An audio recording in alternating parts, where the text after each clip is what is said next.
Welcome to 100 Days of Code with HTML, CSS, and JavaScript, a hands-on course where you will build real projects every single day using these core web technologies. By the end of this course, you will be confident enough to build your own projects from scratch. Because once you complete it, you won't just understand the concepts, but you will also have 100 completed projects to showcase on your resume. Some of the projects we'll build include an e-commerce shopping cart, a weightless UI, a QR code generator, OTP input fields, frequently asked question accordions, light and dark mode toggle, password visibility toggles, and much more. We will also create practical UI components like order history pages, progress steps, team member sections, star ratings, pricing cards, contact forms, credit card formatters, and even a custom 404 page UI, and plus a ton of other real-world applications. Now, this video that you are currently watching on YouTube is the first 12 hours of the course. You can find the full version on Udemy and it's ridiculously cheap. I will leave a discount link in the description. And before you ask, let me answer the question. Yes, I'll still be making free courses. And if you want to support my work, you can purchase the course with the link in the description. If you want to see every single project included in this course, just scroll down to the course sections. You will find a 1-minute preview for each project so you know exactly what you will be building. This course is completely beginner friendly. I only expect you to know the basics of HTML, CSS, and JavaScript. Nothing advanced, just the basics. I'll walk you through every project step by step, explaining everything along the way so you never feel lost. Some students have already tried a few of the projects from this course and they absolutely love the experience. And I'm pretty confident that you will enjoy it too. This course is perfect for anyone who wants to build daily projects, stay consistent with coding, develop strong front-end skills, and learn something new with every build. And if you're serious about learning to code but you don't know what to build, this course gives you a clear path and a solid starting point. It also comes with a 30-day money-back guarantee. So if for any reason you decide it's not for you, you can request a full refund within the first 30 days. Now, I could talk about these projects for hours and hours, but I'll just keep it short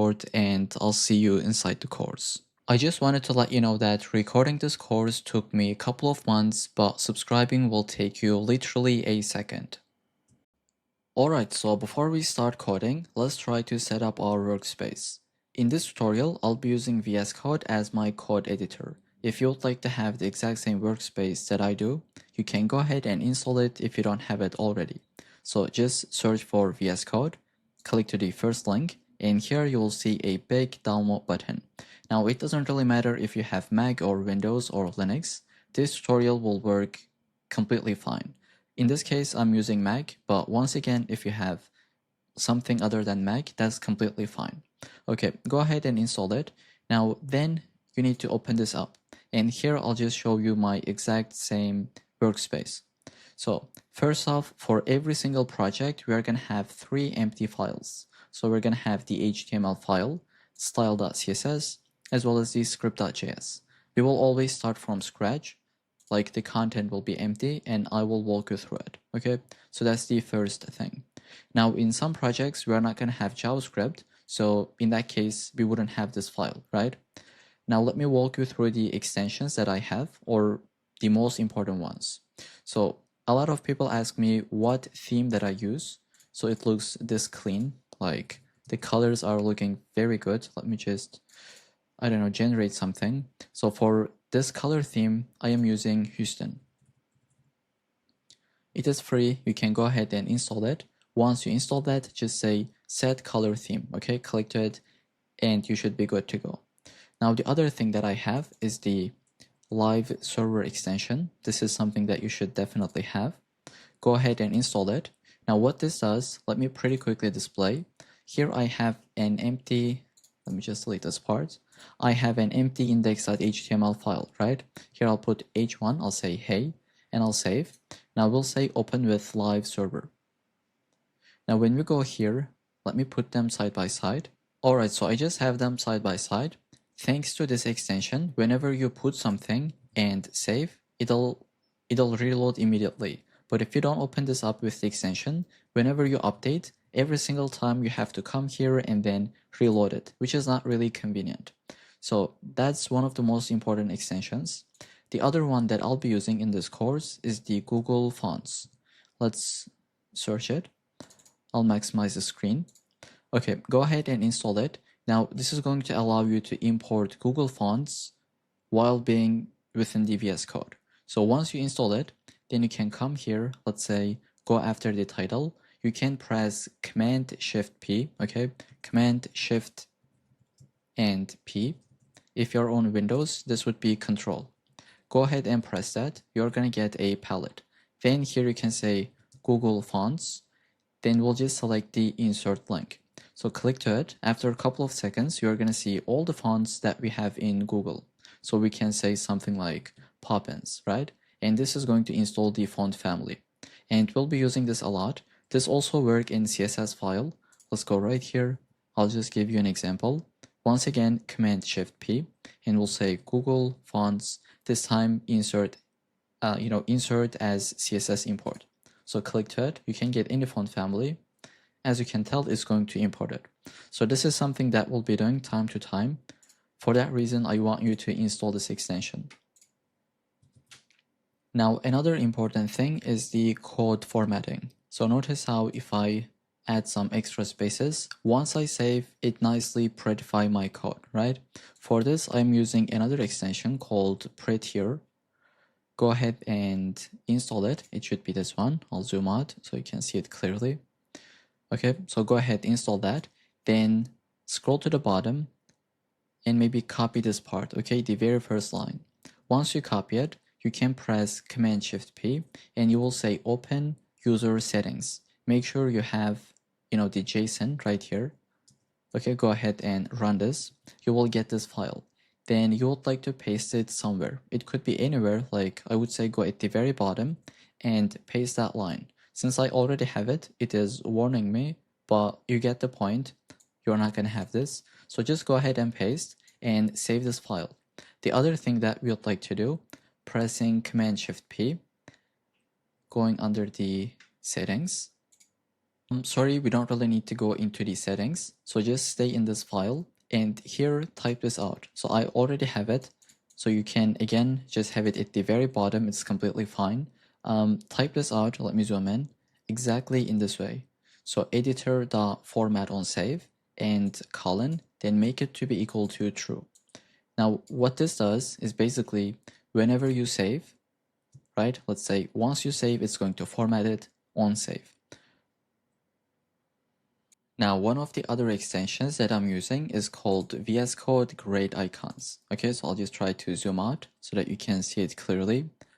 If you wanted to have the exact same icons that I have, like the folders look like this, I think it looks pretty cool. And this is the extension that I'm using. You can see the entire example right here. But yeah, once you install it, you just need to say, set this as the file icon theme. And then of course you have to select it. One more extension that I'm using is called Auto Rename Tag. Let's search for it. So it is this one. It's really handy. Let me display what that does. I'll zoom in. So here, let's say you have a p tag. You just have some content and then you decided to update it. So here you can just say, okay, this is going to be a span and it'll automatically update this part. If you don't have it, like if you don't have this extension, you have to copy this part and then paste it right here. Okay, so let's say you decided to make this H6, it'll automatically update the closing tag as well. So that's the beauty of it. I think these are all the extensions that I can mention at the moment. If you have any questions about the extensions, just let me know under the comments or the questions section. I'll just be there to help you out. Alright, so that was the workspace setup. If you encounter any kind of issues, just let us know in the questions part. Alright, so let's get started. In this section, we're gonna build a quiz game. And before we jump into the code, I'd like to show you the end result so that you know what you're gonna have at the end of the section. So this is the UI that you're gonna get when you first visit the application. We have a button where we can start the quiz. I'll just click to it, the UI will be updated. We got a question, and how many questions we have in total, and what is our score, as well as a progress bar.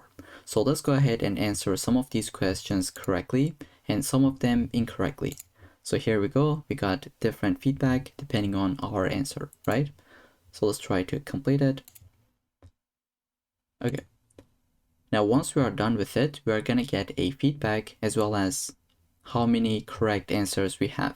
Depending on the answer, we will have a different feedback. So if this was 5 out of 5, we would get something like perfect, you're a genius, something like that. And if you got like 1 out of 5, it would say keep studying, you'll get better, and you can just restart the quiz. So this is the end result. This is what we're going to have. Now let's just jump into the code. So I just have an empty folder in my VS Code. This is the name that I came up with, quiz-game. You can call this anything. Just go ahead and open this up. Now we're gonna have three different files. I'll say index.html. Let's create style.css as well as the script.js file. These are the convention names. You can't really call them anything, but most of the time, this is what you're gonna call them, right? All right, so the first thing we'll be doing, get started with HTML, then we're gonna put the styling, and finally we will put the JavaScript to make it functionally work, right? So let's go into the index.html, and I can just zoom in, shrink the left-hand side, and just get the boilerplate code with this exclamation point with VS Code.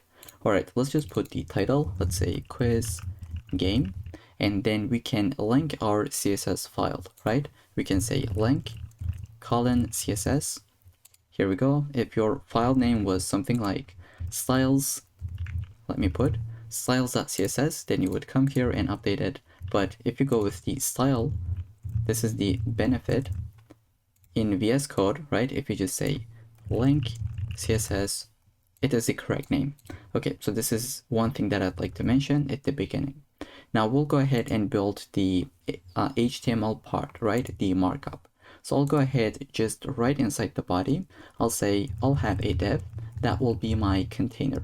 So I'll say class container. And then the other thing we'd like to have is the start screen. Now let me display pretty quickly. When you refresh, this is the start screen, right? When you say start quiz, the start screen will just disappear. And this is what we call the quiz screen. So we're gonna build two different divs for them. I'll say one div, and let's duplicate this. Give a little bit space. This is gonna be the start screen. I'll say class. It will take the class name of screen, and initially this will be the active. And then let's put an ID so that we can select it in our JavaScript file. I'll say start-screen. You can call this anything, but I would say just follow along with me. Just do whatever I do, like at least until you complete the project. Once you're done with it, you can go ahead, update anything, just customize the project, make it your own. But if you're following along, just go with me so that we can have the exact same output and you don't really encounter any problems. All right, now the first thing we'd like to have is the H1. I'd like to just put them side by side. Let me take this, if I can take that correctly. Okay, for some reason I can't. Okay, here we go. And I'd like to run this demo application. So this is the end result, but the one that we have, I'll just say open with live server. It should be right here. Here we go. Now I got some warnings because I am already running the demo application, but that's fine. Now we don't have any content at the moment, but let's go ahead and get started with it. The first thing we'd like to put is this H1 that says quiz time. So right inside this start screen, I'll have an H1 where I'll say quiz time and exclamation point. Right after this, we'll say p tag, and we can put this text. Let me copy and paste. You can type this out, and this should be the output. We're going to add styling just to make it nice. And finally, we'll have a button. Let's say start quiz. And this will take an ID. Let's say start btn. Okay, now let's build the other screen, which is the quiz screen, right? I'd like to maybe just shrink this a little bit more. Okay, so this is the one that we're gonna build for the quiz screen. Let's say class of screen, and we'll say ID will be quiz dash screen. Let's put the markup. So I'll have a div. This will be the quiz header that we have. I'll say class quiz dash header, and we'll say it'll have an h2 that will have an ID. Let's say question text, and we'll say question goes here. So you can put really anything here because we will update this value whenever we got a next question, right? As you can tell, this will be updated with JavaScript. Here we can see every single time this will be something else. So I'll just say question goes here. And then we'll go ahead and say div that will get the quiz info. So I'll say class quiz dash info. And then we can put something like p tag. And we'll say question. So this is the part that we are trying to build. We'll say question. And now, as you can imagine, this part is dynamic. So when you select something, it'll be updated. So we'd like to have this as a span so that we can have an ID. I'll say current dash question. And at the beginning, it'll be 1, but we will be updating it whenever we go to the next question, right? So for now, we'll just start with 1, and then we'll say of span. So once again, we'll have another span because we will say questions.length. Maybe in your code, you will add 10 different questions. So this will be dynamic depending on the length of the questions list, right? Depending on the array. So for now, just follow along with me. I promise everything will make sense once we just move forward with this project. All right, I can show you the entire screen. I'll just zoom out so that you can see everything in one line. Right after this p tag, we're gonna put our score, right? So I'll say give a little bit space, one more p tag, and I'll say score. Now this part once again will be dynamic, right? So we'll say span. Initially it'll be 0, and to be able to select it from our JavaScript code, we'll say ID of score. All right, so this is what we'll have for this span. So I would like to save my code. Right after the quiz header, I'd like to put an answer container. So this is that container. Here we can see we have a bunch of different answers, and we don't really know what are gonna be the answers because if you take a look at it, whenever the question changes, we got different answers, right? So this will be dynamic coming from our JavaScript code. That's why we're gonna leave the content empty. So let's see what I mean. We'll have a div. Let me zoom in.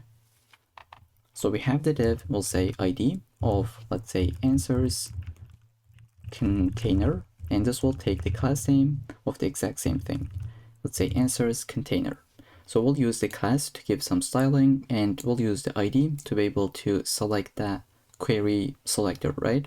Now, I'll just put a comment here. I'll say answer buttons will be inserted here from our JavaScript code later at some point.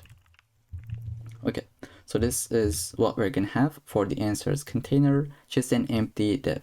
Then we can put the progress bar. I'll say div, let's say class of progress dash bar, and we'll go within this div.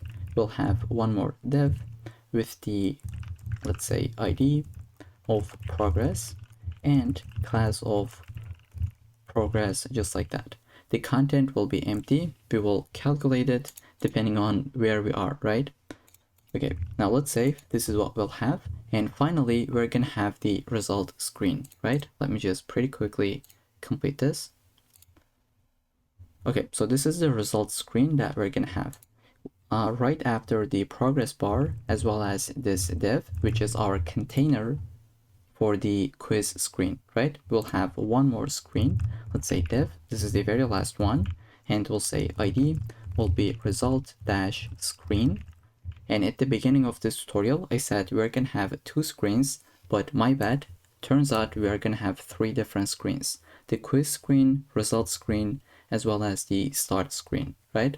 Okay, once again, my bad, let me just zoom in. This will have the class name of screen as well.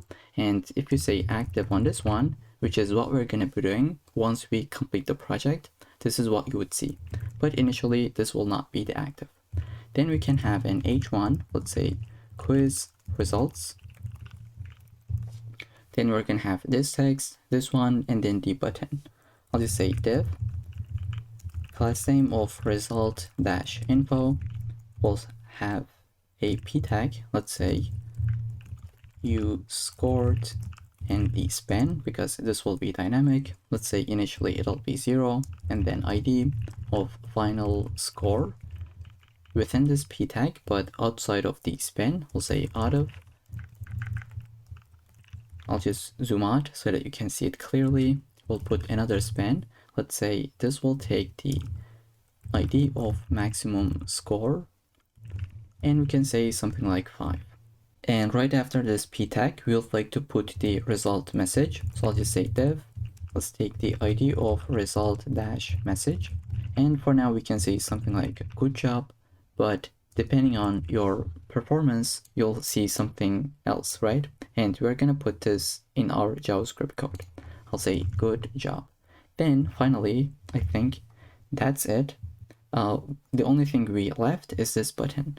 So right after this result message and this div, which is the result info, just go outside and say button ID of restart btn, and we'll say restart quiz. Okay, so believe it or not, this is the entire markup that we need to have. Now we'll just jump into the CSS file and get started with the styling. So I'll just visit the CSS file that we have, and let's get started with the basic reset. So I'll say basic reset that we're gonna have in almost every single project. So the first thing you would like to do is just say asterisk and then say margin of 0 on every single element. Same thing for the padding. And then finally, and the most important one, is the box sizing of border box. So I assume that everyone knows this, but just in case some of you guys don't know this, I'd like to explain pretty quickly. If you know this property, you can just skip a couple of seconds or even minutes. Okay, so I just have a diagram that we're gonna go through, and this is the end result screenshots that if you wanted to have, the link of this diagram will be in the description. Okay, now let's take a look at the box sizing of border box. So what this does in the first place, it changes how the browser calculates an element's total width and height. Now what happens if you don't use this, right? So let's say you don't have this in your code. Okay, this is what will happen. Let's say you would like to have a div with 100 pixels wide, but you have added some paddings such as 10 pixels horizontally from the left hand side and right hand side. Now what will happen is this. Browser will say, alright, you wanted to have 100 pixels, but now you have added 10 pixels from the right and from the left. Okay, so we got 10 and 10 more. Now in total, we have 120 pixels, which is something that we don't really want. At first we said, hey dude, we want 100 pixels wide, but now we have 120 pixels, which is something that is unexpected and that we don't really want and need, right? What we want is this one. We would like to say, okay, let's go ahead, use the box sizing of border box. So this is the example if you use it. I'd like to just copy this, or maybe do Control-Z a bit. Okay, so this is what will happen. We have 100 pixels wide, and we would like to add some paddings from the right hand side and left hand side. They will be added, so we got padding from the right and left, they're equal to 10 pixels. Now the rest is going to be 80 pixels, because in total we have 100 pixels. And now if you take a look at this, at the end of the day, you still have 100 pixels wide div. And this is something that you would like to have 99% of the time. Trust me, you don't really ever want to have the other case where width changes, because just imagine you came here in your code, right? You said, I want this div to be width of 100 pixels, and you write some more CSS properties, and then you said, all right, padding is going to be, let's say, 20 pixels. And then now the width has changed because you didn't use this property. And this is something really common. If you have ever got unexpected results, you would know that it is because of this property. I hope that makes sense. At the beginning, it kind of feels complicated, but at the end of the day, it just changes how the browser calculates an element's total width and height. Alright, so I'll just leave the example here. You can watch this again if you don't really understand it, or you can do some quick research. Just try to play around with it until it makes sense. Okay, now with this in mind, let's move on with our styling. This is something that I wanted to explain just before we continue, because this is the most important thing, I think. Let's say body, we're gonna put the background color. This will be a custom color like F5EFE6, just like this one. And then we can say display of flex. We'll say justify content center. And notice how I am using shortcuts. So I'll just say JCC and it should be completed. Same for the item. Let's say align item centers, or center I should say, AIC. Then we can say minimum height of 100 VH, and we can put the end result just next to it. Okay, so this is what we have at the moment. Let's say we would like to add padding from all directions of 1 REM, and then let's change the font family to be sans serif. Let's save. This is what we got. Now we would like to update our container. I'll go ahead, select this one, and I'll say background color of, let's say, white. This is gonna be for the container. We can add some border radiuses. Let's say 1 rem, and then we can give some box shadow. I'll say 0, I'll say 10 pixels, 30 pixels, and then we can add an RGBA color.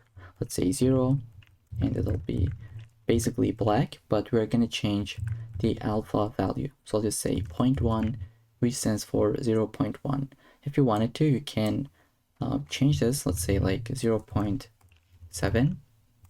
It is a lot more dark, but I think it doesn't really look nice. This one is a lot better. It is just subtle, but if you wanted to, you can update it. Then we can say something like width of 100%, but the maximum width will be 600 pixels, just like that. And then we'll say overflow of hidden. Finally, we'll say position relative. All right, now we'll go ahead and just build our screens. We'll put some comments. Let's say screens. We'll have the screen class. That will be display of none for all of them, because we will add the active just in a second. Let's say padding of 2 REM, and then text align of center.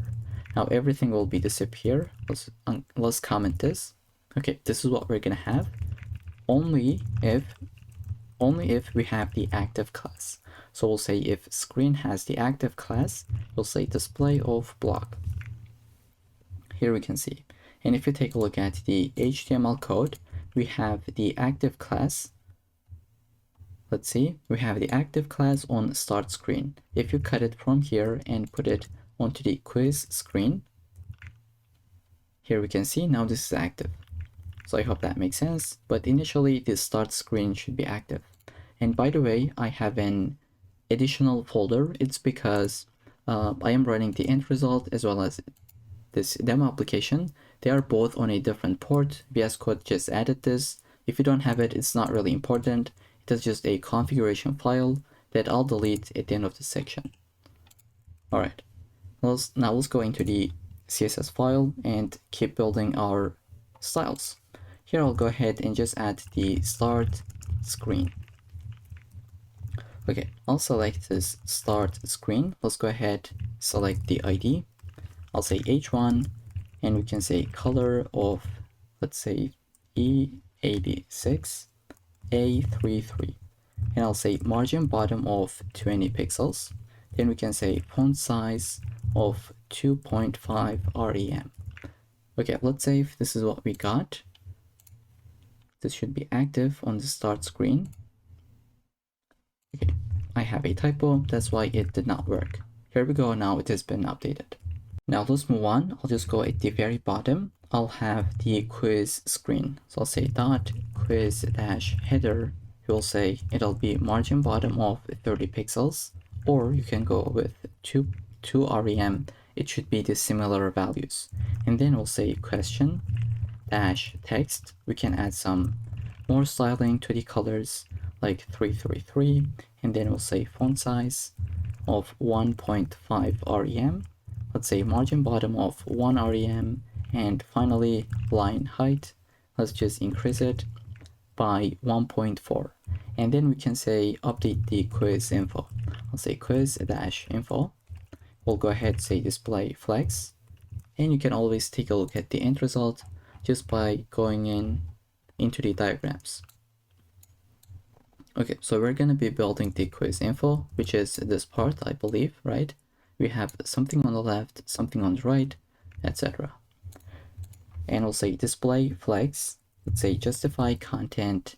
Now it's going to be not center, but instead space between, because we have something on the right. I mean something on the left and something on the right. So they should be space between. We'll say space between. Let's give the color of 666. Then finally we'll say font size of 1 rem. Do we really need it? I think we don't really need this. By default it is 1 rem. And finally we'll just say margin bottom of something like 10 pixels. Alright, let's save, and then we'll go ahead update the answers container.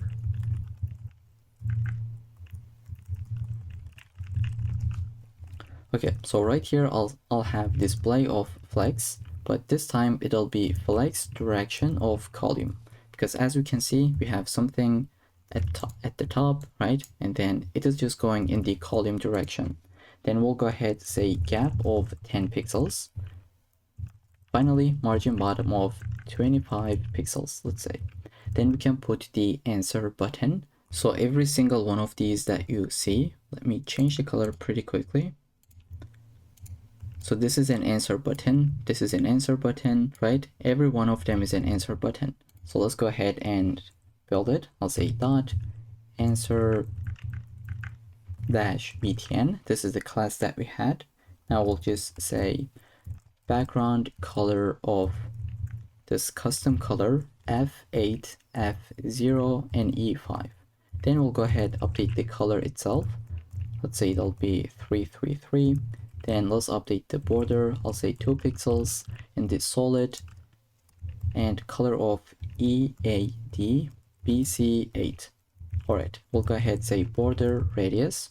Here we can see they have some rounded corners, so we can say 10 pixels, and then we'll give some padding. Let's say just 1 rem, and then font size, let's say cursor will be pointer. Then we can say something like text align of left. And when we hover over this, we want the color change. So I'll go ahead to say restart the quiz.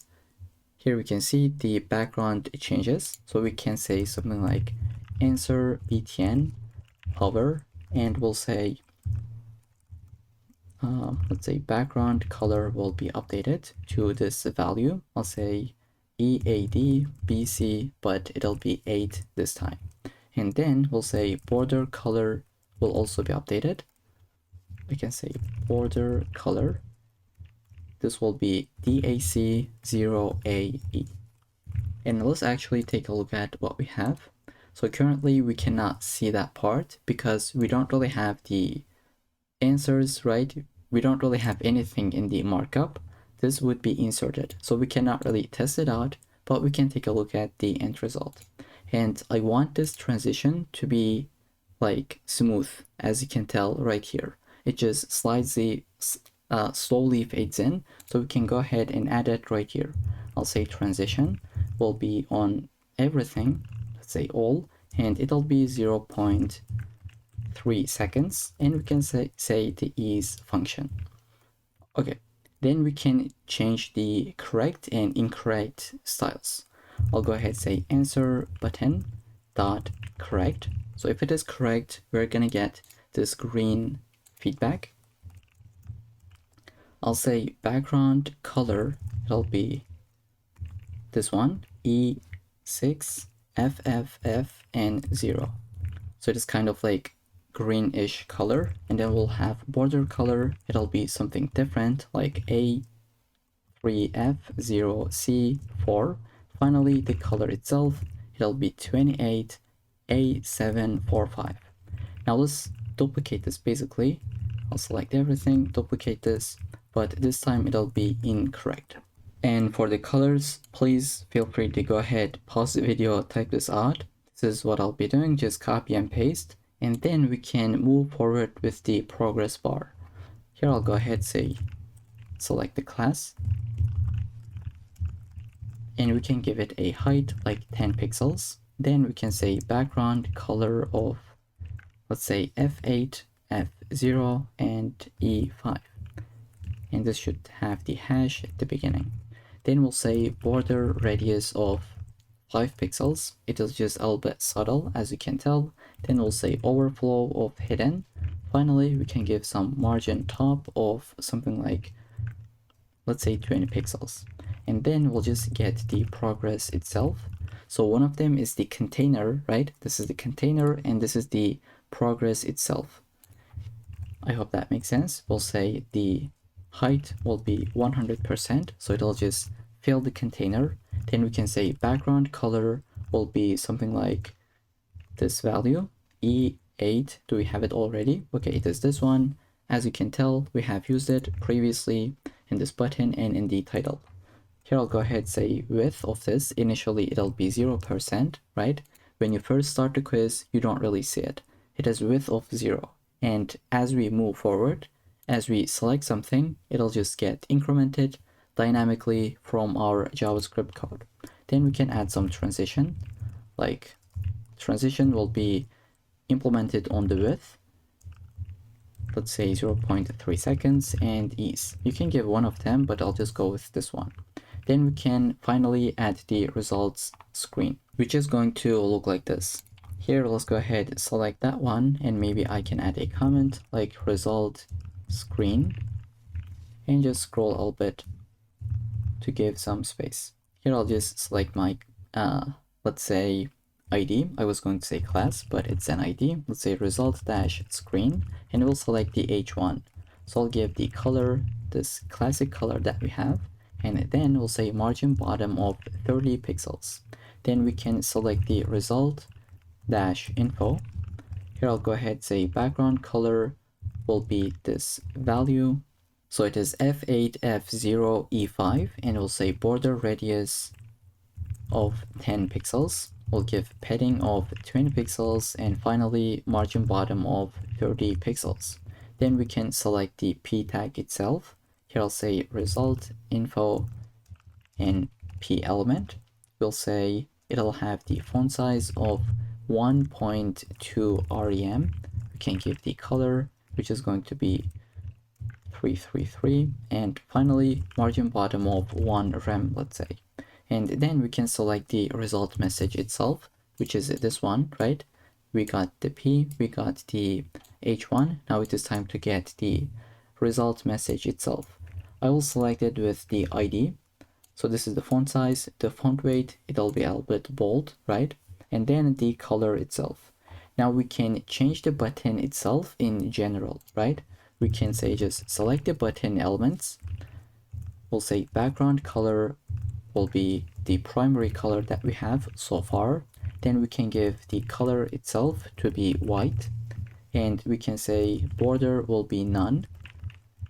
Border radius will be 10 pixels so that they are rounded, and then we can say padding will be 15 pixels as well as 30 pixels. Then we can say font size of 1.1 rem. We'll just increment it a little bit. We'll say cursor will be pointer, just like this. And finally, we can add some transitions. So first I'll save, take a look at the end result. This is what we have, right? When you hover over this, nothing happens. So we can say button. On hover state, we're going to change the background color. It'll be D45B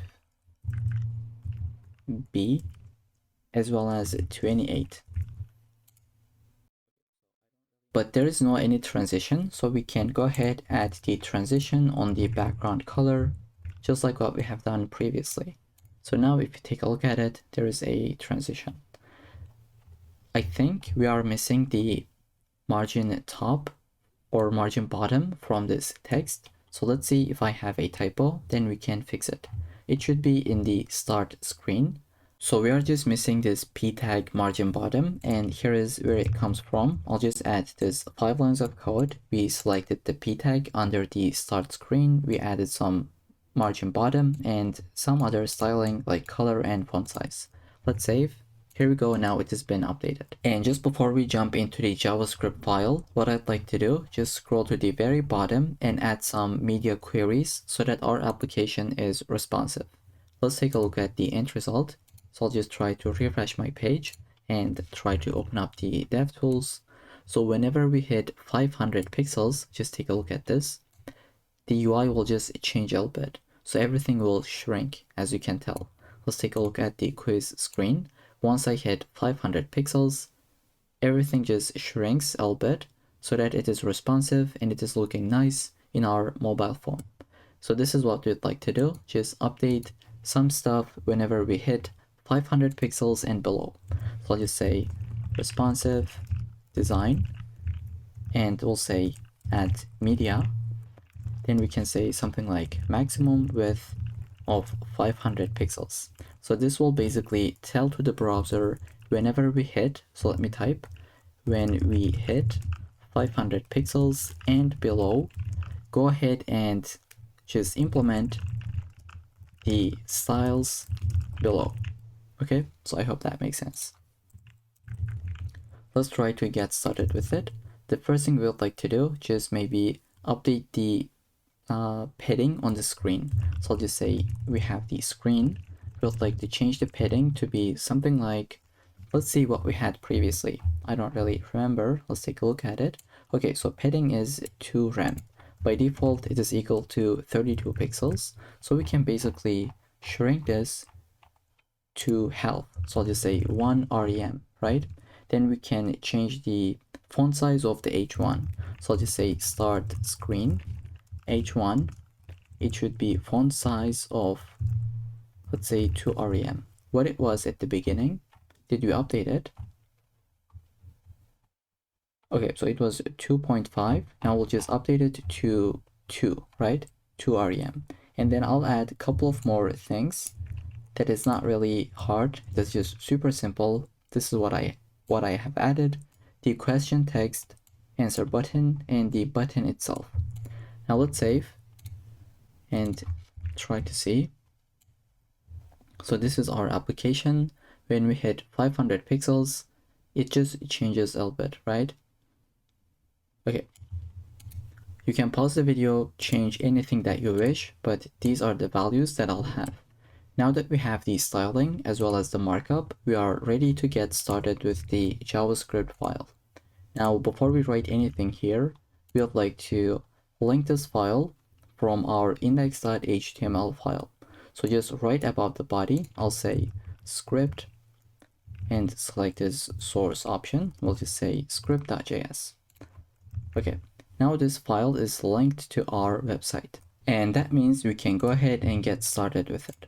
So the first thing we would like to do, select our DOM elements. So I'll go ahead, add a comment, and we'll have a bunch of different selectors. Let's say the first one will be start screen. That will be document dot get element by ID, and then the ID was start dash screen. I'll duplicate this. We'll have another one. This will be for quiz screen. I'll basically select this part, press Command D or Control D. Let's say this is the quiz screen. Now we'll have a bunch of different elements, and if you don't want to type them out, I have prepared a GitHub gist that you can find. The link will be in the description, completely free. Okay, so this is what we have. Just find the quiz project.md, and you can copy this entire selectors. So I'll get into this just in a second. For now, this is what you need to copy and paste. I'll basically delete everything and paste this in. So we selected everything. This will save us a lot of time. we basically have the screens. Let's say we have the button, the question text, answer container, and all the elements that we'll be using. And then we're going to create an array of quiz questions. So as you can tell, like I can copy and paste, no need to type this out from scratch. Okay, let's just paste this in and I'll walk you through it. And also let's take a look at the end result. So we have 5 different questions, right? First, we have an array that has 5 different objects. They all has the same fields. They have a question, which is the question itself, right? And then a list of answers.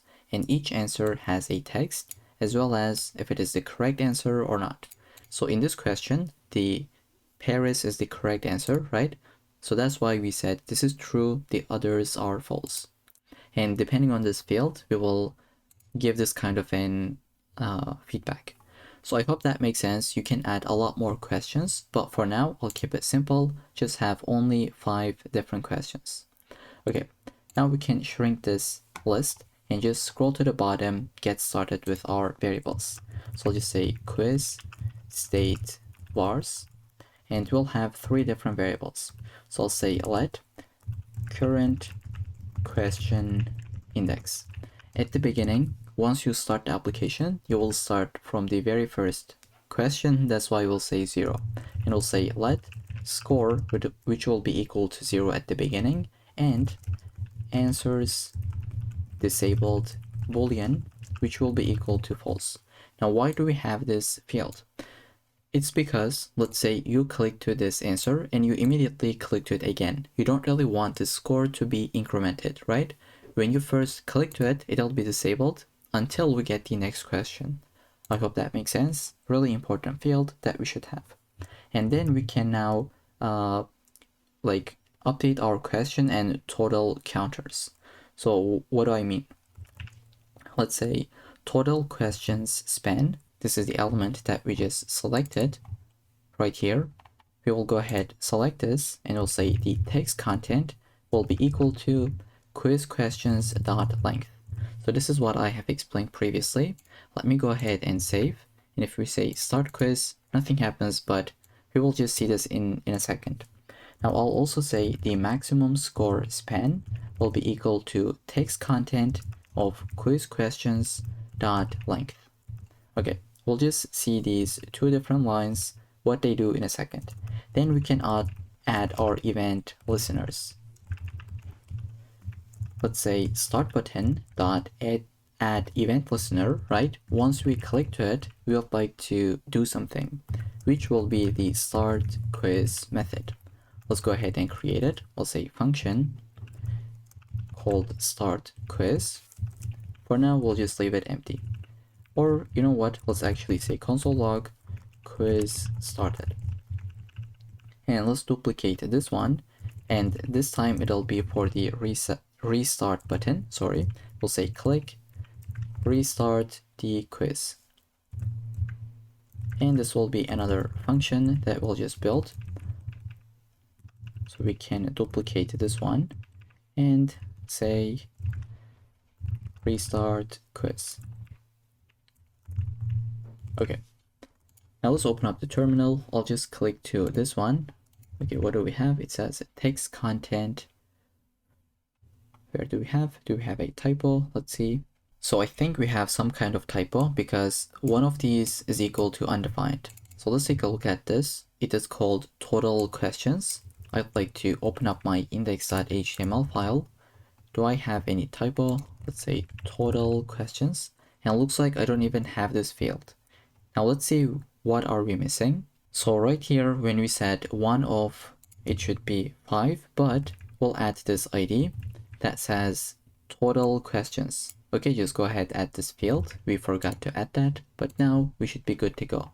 I'll click to this button. It'll say quiz started, right?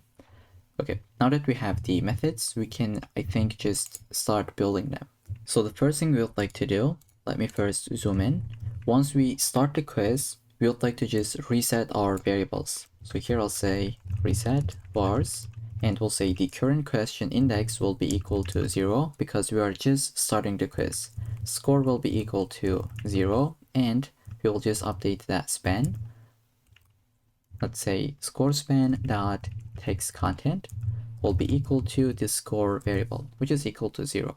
You can also put 0 like this, but I think this is, yes, let's actually do it. Here I'll just say 0. Okay, now let's move on. We will say start screen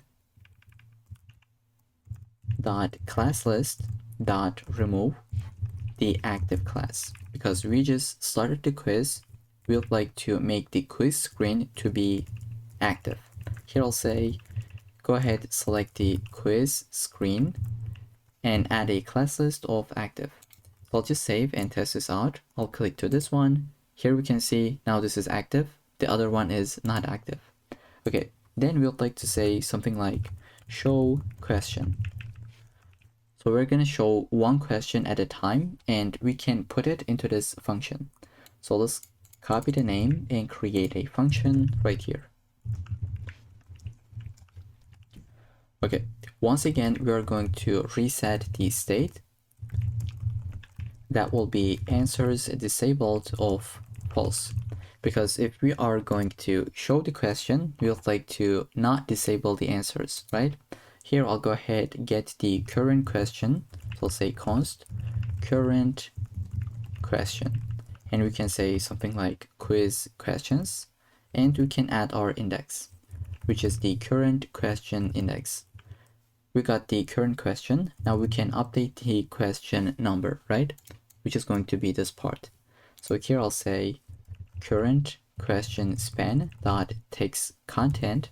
We'll say whatever the current question index is plus 1, because this will start from 0. We would like to say something like 1. Okay, so this is the very first question. Instead of seeing 0, we'll just add 1. I know that we are going really slowly, but I just really want to make sure that everyone understands whatever we do. Okay, then the next thing is to update the progress bar. So first we need to get a percent. I'll say const progress percent, and let's try to calculate it. I'll say current question index divided by quiz questions dot length. I'll just zoom out, multiplied by 100. So this is the math that will give you the percent correctly. Then we can say progress bar dot style dot width, and we'll say whatever the percent is, this is what we have calculated, we'll say plus percent. Now imagine this is what we're doing. Let's say the percent is equal to 50.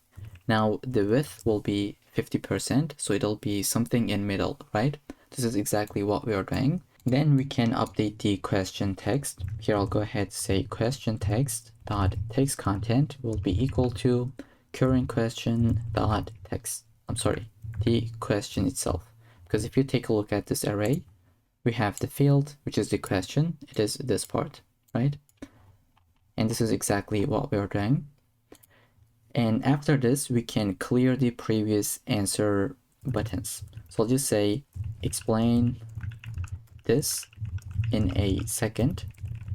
Okay, I'll even add a to-do right here. I'll show you this, what this does, but let's just write the code for now. I'll say answer container dot inner HTML will be equal to nothing. Then we can create the answer buttons, right? So this is a button, this is a button, so on and so forth. What do we want to do? Basically, go through these questions for every single answer, right? For this answer, for this one, and all of these, we would like to create buttons. So this is exactly what we'll be doing. Let's go ahead and say current question dot answers dot for each answer, we would like to run this method where we would like to create a button. So let's say const button document dot create element, and maybe we should zoom in. I don't really know. Let's zoom in. Okay, we'll say create an element that is called as button, right? Then we'll say button dot text content. We'll add the answer dot text, such as like Venus, Mars, Jupiter, whatever that is. And then we'll go ahead and say button dot class list dot add we would like to add this answer button so that we can get the styling. And then one important thing, we need to add the correct property on the button, right? So this is false, this is true, and these are false. How do we add it? If I click to it, how my code knows that that was the correct answer? Well, we can use what we call a data set. So here I'll say button dot dataset dot correct, and you can call this anything really, like true, but like anything, seriously, but it should be correct so that our code makes sense, right? This is at least what I'd like to call it. And I'll say it is equal to answer.correct. So either it is true or false. And only one of these buttons will be equal to true. And I'd like to put a comment. So I'll say, what is dataset? Now, basically, it is a property of the button element that allows you to store custom data. Okay, so you would like to use a dataset whenever you want to store some custom data. And this is exactly what we are doing. We are adding the true field on a button. You can call this, you can use this on anything, not only on the button, but it is something to keep in mind. And I'd like to add a comment right here. It is something that you would like to use whenever you want to store some custom data. Okay, now that we have added this field, we can add the click event into the answer itself. So when we click to it, something will happen. So we'll say button dot add event listener, which is going to be the click event. We'll call it the select answer method. This is something that we'll build. And finally, we'll say add to container. Let's say answer container dot append child, add the button. Now we have created the button, did a bunch of different things on it, but we never added to the UI. That's why we need this line to add it into the UI. All right, now let's save. We need to create this method. Let's just scroll right above the restart function. I'll create this one, add it, and just get started with it. Now, when you attach an event listener, by default, it will get an argument called event. So we can take the event so that we know, so that we can do a bunch of different things. And we're gonna see what that is. Now, as I said before, when we click to an answer, we should check if the answer is disabled or not. So we'll say if answer disabled is equal to true, we would like to just return don't do anything. Otherwise, the score would be incremented in a way that we don't really need. So now that we check for it, this is something like an optimization check, really. Then we can go ahead, say answer disabled will be equal to true because we are just selecting an answer, and we'll say get the selected button. So we'll say const selected button. Now, how do we know which one we clicked, right? If I click to this one, how do we know this is the one that we clicked? This is how we can do. We'll say event.target. This will basically give you the selected button. And we can say const is correct. This will be a boolean, and we'll say selected button.dataset.correct if it is equal to true. If this is the case, that means it is correct. Now notice how this and this one is matching. So here, if you said something like hello, you should also say hello, right? They should match. So once we got the variable, we would like to do something. Let me display.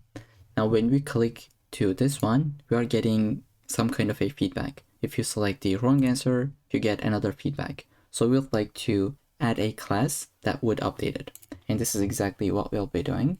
So I'll say array.from, and I'll explain why are we using it. Let's say answers container.children. We'll basically convert this into an array. I'll add a to-do, explain this in a second. Okay, now that we got all of them, we'll say for each, every single button, just run this method. We'll say if button.dataset.correct, if it is equal to true. In this case, we would like to say button.classlist.add, just add the correct class. But else, we would like to add the incorrect class. So I'll go ahead and just say add the incorrect class. Let's save. Right after this, we would like to update the score if it is correct.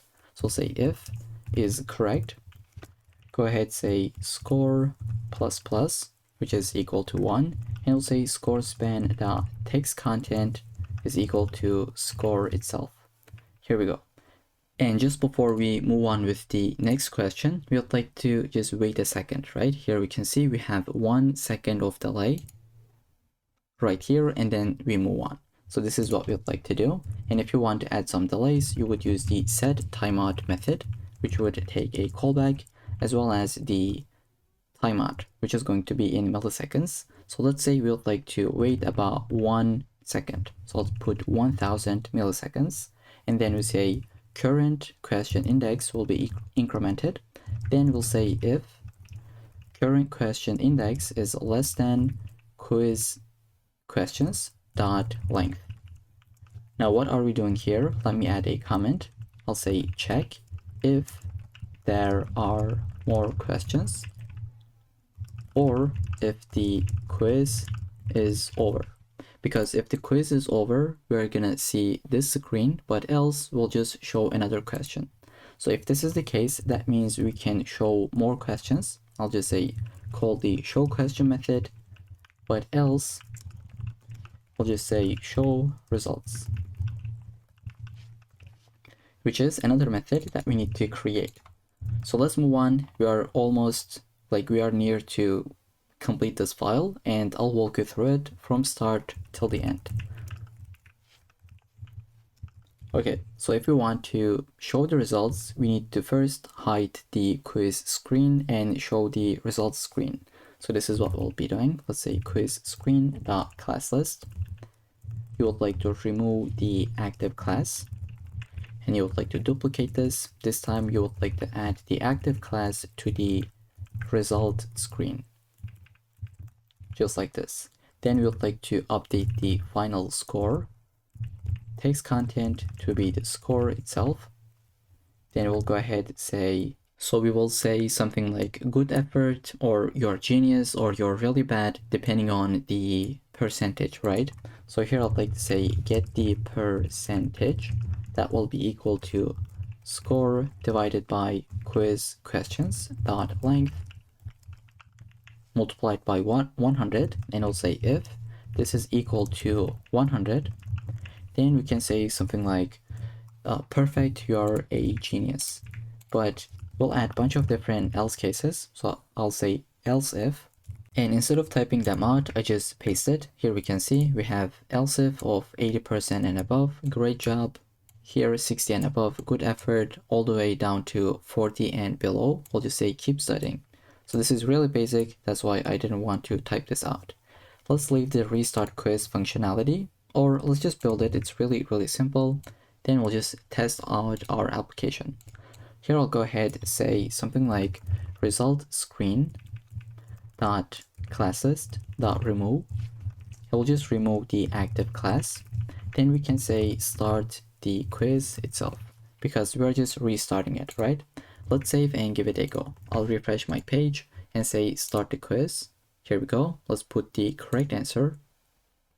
This is what we got. We can say something like, again, correct answer, add the wrong answer this time.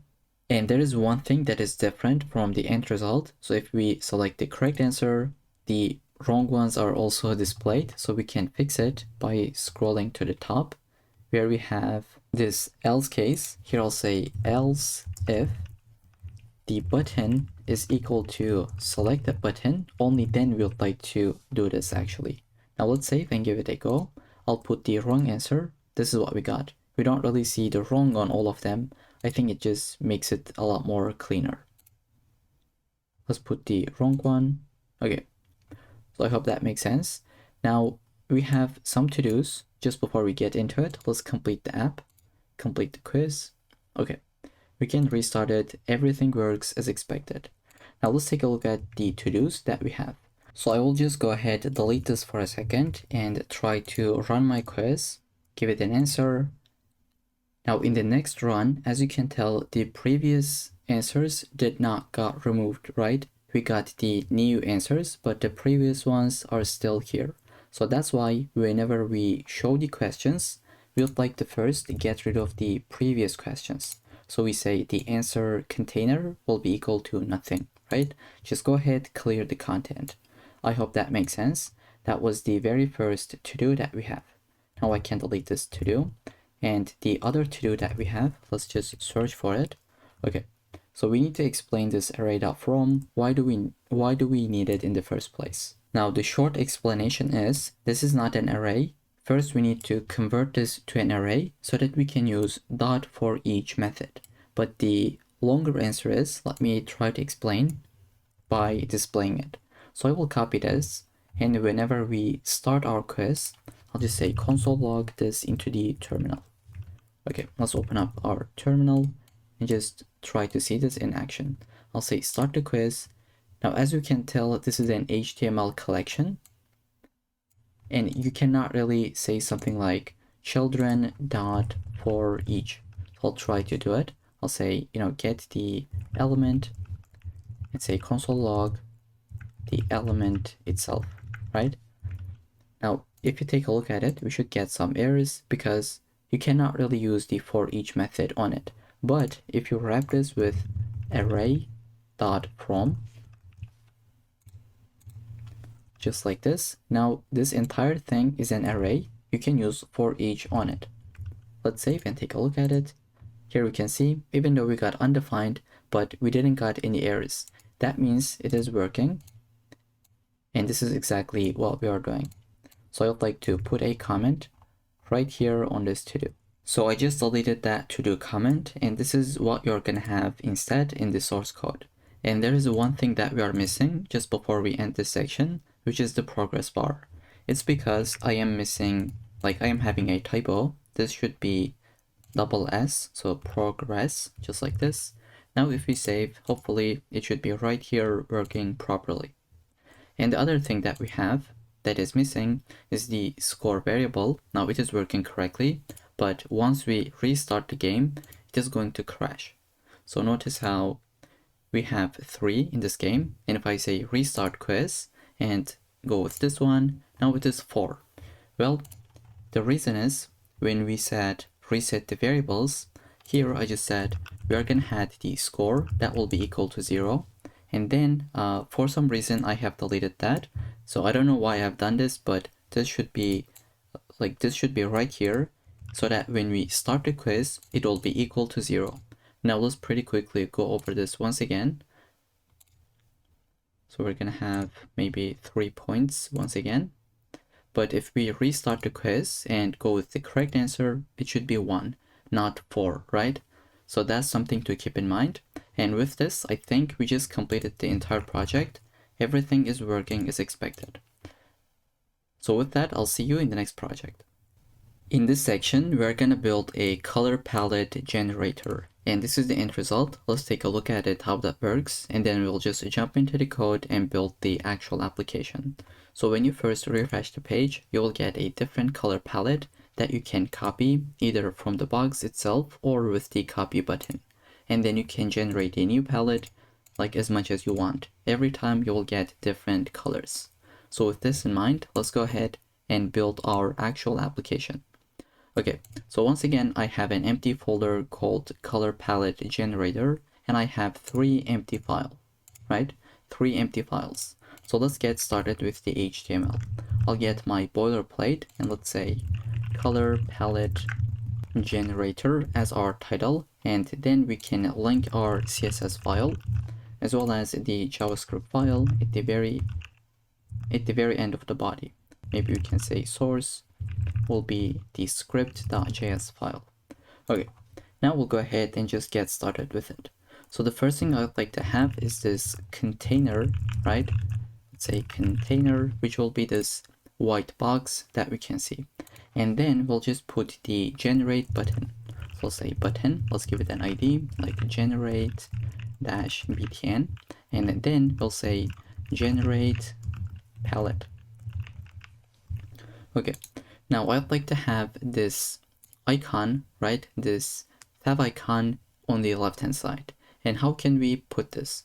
So we're going to say something like, let's have an I element that will have the class name of FAS.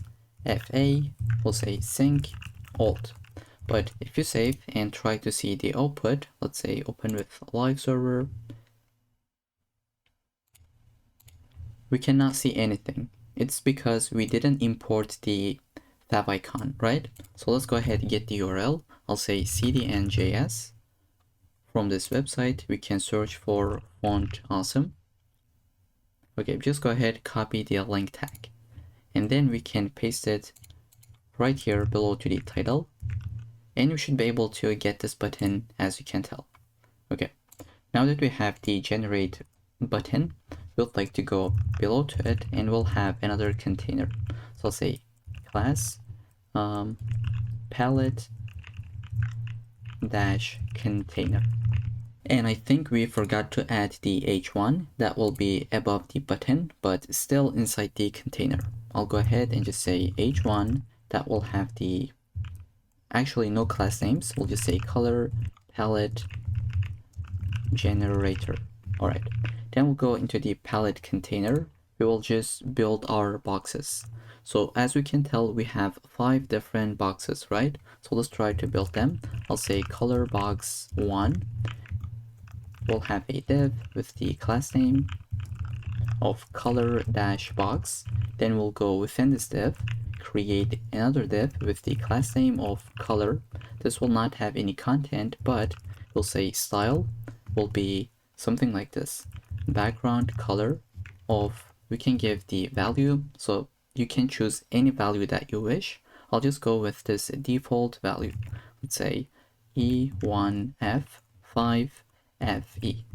Okay, so this is what we're gonna have for the very first color, but we will be updating this whenever we say generate a new palette. So this will be a little bit later in the video. And then we'll say, let's create another div that will have the class of, let's say, color-info.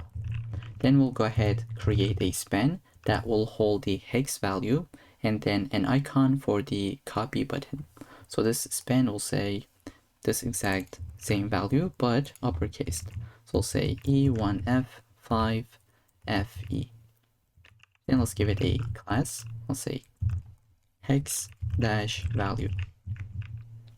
And now let's try to put this button, which is going to be an I element, class of FAR, FA copy, and we'll say just class name of copy button. Let's say copy btn. Okay, now let's save, take a look at the output. This is what we got. This is the actual icon that we just used, right? Okay, and we can even add a title. So when you hover over this, let's say title, it'll say copy to clipboard. So this title will give something like this. Let me hover over that. Okay, so this is the title. This is that property that allows us to see that text. Now basically we're going to do the same thing 4 times, right? At the end of the day, we will have 5 different color boxes. So this is the very first one. I'll just try to maximize this screen and just put 4 different color boxes. So here is what I have just added, the exact same thing, but we have just changed the background color as well as the color itself in the hex value. So this is the second one that you can copy from the source code or just type this out. We have the same thing for this one, for the the last 2. And now we can go into the CSS file and try to build the UI. Because currently this looks disgusting and feels like I have a typo right here in this span, especially for the color box of 1. Okay, this should be, okay, just like that. Now we just get rid of that span text. Now we can go ahead and jump into the CSS file. So I'll just kill this one. Once again, I have this extra folder. Maybe you have it, you don't have it. It's not really important. It just says, we'll just change your port because you have the end result running on this port. So at the end of this section, I will go ahead and delete this folder. It's not really important.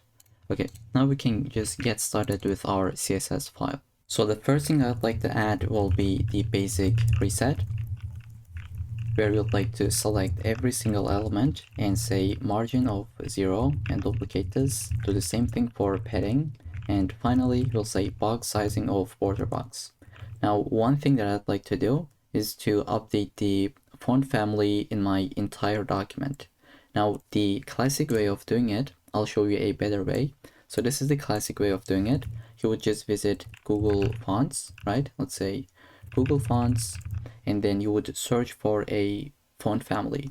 Let's say it is Roboto. How do we pronounce it? I don't know. So we got this one. Then you would say get the font, get the embed code, and you would either get the link copy or the import copy. So for the CSS, right?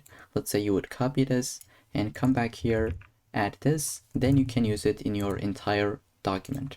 So you can say font family will be the one that we just installed. Now let's save, it'll update the UI. Now you can install this without visiting the website. So you can do it from your VS Code. The first thing you'd like to do, just install an extension called Google Fonts. Okay, so go ahead and install it. Once you have done this, you can basically, let's just delete this part. You can basically say Command Shift P or Control Shift P. Then you can search for Google Fonts. And if you wanted to add it into your CSS file, you would select this one, and then you would search for the font, so whatever that is. In our case, let's say it is Roboto. Here we go, we got the entire URL that we can save, and we're gonna have the exact same result. So without this, it would not work. Just notice how the font family has changed. But if I add this, now we are using the Roboto, right? Now I'd like to actually change this. Let's go ahead and get something else. I'll say I'll get Poppins. Okay, then we'll update this part. Now it has just changed a little bit more. And if this is not available for some reason, if we cannot load it, we can just fallback this with sans serif. So this is one trick that you can keep in mind. And if you're going to add it into the index.html, you can do it in the exact same way. So just under your head element, right? So you can say Command Shift P, Google Fonts, but this time insert the link. Let's say Roboto. So this is what we got as a link import. I'll just delete that because we have it in the style.css file. So I hope this is a useful trick that you have just learned. Now let's go ahead and update our background color for the body, which will be a linear gradient. So we'll go from this color to this one, from left to right. So I'll just say body. The first thing I'd like to do, just say background, and we'll say linear dash gradient. We can say to right, or what I'll be doing is to say 135 degrees. We'll say go from this color, which will be 83, 8, D and F.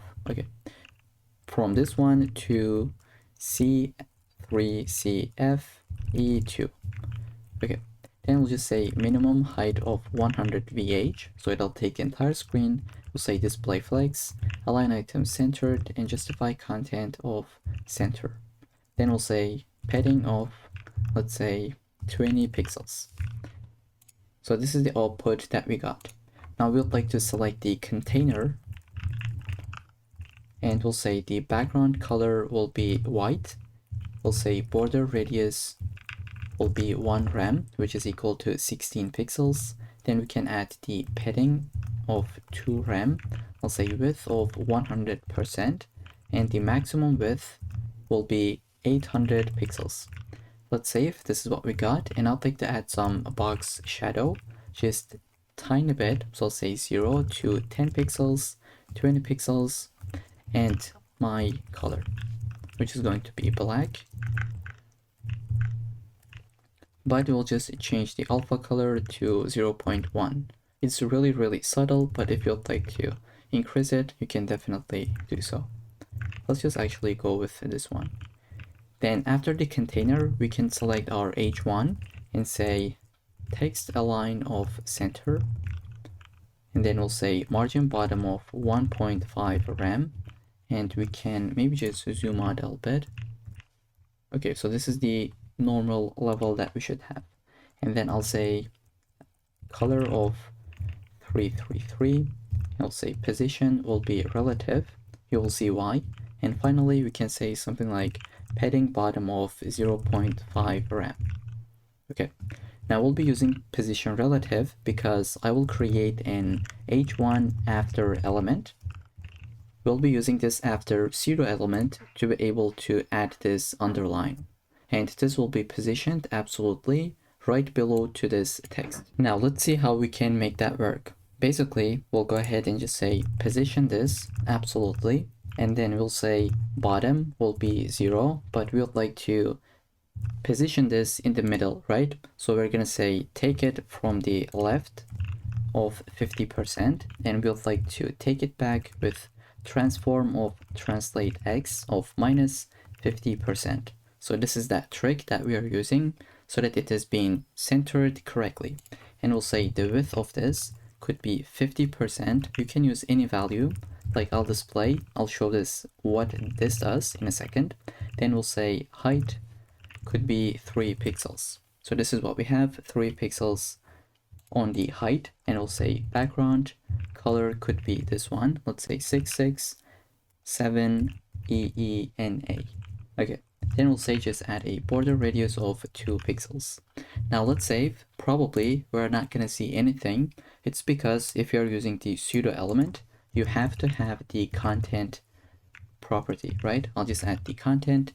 Even though it doesn't have anything, we are able to see it. Now, if you say width will be 10%, this is what will happen. If you say 100%, it'll be the entire h1 element. But I specifically want to go with 50%. And if you do not add this part, it's not going to be centered correctly, right?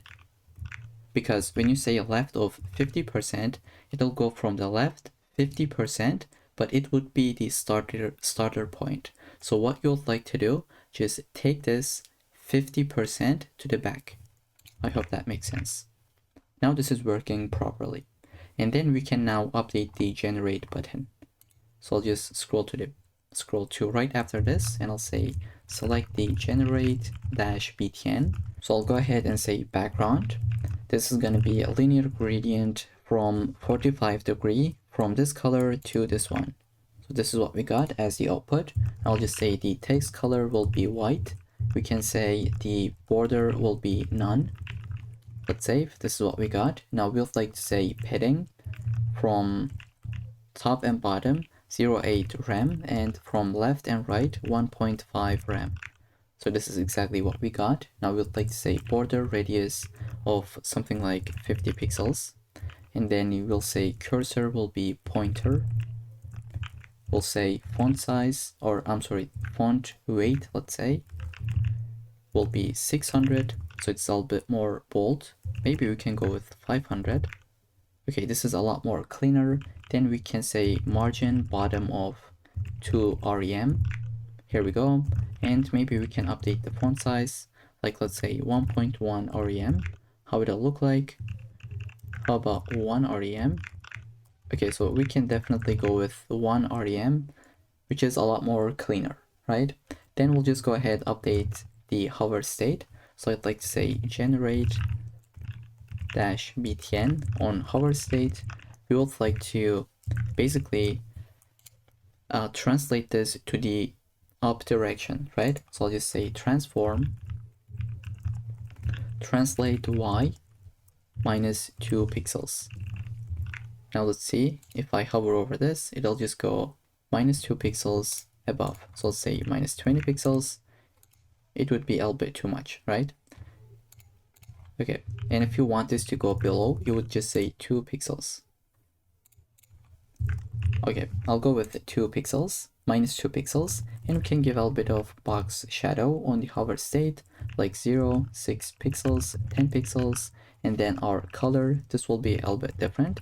Let's say RGBA, 102, 126, 234, and let's say 0.3. Okay, so as you can tell, it looks really, really clean. Now, when we click to it, it should go to the previous state. And we can do this with the active state. I'll copy this, paste this, but it'll be active.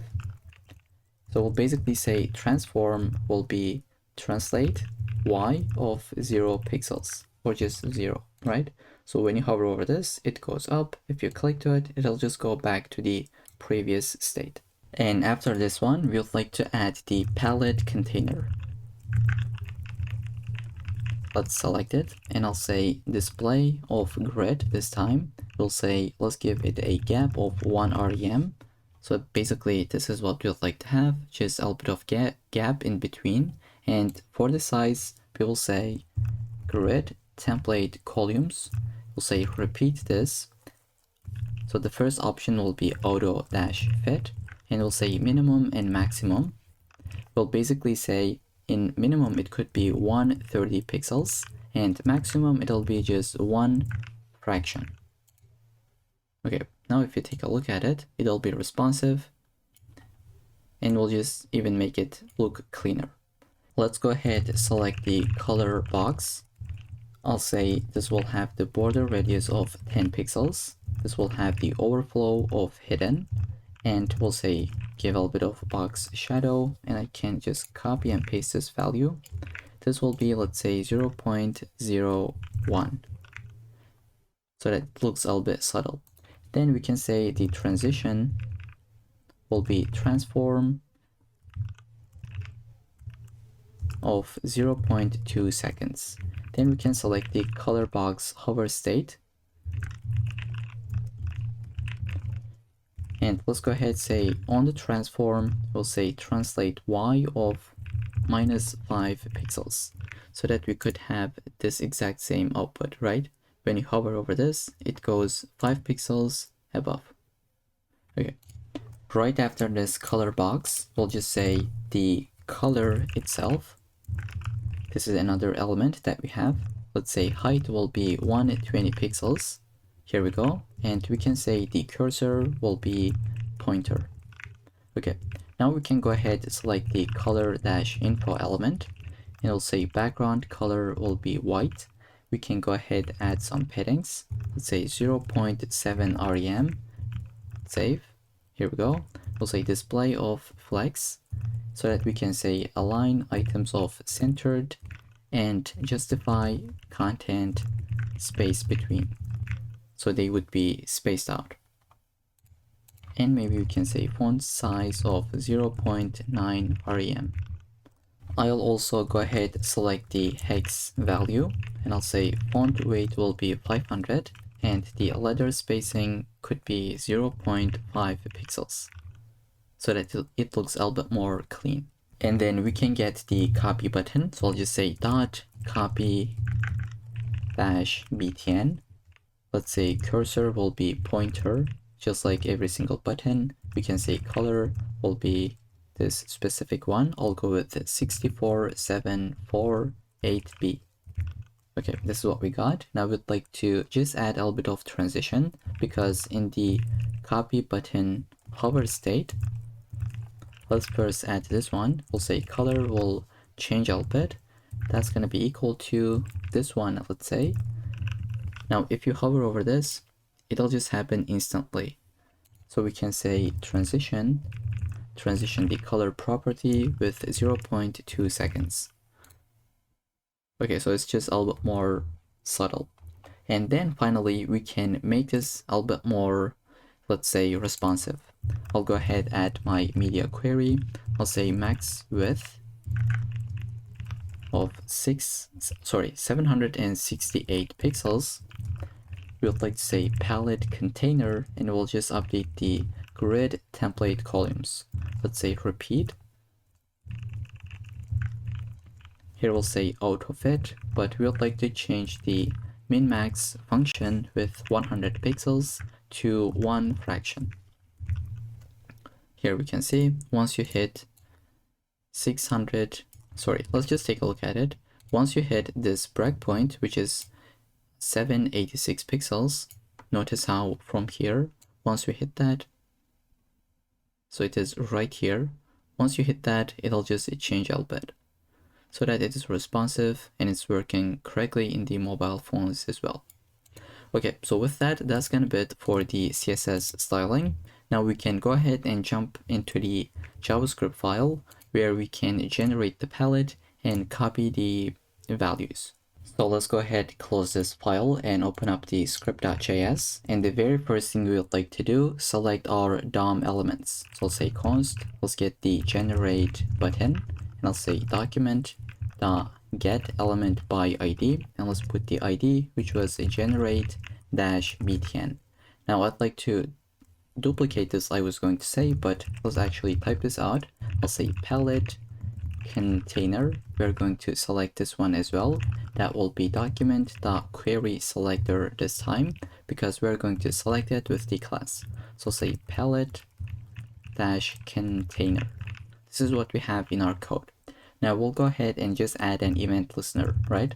I'll say generate button dot add event listener of click event. In this case, we'd like to call our method called generate palette. And let's create this method for the function, right? Let's say function generate palette and just leave it as an empty function for now. Now the other thing that we would like to do, whenever we refresh our page, we would like to have another palette, right? So I'll just go ahead and say, as soon as we visit this page, just go ahead, call this method. Now if you don't want to, you can delete this part, really, it's not needed, because by default we have a palette. Okay, so just in case if you want to get a different palette on refresh, you can basically add this one. Okay, for now I'll just keep this right here. And then we can move on with this method called generate palette.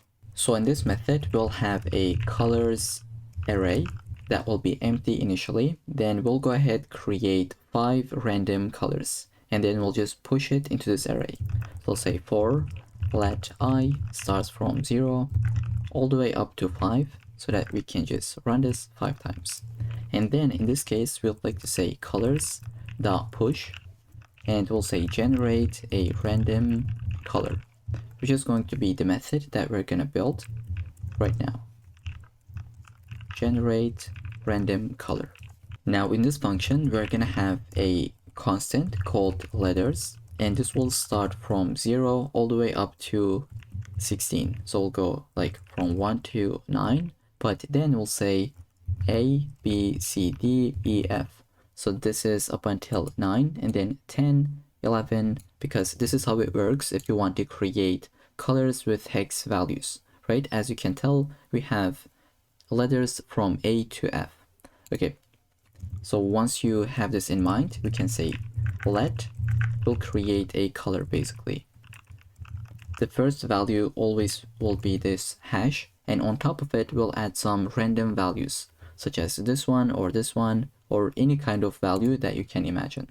So I'll say for let I is equal to 0, and we're gonna run this 6 times, because if you have realized, we have 6 letters every single time, right? Just take a look at that. This is what we have. And we'll say while I is less than 6, we'll just go ahead and increment it by 1. And now we'll say go ahead, add on top of the color variable, we'll say letters, and we'd like to basically select one of them randomly, right? So we'd like to add an index, and I'll say math dot floor math dot random, and we're going to multiply this by 16. Okay, now I'd like to show you this, what this does. Let's copy it, open up the terminal. I'll basically paste this every single time. So now we got 1, 6. As you can tell, we are getting random values from 0 all the way up to 15. Now 16 is not included because we only have 16 elements, but indexes are starting from 0, right? So if we have to put the indices, okay, this is kind of annoying, but this is the index of 0, 1, okay, why do I even type? So 0, 1, all the way up to 15. So that's why this will never give you the value of 16. At maximum, this could be 15. So this is something I wanted to highlight. And after this for loop, we would like to basically say return the color. So So it would be returned, right? And then this would be pushed into the array. Now, if you would like to test this out, you can copy this function, put it into your terminal, and just call that method, which is called the generate random color. Just go ahead, call that. So every single time you'll get a different randomly generated color, as you can tell. Now we got the color. What do we want to do? So we got 5 different colors. We would like to take them and update the UI with it. So say update palette display. And this is going to be a method where we'll just pass the colors, right? So we have generated some colors and we will pass it into this method so that it can update the UI with them. Now let's go ahead and create this method. Let's say function, we'll get the colors and we'll do something with it. So the first thing we would like to do, just select all the color boxes. I'll go ahead and say const color boxes and say document the query selector all, where we have this class name color dash box. And we would like to loop through each color box and update it with a color from our array. So I'll say color boxes dot for each method, and we're gonna get every single box. Also, I'd like to get the index. So let's wrap this with brackets, and I'll say index as well. Let's run an arrow function. Here we'd like to we'd like to get the color itself. So I'll say colors by using the index. So we can get the color itself. We'll be doing this for every single colors, right? And then we'll say const, let's say color div. We can say box.query selector of box. Sorry, what am I doing? So this should be color, I'm sorry. Let's go ahead and duplicate this. Now we would like to get the hex dash value, and we can update this variable. We'll say hex value. Now we are going to see why are we getting those in the first place. The first thing we would like to do is set the background color of the div. I'll say color div dot style, and we'll say background color will be equal to this color, whatever we have. And then we'd like to update the text to show the hex value. I'll say hex value dot text content will be equal to color. Okay, let's save. Hopefully it should be working out. I'll say generate palette. As you can tell, we are just creating the values, right? We are creating all these colors, and then we are updating our palette, which is going to get every single colors, right? Then it will just loop through it so that it can update the UI. So I'll just click to it. These colors have been generated and we have updated the UI, both the background color as well as the text itself. Okay, now let's see what happens if we refresh the page. So every single time we're gonna get a different palette, because whenever we visit our page, we are running this method. But if you delete it, every single time, if you refresh, you're gonna get the exact same color palette. Maybe this is the behavior that you would like to have, so you can delete this line, or if you would like to get some random colors, you could add this one. I'll just go ahead and comment this out so that you can have this on every single refresh. Now the other thing that we need to add is the copy functionality. When I click to the box or into this icon, into this button, it should copy it. Now we would like to add an event listener for that as well. So just because we have the first event listener right here at the top, I'll just go ahead and add the second one below it. So I'll just say palette container dot add event listener, which is going to be the click event. We would like to run this function. Now you can either go with an arrow function like this, or you can go with a default anonymous function in this way. So this is what I'll be using. It's completely optional. I'll get the event, which is passed by default, and I'll say if. Now we have two different checks, which is this one. Either we click to the button itself or into the box itself, right? Both of them will copy the value. So let's handle the first case where the user clicked to the copy button. So I'll say if e.target.classList this is how we can type this out. Class list dot contains the copy dash btn. In this case, we would like to go ahead and do something, which is to first get the hex value. I'll say get the hex value, and how can we get this? So we'll say e.target.previous element sibling dot text content. Now that we got the hex value, we can copy it to the clipboard. Now, why are we saying previous element sibling? Let's see why this is the case. Now, if we click to the copy button, let's take a look at the index.html. Where do we have the copy button? Let's search for it, copy-btn. Okay, now when we click to this element, we would like to go to the previous sibling, which is this one, and we would like to get the text content. So this is exactly what we are doing. We just got the text content, this is the value, and we would like to copy this to our clipboard. And how can we do so? Well, you can say navigator.clipboard.write text. Then you can basically put the hex value. Now let's save and take a look at it. If I click to this button, now it has been copied, but that was the end result, sorry. Let's go ahead and copy this one. Now it's been copied. If you paste it right here, as you can tell, it is this value that has just been copied. Now, once the value is copied, we would like to show some success feedback, just like this one. And this is working asynchronously. So what does that mean? We can add a method like .then at the end, and we'll say, once you have copied this to the clipboard, go ahead and run this method, which is to show copy success. Okay, but if you got some errors, we can handle it with .catch. So right after this, just chain .catch. We're gonna run this method where we get the error itself. Let's say err, and you can say something like alert the error. Or you can just put a console log if you really wanted to, just like this one. Okay, now we don't have this method. We're gonna be building it right now. I'll maybe just shrink every single one of these and create this method called show copy success. So this will be relatively simpler than you think. What do we want to do? Just basically display something and hide something else, right? Let's take a look at the end result. We're going to display this icon and hide it, then show this one once again. Just before we get into this function, I'd like to scroll to the top and get the copy button with this query selector, because we'll be using it in this method.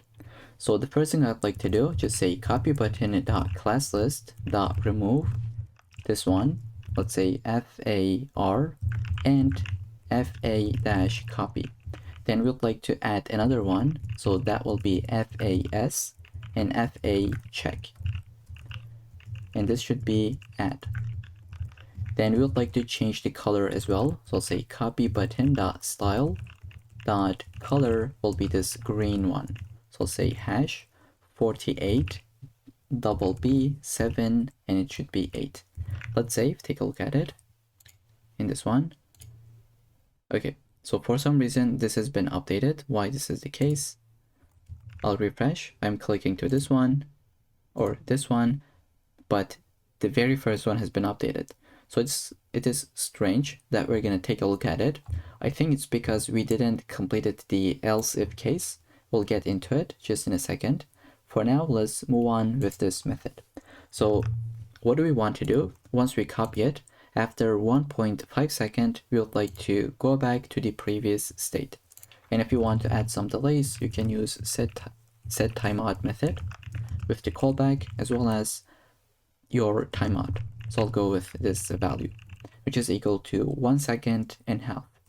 I'll say copy button dot class list. Now we'll be doing remove, but this time we're gonna remove this one. And I'll duplicate this. This will be add. So we are basically negating what we have just done a couple of seconds ago. I'll say copy button dot style dot color will be basically nothing, so that it can go into the default color, right? we're just resetting it, sorry. Now let's save and get started with the else if case, and I think it should be good to go. I'll say else if e.target.classlist.contains the color, and this means if user clicked directly on a color box, right? So in this case, we would like to run this block where I'd like to get the hex value. We'll say const hex value. This will be e.target.next element sibling the query selector. We would like to select the hex dash value, and I'll just maximize this. We'll say just get the text content. Now why this is the case? Why are we getting the next element sibling? Let's take a look at it pretty quickly under index.html. So if we click to the color element, which is this one, we would like to go to the next sibling element, which is this color info, and from here we would like to get the hex value. So this is exactly what we are doing. We are just getting the text content, and then we would like to do the exact same thing that we have just done right here. I'll copy this, paste it, save. We're just basically copying it to the clipboard. Let's put them side by side, save this, and take a look at the end result. I'll say, just copy this one, but for some reason it is getting the very first one. Let me copy this and put it into the URL. So we are copying this value, but this UI has been updated. Let's see why this is the case. Alright, so the reason that this is happening is because of this copy button. Now, when you say query selector of the copy button, we have 5 different buttons, but it'll always select the very first one. So instead of actually saying copy button, we would like to delete this and we would like to make it dynamic. So whichever we clicked, it should copy that one. And for this, we can send an element to this method. So I'll say e.target in this one, and right here we will say e.target, we would like to find the copy button, because this is where we click to the box, right? When you click to the box, you would like to select this element. So I'll say e.target.next element sibling.query selector, and we'll say .copy-btn. Once again, let me maximize this. Here we go, this is what we got. And in this method, we would like to get the element as an argument. Instead of using that copy button, I'll just say Command D a couple of times, and I'll just say use that element. Now it should be working out as expected. If I try to copy this one, it'll update it. And if I click to this one will update it. Everything is working as expected, right? Okay, so that was the entire project. I just tried to go really slowly. I'm sorry if it is kind of boring, but I just tried to make sure that we understand everything, like the previous element sibling, the next element, so on and so forth. And we even made a mistake where we got the copy button with the query selector, but we just pretty quickly fixed it where we need to pass the actual copy button dynamically, right? We have added the event target or the copy button itself, and then just handle it from the method. Okay, so I hope that makes sense. That's gonna be it for this project. I'll see you in the next one. In this section, we're gonna build a simple Kanban board. Now, if you have never heard of it, you can basically check it out and you can see a bunch of different examples, but I'd like to walk you through it within this example. So we're gonna have 3 different lists, such as the to-do category, in progress, as well as done. And you can take these cards and change the category, right? So I can take it, put it into this list, or this one, or even in this one. And I can even order them within the list itself. So we have a buy groceries at the top. If I wanted to, I can take it to the bottom. So this is the end result. This is what we're going to be building. And there is an API, which is the HTML drag and drop API. This is the documentation that you can take a look. Like if you want to learn everything about it, this is the article that you'd like to go through. But basically, I will simplify it and I'll just teach you the 90% of the things that you would need to get started with it. So this is the end result. This is what we're going to be building. Let's go ahead and jump into the code. I have an empty folder as always with 3 different files. Let's first get started with HTML. I'll just put them side by side. And by the way, the end result will be responsive, as you can tell. Well, it's maybe not that responsive. I think here we cannot scroll to the top, but we can fix it within our code. And I just even went pretty quickly, fixed the end result. So here we can see it is responsive. We are able to scroll to the top, to the bottom, and we have our columns either like this or one at a time. Okay, now let's go ahead and have this index.html. Let's open this up with the live server. That should be right here. And we can close these warnings. Okay, so let's create our file. I'll say for the body, we would like to have a couple of different divs. So I'll just zoom in maybe, and I'll say we would like to have a div that will be our container. So I'll say class name of container. We'll go ahead have this h1, which will be the simple Kanban board text. So I'll go ahead paste this in, and then we're gonna have the board itself. So it'll be this container that you can see. Oops, okay, so it is this one that we have. So we'll just call this as the board. Let's say board, just like that. And we'll go ahead have some lists. So I'll just say create a div with the list class, and this will take the ID of list 1. And we are going to duplicate this twice, but for now, let's say this is the list 1. And this will take the h2, which will be to do. So this is what we have just built, and we're going to put 2 different cards. So I'll say card class that will have the wash dishes. Now the most important thing, here it comes, it'll be draggable of true. Now let's see what this does. If I save, can I see anything on this file? No, I cannot. Okay, I just refreshed. Now we should be able to see it. Let's say dishes with double S. Okay, now it is working in live mode. Now what happens if you say draggable of true? Well, first let's delete it and try to see what happens if I try to drag this and drop it. I cannot, right? It is selectable. I'll just zoom in. So we can select it, but we cannot drag and drop it. But if you say draggable of true, now we can basically drag this and drop it any places, but we don't really have the functionality, so it is not going to work. But we're gonna make that work just in a second. So this is that thing that we need, and you can take a look at it. From the documentation, it should be somewhere right here. Okay. So now that we have the draggable of true, now that we know what this does, we'll go ahead add an ID. I'll say this will be our very first card. I'll say card 1. And we can basically duplicate this one. This will be buy groceries, right? Let's type this out. So it'll be draggable of true, but card of 2, right? We'll just update the ID. So that's gonna be it for our very first list. Now we'd like to add the other ones, such as in progress and done.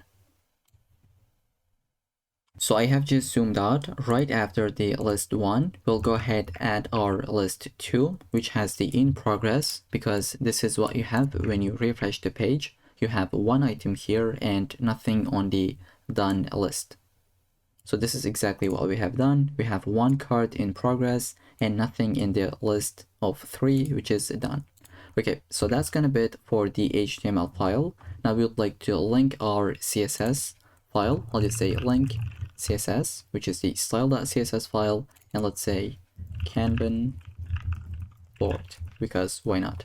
And then we would like to add the script source of script.js file. And the very first thing we would like to do is just build the style.css file. So as always, we're gonna add our basic reset, and this is the end result that we have at the moment. So I'll just say select everything, and we'll say padding of 0. Let's duplicate that. This will be margin of 0, and finally box sizing of border box. We'll go ahead and select the body. The first thing I'd like to do, update the font family. So I'll say font family will be equal to, let's say, sans serif. Now everything has been updated. Then we'll say, let's update the background color. Instead of using white, I'll go with a kind of like a gray color. I'll say F8, F9, and FC. Then we'd like to say display of flex, justify content of center, and then align items of center. Now we'd like to say minimum height of 100 VH, and it'll put everything into the middle of the screen. Then we'd like to select our container, and we'd like to say text align of centered. Then we'd like to say width of 100%, and finally let's give some paddings like 1.2 rem. Okay, now this is what we have. Let's go ahead and select H1. We'd like to say color of the classic one that we use. We'll say margin bottom of 20 pixels and font size of 2 rem. Okay, then we'd like to change the board class, right? I'll go ahead, select the board. Let's say display of flex, justify content. Now this will be space around, and let me display it in the end result so that they are spaced out, let's say spaced out evenly, right? Well, actually there is something called space evenly, but this is kind of similar, not exactly, but it'll do this similar thing, right? Okay.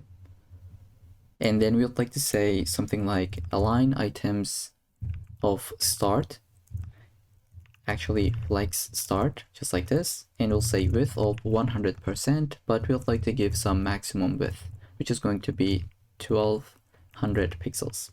And then we can say margin of 0 as well as auto, and finally we'll just give some gap like 20 pixels. Alright, this is what we got. Still looks ugly, but we're gonna get there. I'll go ahead, say select the list. We'd like to say background color will be updated to something like E3, E4, and E8. Then we'll say padding of, let's say 1 rem. We can give border radius of 8 pixels for the rounded corners, width of, let's say 30%. So it is kind of like 30, 30, 30, and we have some spaces. It'll be kind of like 100% in total. Okay, then we'd like to say minimum height. Let's just type this out. I'll say minimum height will be 400 pixels.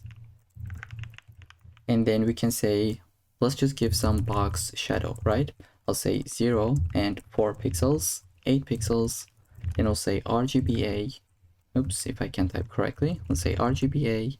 We'll go with 0. Okay, kind of annoying, but let's go ahead, type this out. And for the color, you can go with something like 0.4, but in this case, I'll just go with 0.2. This should be good to go. If we increase it, what happens? Let's see our end result. Like kind of ugly. So like 1.1 is even 0.2. And then we can add something like dot list h2. We would like to update the heading. I'll say color of 555 and margin bottom of 1 rem. And we can just increase the font size 1.5 rem. This is what we got. Now we would like to select the card itself. Let's say dot card. We would like to update the background color, and bunch of different things. So let's just say start with this one. This could be white. Here we go. And we'll say color will be 333. And then padding will be, let's say 1 rem. Then we could say margin bottom of 10 pixels. Now we have added the margin bottom. Let's say border radius of 8 pixels. Here we go. This is what we got. We'll say cursor of grab. Now this is kind of cool because once you hover over this, it has the grab, and there's also something called grabbing. When we click to it, this is how it'll look. So let's actually try to see it. I'll just say by default, this will be grab.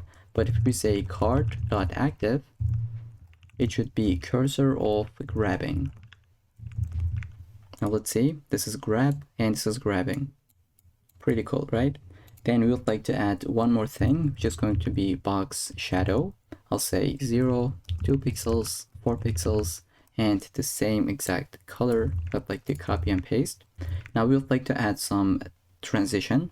First, let's say here we'll have transform of scale, that will be 1.05, and box shadow,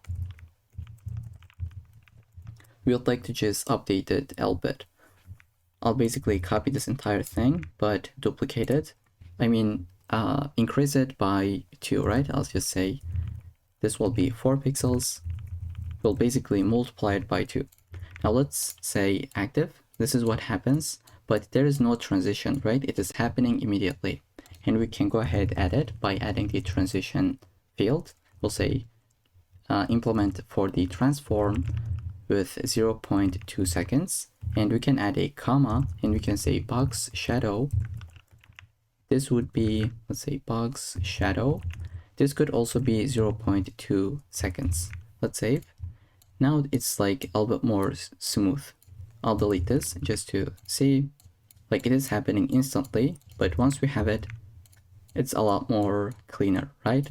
And you can say something like all as well. Now it'll apply to everything, but I just wanted to show this. If you want to add some specific things, let's say for the transform, you want this to be in 2 seconds. Like, as you can tell, it is just happening in 2 seconds, which is kind of ugly, but this is just an extreme example. So I hope that makes sense. And now that we have understand it, we can save and move on with the next class. I'll just say list.over. If we have this over class, we would like to update the background color to be, let's say, D1, D3, D8. Now, why do we need this over class? Let me display. If we go into the end result, so if you take it and put it right here, as you can tell, the background changes, right? And this is what we are doing. Once we enter into the container, we will add that class. And once we are out, we're going to remove it. I hope that makes sense. Now let's go right here. And finally, just make it a little bit more responsive. I'll say add media. So I'll say media max with 768 pixels. We'd like to change something, which will be the board. I'll say flex direction will be column. And we can say align items will be centered in this case. Then finally, the list will be width of 80% and margin bottom of 20 pixels. Okay, why does this looks that ugly? Okay, this should be 80%, not pixels. Here we go. Once you hit here, it's like completely responsive. So we have the entire UI, it is working as expected, but we don't really have the functionality. We can just drag and drop, or we could drag, but we cannot drop it. So for this, we will add the script.js file. So let's kill the left-hand side and get started with it. And I think this will be easier than you think, but let's go ahead and see what we'll have. So the first thing I'd like to do, just select all the cards and lists that we have in the UI. So I'll say const cards and maybe duplicate this. This will be lists. And for the cards, we'll say document.query selector all, and I'll copy this name. And then I'll say just select the card class. Then we'll go below, we'll say document, query selector all. This time we will select all the lists. Now what do we want to do first is to add some event listeners. Now notice how we have things like, in the end result, we have things like drag is started, drag is entered, right? So like drag is entered, drag is leave, so on and so forth. So we'll add all kinds of events that we would need for this project. So the first thing I'd like to do is to create a for loop. I'll say for const card of cards. Basically, we will add an event listener for every single card, and we can do it with a for loop. I'll say card.add event listener, and we're gonna listen for the drag start. Okay, this is how we can type this out. And once we have this event, we can run our method where we will handle this event. So I'll say drag start. This is something that we will create just in a second. Then we can say card add event listener for the drag end event, and we'll call our method to implement it, which is going to be called as a drag end. And now we would like to add some events for the lists, right? So we just added some events for the cards, but we would like to add some events for the lists themselves, right? I'll say for and do the exact same thing, const list of lists, and we'll add 4 different event listeners. So I'll just say list.add event listener, and I'll just duplicate this 3 times. Here we will listen for drag over, we will have drag enter, we'll have drag leave, and finally just a drop event.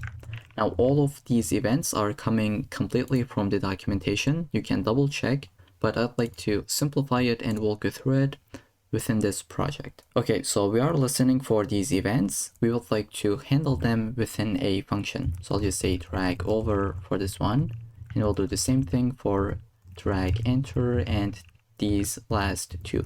I'll say drag leave, and finally drag drop.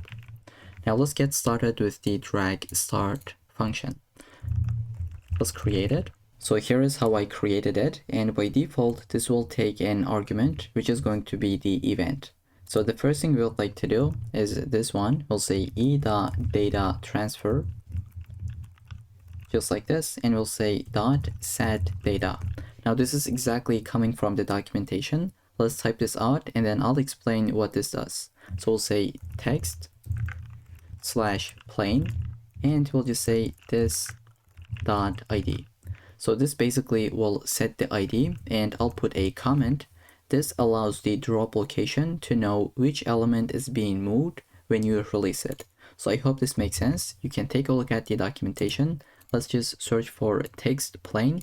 So this is exactly what we have. I think at the top. Okay, so this is what they are doing. They say event.target.id. We are using this.id. It is kind of the similar thing. It is working in the same way. Okay, now let's go ahead and complete this function. This is all we need for it to handle the drag start. Now we're gonna add the drag end. I'll say function drag end.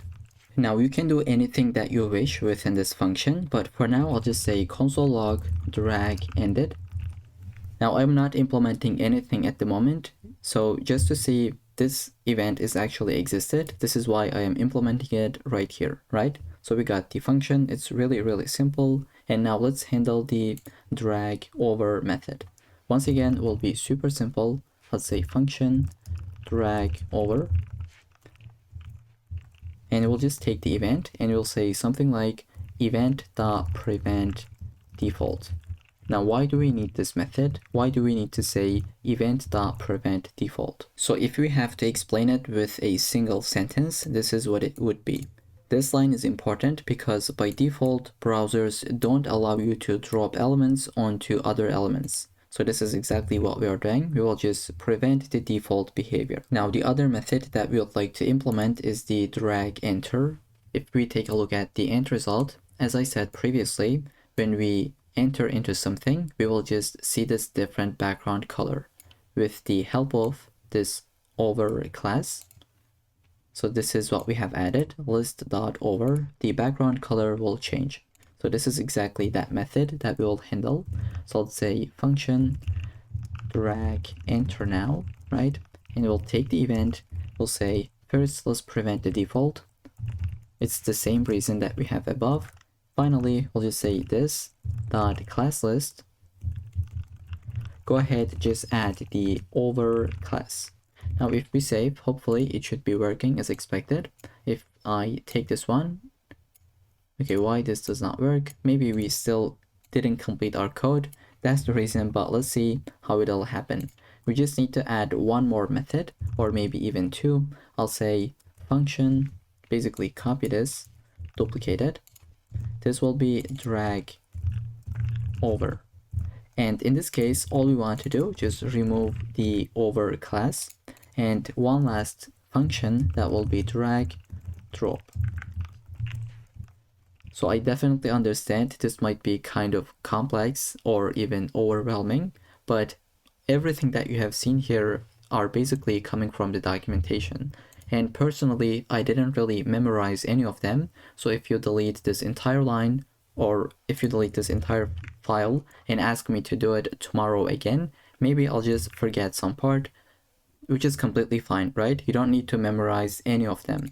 But just know, like, this is something that has existed. You can build your own version, or you can use even some built-in packages. So this is the point of this project in the first place, just to make you aware that something like this existed within HTML. And this is how we can build it pretty simply and quickly. Okay, with this explanation out of the way, let's go into the drag and drop method and say, give me the ID of the, like, ID of the element, right? I'll just say const ID. We'll say event, the exact same thing actually that we have done above. I'll copy this part, event data transfer, but this time we'll say get data. And this part will be the same, which is text slash plain. Then we would like to go ahead, just find the card. I'll say const card. We can say document get element by ID and just pass the ID within that. And we'll say this dot append child, because we are appending something, right? If I take this one and drop it, I just append this child into this parent. So that's why we need to call this method with the card itself. And finally, we'll just say this dot class list dot remove the over class. So that should be it. Hopefully everything should be working as expected. Let's go ahead and test this out. I'll refresh, take this, put it right here. Looks like it doesn't. Maybe we are missing something. Let's see why this is the case. So if we take a look at our terminal, we have an error that says a drag leave is not defined. That's true because I forgot to call this as a drag leave. Okay, that should be it. Now it should be working out as expected. I'll take this one, put it right here. This is what we got, and we can put it on this one, this one. Everything is working as expected. So that's gonna be it for this entire project. I hope you enjoyed it. Once again, the point of this project was to actually teach you that there is something called HTML drag and drop API. This has existed. This is something that you can use whenever you need it. Everything is coming from the documentation. It is kind of complicated, but you don't really need to memorize the entire syntax. All you have to do, just come up to the documentation, learn it, or try to copy and paste into your code. As long as it is working, I think that's completely fine. So with that, I'll see you in the next project. In this section, we're gonna build an expense tracker. Now this is the end result. Let's take a look at it, and then we'll just jump into the code. So we have a form where we can add a description like AirPods and then the amount. If it is an expense, we should put minus in front, and then we would say something like $250.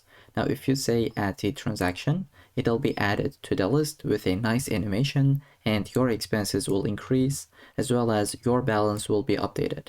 Now, if you refresh your page, they will still be here because we will save them to the local storage. And then let's try to add something like salary. That will be an income, so we don't really want to put minus, just put the amount itself. So let's say 2,000. I'll add this. Here we go. Now it is in the salary list. Everything has been updated. I mean, it is in the transactions list. And if we wanted to, we can delete it. The UI will be updated immediately. As we can tell, and we could refresh, everything would stay here right there. And let's try to add something. Now, as you can tell, once we have a couple of different items, at some point, this will be scrollable. So this is something that we will learn as well. And if you wanted to have these screenshots, you can find the link in the description for the diagrams, just like any other project that we have so far, right? Okay, now with this in mind, let's go ahead, jump into the code and try to build this end result. So the first thing we would like to do, just get started with the HTML file.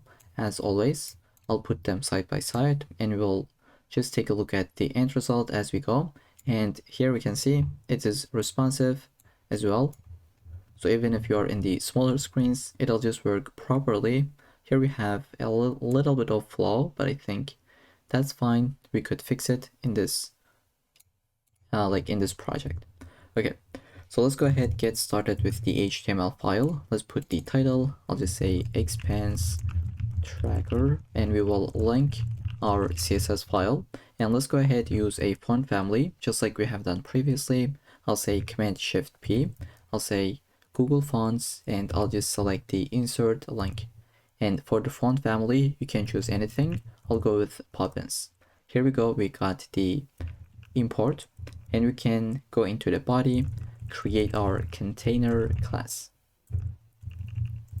So I just fixed my typo. Let's say we'll have an H1, which will be this one. Let's say expense tracker, and we can save. Let's say open with live server. We'll get some warnings, that's fine. Here we go, now it is working as expected.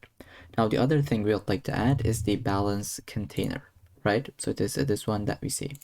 I'll go ahead and say something like balance container, and we'll have some items like h2 of your balance. We can put the h1, this will be, let's say, ID, and this could even be h3. We can change it. I'll say balance, this will be the ID. When we first get started with it, it could be $0. So this is what I'll have, and then we can basically have the summary as well, which is going to be the income as well as the expenses, right? I'll say summary class. This will have the income as well as the expenses. Let's first get started with the income div. This will be in h3. Let's say income, this is the text, and then the p tag. Initially, it'll be 0, but we will update it within our JavaScript code. And for the p tag, we can say something like ID income-amount. Let's do the exact same thing for this one.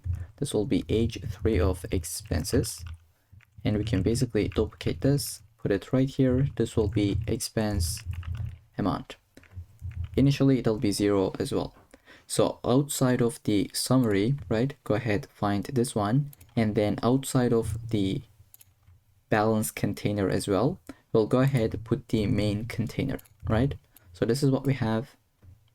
Right below it, I'll say main-content, where we'd like to put the transaction container as well as the form itself. So here I'll go ahead and say transaction-container, and then I'll duplicate this. This will be the form container. Let me show the end result. So we have built the header part, right? Now we're going to build the transaction container as well as the form container. Okay, so let's get started with the very first one. So this will have an h2 that will say transactions. Then we can go right here, we'll have a UL, which stands for unordered lists, and we can give an ID. Let's say something like transaction-list.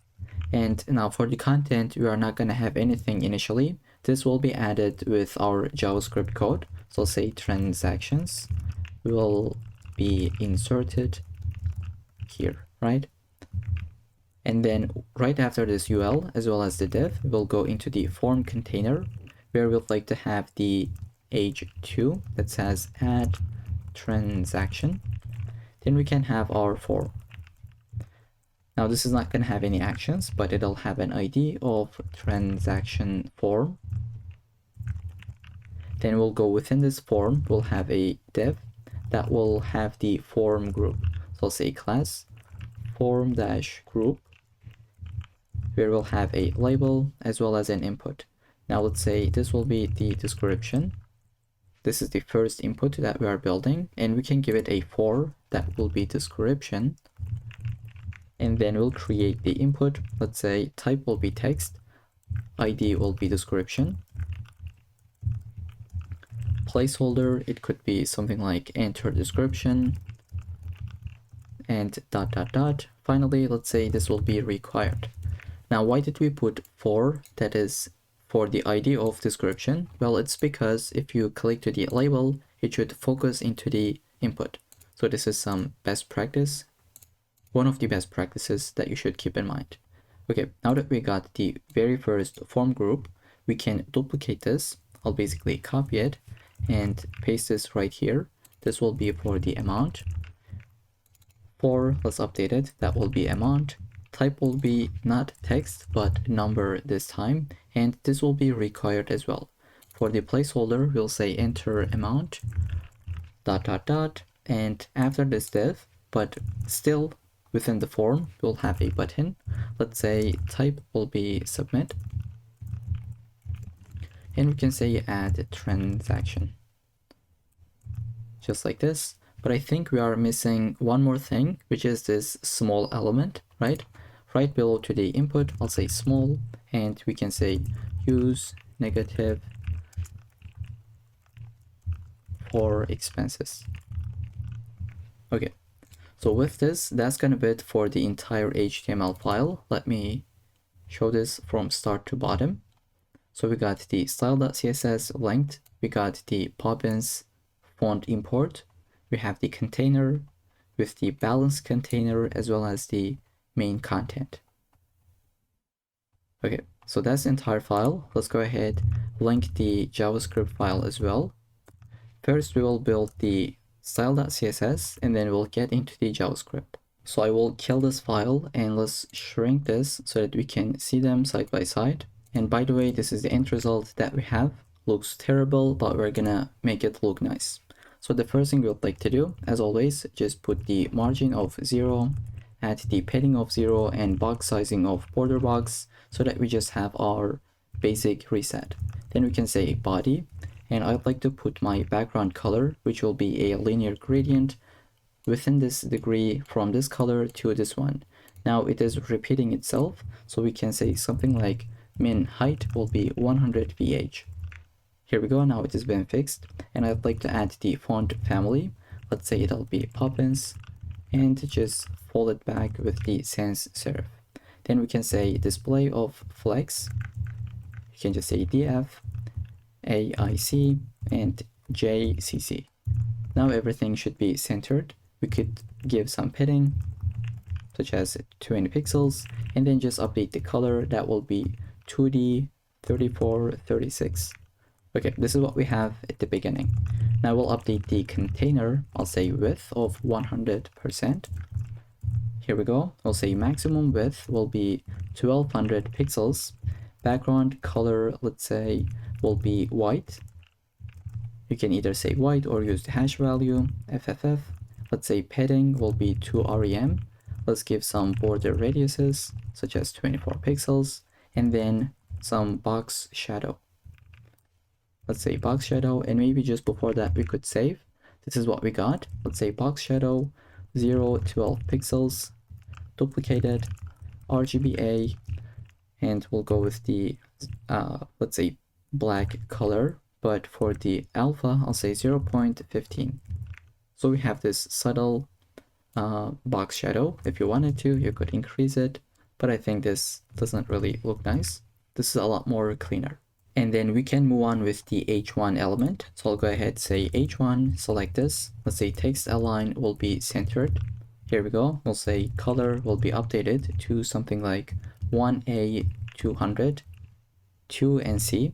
Then we'll say margin bottom of 35 pixels. Let's say font size will be not font style, but font size will be equal to, let's say, 2.2 rem.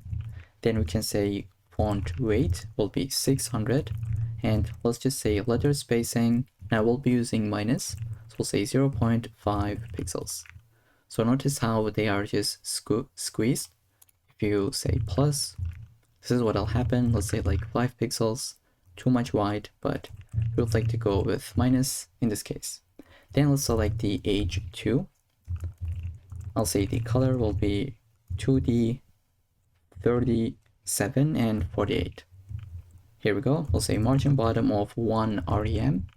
We could say font size will be 1.25 rem and font weight of 500. Here we go. This is what we have. Now we would like to select the balance container.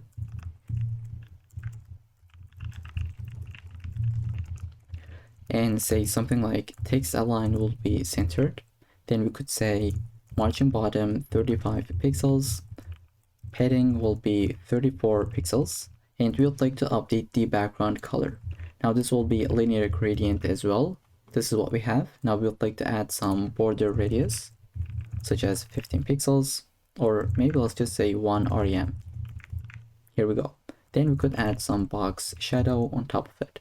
So say 0, 4 pixels, 12 pixels, and the, let's say, black color. And for the alpha value, we can go with even less than 1.15 that we have done above. I'll just go with 0.05. Super subtle, but why not, right?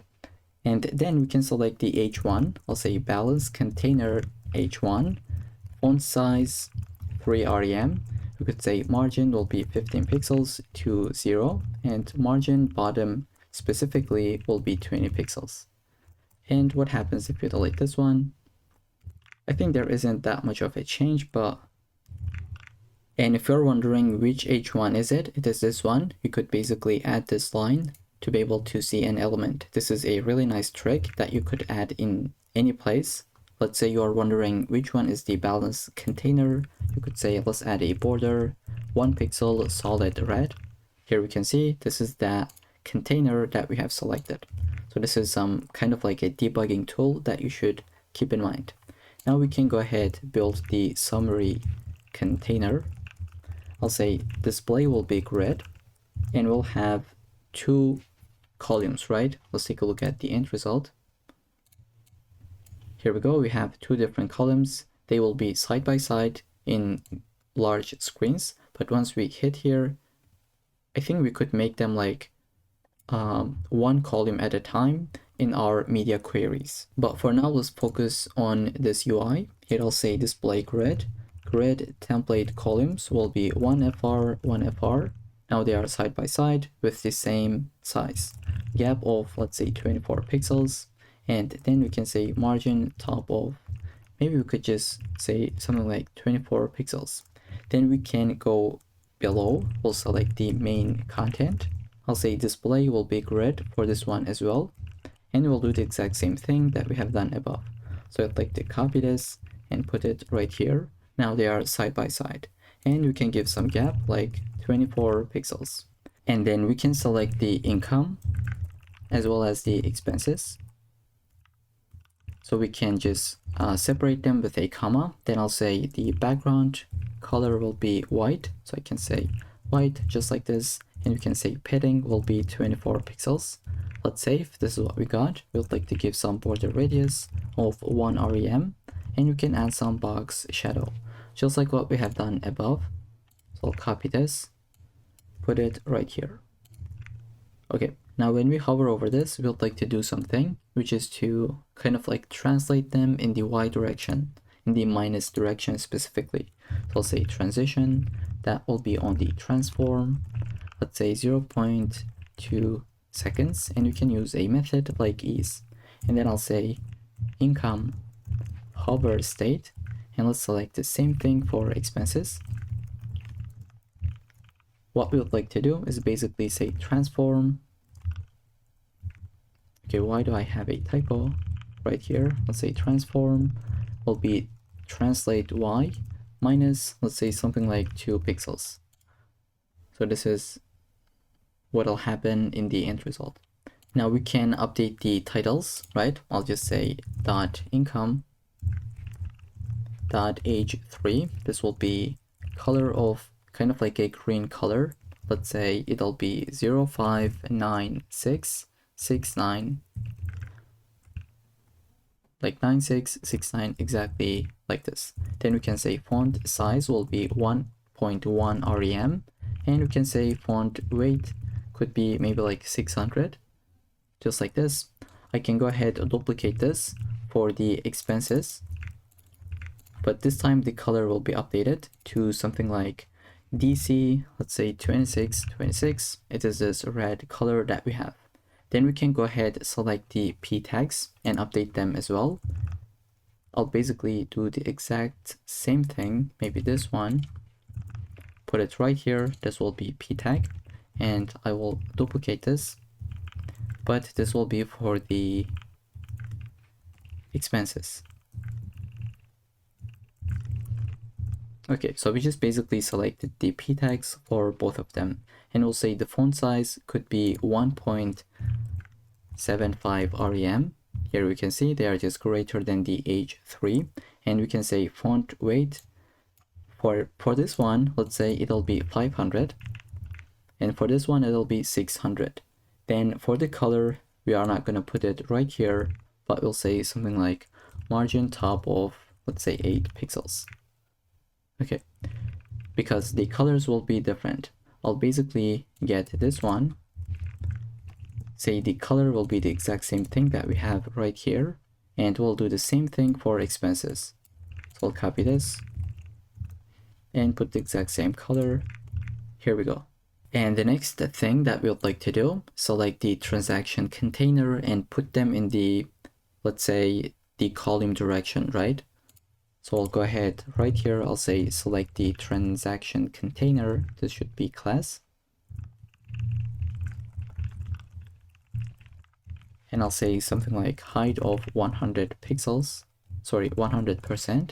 Let's save.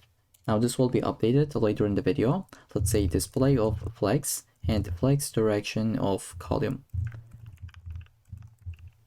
Okay, now we would like to go right below to it, and we can select the transaction list. So I'll select it with the ID selector, and I'll say the list style will be none. Now, unfortunately, we cannot see anything at the moment. Later in the video, once we add it from JavaScript, it'll be displayed right here. So this is the part that we are trying to build at the moment. Let's put the classes. We will see the end result a little bit later in the video. So we'll just get rid of the list style. We can say maximum height will be 500 pixels, and then we'll say overflow in the Y direction will be scroll, or let's say auto. Now what happens is this. Let me display pretty quickly. So the maximum height will be 500, as you can tell. If we have more content, they will overflow. And when they overflow, we would like to say auto so that we can get this scroll bar, right? I hope this makes sense. We have some, let's just put something. Let's just add something more. All right. So we have a bunch of different elements, and the maximum height is 500 pixels. Now they are overflowing, right? In this case, we say overflow of Y direction will be auto so that we can get the scroll bar and nicely scroll within that. Okay, so this is exactly what we have done. We wanted to display it pretty quickly. Then we'll just say padding of right could be something like 8 pixels, and we can say flex grow will be 1. So it'll take the space as much as possible. Now I'd like to do something else, which is this scroll bar. So as you can tell, the color is a little bit different because we are going to style it manually. So we'll just customize it, and let's see how we can make it work. So we will basically say something like transaction list. I'll copy this name, and we'll say double colons and dash WebKit. We can say scroll bar, and we can update the width. So I'll say width will be 8 pixels. Now we can update the track as well as the thumb. Now what does that mean? So track is the background of the scroll bar. So what you have, like, what do you see here? I'll just zoom in. Okay, so this is the track and this is the thumb. Now we would like to select them, and we'll say something like, when we hover over the thumb, just go ahead and change the color. Now we'll see this in a second. Let's be patient and type this out, right? I'll copy this entire thing. I'll say transaction list, WebKit scroll bar dash track. Let's duplicate this, and this time it'll be thumb. And we'll just duplicate this once again. This will be thumb on the hover state. Let's build them. This will be the background color of, let's say, F1, F1, F1, and we'll say border radius of 4 pixels. And I'll just add a to-do, like to-do, show this later in the video. So once we add our transactions, I'll just come right here in the code and try to change something so that you can see what we are doing right here. And I'll add a comment for the track. I'll say track is the background of the scroll bar, and thumb is the draggable part of the scroll bar. Now I'd like to change the background color on this one as well. That will be, let's say, CB, the 5E, and 0. Then we would like to say something like border radius of 4 pixels. Finally, we'll just update the background color on hover on the thumb.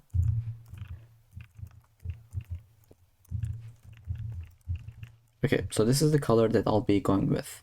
Now that's gonna be it for the scroll bar styles. I'd like to put this to do right here. We'll just come back to it later in the video. Now the other thing that we'd like to style will be the transaction itself. As you can tell, it looks really clean, and I'd like to just show you something. Now I'll add an element, and once I say add transaction, notice how it'll be animated from the left hand side, right? So I'll just slide in. Let's say add transaction. Here you can see it just slides in. And for this, we'll be using an animation with keyframes. So let's go ahead and build the .transaction class. I'll say display of flex. We'll say justify content of space between. We'll go ahead and say align items of center, and you can give some padding, such as 1 rem and 1.1, or let's say 1.2 rem. We'll go ahead and say margin bottom of 12 pixels, border radius of 12 pixels. Let's say background color of white. I'll say give some box shadow. It'll be subtle, but still 0.02 pixels, 8 pixels. And RGBA, we'll go with this exact same value that we have previously. And I'll say transition will be all 0.2 seconds, and we'll say ease. Finally, we'll just say border right, because as you can tell, we would like to add some borders, right? I'll say border right will be 5 pixels solid. We don't really want to give a color at the moment because it'll be dynamic depending on the type, either income or expense. Okay.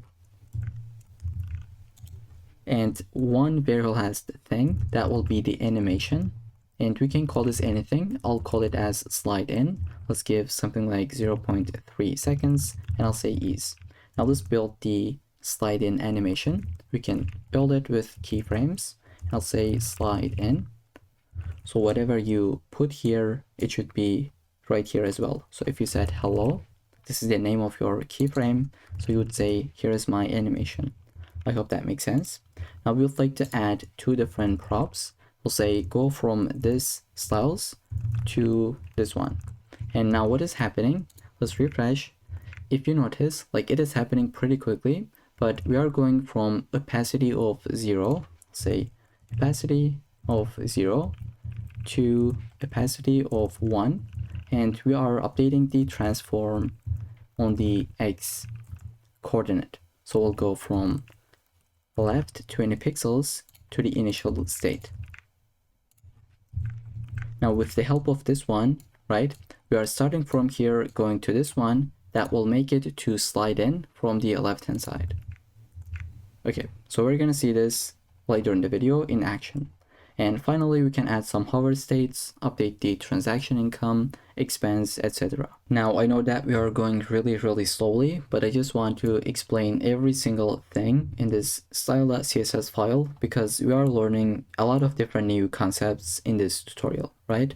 So let's just move on. Maybe we can speed things a little bit up, but let's go ahead and complete this entire file. Now, what do we want to do is this. When we hover over the transaction, we would like to change the box shadow and maybe take it to the right hand side a little bit, right? So I'll just add this part where I say transaction.hover, go ahead, translate it on the X direction and add some box shadow. And for the transaction income, we will add this border color, border right color specifically. And for the expense, we will add this one. So this is exactly what we have done. And we will say, now let's add this delete button. Now initially it is not really visible. Once you hover over the element, you're able to see it. And once you hover over the icon itself, you'll be able to see this background color, right? So to be able to implement that, I'll go ahead and say transaction.delete button. Now we'll say the background will be null initially, no borders at all. This would be the color, cursor pointer, font size, and opacity of 0. That means it is not going to be visible initially, but once we hover over it, we would like to change the opacity.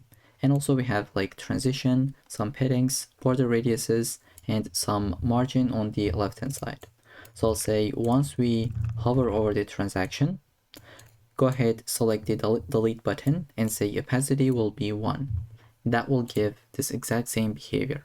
So it is not visible, opacity of 0, but once you hover over it, it is visible, right? Now the other thing that we would like to implement is this. When we hover over this, it'll just scale a little bit, right? And we should be able to see the background. So I'll go ahead, say transaction, select the delete button, and when we hover over that, change the background color and scale it a little bit up.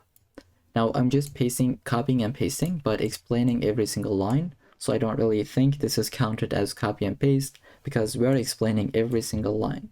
Now we're going to go ahead and select the form container, build this one, and then we can jump into the JavaScript section. Okay, so once again, on the form, we have some linear gradients, we have some paddings, border radiuses, some box shadow, as you can tell, and the flex direction is column, right? We're going in the vertical direction. So I'll basically add everything that I just said into the form container, and then we can select the form itself and make it to be in the flex direction, column direction as well, just like this. Then we can add some margin bottoms on every single element, right? So we have this form group, which is our description and enter description input. We're going to give some margin bottom right here, and same for this one. So this is what we are doing, just adding some margin bottom on the form group class. Now we can select the label itself, just change the color, add some margin bottom, display of block, and font weight of 500. So at this point, we are just repeating ourselves, right? We are just adding the same thing here in this file. That's why I'd like to copy and paste for the next items and just walk you through it. You can type this out or get it from the source code. So for the input elements, we are adding the width, padding, some borders, border radius, font size, background color, and some transitions.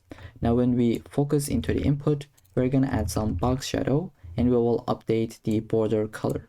Now let's see, if I click to this one, this is the end result by the way, but here is what happens. So this is that focus state that we have just added something in. Now we would like to say if we are on the hover state on the input, we would like to change the border color. And we can select the small element, just add some really basic styling. Then we can select our button. Now this button is the type of submit. How do you select a button that is type of submit specifically? Well, you can do something like button and then whatever the attribute that you would like to have. So the type is equal to submit. Go ahead, select that button specifically.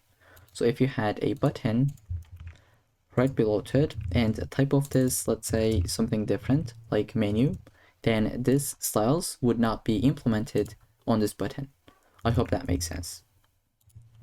And we are just changing the background color, adding some different colors, right? Such as white, border radiuses, like everything that you have seen here.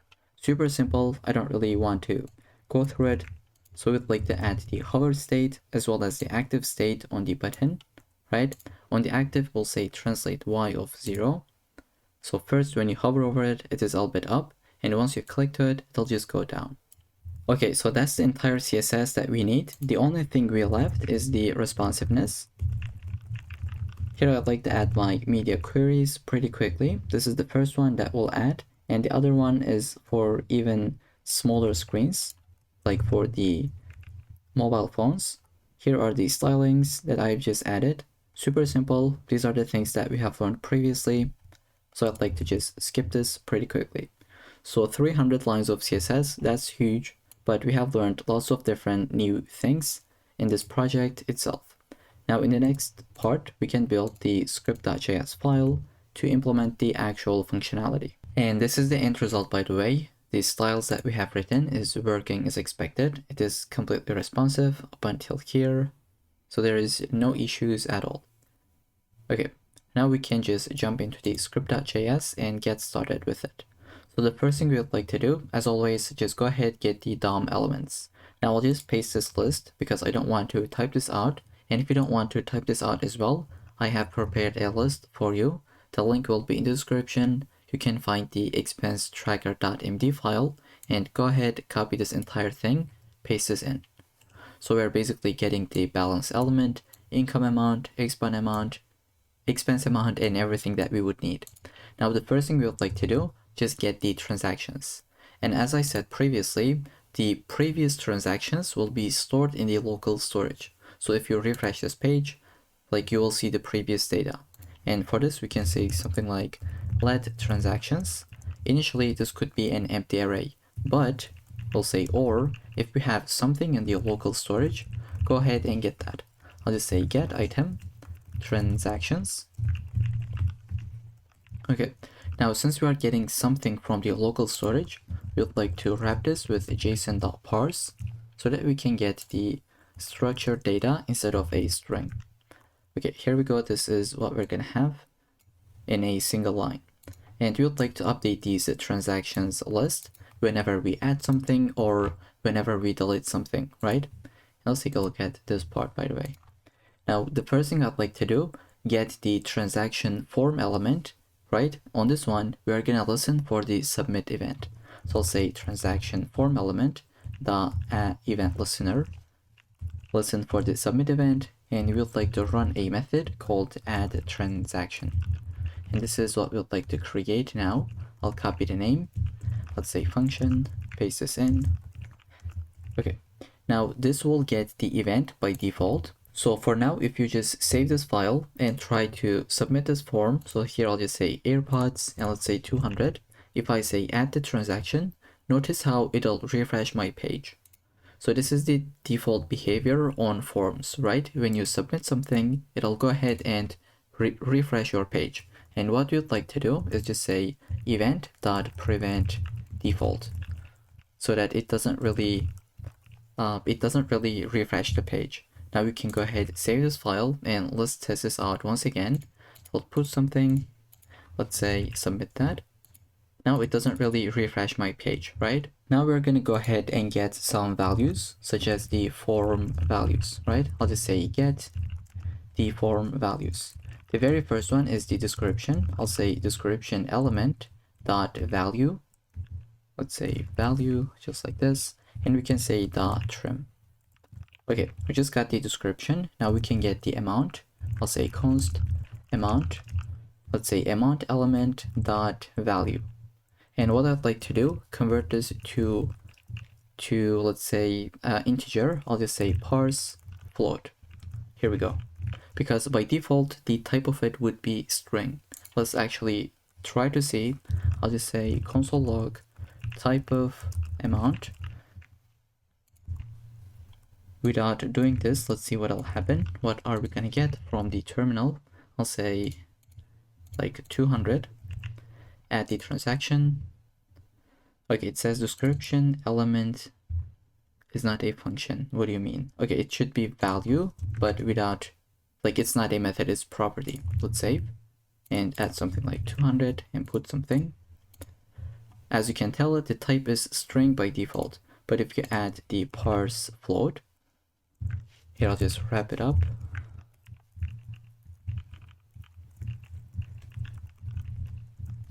Now let's try to submit the same thing. Okay, type is number now, as we can tell. So this is what I'd like to do. And now we would like to create a transaction. I'll say transactions dot push. We're gonna basically push an object into that list, right? I'll say ID could be date dot now because we are going to sort them, right? Let's take a look at the end result.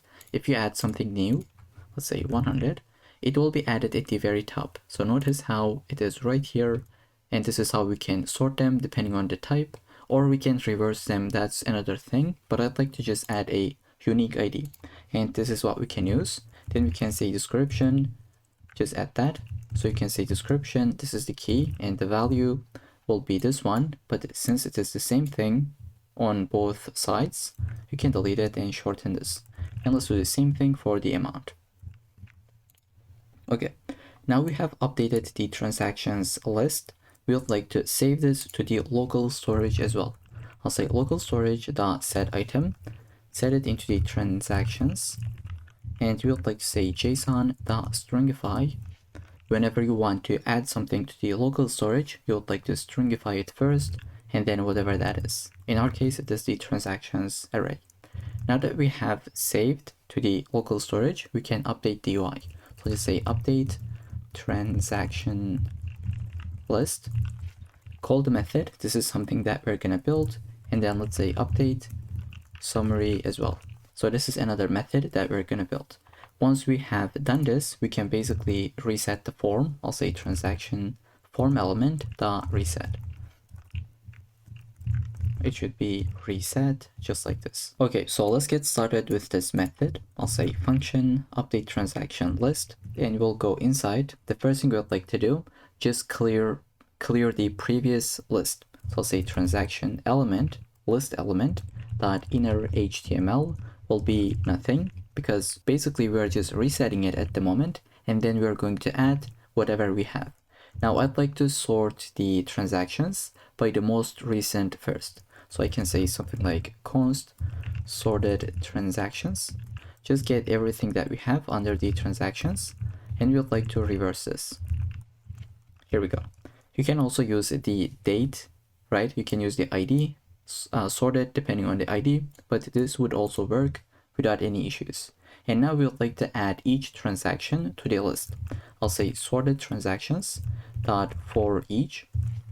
Let's get the each transaction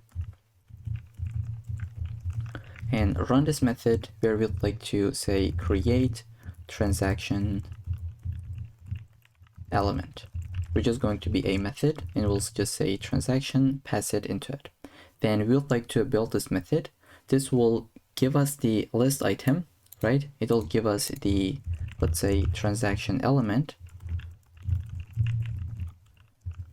and we would like to append this to the UI. I'll say transaction list element dot append child, and it will be this child, which is the transaction element. Now let's create this method. I know that at the moment it might not make too much sense, but once we complete everything, it should be pretty clear and crisp. So I'll go ahead and basically create this method. Here we go. This will take the transaction as the argument, and we are going to create a list item. Now why this is the case, here we said that the transactions will be inserted here, which is a UL element. So we'd like to basically put a couple of different list items right here, and those will be whatever you submit, right? Okay, so this is exactly what we're going to be doing right now. The first thing we'd like to do, just create a list element. I'll say document.create element, which is going to be a list item. Then we'll say list item.class list, class list dot add, and the thing that we'd like to add will be the transaction class. Then we'd like to add another thing that will be either income or expense. So I'll basically duplicate this, and here I'll say if transaction dot amount, if it is greater than 0, that means it is an income. So we're going to add the income class, but else if it is negative, which means it is an expense. I hope that makes sense. Now we can update the inner HTML, which is the content. Let's say inner HTML, and I'll put backticks because we'll go make this multiple lines. Here I'll have a span element, and we need to type this out manually. Let's open this up, close this off, and I'd like to say here it'll take the transaction dot description. Then we would like to have another span. I'll duplicate that. This will take the transaction dot amount. Now we would like to format this. We're gonna wrap it with a method, but I'll just leave it as a to-do in a second. The other thing that I'd like to do, still within the span, I'll create a button, which is going to be this delete button, right? Okay, so I'll say button and close this off. Okay, we're gonna give the class name. Let's say class will be equal to delete dash button. And please be very, very careful. Just type it out exactly what I do. So do not forget the codes, anything that we have right here. Otherwise, it's going to crash, right? So you should add the closing tags, opening tags, like everything. It should be correctly. Okay, we have the class name. On click, we're gonna add. So once we click to this button, what do we want to do? Just remove a transaction. Here I'll open up my quotes and I'll say remove transaction, call this method with the transaction ID. So this is another method that we're gonna build. Let's maximize this. Here I'll say we will put the transaction dot ID. Once again, this will make a lot of sense just in a couple of minutes. And for the button content, it could be this X icon, right? The X character. Okay, so this is what we have. We have a to-do. We will fix in a little bit. If you wanted to, you can add a comment, maybe right here. Let's say to-do, update the, let's say, amount formatting. So this is what I do almost always, adding a to-do so that I do not forget it in either case, right? In any case. Okay, so that's gonna be it for the inner HTML. Now we can basically return the list item, which is the thing that we are getting and appending it to the UI.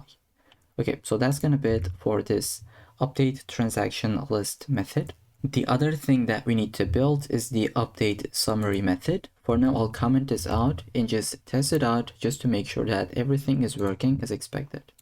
Okay, let's go here. I'll refresh and we'll say enter description, could be like, let's say my salary.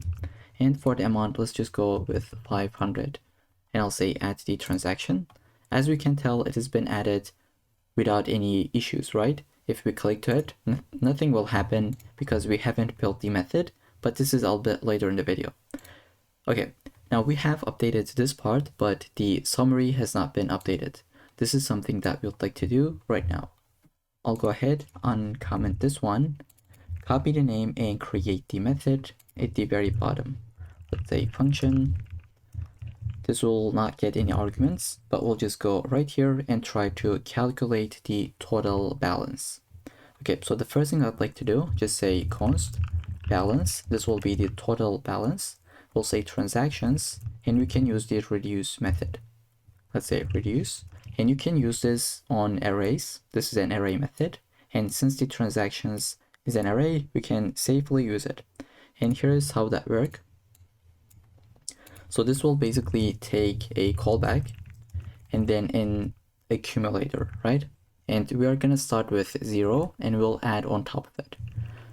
Now let me give you an example. Let's say we have an expense, or let's say we have an income of 100, we have an expense of -50, we have another income 200, and let's say another expense with, let's say, -200. What this method will do, it'll just get add these values on top of 0. So we're going to start with 0 plus 100 plus -50 plus 200 plus -200. So this will be equal to 0. This will be equal to 50. At the end, the balance will be 50. I hope that makes sense. And now let's see how this will work. I just need to explain it in really detail because maybe this is your very first time seeing this method. So we're going to get the accumulator, right? And then the transaction itself. So here we'll say accumulator plus, this is what we would like to return, transaction.amount. Okay, so once again, I'd like to walk you through it pretty quickly. So we're going to start with 0. Accumulator is equal to 0, and the first transaction is equal to 100. So 0 plus 100, this will be equal to 100, right? Now this will be the new accumulator. So we have 100 at the moment as our accumulator. So 100 plus -50, right? 100 plus -50 will be 50. This is our new accumulator. So on and so forth, we'll just go through it until we complete this entire array. I hope this makes sense. I genuinely wanted to explain this super slow so that it makes sense. Now we got the total balance. Let's try to calculate the income. So I'll say const income transactions. Now this is an array. We'd like to first filter out the, let's say, first we'd like to get the incomes, right? The positive numbers. So we'll say get every single transaction where the transaction dot amount is greater than 0. And then we'll do the same thing that we have done above. We'll like to reduce it to a value. So we'll copy the entire thing, paste this in. Dot reduce will get accumulator, the transaction, and we will add it on top of 0. But this will be the positive values only. We can do the exact same thing for the expenses. And we'll say if the amount is less than 0, just grab them and finally reduce it into a one single value.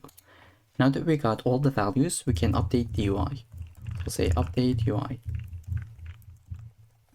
Let's say balance element dot text content will be equal to the balance. And we'll basically do the same thing for income amount element as well as the expense amount. So here I'll just say income, let's duplicate it, this will be expenses, and then we'll like to say expense amount element. Now I'll add another to-do right here. I'll say to-do, fix the formatting. Again, we're going to create a method and wrap them with these arguments, but it'll just be in a couple of minutes. For now, let's save and actually test this out. So here I'll go ahead, take a look at the end result. This is what we have. I'll just refresh. We get rid of the previous state, but it'll just come back once we use the local storage. So for now, let's say my salary to this time, I'll add 500. Add the transaction. Here we can see the balance has been updated, right? And we can say now something like AirPods. It is expense, I'll say minus 200. Add the transaction, everything is being updated. Now, as you can tell, this is not really formatted. We would like to see something like this. And it is really easy to build thanks to the internalization method or the API. Basically, I will create a method called format the currency. Let's say function format currency. This will take the number that we would like to format, and we'll say return new internalization. So intl the number format. So we would like to use nus, and then an object where we can say the style will be equal to currency, and the currency itself will be, let's say, US dollars. And we'll just say dot format this number. Okay, now we can go ahead, wrap them with the format currency method, just like this. Now we are able to see them, but this is actually coming from HTML, right? This is the previous state. It is not coming from here, but if we were to get the previous items, so I'll just go ahead and add something else. Let's say something, and I'll say 1000. Add the transactions. Here we can see like it's been updated with the format currency method. Now the thing is, if we refresh this page, all the data is gone. It is actually in the local storage. So how can we get that? Well, basically in the initial render, we would like to call it the update summary as well as the update transaction list method. So let's go ahead, call both of them, and here we go. When you refresh, it'll just get you the data from the local storage. Okay, so I think I have another to do. Let's go scroll to the top. Here I said we would like to format the amount right here. I'll go ahead, wrap this transaction.amount with the format currency method. Now, if you save, everything should be working as expected. This is the correct usage, right? If you try to create a transaction element, I'll just say like AirPods 2, I'll say 500, and this should be an expense.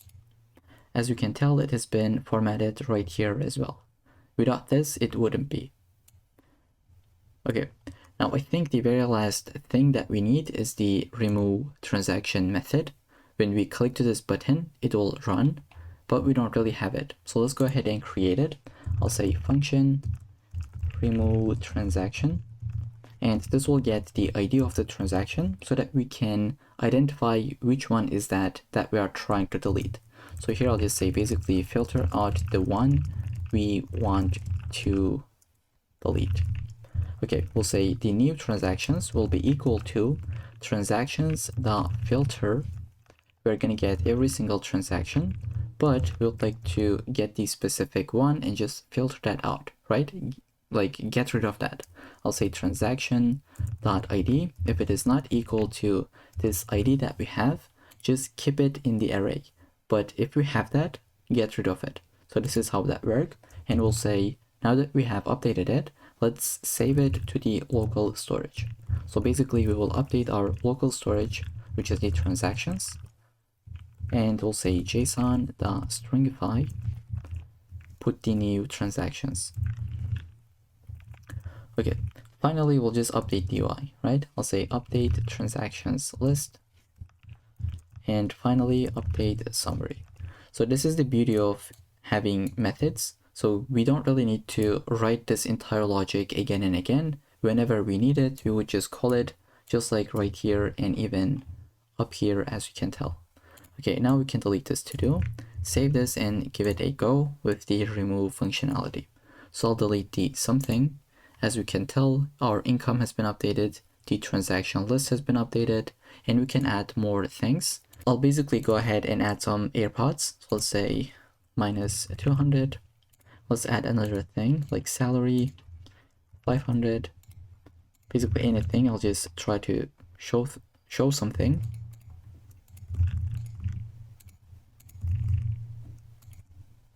Let's say, some text.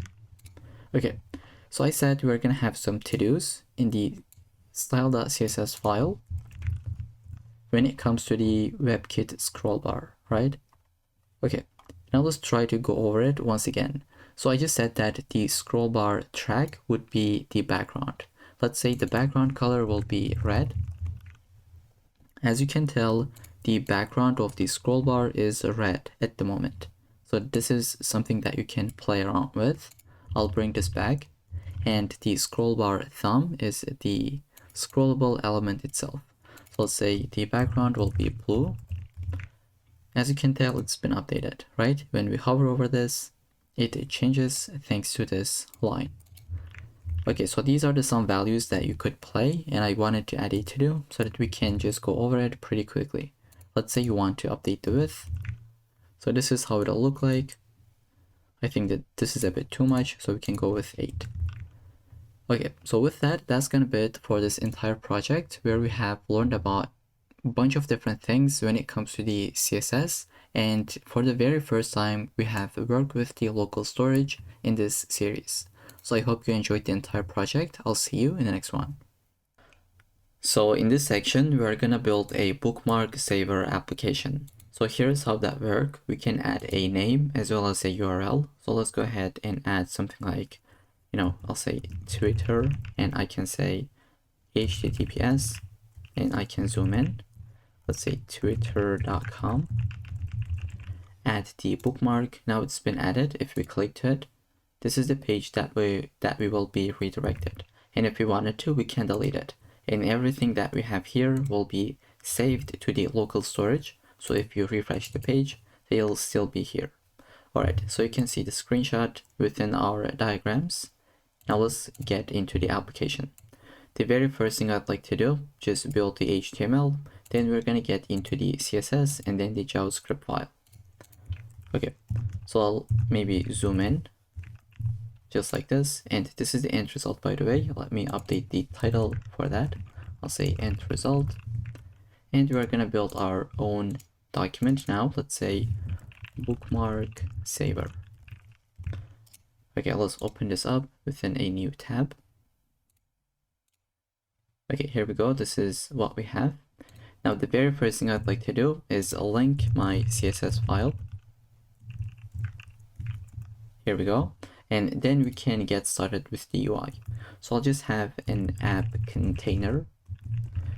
Then we will have a h1 element that will be this title that says bookmark saver.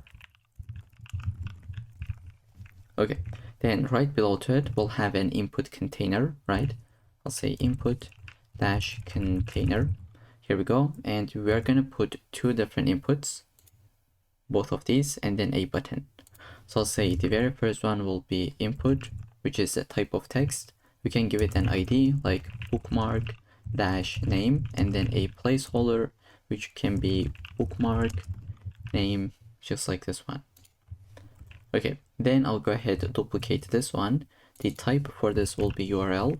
Let's say ID will be bookmark URL, and update the placeholder. Within, or I should say below to this input, we're gonna have a button. Let's say button, give it an ID like add dash bookmark, and then we will say add bookmark. Okay, so that's the entire UI. The very last thing that we need is kind of like a list component where we can put these items as we add something, right? Right after this button and after this div. So outside of the input container, we will have a UL with the ID that will be bookmark dash list. For the content, we will not have anything. It'll be coming from the local storage, or whenever we add something, it'll just be updated. Okay, so that's the entire HTML file. Let's go ahead. Let's go ahead and add the script file. So we just linked our JavaScript file as well. Now it is time to move on with the CSS file. And by the way, this is what we have without any styling. Now let's go ahead and get started with the basic reset that we do every single time. So I'll say margin of 0, padding of 0, and box sizing of border box. Now we can select the body.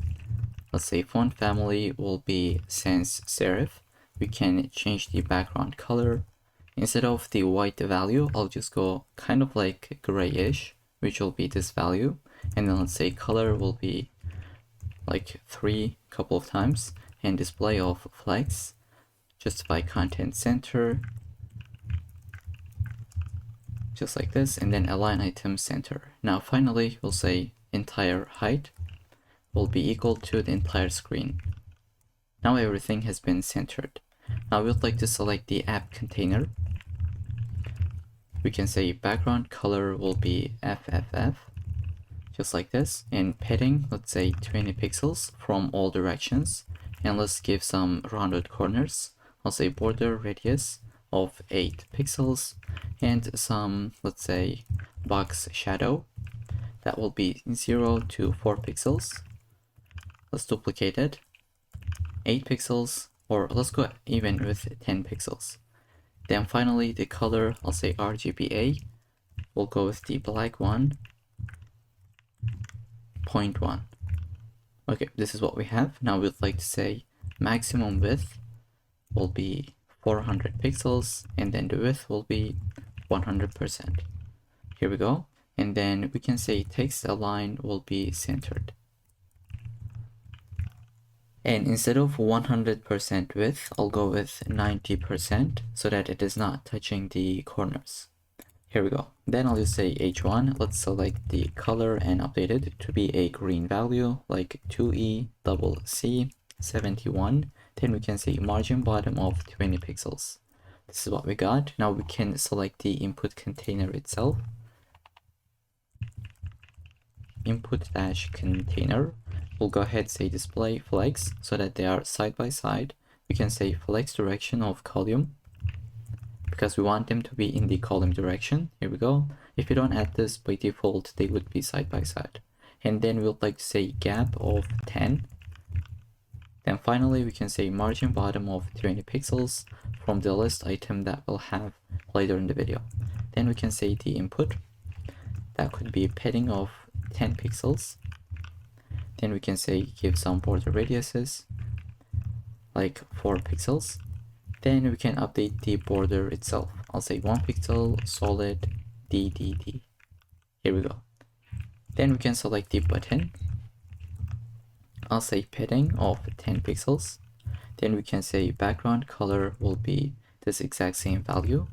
Then we can say something like the color could be white. Then no borders, let's say border of none. We'll say border radius of 4 pixels. We can say the cursor will be pointer. And on hover that, let's say button dot hover state, we would like to change the background color to be this value, which will be 27AE60. Now we can add some transition, right? I'll say transition will be on the background color, and we'll say 0.3 seconds with the ease function. Okay, now we can get started with the bookmark list. Even though we don't have it in the UI, this will be a little bit later in the video once we have these items, right? I'll say bookmark dash list, then we'll say list style will be none, and then we can say padding will be 0. Then we can select the list items itself. So I'll copy this thing. We'll say list item, we can change the background color, which will be this value. Let me paste this in. Then we can have some paddings like 10 pixels. We can update the border, which will be 1 pixel, solid, and DDD. We can say border radius will be 4 pixels, margin bottom of 10 pixels, display of flex, and then we would like to say like justify content will be space between. Let's say space between, and then align items center. Here we go. Then we can select the A elements. I'll say bookmark dash list A element, which is the link. That will be color of this exact value. And we can say text decoration will be none, so that we get rid of the underline text decoration, which is coming by default. Then we can select the button element, which is this one, and give this kind of like a delete background color, right? I'll say bookmark dash list, select the button, background color will be E74 C3C, and then we can say color could be white as well. We'll go ahead, say no borders, some border radiuses like 4 pixels, padding of 5 pixels to 10 pixels from top and left, like top, bottom, and left and right, and then cursor will be pointer. Then we can finally say give some transition of, let's say, background color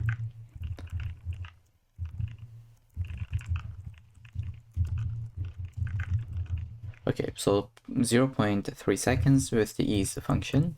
Now we can select the exact same thing but change the hover state. Okay, I'll say background color will be equal to this value, which is C0392B. Okay, so that's gonna be it for the entire styling. Now we can jump into the JavaScript code. And just before we jump into the JavaScript, you might be asking, what we have here is almost the exact same thing that we have on the button. So why do we need to add all of them? You're absolutely right. So we can go ahead and delete the parts that we don't really need. So this thing is exactly the same. We can delete it. These styles are exactly the same. We can delete it. The only difference will be the background color as well as the padding. So I'll go ahead and save. Nothing should change, right? This would be working as expected.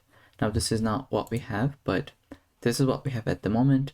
But the end result will look like this. So what we have just done, update the padding on this button as well as the background color. The everything by default would be coming from the regular button component that we have. Okay, with this in mind, let's go ahead, open up the script.js file and get started with it. So the first thing we would like to do, just get all the DOM elements that we would need, such as the name input, URL input, the button, as well as the list that we have right here. And I have prepared a GitHub gist that you can copy and paste all of them if you don't want to type this out. So the link will be in the description. Go ahead, find the bookmark saver.md and copy this entire thing. So this is what I have done. This is what I have right here, right?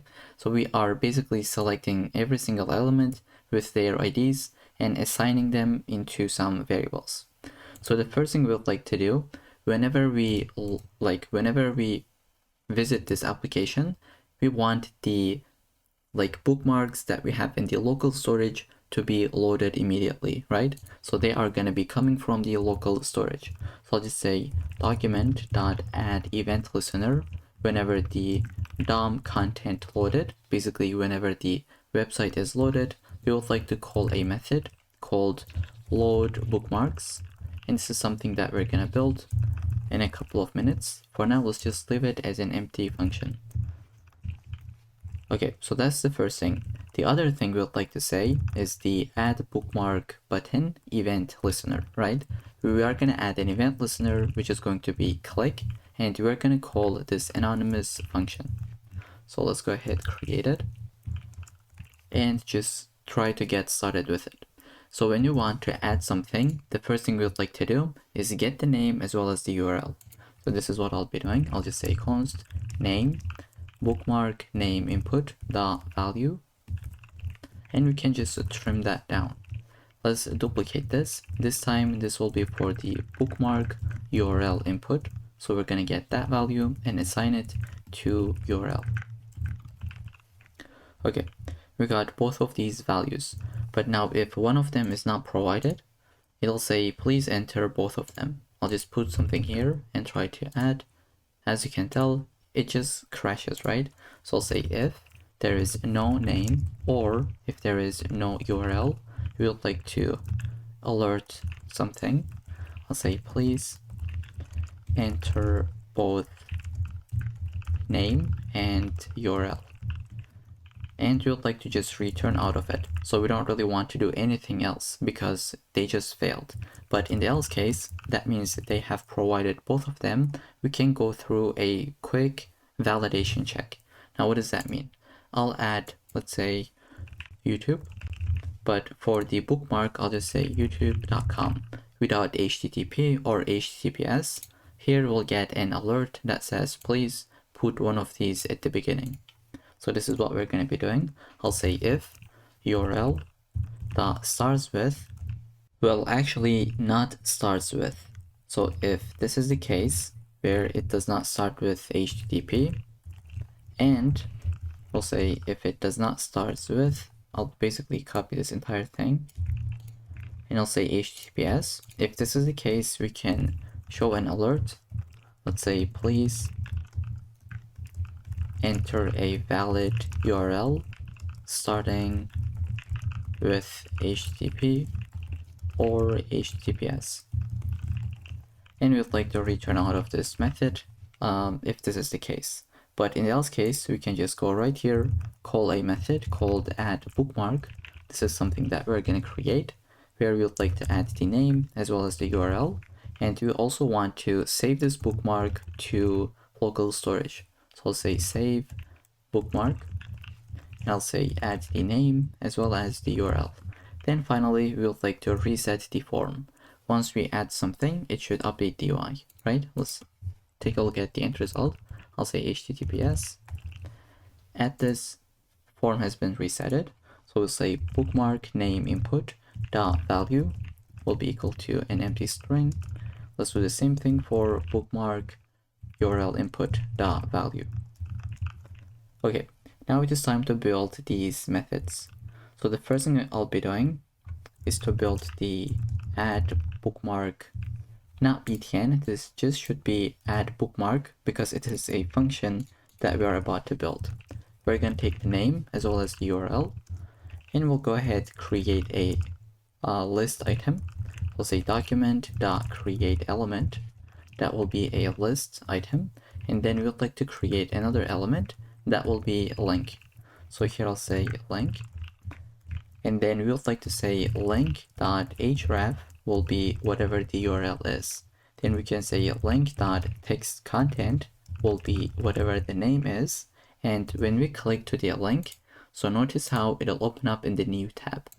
And to be able to add this, we'll say link.target. Say target will be equal to underscore blank. If you do not add this line, it'll be opened in the current tab, right? It'll just replace the current URL. This is what we have just done. And then we would like to add the remove button. So I'll say const remove btn, or let's just say button. That will be equal to document.create element, which is going to be a button element. Then we can add the text content. So we'll say remove button dot text content will be equal to remove. And then we can say remove button dot add event listener. So when we click to this button, we would like to delete something, right? So I'll say function, and within this, we will say first, remove this from the UI, right? I'll say bookmark list dot remove child, which is this list item that we just clicked. So we add the list item itself. It's because both of them are linked, right? So if you click to this button, it'll delete the li that you have just created, which is this one, that right here, right? And then once we have done this, once we update the UI, we would like to remove it from the local storage as well. I'll say remove bookmark from storage. And this is a method that we're gonna build just in a second. Let's say pass the name as well as the URL. Okay, so we have created the list item, but we never added the link and the remove button into it, right? I'll just say li.append child, where we'll append the link, and then let's duplicate this. Within the li, we're gonna append the remove button. And finally, we will take the list item and append it to the UI. I'll say bookmark list.append child, and we're gonna basically append the list item itself. Okay, so let's move on. I'll just save. Now the next function that I'd like to create is called get bookmarks from storage. So this is a helper function that we'll be using a lot. And all this does, as the name suggests, it'll just go ahead and get the bookmarks from the local storage. So I'll say bookmarks, that'll be equal to local storage.get item. And we can give this key, I'll say bookmarks. And we'll like to say just return the bookmarks. But now if this is undefined, right, we'd like to return an empty array instead. So I'll just say if we have the bookmarks, go ahead say json.parse the bookmarks, but else just return an empty array. And let's move on with the next function, which will be save bookmark. That will take the name as well as the URL. We'll go ahead and first get the bookmarks from the local storage. So this is why we have built this method in the first place. We'll just say get the bookmarks from the storage, and we'd like to add this new one on top of it. We'll say bookmarks dot push, where we'd like to push a new object with the name as well as the URL that we just got. And then we can say local storage dot set item. So we'll just update it with the new value, right? I'll say set item, that will be added into the bookmarks, and we would like to add some value. So we'd like to say json.stringify and whatever the value is, which is the bookmarks. Okay, so that's gonna be it for this method as well. Now let's build this one as well as the remove bookmarks method, and that should be it. So if we want to load the bookmarks, we would like to say const bookmarks, just like what we have done here. I'll copy it and paste it. Then I'll say for every single one of them, just map through it and put it into the UI. So I'll say bookmarks dot for each, and for every single one of them, we would like to say add bookmark. Go ahead, call this method with the name. So I'll say dot name and the URL.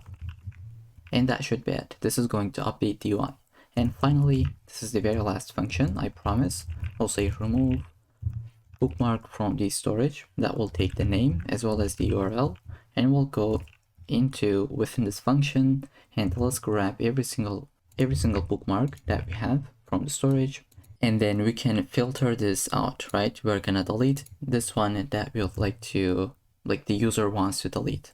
I'll say the new bookmarks will be equal to bookmarks.filter, and we're gonna get the bookmark itself, right? Every single one of them, but we'd like to filter out only one of those. I'll say bookmark.name is not equal to this name, or let me maximize this. So we'll say or bookmark.url is not equal to the URL. So this will basically filter out the one that you'd like to delete. And finally, we can update the local storage once again, as we have done above. Okay, so I'll just save and give it a go. Test this out if it is working correctly or not. So I'll just refresh. Now let's try to add a bookmark name. I'll say my GitHub profile. Let's add it. I'll say github.com and my username. Now if I don't really add this field, I'll get an alert. If I don't add it with HTTP or HTTPS, I'll get an alert. But if I put it correctly, it should be added. And I'll refresh. It is still here. I can delete it. Here we go. And I can refresh it. Okay, it's still here. Why this is the case? So this is the case. It's because we say constant and we try to reassign it. If you take a look at the terminal, you're going to see that we have some errors. I'll try to say remove. Here we can see we are just getting some errors. Our application breaks. So instead of const, we should say let. Now let's test this out. I'll go ahead, delete this, refresh. It is not there because it has been deleted. Okay, with this in mind, that's gonna be it for this entire project where we have built a bookmark saver. And I'll see you in the next project. In this section, we're gonna build a simple registration form where we have some form validations. So let me walk you through it in the end result and then we'll just jump into the code. So if I do not fill anything and I say register, I'll get a bunch of different errors. Let's go ahead and fill them in. I'll say this is the username, such as a John Doe. Let's give it an email at gmail.com and I'll say password from 123 and 123. Now here we can see it says these are valid, but password must be at least 6 characters. So I'll go ahead and say 456. Now it says they do not match. And if I put everything correctly, but if I don't have a valid email, then it's going to crash as well. Email is not valid. Let's put this back and put something like just JO and run this. It says username must be at least 3 characters. And let's bring this back. Finally, let's say register. It says the registration is successful, and here we go, form has been resetted. So this is the entire project that we're gonna build, and you can find the screenshots within the diagram that we have the link in the description completely for free. Okay, now let's jump into VS Code. I have 3 different files, HTML, CSS, and JavaScript. Let's put them side by side. And first get started with HTML file. So I'll get my boilerplate and then I'll just add a title. Let's say form validator. I'll say link my CSS file, and at the very bottom of the body, I'll say script source script.js. Okay, now let's get started with the container that we will have. And this will have a form. We are not going to have any actions, but we'll have an ID. Let's say it is called as registration-form. Then we'll go ahead and say h1. We're going to put this h1, the heading, let's say register. Then we can go ahead and get the username field, right? So we're going to build this one, then the rest, and finally the button. So I'll say form-group. That will have the label, input, and another element that we will see. So I'll say label. This will be for username input, and the text will be username. Let's say input, type of text, and we can say ID of the username, and then the placeholder, it'll be enter username.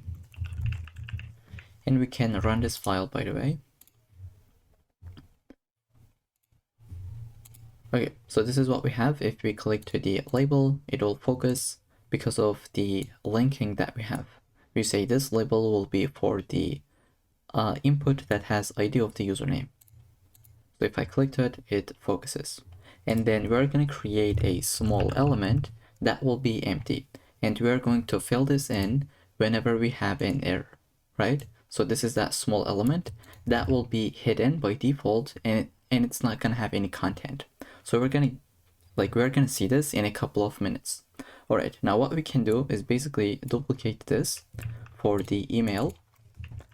Let's say the for will be for the email. This will be email as well. Type will be email. ID will be email, and we'll say enter email. Okay. Let's duplicate this once again. This will be for the password. I'll basically select all of these and I'll say password. Okay, and one last time I'll duplicate this and let's say that that was the password and this is the confirm password. Okay, I'll select every single one of them. Let's say confirm password and I'll give a space and let's say enter, or let's just say for the placeholder it'll be confirm password. Okay, so this is the end result that we have. We would like to add a button and then jump into the CSS file.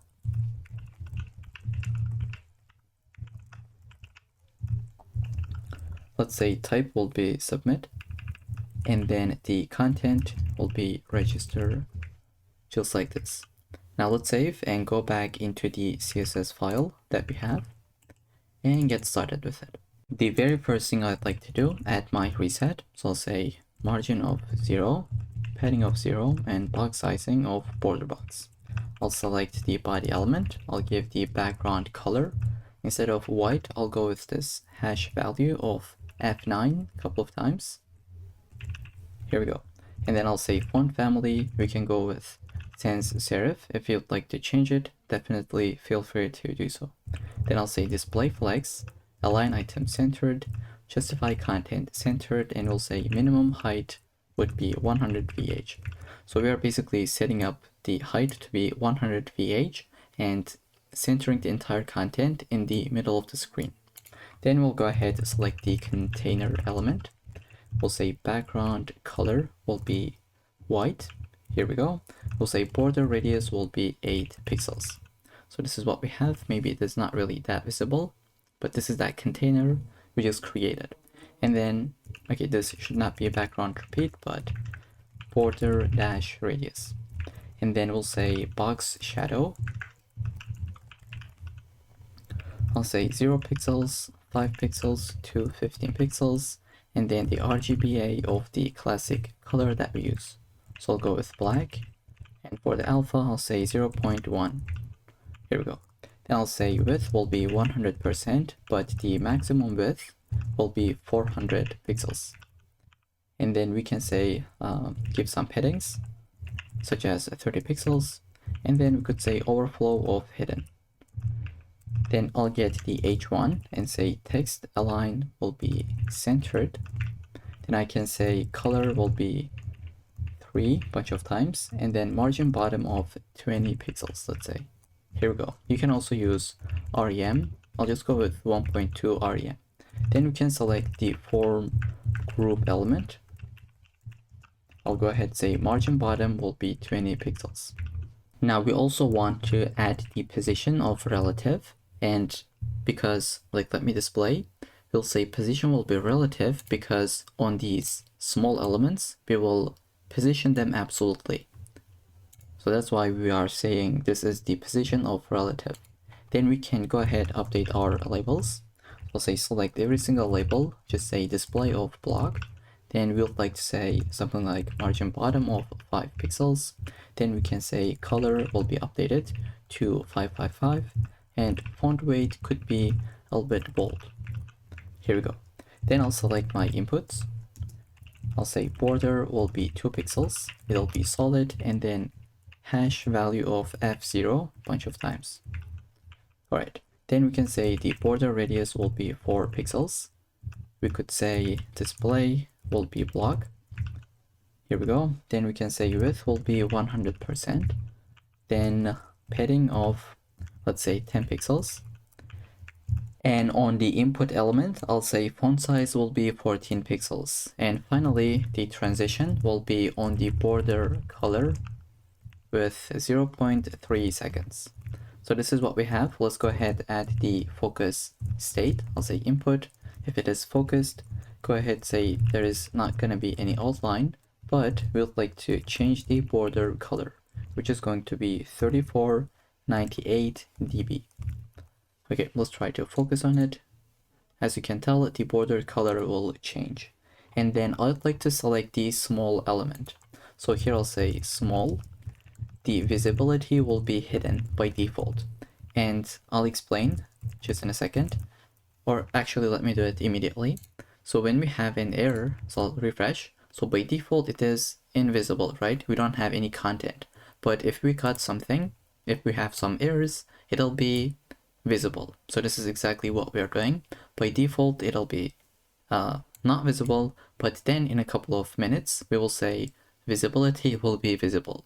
I hope that makes sense.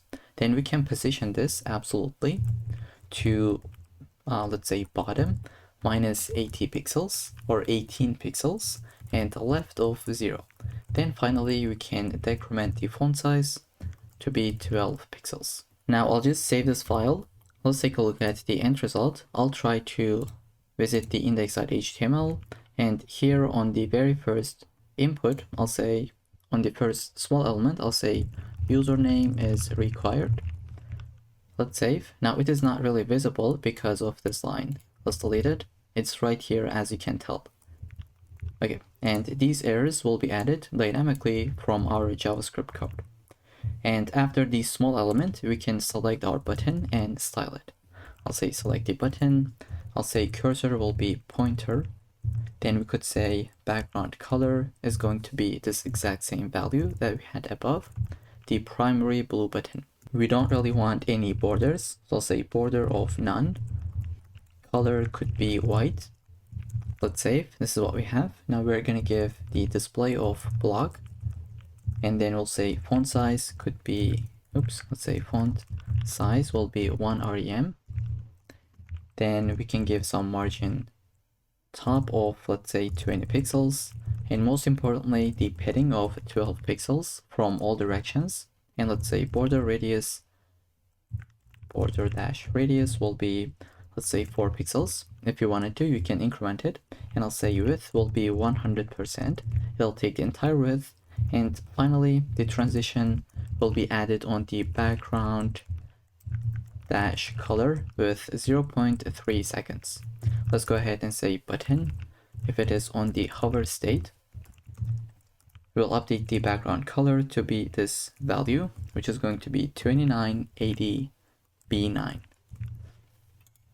Okay, it is this dark blue value.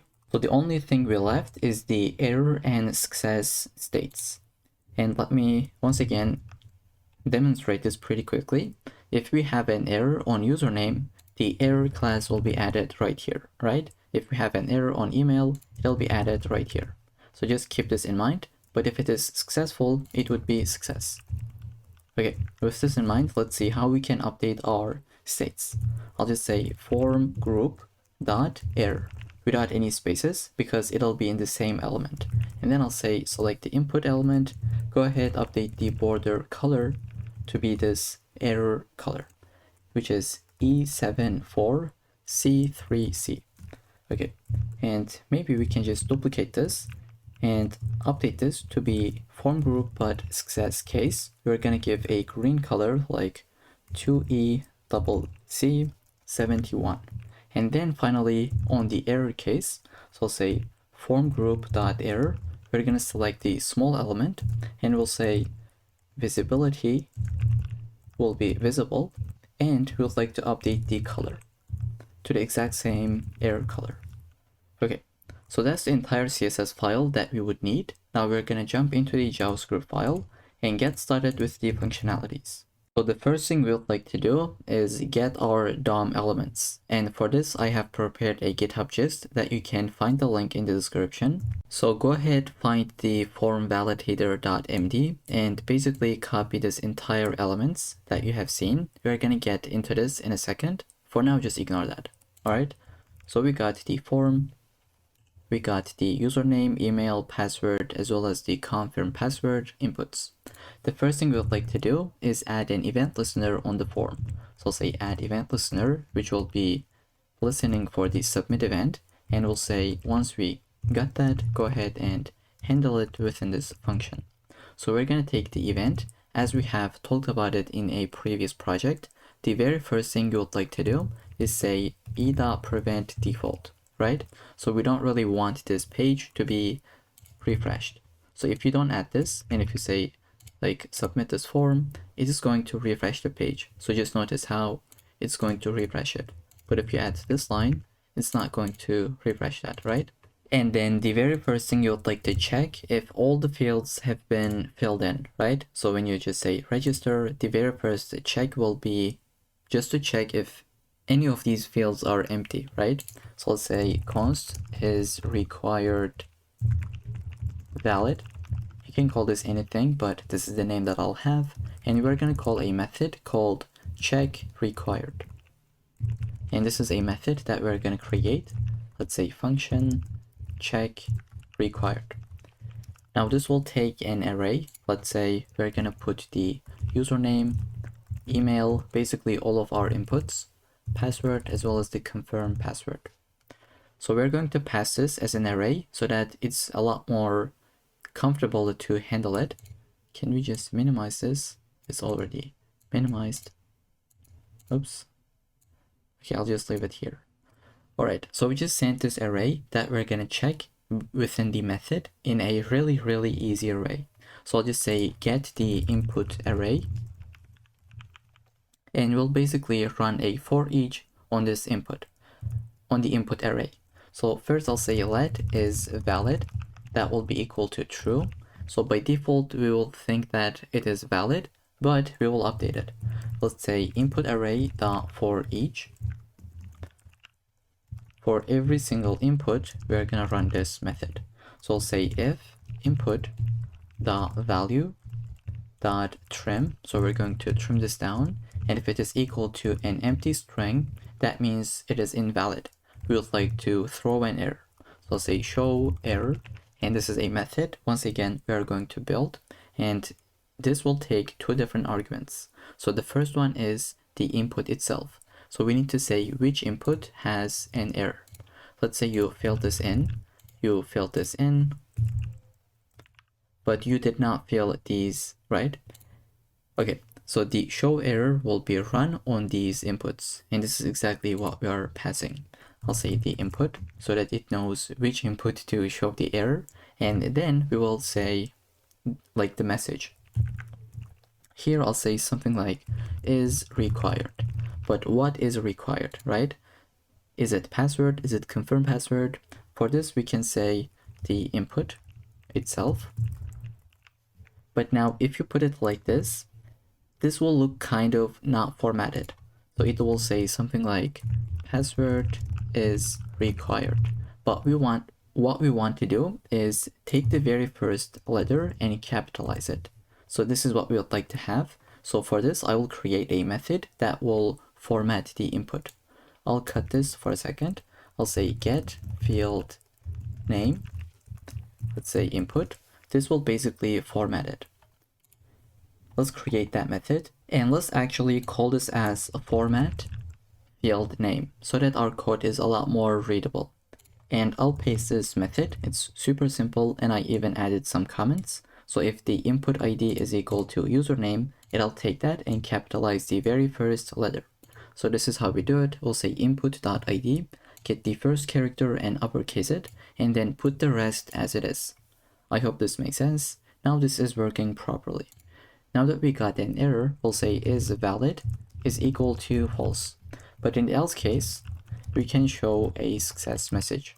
Let's say show success, and this is another method that we're gonna build. And of course, we need to pass the input so that we know on which input we will display the success message. And at the very end, we'll say return is valid. Because at the end of the day, from this method, we are expecting a Boolean value that is either true or false. And just before we move on, let's build the other functions that we would need, which is going to be the function of show error, as well as the success. Okay, in the show error method, we'll get the input as well as the message as the argument. Then we'll like to select the form group. Let's say form group. That will be input.parent element. Now, why are we selecting the parent element? Because if you have the input, you would like to go into the parent element, which is the form group. And as I said previously, we're going to add the error class right here or the success class, right? So that's why we are selecting the parent element that will be equal to form group. Then we can add a class name. I'll say class name that will be equal to form group plus it'll be the error, right? You cannot just say error only.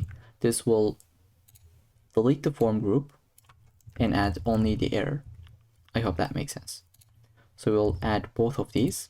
Then we can say const get the small element.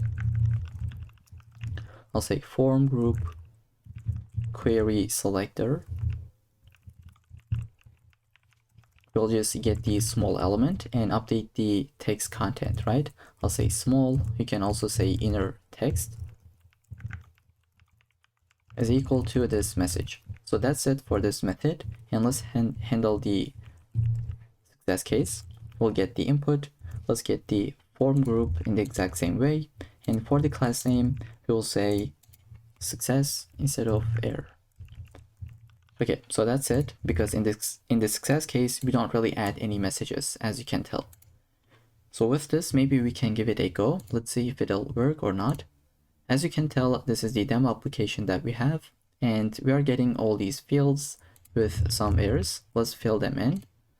Okay, it is valid. We display the success feedback, but error on the other ones. Now that was the first half. We have other things to do. Let's just fill this in pretty quickly. I'll say gmail.com. Now this is also a valid email, right? So maybe the provider is .gm.com. So this is completely a fine email format. Then we can say from 1 to 6, and I'll just say from 1 to 6 on this one, but let's just say only 2 letters. Okay, so this is one of the other checks that we need to keep in mind. Username must be at least 3 characters. And let's put this back. But now this is invalid. This is another check that we're going to have in our code. Now let's put 3, or maybe just 1. It doesn't really matter. It'll say it should be at least 6 characters. And then we will finally check for the, if the passwords are matching or not. We have 4 additional checks that we need to add. I'll scroll to the top. So that was for the required fields. We would like to create a variable for isFormValid. This will be equal to isRequiredValid initially, but we will update this in a second. I'll say if isRequiredValid, we would like to check for the other things. I'll say const isUsernameValid. And we're going to call a method to check the length. So we'll say check the username, the minimum value could be 3 and the maximum could be 15. So if you try to add something more than 15 characters, here we can see this is another error that we have. And then we will have another check, let's say const is email valid, and we're going to call it the check email function, where we would like to check for the email that user just typed in. And then let's duplicate this one. It'll be is password valid. We will check for the length. Let's say check for the password, minimum could be 6 and the maximum could be 25. Okay, finally we will duplicate this and we'll say check passwords match. And we will check, we will compare both of these values, which is the password as well as the confirm password.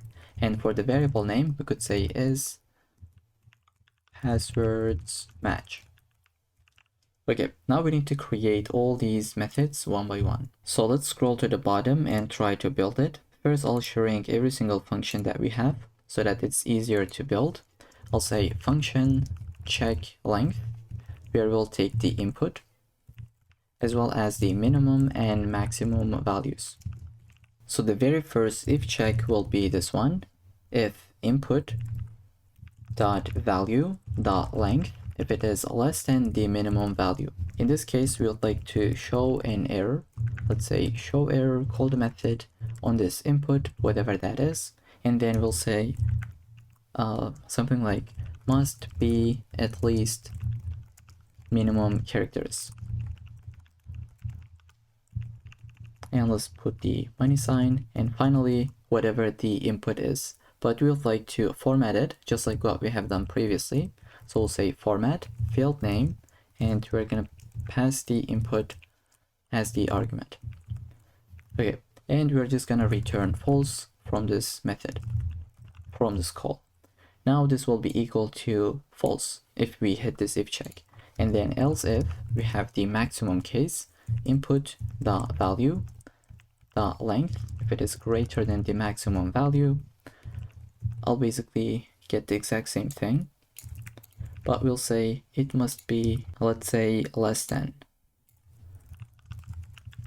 maximum characters, and then return false.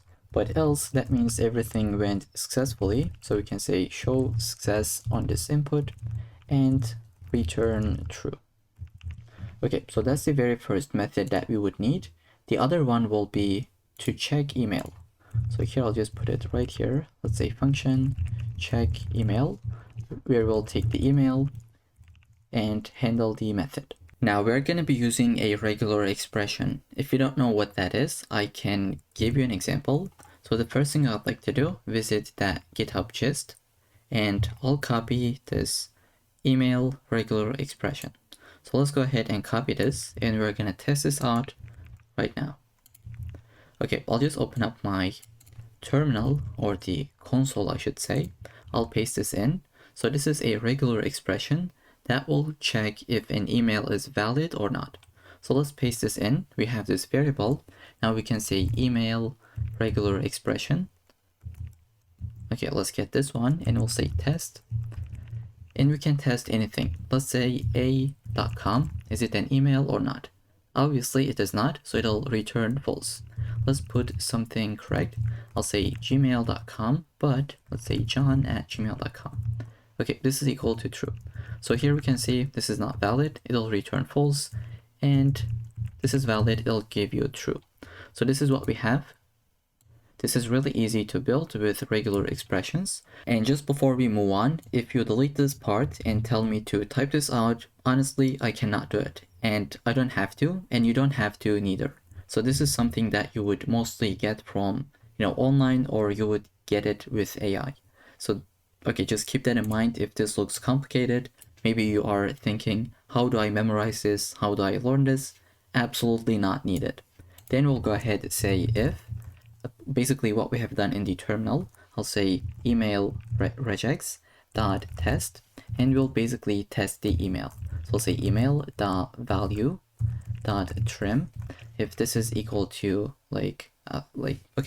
this will return you either true or false.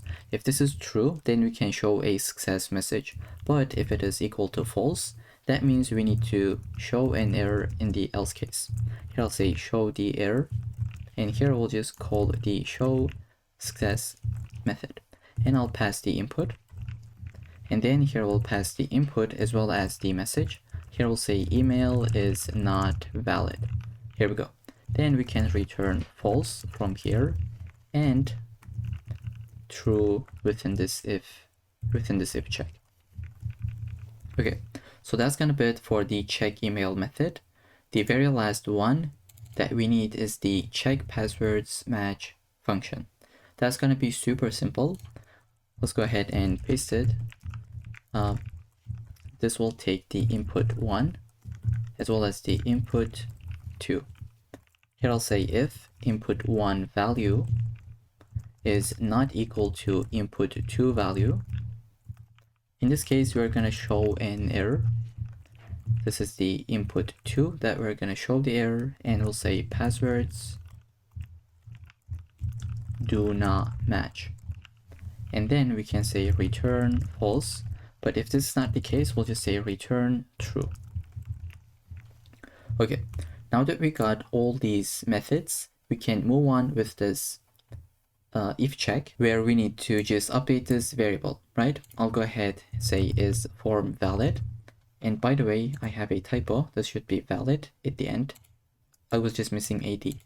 So we'll say is form valid will be equal to if user name valid, and we'll just basically chain all of these with an end check.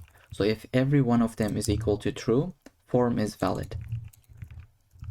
Otherwise, we're gonna get false. Okay, here we go. And then outside of this if, we'll say if is form valid. We would like to say alert, registration successful. Okay, but not but, and I was going to say, we'll say form.reset. Okay, it should be reset like this. We'll basically delete the input elements, and finally we can remove the success classes. I'll say document.query selector all, select every single form group, and we'll say for each we can get every single group element. Let's say group, and we'll say group.className will be equal to only form group, right? Previously we had this success as well, but we would like to delete it and have this one only. Now let's say if everything should be working as expected. Let's go ahead and test this out. I'll leave everything empty. We got our errors. Let's put the correct values. Like I'll just say Joe at the end. At the beginning. I'll say john@gmail.com. I'll say 123 123. Okay, why is this? Okay, let's see. Type should be password. Okay, now if we type in, it's not going to be visible. Let's type this out once again. I'll say john@gmail.com 123 123.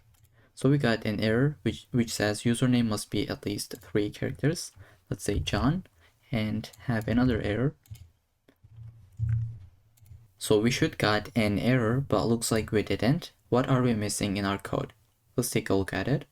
So I just realized here in this method, we are getting the email, but I accidentally put the input. So this should be email, and this should be also email. If you wanted to, you can call this as input and make those input as well, but this is what I'll have. Let's try to test this out once again. I'll put the invalid one and 123. Now let's see. So email is not valid, and this should be at least 6 characters. Let's put the correct one. Okay, now this is success, but this is not really success. Let's say 456. Now they do not match. Let's put the correct one. Register now. We got the alert, and then everything has been resetted, and we got rid of the success classes. So with that, that's gonna be it for this entire project, where we have built a form validator with the register form, and I have a typo. Let's fix it. Okay, this is what we should have, and that's gonna be it for this project. I'll see you in the next one. Alright, welcome back. In this section, we're gonna build a password generator application. This is the end result. Let's take a look at it, how that works, and then we'll jump into the code. Now this is such a classic application, but it's really helpful. That will teach you a bunch of different concepts. Okay, so this is the end result. When you first refresh, you will get a random password by default. And if you wanted to, you can create more. So I can update the length. It'll be generated, and as you can tell now, it is completely strong. But if I wanted to not include the uppercase letters, I can uncheck this, and now I will never have any uppercase letters in this password. And I can do it for the lowercase, and as I deselect them, the strength will decrement. Now let's go with medium. As you can tell, now this is still medium, but it says you should select at least one of those, right? So let's go with this one, and I'll take the length to be 6. So at minimum we can go with 6, and maximum could be 24. Now this is weak. Okay, and finally let's generate another one. I'll say copy this. It has been copied. Let's try to paste it. As you can tell, this is the exact same value that we have. So this is the end result. If you wanted to have these screenshots, you can find the link in the description for these diagrams. It's completely free. If you wanted to just challenge yourself and build it by yourself, these are the screenshots that you can take a look. Alright, so I'll try to shrink this window. And as always, I have my second window, which is VS Code, with an empty folder. We have 3 different empty files. first we'll get started with the HTML file. Okay, let's go ahead and generate the boilerplate. I'll say put the title, password generator, and then I'd like to link my CSS file. And finally, I would like to get the fav icon, font awesome for these icons. So I'll go ahead and say cdn.js font awesome. Let's search for it and get the link. I think this would work. Let's copy it. And then we will put it as the link tag under the head. Okay, right here now we should be able to use the icons, icons coming from Font Awesome. The very first thing I'd like to do, create my container. And then within this, we are going to put the h1, let's say password generator. Okay, right after this h1, we would like to put the container, which will be this one, where we have the password itself and then the button. So I'll go ahead, create a container called password-container. So we're going to make this to be flex, and then we will say justify content will be space between, right? Okay, here I'll say create an input that is type of text, but this is only read only, okay? So you cannot really type anything in, it is read only value. And we can give it an ID like password. And finally, we will have the icon. I'll say I, and we can say class. Class will be FA copy, which is coming from Font Awesome. Okay, then we can give it a title, let's say copy-btn, and then a title itself, so that when you hover over this, you would be able to see this title that says copy to clipboard.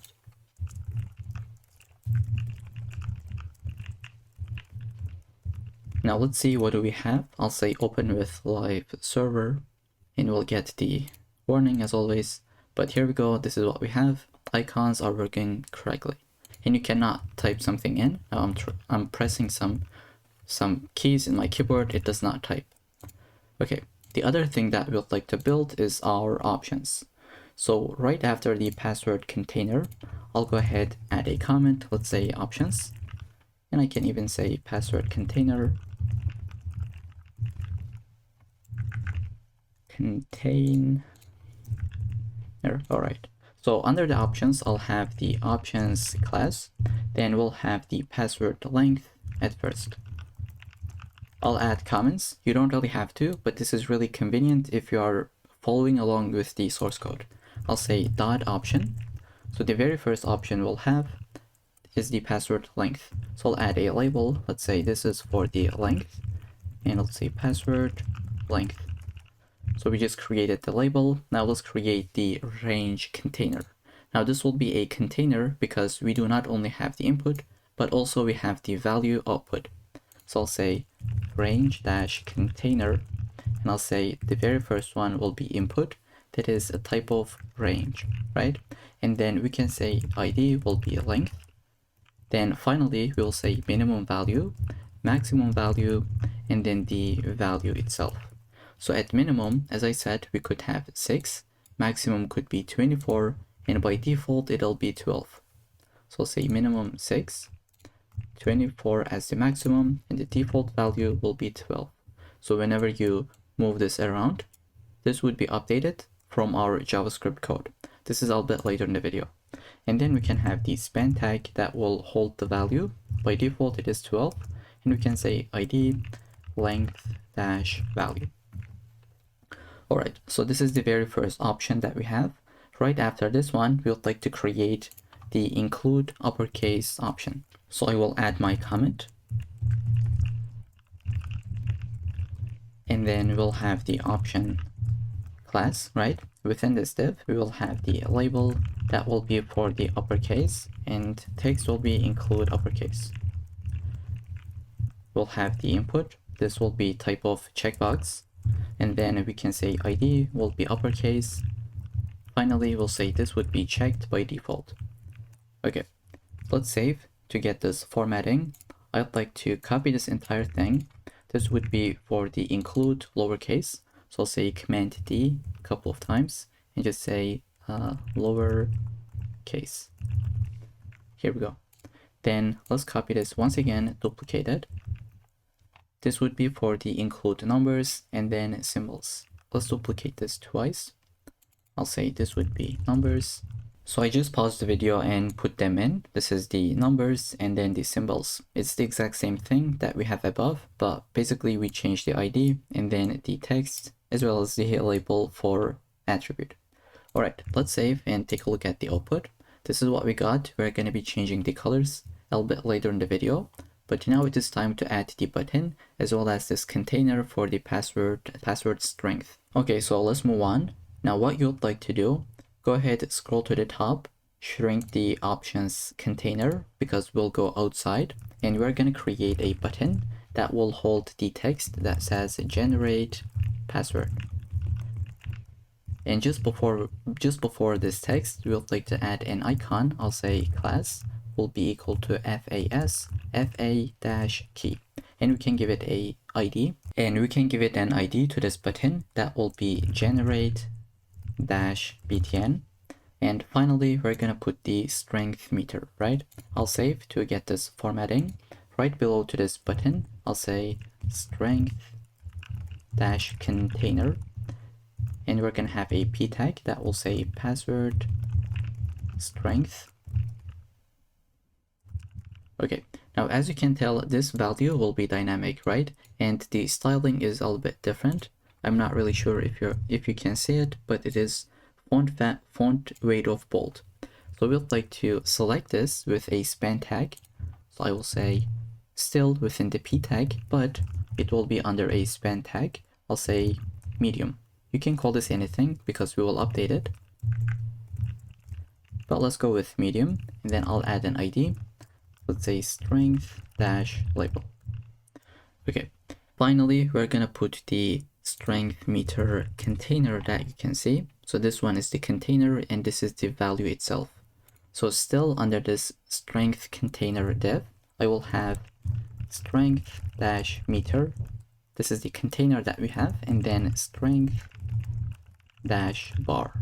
Now this value will be updated from our JavaScript code. For now, it'll be empty completely, right? Let's take a look at the output. So this is what we have. We don't really see anything for the strength meter, but we will update it once again. Okay, so that's gonna be it for the HTML file. Just before we end this section, above the body, I'll put script source of script.js. Now we can close this file with Command W, and then just open up the style.css file and get started with it. Now it's been a while since we haven't used any external font families, so let's go ahead and install something. I'll say Command-Shift-P, and we're gonna say insert CSS import, and let's go with Montserrat in this case. All right, we got the import. Now let's put our basic reset, and like if this did not work in your case, you should visit the extensions tab and get the Google fonts as we have explained previously. So once you install this, then you should be able to search for it with Command-Shift-P.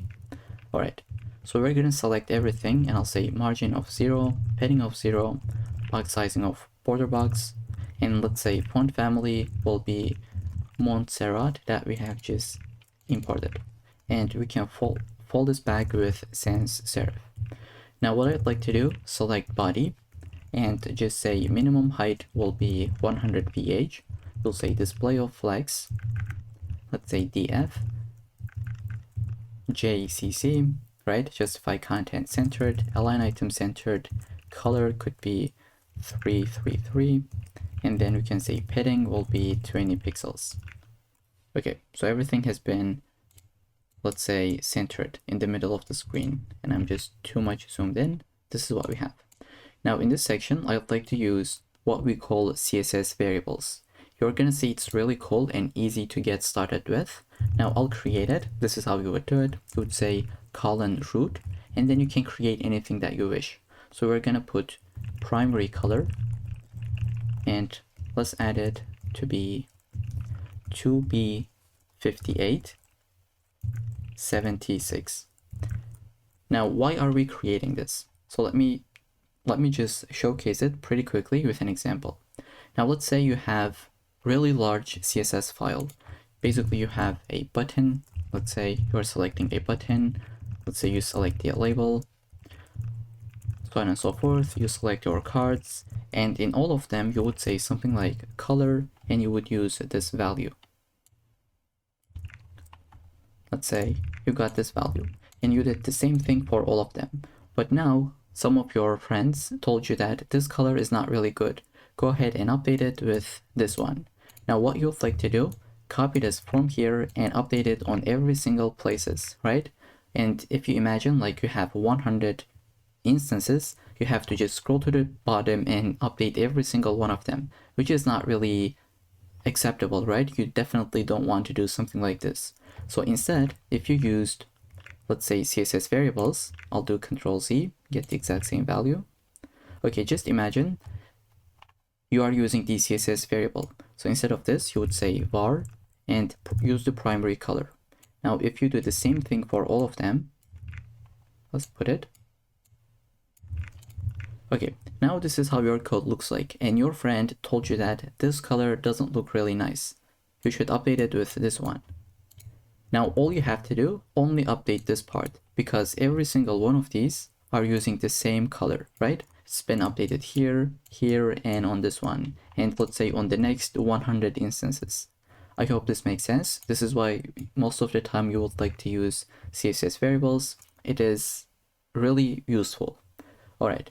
Now the first primary color that we'll have is this one, as we just had. Now I'll put a couple of different colors, such as the secondary one. Let's say the weak color, that's gonna be this one. Okay, and like basically this is the primary color, the secondary color, weak, and we'd like to add the medium as well as the strong colors. So I'll go ahead, copy and paste. You can pause the video, type this out. Here we go. We got 5 different colors, and we'll be using them a lot within this CSS file. So what I'd like to do, just say background color will be linear gradient. And just a quick correction, if you're going to be using linear gradient, it has to be background. So if you put background dash color, it's not going to work. So this is something to keep in mind. And then we're going to put the degree, let's say 45 degrees. You can update it. This is the one that I'll be using. And then we'll be using our primary and secondary colors. So just like we have used a couple of minutes ago, I'll say var get the primary color. We'll go from this one to the secondary one. Okay, now let's save, take a look at it. This is the output. Now if you wanted to change this secondary color, all you have to do, visit this part and put something else, and your document would be updated. Any place that you use the secondary color has now been updated to this value. Okay, I hope that makes sense. So that's gonna be it for the body. We're gonna go ahead and update the container class. Let me just scroll down a little bit. Okay, so we're gonna put the background color. Let's say it'll be white, FFF, here we go. Then we can say padding will be 2.5 rem. And then we can add some rounded corners. I'll say 1 rem. You can say box shadow, that will be 0 to 10 pixels to 30 pixels. And then RGBA of, let's say, like the black, 0.15. Okay, so it's subtle, but I think it's looking nice. If you wanted to, you can increase it. This is the one, this is the value that I'll have. I'll say width will be 90%. And we'll say the maximum width could be 450 pixels. Now let's select H1. I'll say text align would be centered. We can say margin bottom will be 1.8 rem. Then we can say color will be the primary color. Here we go. Then we can say font size will be 1.8 rem. As we can tell, we'll say font weight will be 700, so it's bold. I'll say position will be relative. I'll tell you why. And then we'll say padding bottom will be 0.5 rem. So this is what we got. We'll be using the position relative because right now we'll use the after pseudo element to be able to give this underline. So here I'll go ahead to say H1. Let's grab the after pseudo element. As always, you have the content as empty. Even if you want this to be displayed, this should be empty. Or like if you're gonna put something, it'll be there, right? But if you're using it for only decoration purposes, just like what we have here, you would leave it empty. I hope that makes sense. Now we'll say position will be absolute and the parent is relative. So we're going to say the bottom will be 0. And then we can say from the left, it'll be 50%. Let's save. This is what we got, nothing. But if we add width, we should be able to see something, or maybe height as well. Okay, why cannot we see anything? Maybe it doesn't have the background color. So currently it is right here, but it is invisible. Let's say background color will be red. Here we go. By default, the background color is white, so that's why you cannot see it. So I'll go ahead and add the background to be the same linear gradient that we have above. I'll copy this and paste it right here. Let's change the degree to be 90 degrees. Okay, but now this is not centered. We would like to take it 50% back. I'll say after the left, I'll say transform, translate x will be equal to minus 50%. Here we go. Now it is centered completely. And we can say border radius could be like 2 pixels. So this is one way of creating the underline. If you wanted to, you can create a different element right after the h1. Like you could create a div and then give it a class and then style it. But this is also a pretty valid option. Right after the h1, we will update the password container. I'll go ahead and select it. And we'll say the margin bottom will be 2 rem. Here we go. We'll say background color could be this, which will be F8, FA, FC. Then we'll say border radius will be 10 pixels. We can add the border itself, 1 pixel solid, and this value, which will be E2, E8, F0. Here we go. And then let's say we will have the overflow of hidden. And then I'll add a tiny box shadow, just like this one. If you don't want to, you can delete it, but this is what I'll have. And then let's say display flex, align items would be centered. And as I said previously, the justify content will be spaced between. Here we go. Then we'll go ahead, say padding. Let's say 0, 1 rem, and 0 for both of the values. So what we have just done is to add some paddings to the right hand side, right? So if you delete it, this is how that look, but if you add it, here we go. Now we would like to select the password itself, and we'll say width will be 100%, then we'll say padding will be 1.1 rem. Here we go. We'll say padding right will be 50 pixels. Let's say no borders, and the background could be transparent. Here we go. And then we'll say color will be this grayish color, 4A 5568. And then we can say the letter spacing will be 1 pixel. And then finally, outline of none, as well as the border radius of 10 pixels. 10 pixels. Here we go. Now we don't have anything inside, that's why we cannot see it. But if we got the index.html, let's try to add something in, like it is the input. Let's say value will be hello. Okay, this is how that look. Now we can move on with the copy button itself. Let's say select the copy button. It was copy-btn, and we'll say cursor will be pointer. Then we'll say the color will be this one, 718096. Now, if you wanted to, you can create those as the CSS variables, but since this is a value that we don't really use too much, I'll leave it as a hard-coded color. But definitely it is your choice if you wanted to add it right here or not. Okay, right after the color, I'll have my font size to be 1.1 rem. Then we'll go ahead, say background, or for now, let's say width to be 35 pixels. I'll duplicate this. Height will be 35 pixels as well. This is what we got. Now we can say display flex. Oops, let's try to fix it. Okay, I'll say display flex, align item centered, and let's say justify content centered as well. Here we go. And then I'll say border radius will be 50%. Then we can add the hover state. I'll say copy button. On the hover state, we could say color will be equal to the primary variable, the primary color. As you can tell, it has been updated. Now we could also get into the options. I'll just scroll a little bit and then have the options selected. So I just selected the options. Now we'll say margin bottom will be to rem. Here we go. We'll say background will be updated to be F8, FA, FC to this grayish color. And then we'll say padding could be 1.5 rem from all directions. Border radius will be, let's say border radius will be 10 pixels. Here we go. And then we'll say box shadow. It'll be really tiny, but still I'd like to add it. Here we go. Like it's really tiny. Maybe it is not visible from the video, but I can definitely see it. Then we'll go ahead and select every single option.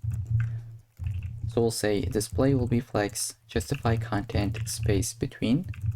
Let's save. Here we go. We'll say align items centered. And finally, margin bottom of 1 rem.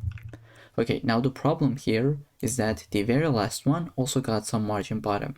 We don't really want to have it, right? It is not needed because there is no element right after this one. So we can remove that by saying option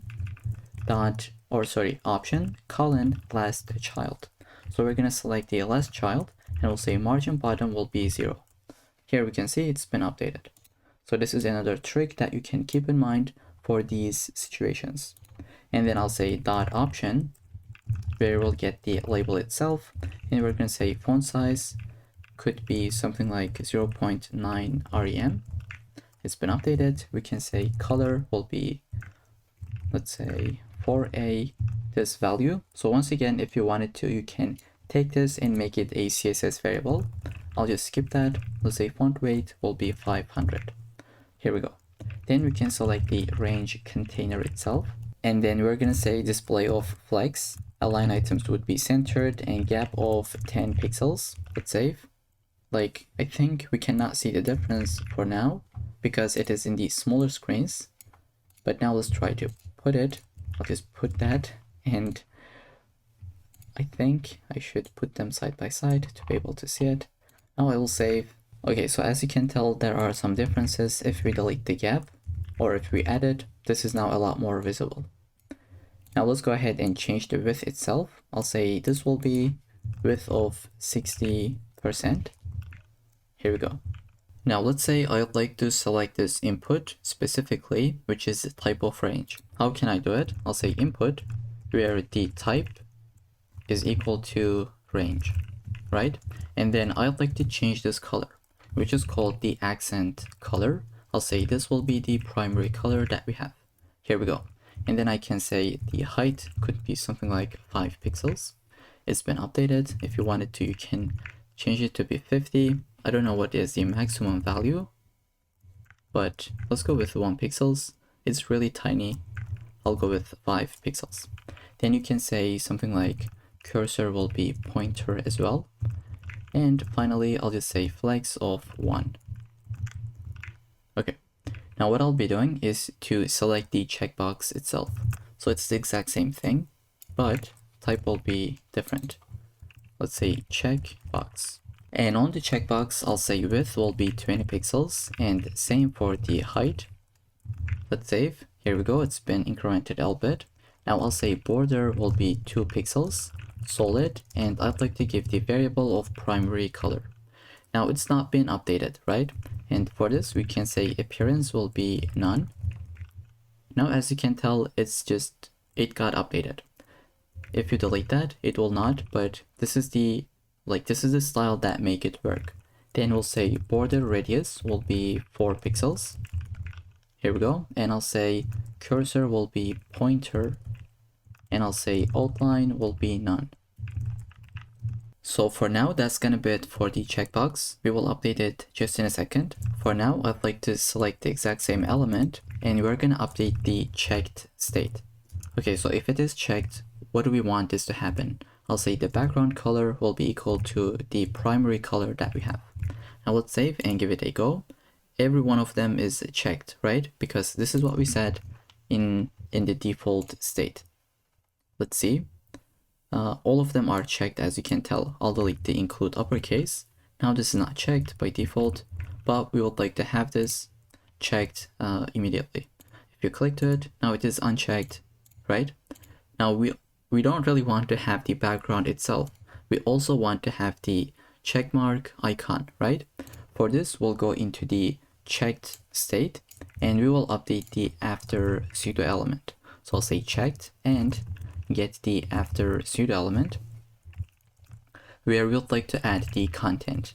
Now we'll be using a Unicode character that will be backslash, put it into a string, backslash 2714. Now let's save. What are we gonna get? As you can tell, this is what we have, but it is not really centered. So I'll say position will be absolute, but for this to work, we should say the checkbox itself will be position relative. And then I can say color will be white. And then we can now center this correctly. I'll say from the left, let's go 50%. From the top, let's go 50%. And if you think this will center it, I'm sorry, it would not. You have to use this trick where you would say transform, where the translate, the X direction will be -50. And then from the, let's say, in the Y direction, we'll also do 50%, -50% it should be. So we basically updated the X and Y values. Now it has been centered correctly. Then I can update the font size. Let's say it'll be 12 pixels. Here we go. Now one more thing that I'd like to do, which is there is no animation, like no transition at all. It happens immediately. For this, we can go right here under the checkbox. I'll say transition. Let's go a little bit extreme. I'll say 1 second. Like it's happening really slowly, but most of the time you'd like to go with a value like 0.3 seconds. I think this looks a lot more cleaner. Alright, so that's gonna be it for the after element itself. Now we can get the length value. So I will select the length value. Let's go ahead, say font weight will be 600. We can get the color, that will be primary color. Here we go. And then we will say width will be 30 pixels. Then we would like to say the text align would be centered. Then we can update the background color, that will be equal to this value, as you can tell. Then I'll just say border radius will be 4 pixels. Here we go, it's a little bit rounded. Now I'd like to add some paddings, finally. We'll say padding 2 pixels to 5 pixels. Alright, now we're gonna go ahead and select our button that we would like to update. So I'll say width will be 100%. Then we would like to say padding will be 1 rem from all directions. And then I'll add a background that will be linear gradient, just like what we have done above. It's the exact same thing. Let's save. Here we go. I'll say color will be equal to white. We can say border will be none. Border radius will be 10 pixels. Then we can say font size will be updated to 1 rem. Then we can say font weight will be 600. Here we go. It's a little bit more bold. Then we'll say cursor will be pointer. Now I'll give some transitions. So I'll just say all 0.3 seconds so that we can have the hover state happening a little bit more smoothly. Then margin bottom of 1.5 rem. Finally, I'll just give some box shadow that is tiny, but it'll just give this kind of effect. I think it looks a lot more cleaner if we have the box shadow. Now we are going to go ahead and update the hover state. I'll say button. On hover, we would like to basically have a transform field. I'll say translate of y will be -2 pixels. And then I think that could be it for the hover state. Alright. So this is the output that we have. And then after the hover state, we will add the active state where we will update the translate y to be resetted. Alright. Now we would like to get the strength container, and I'll say margin top will be 0.8 rem. Then we would like to select the p tag within this strength container. So I will update the font size to be 0.9 rem, and then we can update the color to be this value that you see on the screen, and then we'll say margin bottom of 0.6 rem. Here we go. And then I'll say display of flex. Then finally we'll say justify content space between, just like this, so that they have some spacing between them. And lastly, I'd like to say font weight to be 500, so it's a little bit more bold. All right, now we're gonna go ahead and get the strength dash label, and I have a typo. Let's say strength label. I'd like to say the color will be primary color, so it'll say variable. Here we go. Now there isn't that much of a change, but it is this element. So if you say red, so this is the one that we have actually updated. And then I'll say font weight will be 600. Now it's a little bit more even bolder than this one. Now I'll select the strength meter. Then we'll say height will be 10 pixels. Then I'd like to say the background color will be updated to EDF2F7. It should be like this. Then I'll say border radius is going to be 5 pixels. Then we would like to say margin bottom will be, margin top actually, will be 0.5 rem. And I'll say overflow would be hidden. Finally, we can give some box shadows. I'd like to copy and paste. Here we go. Now we just said inset, and as you can tell, it is like inwards, right? It is inset. If you delete that, it would be outside, but now it is set into the container itself. Now we will get the strength bar itself. So say bar, and height could be 100%. It'll take the entire container. We'll say width will be 0 initially, right? And then we can say minimum width will be 5%. Now we can add a background color. I'll say variable. You can use any color. I'll go with the weak one. I'll say weak color. Here we go. And then we'll say transition is going to be all 0.3 seconds, and we'll say ease. Now transition is needed to have this effect. Now this will be strong. Notice how it'll transition smoothly. Here we go. Just take a look at it now. Okay, so this is happening thanks to this transition that we have. And we can add some border radiuses. So I'll say border radius that will be equal to 5 pixels. Okay, now it is rounded. And at the very end of this file, I'll have my media query. That's around 10 lines of code. We will update the container, h1, and option label when we hit this pixels and below. Okay, let's save. Now it's been updated, right? So there's like a subtle change once you hit that breakpoint. Okay, so that's gonna be it for the entire CSS file that we have. Next, we're gonna build the JavaScript. So the very first thing we would like to do is get all the DOM elements, such as these checkboxes, the button, the copy button, the strength meter, so on and so forth. Now we could type them out like const password input. We would get the document dot get element by ID, and then we put the ID. But instead of typing them out, I have prepared a file. You can find the GitHub gist link in the description. Just find the password generator file.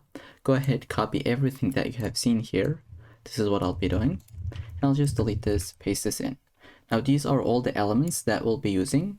And then we have the character sets that we're going to be using to be able to include the uppercase letters, lowercase, numbers, and symbols. So these are those variables that you don't really need to type them out. All right, so the first thing I'd like to do is this. If I update this input, I want this value to be updated, right? Currently, the value is 12. Let's open up the HTML file. Search for the value. All right, so it is 12 by default. And here is the text. We want this to be update it whenever the value changes, right? So this is how we can make that work. I'll say select the length slider. We're gonna add an event listener, which is the input, and then we can run this function. So I'll create an arrow function, and I'll say length display dot text content will be equal to the value of this. I'll say slider dot value. Now let's see if I update it, the value will be like, it'll be updated with this one, right? At maximum it could be 24, and at minimum it could be 6. So that's the very first thing that we have done. The other thing that we'd like to do is to create a password, right? If I click to this button, I want to generate a password. So I'll say generate button dot add event listener, which is going to be click. Once we clicked it, we would like to call a function called make password, and this is something that we'll create. So I'll go ahead, say function, paste this in, and get into the logic. So the first thing I'd like to do is get all these variables. So what is the length that user wants to have? If user wants to include the uppercase, lowercase, so on and so forth. So let's get the length. I'll say it'll be length slider dot value. Now this is a type of string, so I'd like to wrap this with the number class. Now this is going to be type of number, right? And then I'll say const include uppercase. This will be uppercase checkbox dot checked. So either true or false. Here we go. We're going to duplicate this, and this will be for the lowercase checkbox, and we'll say include lowercase. So let's go ahead and update it. And let's duplicate this. This time it'll be include numbers, and I'll say number checkbox. Then finally, this will be for the symbols. Include symbols. Okay, now the first check we'd like to have is this one. If user does not select any of those, we're gonna get an alert, right? Let's go ahead and type this out. I'll say if not include password, if not include uppercase, and if not include lowercase, and the rest too. So I'll just say if this is equal to false and this is also equal to false, which means it is not checked. In this case, we would like to say alert, please select at least one character type. And then we can just return out of this function, don't do anything else. Let's test this out. I deselected every single one of them. Looks like it did not work. Why this is the case? This should be not. Now let's see. Okay, it is working as expected. But if we have at least one of them selected, we can go ahead and create a new password. So say const new password. And I want to put the logic into another function. I'll say create random password. So this is a function that will create, and I have a typo. Let's say random. Now this will take the length, right? Let's say this is the length that we would like to have in our password. We would like to give you some couple of different booleans, such as the include uppercase. Let's say include lowercase, include numbers, and then finally the symbols.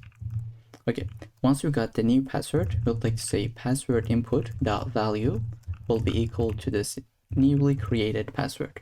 So we will update this input that we currently don't really see, right?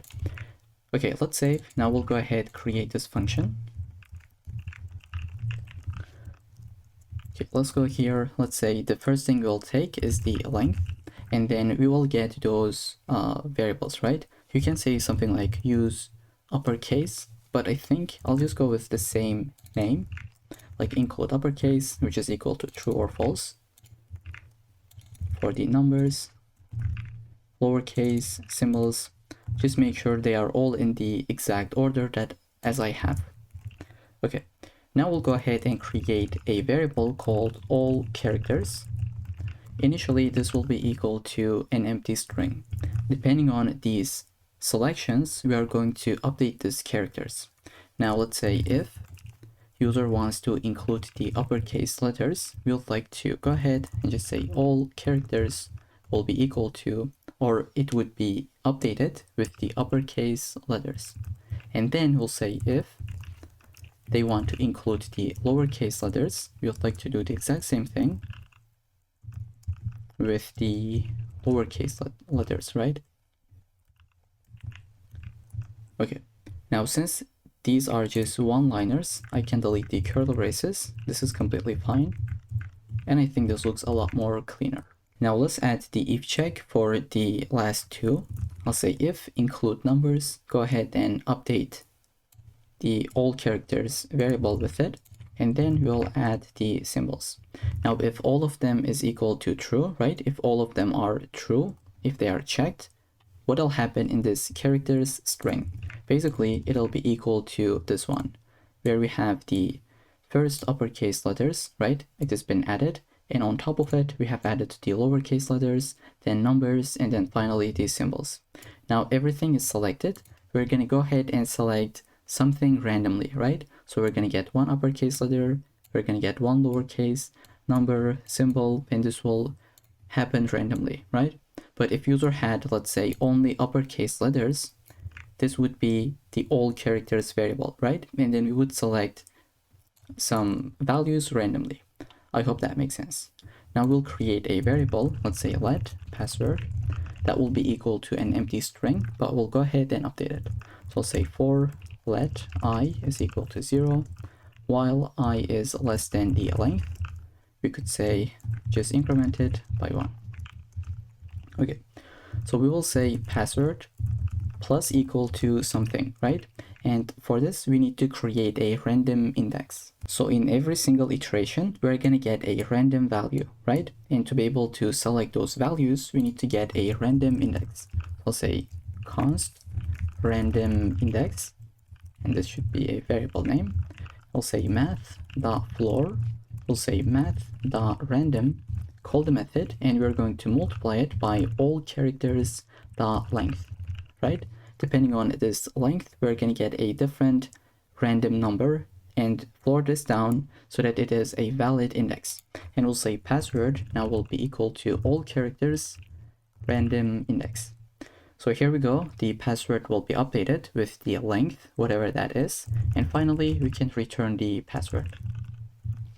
Okay, now let's save. Go ahead, try to update this. I'll include everything.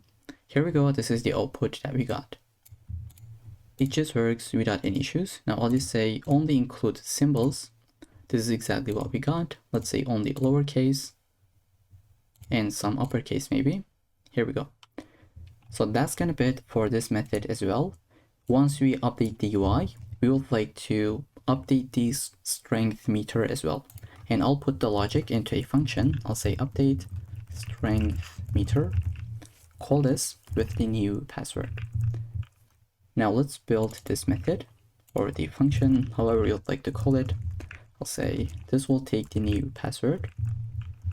Now to be able to decide the strength of the password, if it is medium, weak, or strong, we'll be using some numbers depending on these checkboxes. So if uppercase included, let's say, we will add additional 15 points, so on and so forth.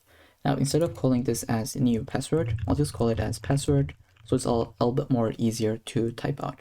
So the first thing I'd like to get is the password length. So we can say it'll be equal to the password dot length. Then we can check if it has uppercase letters, right? I'll say has uppercase. We are gonna say we would like to use a regular expression. So this is how we can do it. We'll say if it has any of these characters from uppercase A all the way up to Z. In this case, we're gonna go ahead and test this out. Test out the password. If this includes, like if this returns true, this will be equal to true, right? No brainer. Now I'll go ahead and duplicate this. This will be equal to has lowercase. We'll just say A to Z, but lowercase. And then let's duplicate it. This time it'll be numbers, let's say from 0 all the way up to 9. And we can say has numbers. Duplicate it, and I'll say has symbols. And instead of typing every single symbol, I think I can just scroll to the top, copy this entire string, and paste this in. Okay, so we got all of these. It should be like this. Now we'll say, let's calculate a score for the password strength, right? I'll say let strength score. Initially it'll be equal to 0 and we will increment it as we go. So let's say first we'll get started with 40 points, right? I'll say strength score plus equal to, I'll say math dot minimum. We'll say password length times 2 and 40. So basically we are going to have two different values. Let's say this is equal to 30. We're going to get the minimum of them. Now if this is equal to 300, we are going to get 40, right? So at maximum, it could be 40, right? It doesn't really matter if this is like 3 million. We are going to always get the minimum value, which is 40. So that's why I say at maximum, it'll be 40, right? So this is something to keep in mind, not only to specific to this project, but if you want to get a value that is like at maximum, right? Here at maximum, we would like to get 40. That's why we use the minimum method. So maybe this is kind of like a quick note that you can take. If you want to get a maximum value, you would use the dot minimum, right? So I can feel like it sounds a little bit complicated. That's why I just put a comment that you can have in the source code. Here, the dot min method will get the minimum value from these, right? But this will make sure that at the maximum you would get 40. I hope this really makes sense. And then we'll go ahead, just add a couple of different if checks. I'll say if has uppercase.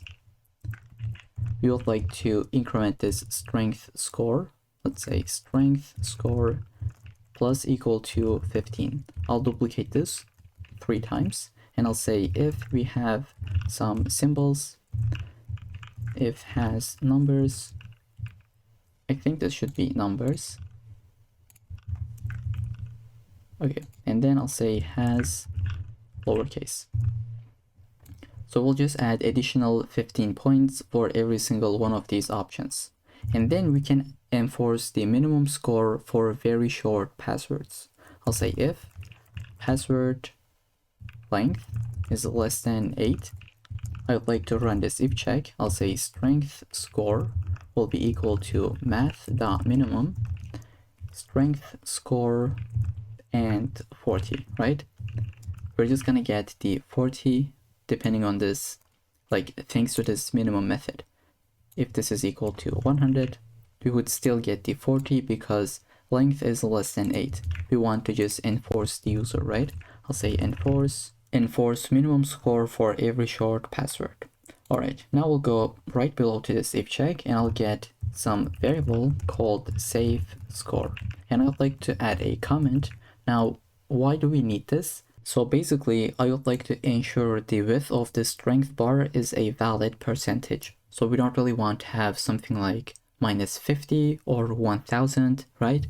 It doesn't really matter what that is. I'd like to just make sure it is valid, right? So I'll say math.maximum. We'll add either 5 or we'll say math.minimum. That will be 100 and strength score. Now let's say this is equal to 1000, right? We are going to get the minimum value. So this part will be equal to 100. Now as you can tell, the save score will be either 5 or 100, right? It will be always within this spectrum. Now here we are using maximum, so we're going to get 100. I hope that makes sense. Okay, now that we have this variable, we can say strength bar. Let's select it. We'll say style. And finally, we'll just update the width. So I'll say style.width will be equal to save score, whatever that is. And we'll just add the % at the end. Because this is some CSS, we'd like to calculate the width as a percentage. And finally, I would like to update this text as well as give a color, right? This would be either medium, weak, or something like strong. So I'll create 2 different variables. I'll say strength label text. That will be equal to an empty string, and then let bar color will be equal to an empty string as well. We'll go ahead and say if this is equal to, if strength score equal to, or if it is less than 40, this will be equal to a weak password. So I'll go ahead and say something like bar color will be this red color. That will be a hash FC8181. And then we'll say strength label text will be equal to weak, right? And then let's add the other cases. Instead of typing this out, I'd like to copy and paste. I just said else if strength score is less than 70, this will be a medium password, the yellow color as well as the medium text, finally the strong password. I'll paste this in. Here we go. And now that we got all these variables, I'll just go ahead, update this strength bar and then the color. I'll say strength bar dot style dot background color will be equal to this bar color that we have, and the same for the text. Do I have a typo? Let's say strength label. Now it seems like we don't really have this selector. I'll go ahead, scroll to the top and get this element. So strength label will be this value that we have. Now let's save and give it a go. I'll refresh this page. Let's say generate a password. Here we can see this is medium. Let's go all the way up to 24. Now it is strong. It is working as expected. Let's go with this value. Okay, it's medium. Now it is weak. But I think we have kind of like an error. If we select everything at maximum, it doesn't really fill this in completely, right? So let's see what we are missing in our code.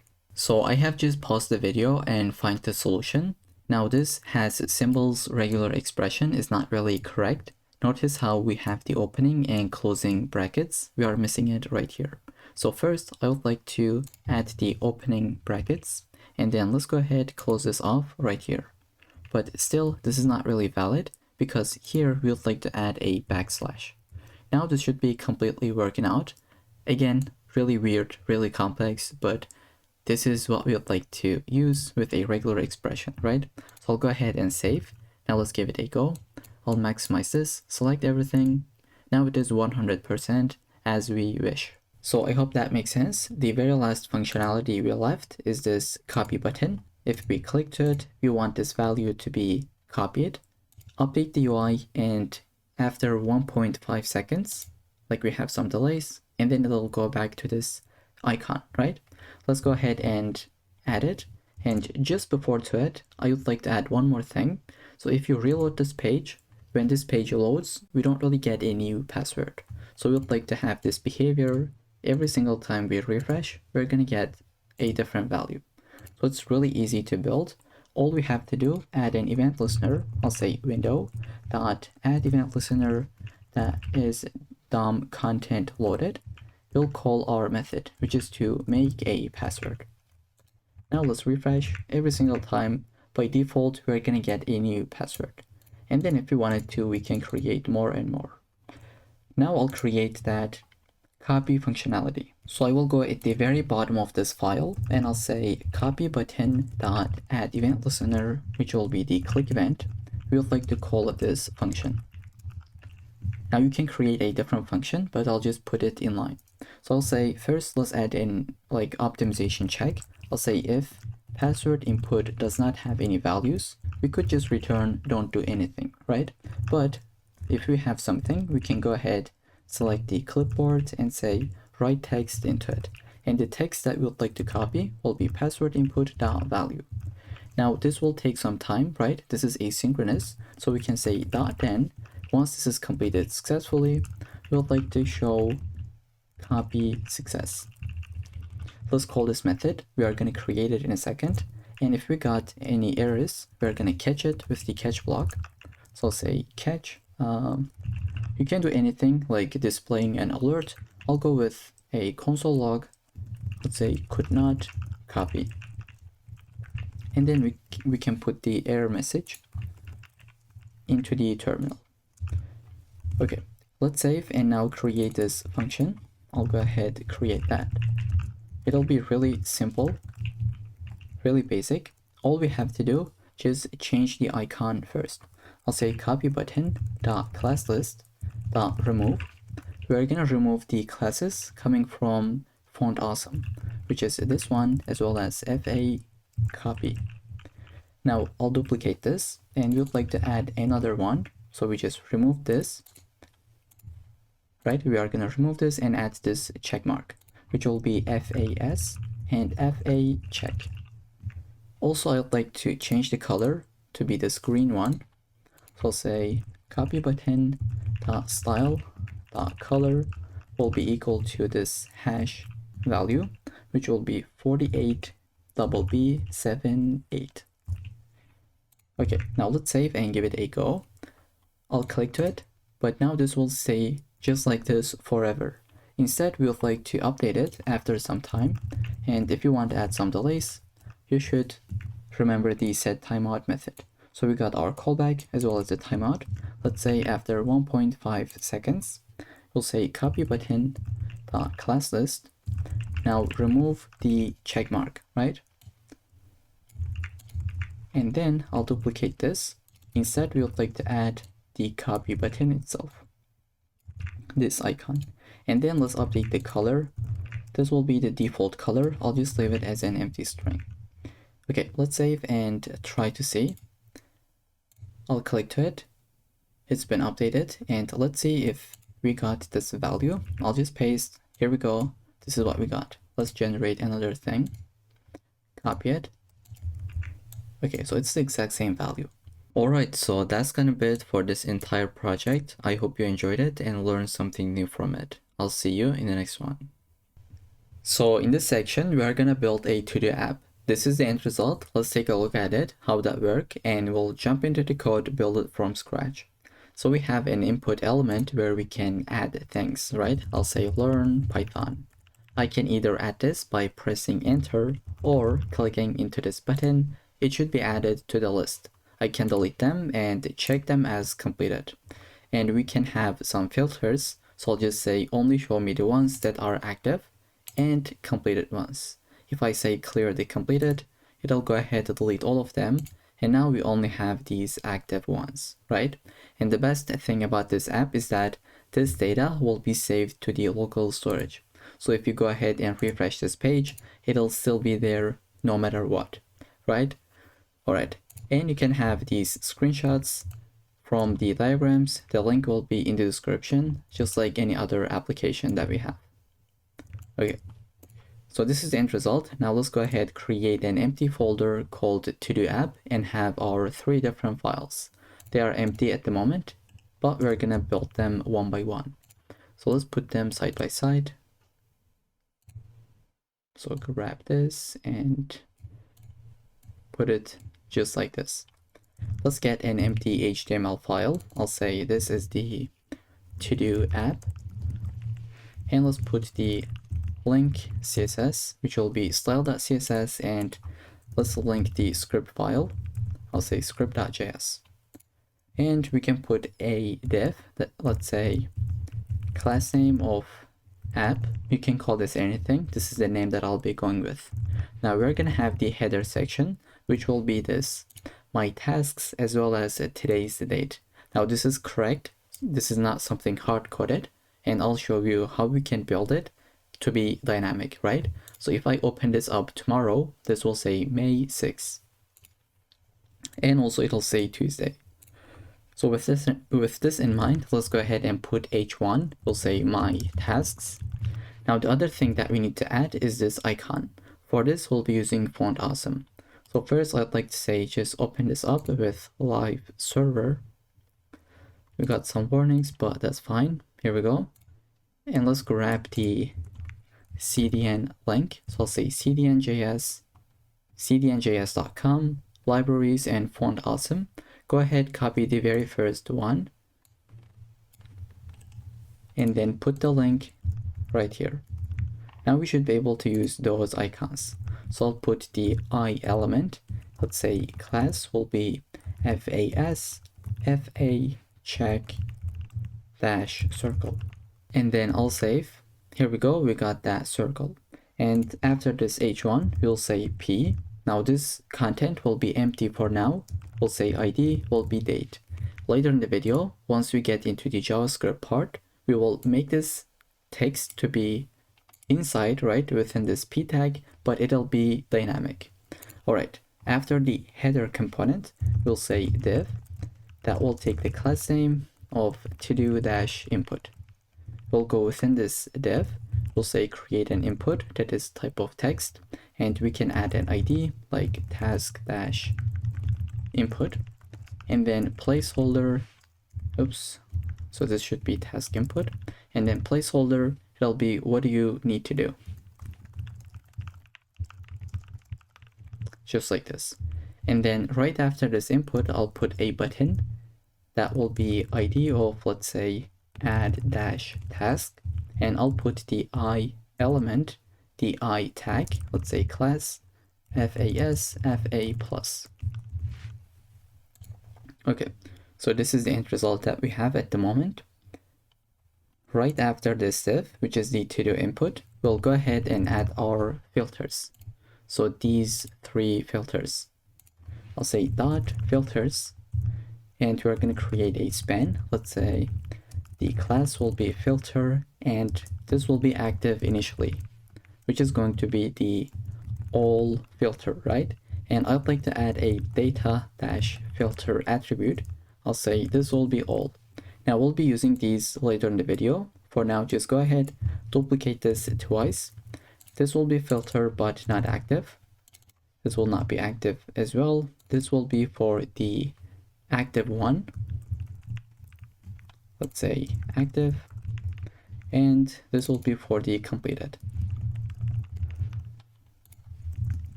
Okay, let's save, take a look at the output. This is what we have at the moment. Right after this div, after the filters, we will add the to-dos container. Okay, so the first thing I'd like to have is a UL that will have the ID of to-dos list, and content will be empty. As we add more and more things, we're going to add it right here within this UL, right? So you can add a comment such as the list items will be inserted right here later in the video. Okay, after this UL, I would like to put a div. Now this will be the case if we don't have anything. We're gonna get this icon and then no tasks here yet. So I'll say this div will have the class name of empty dash state, and this will be hidden by default. Let's go ahead, say I, this will be the icon, FAS, FA dash clipboard list. Then we can say something like no tasks yet, but this will be within a p tag. So I'm too lazy to type this out. I'll copy and paste. Here we go. So currently this is visible, but we're gonna make it to be hidden unless we have nothing, right? If we have something, we're gonna see the input or the list item, but else this is going to be the output. And then after this to-dos container, so I'll just delete this comment, shrink this. Right after the to-dos container, I'll have a footer element, which is going to be this part, right? I'll say get a p tag. This will be ID of the items dash left, and we're gonna put something like 0 items left. And again, this will be dynamic later in the video. So if you add more and more things, this will be updated, and if you check them, it'll be decremented. So this will be updated from our JavaScript code later in the video. So I just need to mention them a couple of times so that it doesn't really feel any complicated. I hope it's not really annoying. So I'll say button ID clear dash completed, and let's say clear completed. So it is this button, as you can tell. So this is our output. Looks terrible, but we're gonna fix it in a couple of minutes. Okay, so we got the styling linked into the HTML. We can go ahead and get started with it.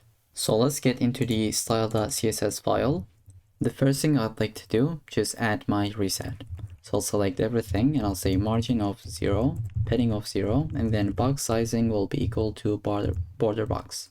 Now let's create some CSS variables, just like what we have done previously, so that it's a lot more convenient to work with the colors and like CSS variables in general. So I'll have my primary color. I'll just say it'll be 7749F8. Okay, it'll be this primary purple color that we have right here. And then I'll have the primary light. Let me just go ahead, put them one by one. If you wanted to type this out, you can just pause the video and do so. This is what I'll be doing just to not waste any time. We'll have dark, light, gray, we'll have danger, success, and finally the border color. Okay, so I hope these make sense. We'll be using them in a couple of seconds. Now let's say we're gonna select the body. I'll say font family will be sans serif. I'll say background color is going to be, it'll be F1, F3, F5. Now, if you wanted to, you can take this and put it as a CSS variable, or you can still use the hash values if this is something that we'll be using only once. And I think this is one of those cases where we'll be using this value only once, so I'll just put it right here instead of creating a CSS variable. So it's completely optional. Now let's try to take a look at the output. I'll save, background has changed a little bit, and then I'll say the minimum height will be equal to 100 VH, and then we would like to center everything. So I'll say display flex, justify content centered, and align items to be centered. Here we go. Then I'd like to add some paddings. I'll say padding of 20 pixels, and let's say color will be our dark color, right? So I'll say variable dash dash dark. Here we go. Then I would like to select the app class, and I'll say width will be 100%, but the maximum width is going to be 500 pixels. Then we can say background color is going to be, let's say white.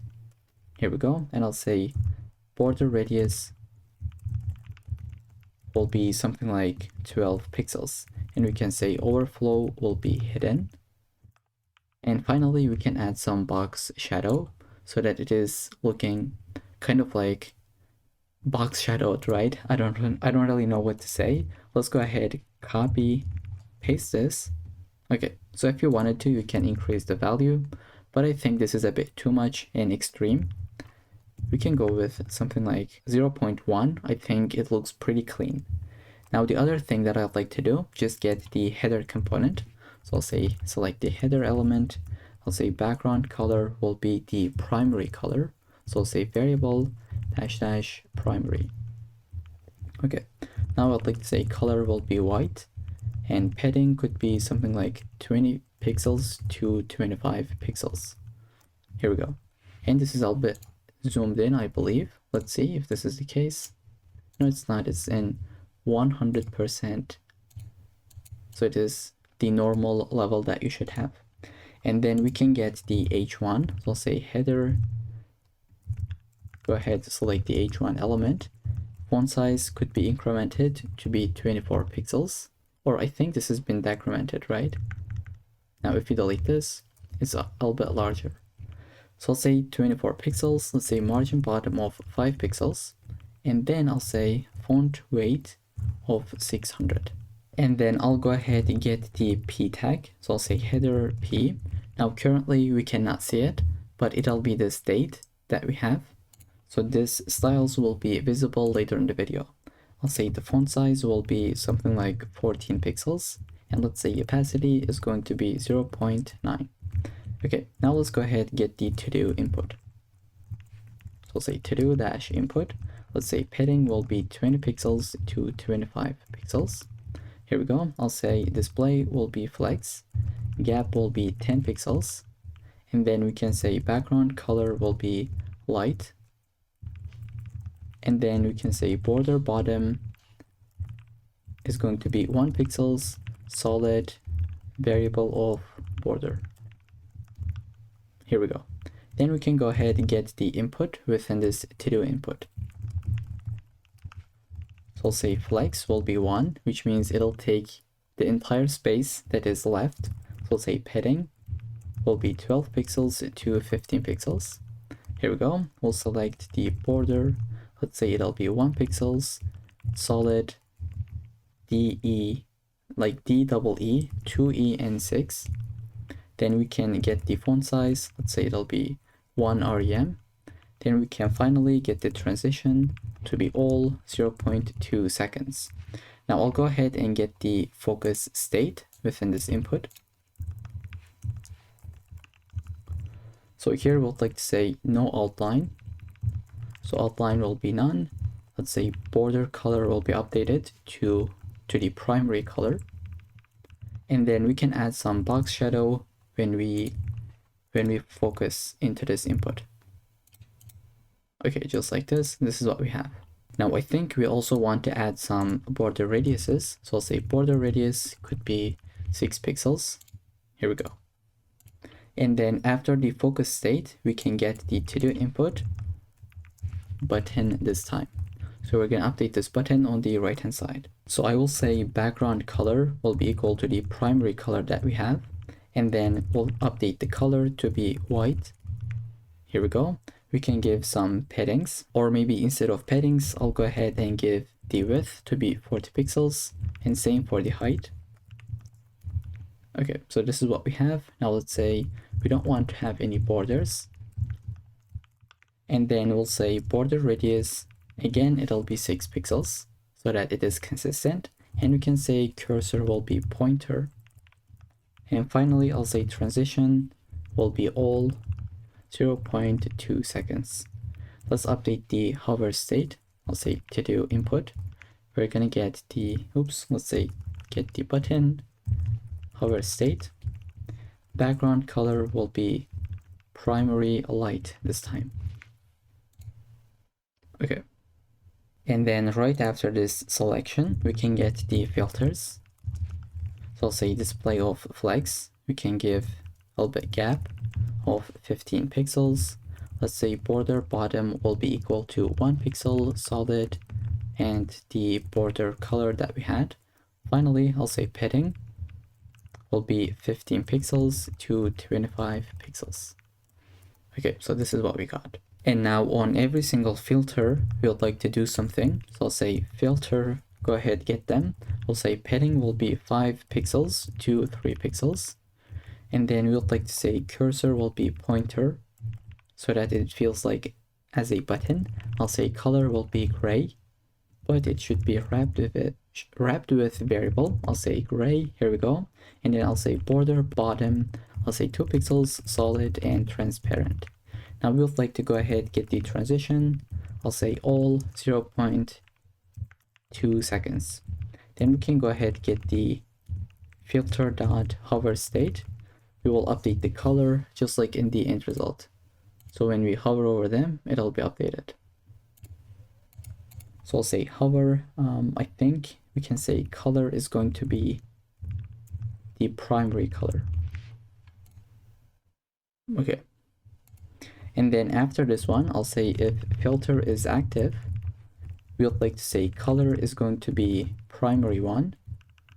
Then we can say border bottom is going to be 2 pixels solid, and we'll say variable of dash dash primary. So this one is active, as you can tell. So it'll apply these styles. Then we can also say font weight is going to be 500. Maybe we should go with 600. I don't really know. Okay, I'll go with 500. Then we can go ahead and get the to-do container, right? I'll say to-dos dash container, where I'd like to add some paddings. So I'll say instead of auto, it'll be 15 pixels to 0. Then I'd like to get some maximum height of 300 pixels. Then I'll give, I think, overflow dash y, it'll be auto. Now why this is the case, let's see. If I add a bunch of different things, this is what I'll be doing. Okay, at some point, this content will overflow because the maximum height is 300 pixels. Let's say this is 300 pixels. The rest content will overflow. So we say in the overflow case, go ahead, add a scroll bar, right? This is how we can do it. Just give a maximum height, but also add the overflow of auto, and specifically in the y direction, right? Because it is in the vertical direction in this case. I hope that makes sense. Now we cannot see anything because we don't really have any items yet, but later in the video, it should make sense, right? So after the to-dos container, I'll go ahead and get the to-dos list. This is going to be a selector with the ID. I'll say a list style type is going to be none, because this is an unordered list. I mean, it's an unordered list, and we don't really want to see those kind of like bullet points, right? I'll say to-do dash item. I'll get some paddings, such as 12 pixels to 15 pixels. Again, we cannot see the styling yet. This will be a little bit later in the video once we have those. So this is basically what we are building at the moment. So I'll move on and I'll say display will be flex, align items will be centered, and let's give the transition on the background color. And then I'll say it'll be 0.2 seconds. Now we can say if to-do item is hovered, what'll happen? Let's see. So the background changes, right? We'll say background color is going to be the light color that we have. Okay, now we can say the checkbox container dash container. Now you might be asking, we don't really have this class in index.html, right? If you take a look at it, we don't really have it, but it will be added once we add some list items. Okay, for now, let's add the styling.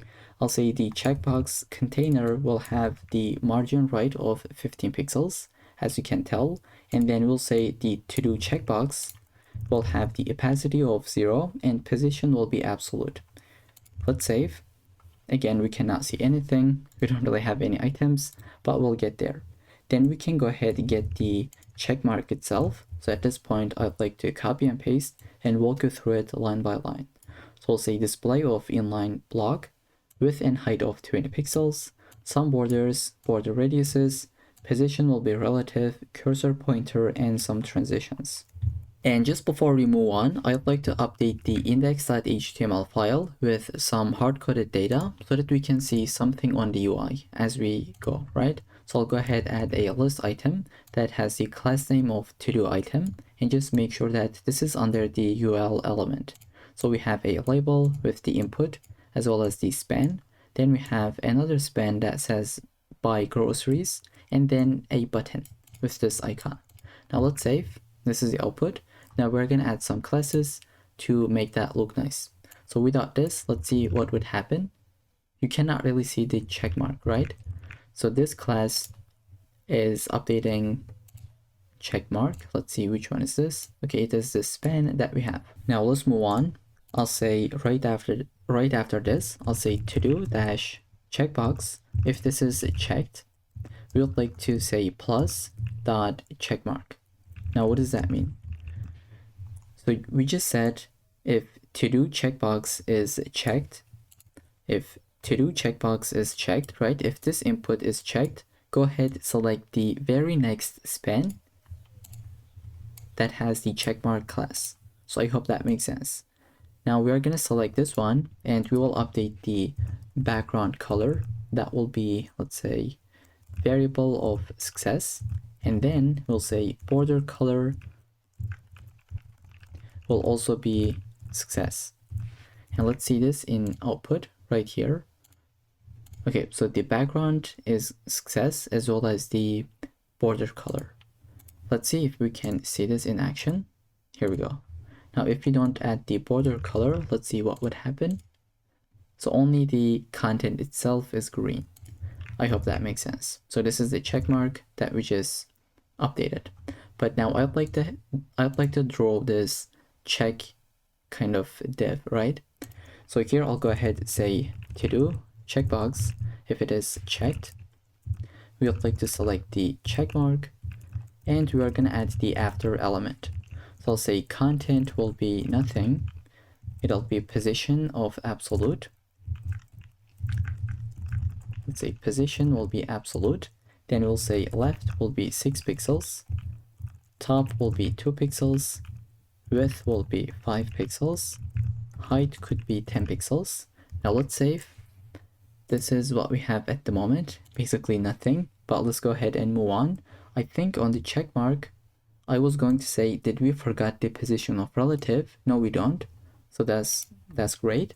We'll go ahead and say border will be solid and white. Okay, now this is what we have. We can update it and make it look like a check mark. So I'll say border width is going to be 0, 2 pixels, 2 pixels, and 0. Here we go, this is what we got. Now we're going to just rotate it. I'll say transform will be rotated with 45 degrees. And now this is a check mark. So this is kind of like an advanced CSS, or I wouldn't really say advanced CSS, but this is something that you should be a little bit clever, right? We just draw a rectangular and then we deleted some borders, such as these left and top border, and then we rotated it. And this is the output. Okay, now we'll go ahead and add the to-do item text, which is going to be this one. So to-do item dash text. Let's say flex will be 1, so it'll take the entire space, or as much as possible. We'll say font size could be 1 rem, and then transition is going to be all 0.2 seconds. Then we can go and say to-do item. If it is completed, we'll select the to-do item text, and then we'll say text decoration will be line through, and then the color is going to be variable of gray. Okay, so for some reason this did not work because we don't really have the completed class. If I go ahead and add this completed class on the to-do item, let's see, where is the to-do item? I'll say completed. It should be like, it should be changed. Here we go. And then we'll just move on with the delete button. So instead of typing this out, I think I am a little bit lazy. Paste this in. Let's save. Now we cannot really see it. It says opacity 0, but let's say 1 for now. Okay, this is how that look. For now, it'll be opacity of 0, but later in the video, we will update it, right? So we'll say if to-do item is hovered, the delete button opacity will be 1, just like this. And then we can even change the color itself. I'll say if delete button itself hovered, the color will be danger. So here it would not, but here it should. Okay, so that's why we don't really put the color right here. And finally, we are going to update the empty state. So if we delete everything, or let's just take a look at the completed filter. This is the output that we have. This is the empty state, and let's try to update it, right? Okay. First, I'll go ahead, delete this, maybe comment this out. I'll say dot empty state. Let's say display will be flex, flex direction will be column. I'll say align items would be centered, justify content would be centered as well. Here we go. I'll say padding is going to be 40 pixels to 0. And then color is going to be equal to gray. Now I'll select the empty state of icon, right? The icon of the empty state. I'll say font size is going to be incremented to be 40 pixels and margin bottom of 10 pixels. Finally, opacity is going to be 0.7. Here we go. And let's say the hidden class is going to have this style, which is display of none. Finally, we'll add the footer element. So what I'd like to do, just copy and paste, because this is super simple that we have done millions of times at the moment, right? So far. So display flex so that they are side by side, justify content space between, align items off centered, some padding, change the border top, background color, and font size. Okay, now let's get the items on the left. Let's say items left, the color would be updated. Then the clear completed button, we'll say cursor will be pointer, color will be updated, and the rest. So this is how that look. And on the hover state, we will update the color to be this red color, right? Okay. So with that, that's kind of it for the entire CSS file. in the next section, or maybe just in a second, we're going to get into the script.js file. Okay, so now let's get started with the JavaScript file.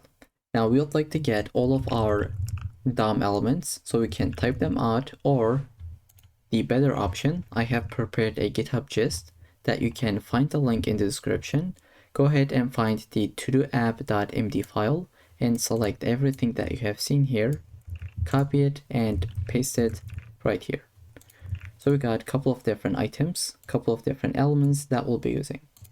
All right, so the first thing I'd like to do is create some variables. I'll say let to-dos.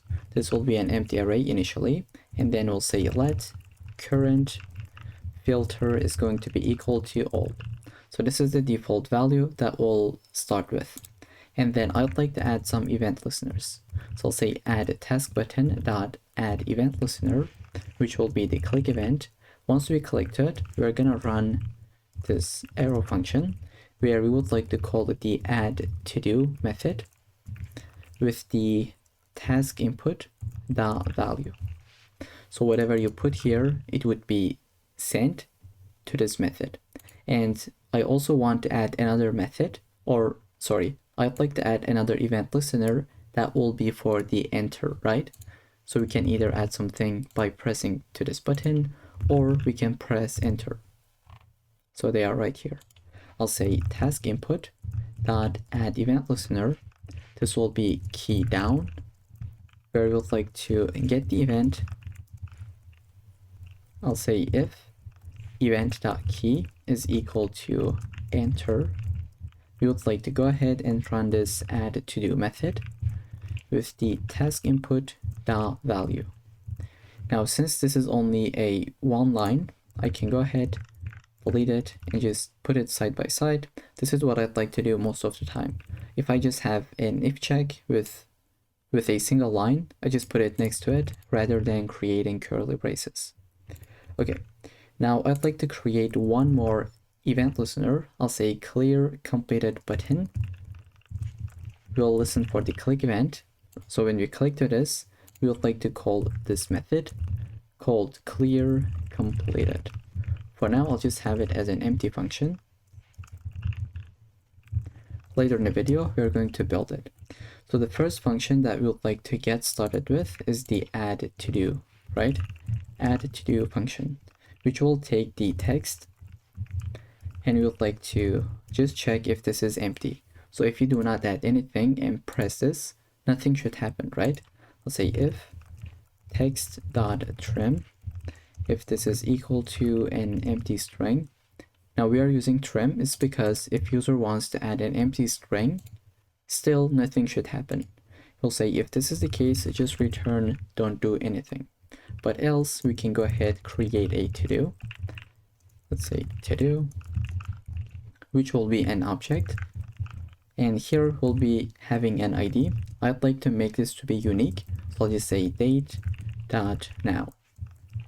And then we'll add the text. This will be equal to the text that we have. Now, since they are the same, we can shorten this. And here we should have a comma. Then I'll say by default, the completed will be false. Now that we got the to-do object, we would like to say to-dos.push. So we're gonna push this to-do into this array that we have above, right? So we just updated the array. Now we would like to update the local storage as well. So I'll say save to-dos, call this method, and then we'll say render to-dos as well. For now, I'll comment this out. This will update the UI, but this will update the local storage. So I'll say function save to-dos. I'll say local storage dot set item. We'll update the to-dos key. You can call this anything really, such as hello, but it should be something that makes sense. In this case, it'll be to-dos. We'll say json.stringify these to-dos that we are adding. And then I'd like to update the items count. This is another function that we'll create, and then we'll say check empty state.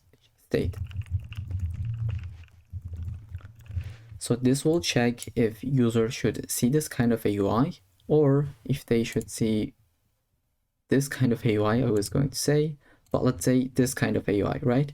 So if they don't have anything, this is what they see, but if they have something, this is what the user will see. Now let's try to create these functions. I'll say function. Let's create this one first and duplicate it. Now we're gonna add this function. So first, let's get started with this one. I'll say const uncompleted to-dos. We'll say to-dos dot filter, where we'll get the to-do, and I'll say if it is not completed, right? I'll say to-do is not completed. So this should be to-dos, by the way. We got the list, the array, and I'll say items left dot text content will be updated. Now this will be dynamic, so I'll put backticks, and I'll say uncompleted to-dos dot length, so whatever the length is, and then items left. But now notice how, so I'll try to just delete some stuff. So I'll just leave only one.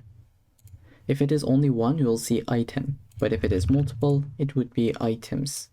So we are going to even check for this. So I'll say length, and we'll say item, and here it should be dynamic. So we will say, maybe I'll give a little bit space, uncompleted to-dos dot length. If it is not equal to 1, that means it'll be plural, but else we can leave it as an empty string. And finally, we will say left. Okay. Now let's see, it says 0 items left, which is what you'd like to have. For the 0, it should be items, but this is currently not coming from this method. It is coming from the HTML file. Oops, let's go ahead and check the HTML. So if you say 5, this is what you would see, but just in a couple of minutes, we are going to update it dynamically. So this is just the function, we have defined it, we are not using it yet. And then we can, I think, go ahead and build the render to-dos function, which is going to be the longest one, but this is the actual function that will make our application work, right? And I think we can build this one as well, which will be pretty simple. So I'll say const filtered to-dos. Now we would like to filter the to-dos. I'll say filter to-dos. We would like to pass the current filter, right? So it is all, active, or completed. Let's create this function. So I know that this might look a little bit complicated at the moment, but this is really how we can move forward. We'll just build one function at a time, and at the end it should work and it should all make sense. Once we complete it, I can walk you through it pretty quickly. So we're going to get the filter, right? This is the current filter that we just passed, and we'll have a switch statement. I'll say switch. We'll say add the filter. We'll say if case is equal to active. We'll like to say return the active to-dos. So I'll say to-dos dot filter where the to-do is not completed. So I'll say to-do dot completed is equal to false. And then we're going to go ahead and say if case is equal to completed. In this case, I'll duplicate this. I'll say where the to-do is completed. But in the else case, so here I'll say in the default case, we'll just return all the to-dos without filtering anything. Okay, so we got those to-dos. I'll say if filter to-dos dot length is equal to 0, we can say empty state dot class list dot remove hidden. And if you just read this line, it should make sense, right? If we don't have any to-dos, we are going to see this on the UI. We are going to remove the hidden class so that it is visible. But in the else case, so here I'll say else empty state dot class list, we're going to add the hidden class. And I just realized this should be filtered to-dos, right? Not filter. This is a method. This is the variable that we have. Okay, now I think we can go ahead and get started with the render to-dos. So I'll say function render to-dos. This is not going to take any arguments, so we can just get started with it. So first, what I'd like to do, just get rid of the entire UI. I'll say to-dos list dot inner HTML will be equal to nothing because we're going to update it, right? This is kind of like a reset. I'll say const filtered to-dos. We're going to say filter to-dos, call it with the current filter. Okay, then we would like to say filter to-dos dot for each. We'll get every single to-do, and I will run this function. So the first thing we would like to do is create a list item, and that list item is going to be looking like this that we have. So we're going to create the list item that's going to have this class name. It'll have a label with the input, span, another span, and a button, right? So this will be a little bit long, but we're going to go step by step. Let's say const to-do item. I'll say document dot create element, create a list element, and then I'll say to-do item dot class list dot add. It'll be equal to to-do dash item. Then we'll say if to-do is completed. In this case, we would like to say to-do item dot class list add the completed class. Okay, we would like to go below to it, right? I'll say let's create a custom checkbox.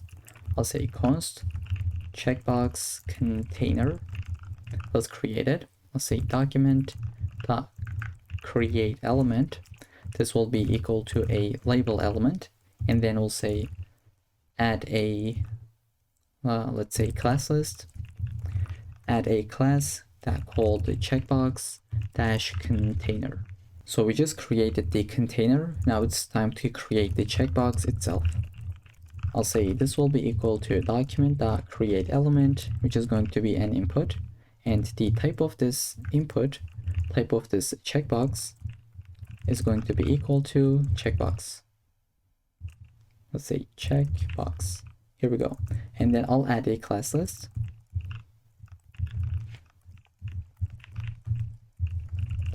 That is going to be equal to to-do dash checkbox, and I'll say checkbox dot checked. So either it'll be true or false, which is going to be coming from to-do dot completed field. And then we can say checkbox dot add event listener. We're going to listen for the change event. In this case, we are going to call this function called toggle to do with the to-do.id.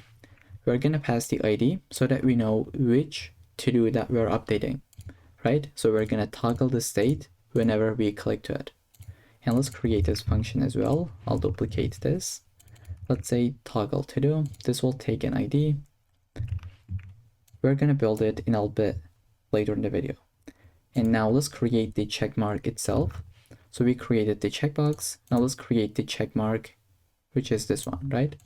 I'll say const check mark. That will be equal to document dot create element of span. We'll go ahead to say let's add a class list. So we are going to add a new class name that will be equal to check mark. And then now we are going to update the UI, right? I'll say checkbox container dot append child checkbox, and then I'll duplicate this. We're going to also append the check mark. Okay, now we would like to create a text element. I'll say const to do text. We are going to create a span element. I'll say to do text dot class list dot add to do item text. And then we would like to update the text content. I'll say text content will be equal to to-do.text, so whatever the value is. And then we can create a delete button. Now at this point, I think we can move a little bit faster. I'll add a class name called delete button, and the content will be this, which is this exact icon. If you take a look at the index.html, this is what we have used previously as well. Okay, so this is the exact same thing. And then when we click to it, we would like to call a function, right? That is called delete to do. I'll duplicate this. called the delete to do. We will implement it in a bit later in the video. Okay, so we created everything. Now let's add this elements to the to-do item. We'll say to-do item dot append child checkbox container duplicated. That will be the to-do text duplicated, and then delete button. And then finally we'll say to-dos list append child to-do item. So what we are doing here is this basically. So we created all these elements one by one, right? At the end of the day, we would like to take all of them, right? All of them, and put it under the list item, and then take the list item, put it under the UL so that it is visible on the UI. Okay, so this is what we are doing. Now let's try to save this, which we already did, and give it a go. I'll say learn HTML and CSS. Let's add. Okay, something has been updated, not the UI. We'll take a look at it why, but definitely something is working. I'll go ahead and just say learn Python, add this. Now 2 items left. So it looks like something is working, right? Now let's try to scroll to the top and see if we have called the render to-dos method. Looks like we didn't, so let's save. Okay, I'll try to add something else. I'll say learn JavaScript this time and add this. Okay, so once again it did not work. Let's open up the terminal. Okay, it says cannot read the dot length on the check empty state. So I'll just say dot length uncompleted to-dos. This is the only thing that we have. Okay, so why this is the case? Maybe it's because we don't really have any uncompleted to-dos. So to-do is not completed. Now to be able to get rid of this, you can add question marks, right? The optional chaining. I'll try to add something else once again. I'll just say something random. Let's just say FR 3 times. Okay, once again, we got an error, but let's try to fix it. I don't really want to cut this out from the tutorial. So again, it is coming from the check empty state, add save to-dos and add to-dos. Now the dot length is causing this, right? I'll just search for dot length. We have another one right here. So whatever the current filter is, it is all. I'll add question mark right here as well. Okay, once again, let's give it a go. I'll say learn something else. And then it says we cannot read the for each method. Now let's see why this is the case. Why did we encounter this much of errors? I'll just search for each. So this function is not really working as expected. Okay, I think here we should say return to-dos instead of just to-dos, right? Okay, that was the issue. Now, if you don't say return, it doesn't return anything, and this is equal to undefined. So that was something that we have, and I didn't delete this part from the video so that you can see my entire thought process. Okay, let's save and try to add one last thing. Here we go. UI has been updated. We can see it right here, but what happened to the previous items? Now they are definitely in the local storage. I can open up my application local storage. So here it should be application, not cookies, but local storage. All right, so we have a bunch of different values. Here we have some to-dos. Okay, so maybe the previous ones have been deleted. Why this is the case? If I refresh this page, so it is right here. Let's add something else. Okay, so what happens is this: whenever you add something new, it is going to update this one instead of adding on top of it. Okay, kind of strange. When you refresh, add something new, it's going to replace it. But if you don't refresh the page and add something, it's going to add on top of it. So we're going to get into this functionality, but first we would like to get everything from the local storage and display it on the UI whenever we load our page. So let's add an event listener for that. So I will go right here at the bottom of the file and I'll say window.add event listener. Let's listen for DOM content loaded. And then we would like to run this function where we'll just say call the render to-dos, or let's say load to-dos. Let's create this function as well. Let's say function load to-dos. So this will get the stored to-dos from the local storage. I'll say local storage.get item where we have this to-dos. And then I'll say if we have some value, we would like to say to-dos array will be equal to that value. I'll say json.parse the stored to-dos, and then just go ahead and render it on the UI. Okay, now let's refresh. Looks like we don't really have anything.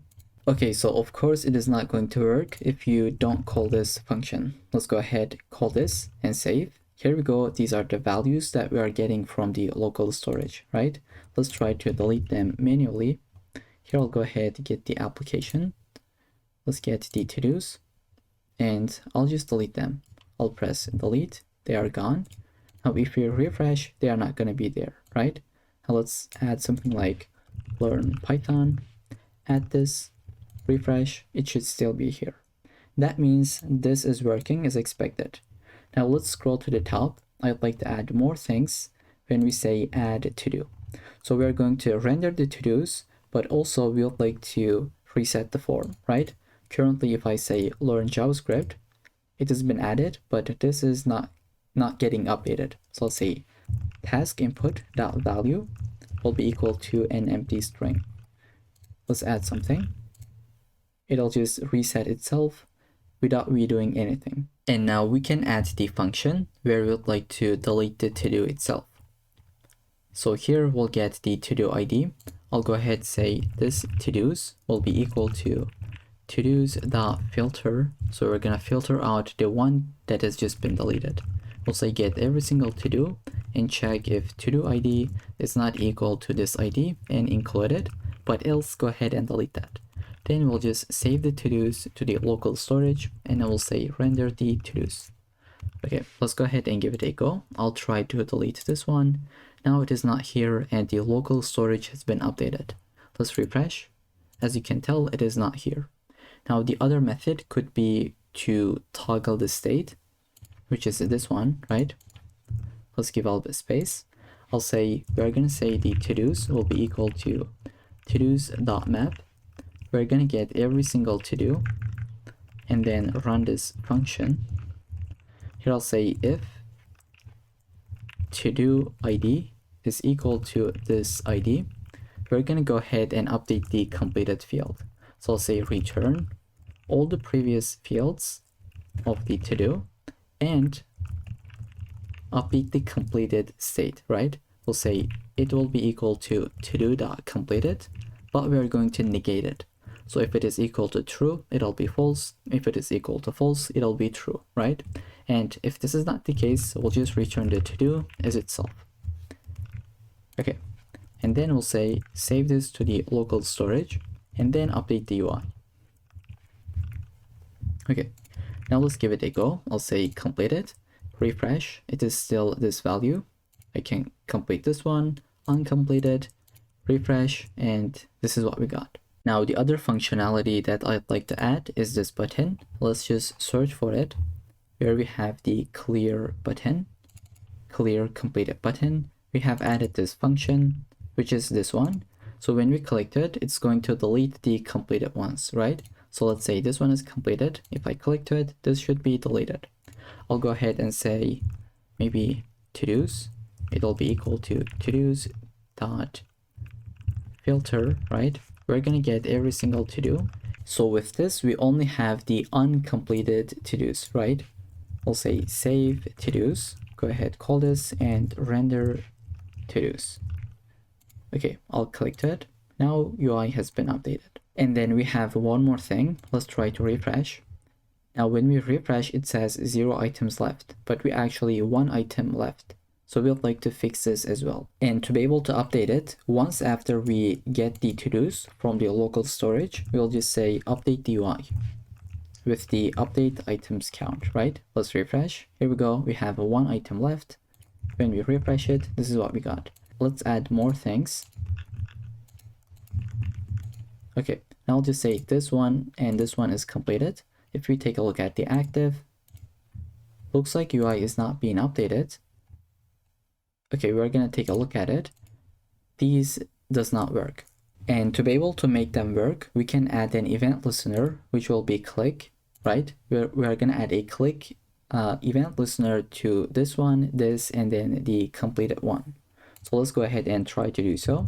I'll say get the filters for every single one of them. We would like to run this function where we'll say filter dot add event listener of click, and then we are going to run this function.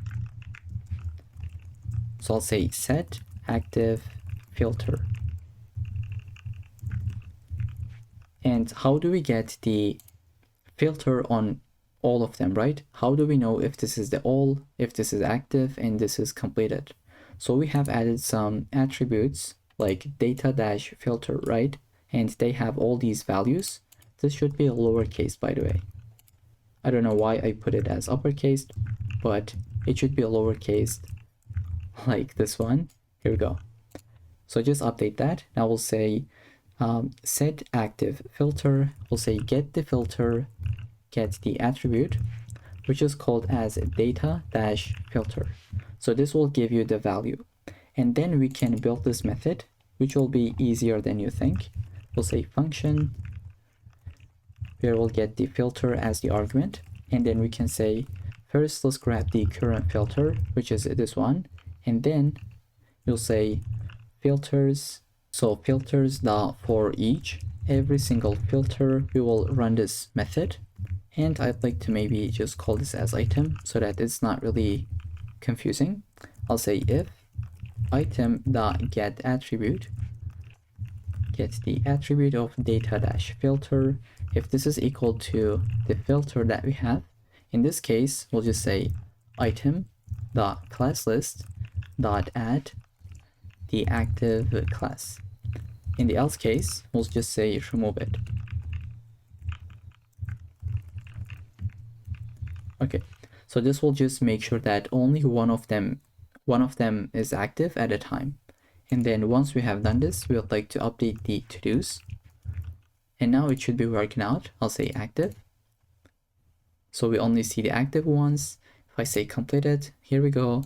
And then all of them. And one more thing that we are missing is to set our date, right? We would like to get the today's date and format it in this format. So I will create a function for this. I'll say function that is called as set date. And we would like to call this function whenever we load this page. We'll just say set date. Now let's get into it. So we'll say const today, which will be equal to the new date. And now we would like to create some options so that we can update it properly, so that we can format it properly, right? I'll say options, where the weekday will be in the long format, month will be short, let's say, and then day will be numeric. So we'll go ahead and just say date element dot text content. It'll be equal to today dot to locale date string. We can use NUS and then put the options. Okay, so here we can see today's date is right here as expected. If you wanted to, you can change the options, which is going to update the formatting, but this is the one that I'd like to have in my code. So let's go ahead and save this file. And I think that's gonna be it for this entire project, right? Let's just try to test this out for the very last time. I'll try to add something else. Let's just say something else, We can add it with either enter key, or we can press to this button. It'll be added. We can toggle the state, delete it, refresh, everything should be here. We can say clear the completed ones. We can change the filter, right? And we can delete it manually. So that's gonna be it for this project, and hopefully I'll see you in the next one. Alright, so welcome back to this section. We're gonna build an entire contact form. This project only includes HTML and CSS. There is no JavaScript at all. So this is one of those projects where you can practice your design skills with CSS. Okay, so we have some cool animations with box shadows and nicely designed inputs. And finally, we have some info section. And this entire form will be animated from the bottom of the screen when you refresh the page, right? So we have this slide in effect. If you would like to get the end result screenshot, it'll be right here in the diagrams, and the link will be in the description. With this in mind, let's go ahead and get started with it. So for these icons, I'll be using Font Awesome. So I'll just visit cdnjs.com and then search for Font Awesome. Okay, so I'll click to it, and I'll get the very first link that we have. Okay, now we have 3 empty files. First, let's get started with HTML. I'll get this boilerplate, let's say contact form, link our CSS file, and then paste the Font Awesome link. Now we can get started with the body element. So first, I'd like to put those side by side. And this is completely responsive, by the way. As you can tell, once you hit a certain breakpoint, it's going to be in the column direction, right? Okay, so I'll say open with a live server. It should be right here, but we don't really have any content. Okay, so I'll go ahead and get started with it. So first I'll have a div with the class name of container. And then I'll have one more container, but this time it'll be called as form container. And then we'll have an h1 that will be this text that says get in touch. And then we can have a p tag. It's going to be this one. Let's say fill out the form below to contact us. And right after this p, we'll go ahead and create a form element. It's not going to have any actions, so let's delete it. We'll have a div that will be input group, input-group. Then we'll go ahead create one more div that will be for the input field. So say class input-field, and then we'll have an I element where we will hold the icon. So it's going to be this icon. Let's say FAS FA-user, and then right below to it we'll have an input, which is going to be type of text. We can give it a placeholder like name, and then we'll say this is going to be required. Okay, let's save. This is the end result that we have. And then we can duplicate this. I'll basically duplicate this and give one space. This will be FA, like FAS and FA envelope. Okay, for the type, this is going to be email, and placeholder will be equal to email. Okay, and now let's try to duplicate this once again. Here we go. The icon will be phone, type will be tel, and then let's say phone, we could say something like optional. Since this is optional, we can delete the required field, right? Okay, so this is exactly what we're building at the moment. We can duplicate this once again, and this time it'll be icon of FA tag, let's say type of text, and then this will be the subject, and required. Okay, let's save. So this is the output. Now this time, instead of an input field, we will create a message field, because this is a little bit different, right? I'll say dot message dash field. We'll go ahead and get an icon.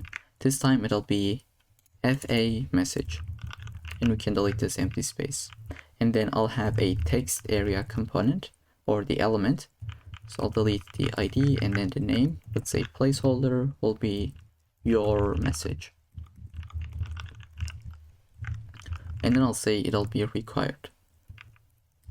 Okay, right after this div, I'll have a button. Let's say type will be submit. We'll go ahead, have a div with the class name of btn-content. We can have a span that will be sent message. And then finally, the icon, which is going to be class of FAS, FA-paper plane. Okay, so that's gonna be it for the entire form. At the very bottom, we would like to have this info. So after the form, we'll say div that will have the class of contact-info. We can say get the info item, and we are going to be having this 3 times. So you can say multiply this by 3, right? Here within the very first one, we'll get an icon that will be class of FAS, FA map marker alt. Okay, so it is this icon that we just got. Then after this I'll say span and just get this content. You can put anything that you wish. Okay, right after this, I'll get a different icon that is called FAS, FA envelope. And then for the content, we can get the exact same thing that we have here. I'll put a span and put it inside. Now finally, here we'll have another icon that will be for phone. And then for the span, I'll get this text. Okay, so this is the entire UI that we have built, only the markup. Now we'll go ahead and get started with the CSS file that we have already linked. And we are not going to have any JavaScript, so we can delete it. Okay, so let's get into the CSS file and get started with it. So the first thing that we always do is to add some basic resets, right? I'll say get the padding of 0 from all directions, margin of 0, and then box sizing will be border box. And we can add a different font family. This is optional. You can put anything that you wish. I'll go with sans serif. Okay. And then I'd like to add some CSS variables. So I'll just get my root element and I'll say dash dash. The primary color will be equal to this one, which is going to be 4A DE80. I'll duplicate this. I'll have primary dark. And let's not forget to turn this off or add the semicolon at the end. Now this will be 22 C55 and E. I'll duplicate this. This is going to be BG dark and the value is going to be 1A 3 times. Let's duplicate this. This will be text light F3, F4, F6. Let's say text light and I'll have text gray. Let's say we will have cart BG. Then we can have input BG as well. And finally, the border radius. Border radius. Okay, let's just put these values. This is going to be 10 pixels. We'll have the input BG as 333, and then we'll have cart BG as 25 3 times, just like this. And then the text gray will be 9CA3AF. And then this value, I think this is something that we have already put correctly. Okay, so we'll be using these variables just in a second. We'll go ahead and get the body element. Now we'll say the background color is going to be equal to var dash dash bg dark. Okay, then we'll go ahead and change the color. That will be text light. Okay, then we'll say minimum height is going to be 100 VH. So we'll say display flex, justify content centered, and align items will be centered. Then we can say padding will be 30 pixels to 15 pixels. Then we'll go ahead and get the container itself. I'll say the width is going to be 100% and the maximum width will be 800 pixels. Here we go. Then we'll go ahead and select the form container and we'll update the background color. So I'll say background color will be card BG. Okay, and then we'll get the border radius value. I'll say variable dash dash border radius, which is going to be equal to 10 pixels. And then we can get a padding value such as 40 pixels from all directions. And then we can add a box shadow. So I'll say box shadow will be equal to 0, 10 pixels, 30 pixels, and then RGBA. Let's say it'll be 0.3. Okay, then we'll go ahead and add an animation. Now this animation will be, let me demonstrate pretty quickly. It'll be this slide in effect from the bottom of the screen, right? So we will add this animation called fade in. Let's say 0.5 seconds, and it can be eased out. Now we don't have this fade in animation, right? We can create it with a keyframe.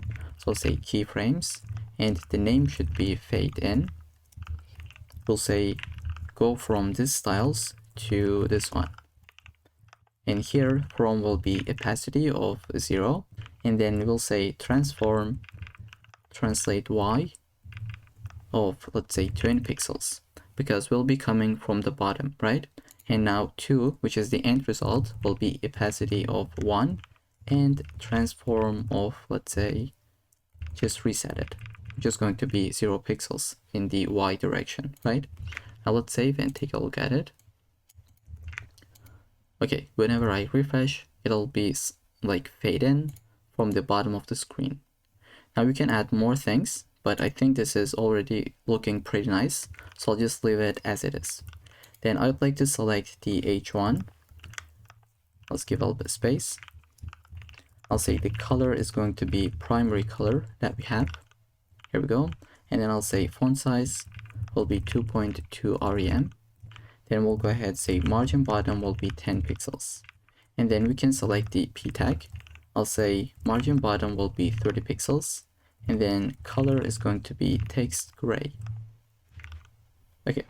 Then we can get the input group class. If I can type correctly, here we go. We'll say display will be grid. Now hear me out. Let me demonstrate this pretty quickly. So it'll be display of grid, right? But once we hit a certain breakpoint, it's going to be in the column direction. So let's see how we can make that work. I'll say display will be grid, and then we'll have the grid template columns that will be a repeat of, let's say, auto-fit, and then min max 240 pixels to 1 fraction. Let's see the end result. Okay, so this is how that works at the moment. Now let's move on. Right after this, I'd like to add some gap, such as 20 pixels, and then we can say margin bottom will be 25 pixels. Now I'll get the input field. This will be position of relative, because we'll use position absolute on the on these icons. And let's select the message field as well. And it'll be also position of relative, so that we can nicely position this icon. Let's do it immediately. I'll say input field, and we'll say message field.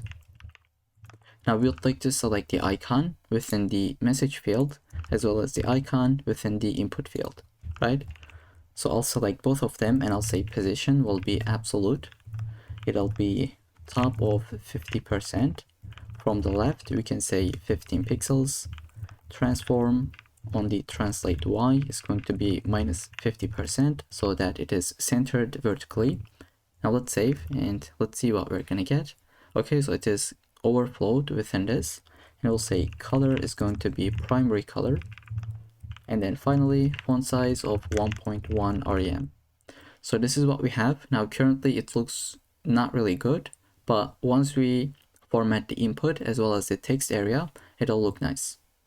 Okay, so here I'll go ahead and get the message field icon, and I'll change the top position to be 25 pixels. Okay, now we'll go ahead and get the input as well as the text area. So I'll say input as well as the text area. This will have the width of 100%. Here we go. We'll say padding is going to be 15 pixels from all directions, but at the very end will be 45 pixels, which is going to be from the left hand side. And then we'll say background color is going to be input BG. Okay, then we'll say border is going to be 2 pixels, solid and transparent. Then we'd like to add the border radius, and then the color is going to be text light. Here we go.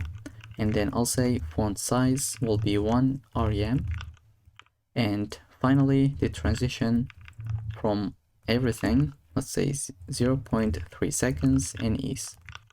Okay, now let's add the text area itself. We are going to update it a little bit.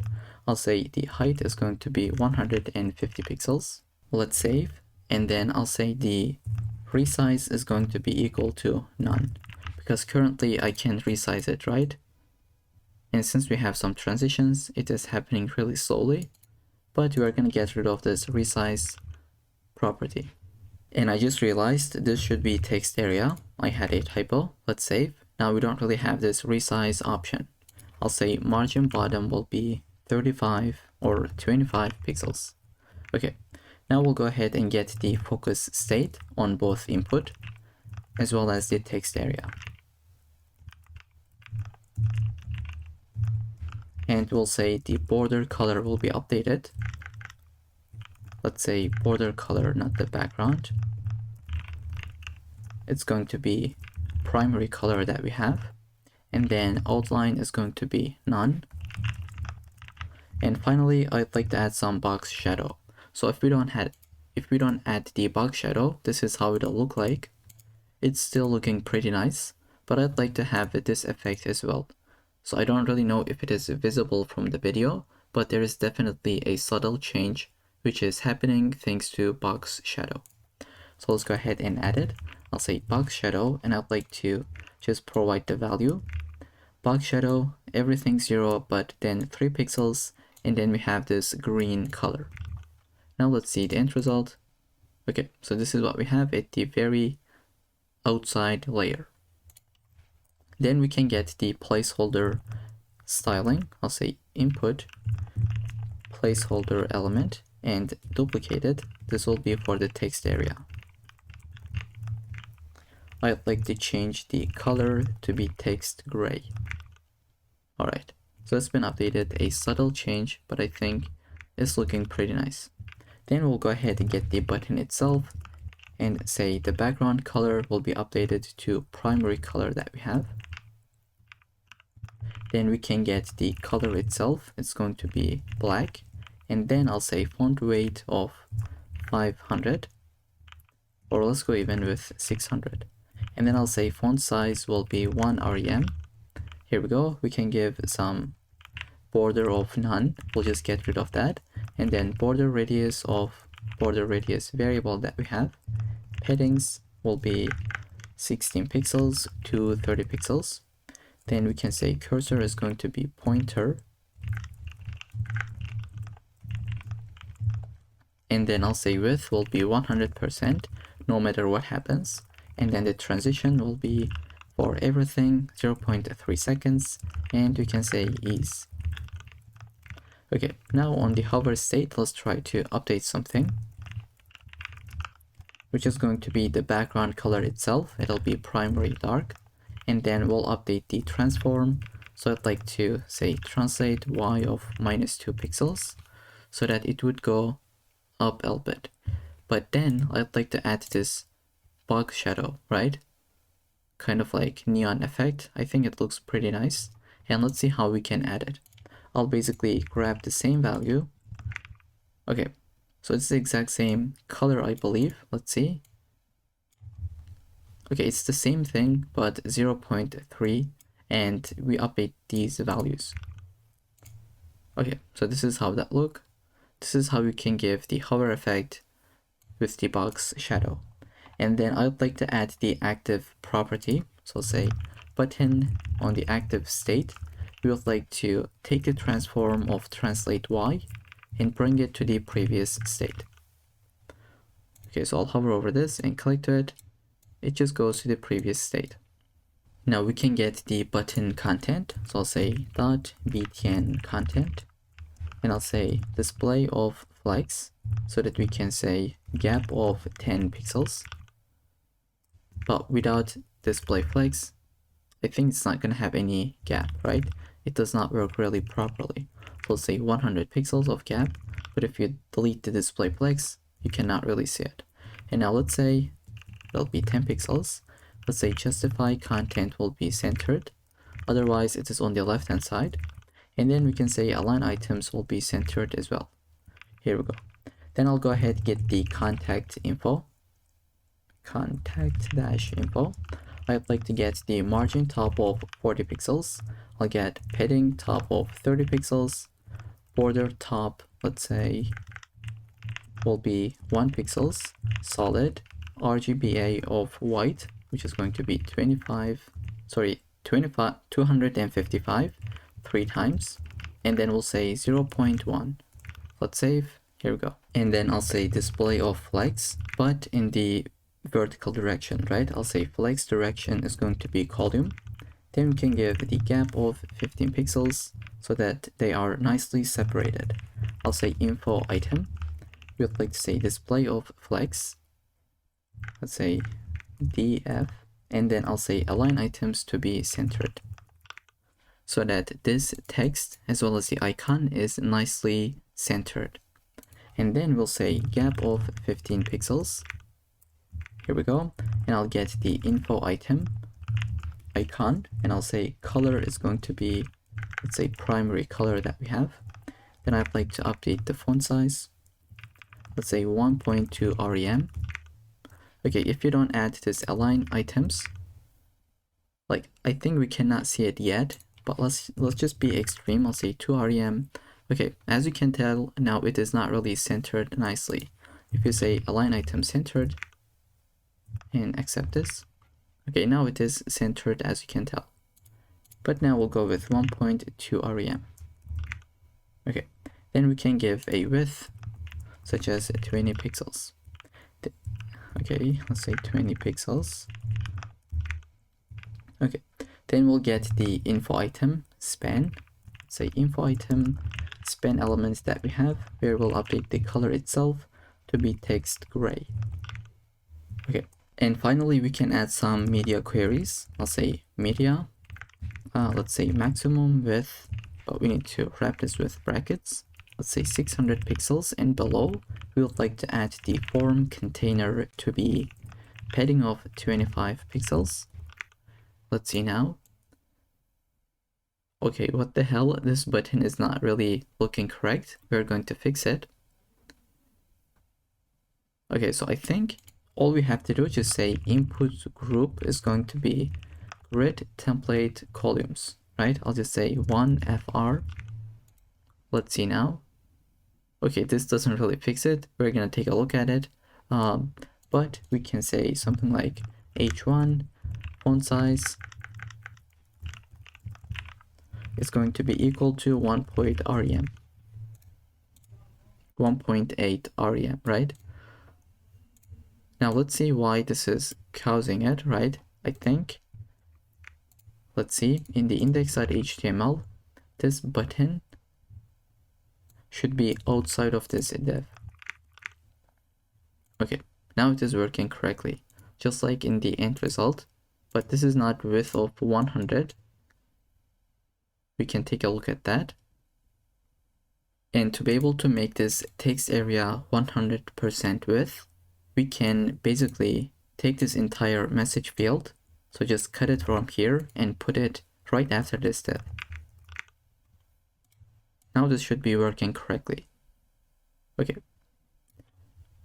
So with this, that's gonna be it for this entire project. We had two different small issues where we had to get this button, put it outside of this div, and then the same thing for the text area, which is this message field. Just go ahead, take it, and put it outside of this div. Previously, it was right here, but we took it and put it outside.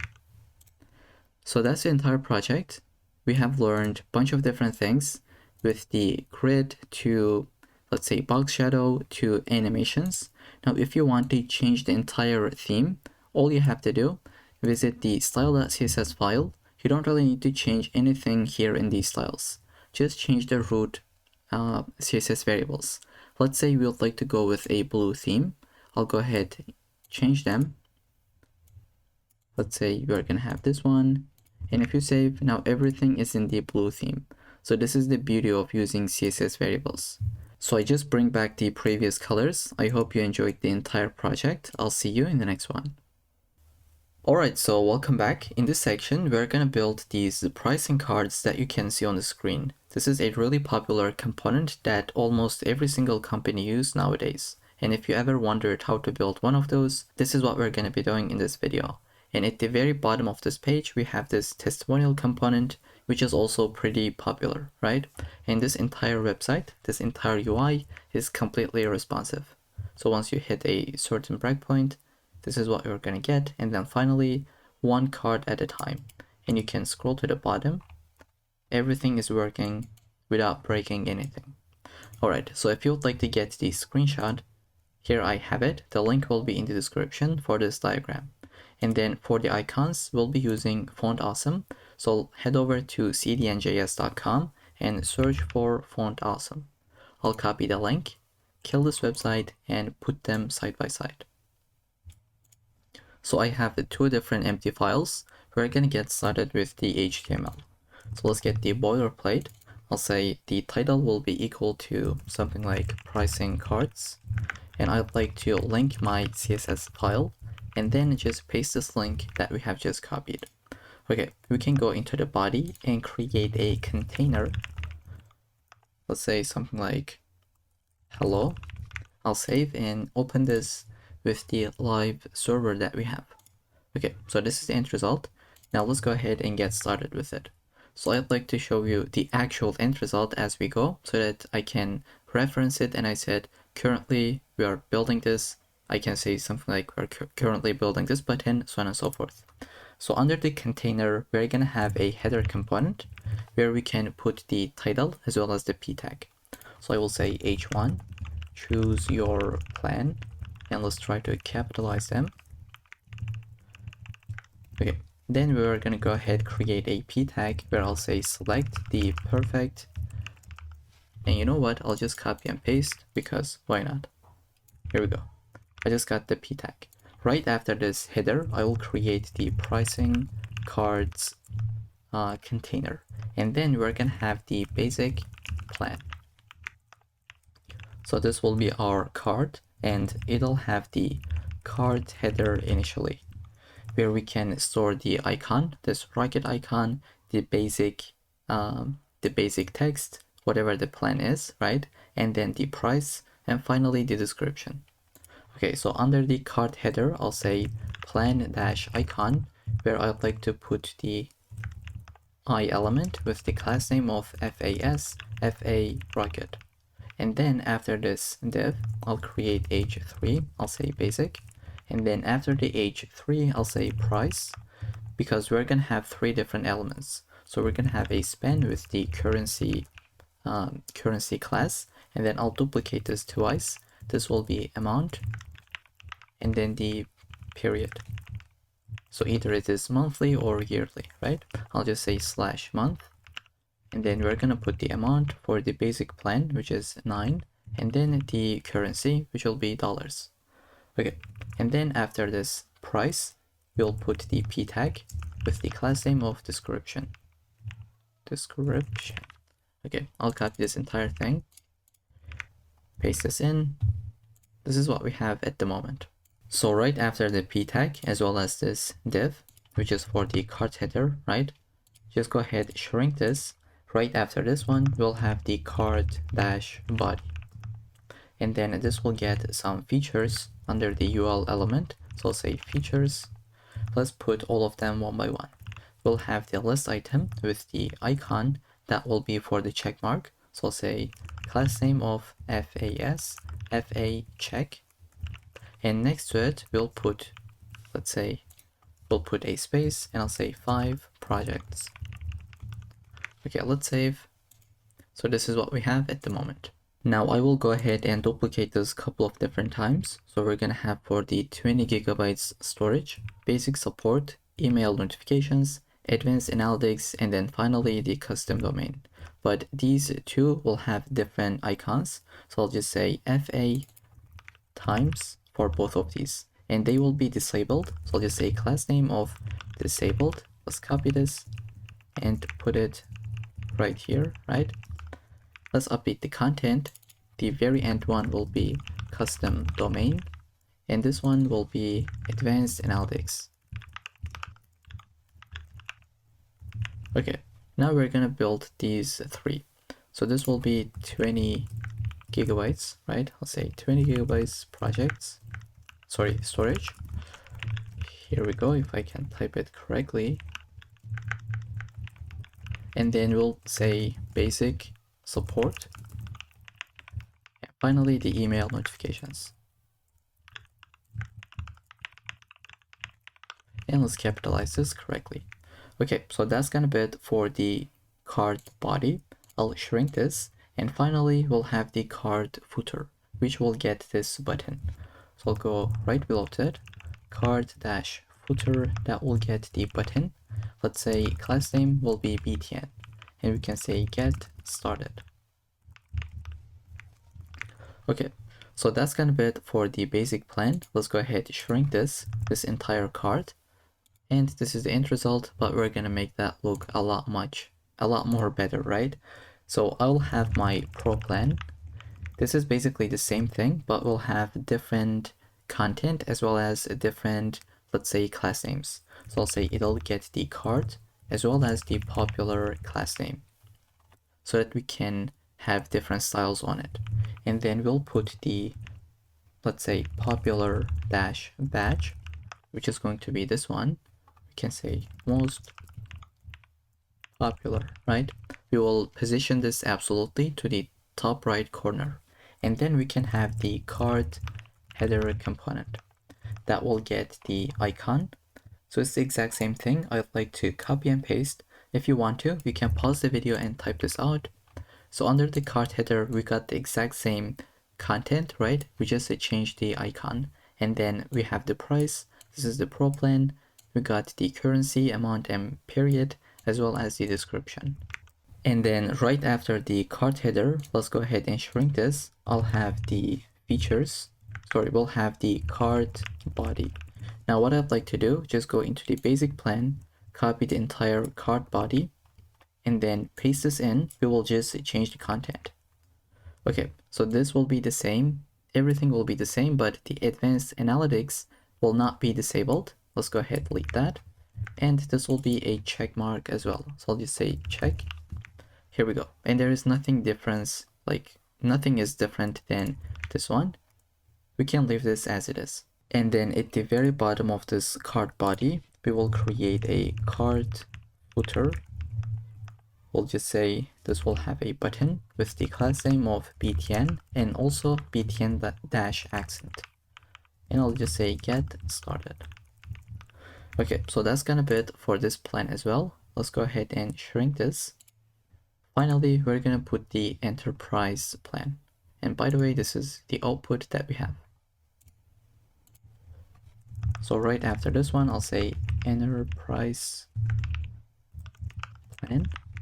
And then we'll create the card class. This will get the card dash header thing. And I'd like to give you the content. So this will get the plan icon with this building icon. Then we'll get the text. So right after the plan icon, go ahead, put the enterprise text. Then we'll get the price as well as the currency, amount, and period. Okay, right after this one, we are gonna put the description. So after the price, go ahead, get a p tag with the description class, and this is the content. And then after the card header, we can put the dash card body, sorry, card dash body, and then we'll put the features. Instead of typing this out, I'd like to get everything that we have here under the UL. So that was the pro plan. Now we're gonna put it right here under the cart body. And this will not be disabled. It'll also be a check mark. Okay. And then right after the cart body, we will put the cart footer component, or the div I should say. We'll say this will get the button, class of btn, and then the content will be get started. Okay. And then at the very bottom, we would like to put the testimonial component. So let's go ahead and scroll to the top. I would like to find the pricing cards, shrink this, and then we'll go ahead create the testimonial div. And then I'd like to have the code as the class name. I'll have an icon which will be class of fa code dash left. Then we'd like to put a p tag right after this. I'll say p tag. You can change the content. This is what I'll have. I'll copy this entire thing, paste this in, and then right after this p tag, I will create the author class. That will get an avatar as the div with the class name, and then we would like to put an image. Now we can use the randomuser.me. So let me provide this to you, and I'll copy this entire URL, paste this into my URL, into my browser, and this is the output that we got. If you wanted to, you can change this value, we can put something like 14, you'll get a bunch of different results. And this is the one that I'd like to go with.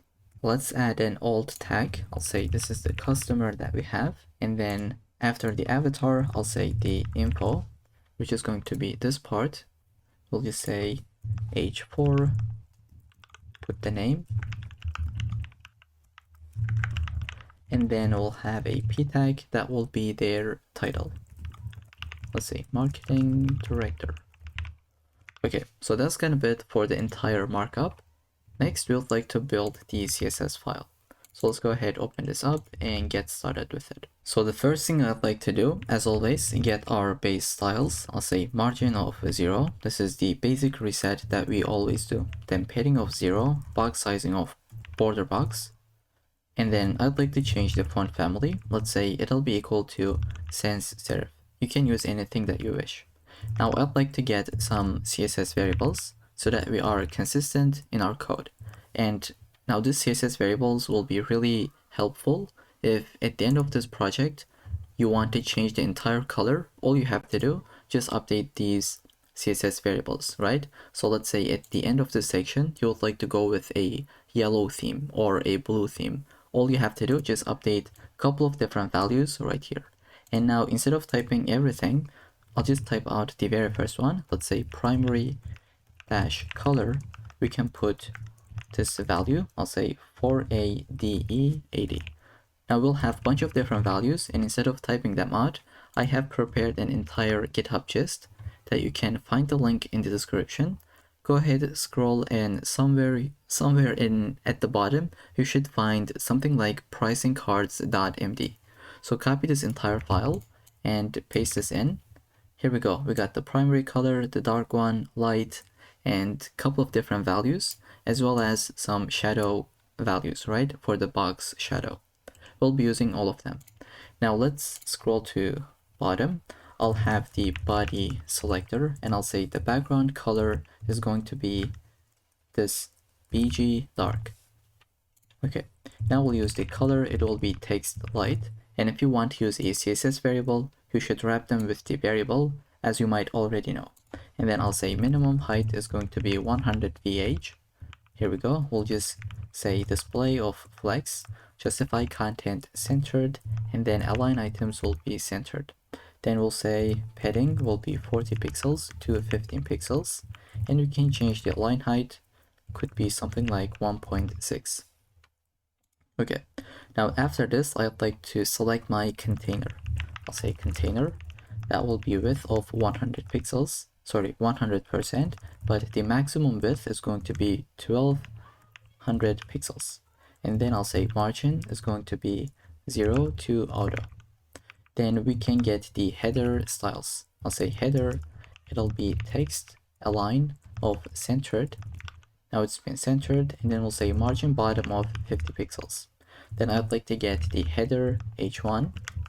Now there is something different here. This is not just a regular color. I'm not really sure if it is visible from the video, but we have a linear gradient from left to right. So this color is a lot different than this one. Let's see how we can make something like this. So the first thing I'd like to do before we get into the colors, I'll say font size will be 2.5 rem, and then I'll say margin bottom will be 10 pixels. Okay, now we're gonna get into the colors. So I'll say background and not background color. Notice how it should be background because we'll be using linear gradient. So I'll say to right, we'll be going from this color, which is the primary color that we have, and to this color, which will be primary light that we have. Okay, so if you save, this is what we got, but we don't really want to have this on the background. We want to have this on the text. So we'll like to first just say display inline block, so it only takes the space that it needs. And then we'll say background clip is going to be equal to text. Now the background is gone, right? We would like to say color will be equal to text. Sorry, it'll be equal to transparent. Let's go ahead, update it. Here we go, now it works. And if you want this to work on every single browser, such as Safari as well, you can add the fallback with WebKit. Let's say get the exact same thing and just paste this without any spaces. Okay, so I'll just put a comment. Let's say this is for Safari. Okay. So this is how we can get this kind of an output. If you want to change the colors, now we can basically go scroll to the top. Let's say you would like to get a blue theme, update the primary one, and which one did we use? It is primary color and then the light one. You can go ahead, update it as well. Okay, now the entire theme has changed, but I'd like to go with these ones. Okay. Now let's scroll to the bottom. After the h1, we're gonna get the p element. So I'll say header p tag. I'll say color will be text gray that we have, and then we'll say font size is going to be 1.1 rem. I can change the max width. Let's say it'll be 600 pixels, and margin is gonna be 0 to auto. Then I'd like to say get the pricing cards container, right? I'll say pricing dash cards. And then I'll say display will be grid. We'll say grid template columns is going to be repeat to auto fit. We'll say min max. That will be 300 pixels to one fraction, right? And then we'll say gap of 30 pixels. Now we would like to say margin bottom will be 60 pixels as well. Now currently we cannot see the effect, but if you put it like this, it'll be responsive out of the box. Okay, after the pricing cards, I would like to get the card itself. I'll say the background color is going to be the card background color that we have. And then we'll say border radius is going to be the border radius variable that we have. I think it is 10 pixels. Okay, so it's 12 pixels that we're using. If you wanted to, you can update that value as you wish. Then I'll say overflow is going to be hidden. Then we can say position is going to be relative, and you're going to see why. We'll say box shadow will be this shadow medium that we have. And then I'll say, let's give some transitions on everything, 0.3 seconds as is. Okay, so that's it. Let's also add the height of 100%. Now we'll go ahead and get the card hover state. We will update the transform property. Let's say transform will be translate y of -10 pixels. And I'd like to get the box shadow. We'll say it'll be equal to the large box shadow that we have. And then finally, the background color can change to card hover state. Okay, let's take a look at it. As we hover, I think it is changing, but this should be background color. Okay, Now the background color changes as we wish. Then I'd like to get the card header component. Let's say card-header. I always say component is because I'm using React a lot, but this is basically a class. I should say I'd like to get the card header class, right? Okay, let's say padding will be 30 pixels. I'd like to get the text align to be centered. And finally, let's add some border bottom. I'd like to copy this value and paste this in. This is the output that we got. Now I'd like to get the plan icon as well. I'll say width will be 70 pixels. Same for the height, 70 pixels. And we can add a background gradient. Now let's try to paste this in and then I'll walk you through it. Okay, so there's nothing to walk you through it basically, but we have added some degrees. You can also say something like to right or to left, to bottom, whatever you wish. I'll go with 135 degrees. We're going to go from this color to this one, and we're updating the alpha value, right? So that we can get this kind of an output.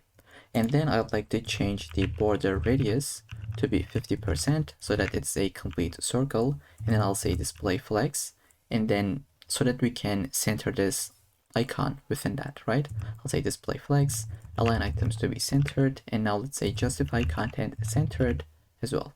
And we can say something like margin of 0 to auto, and I'll give something like 20 pixels. Okay, so that it's centered within this container. And then I'd like to select the plan icon itself, right? The icon element, not the container. I'll say font size will be 1.8 rem.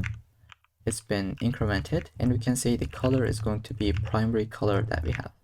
Now it is looking a lot more cleaner. Then we can get the H3.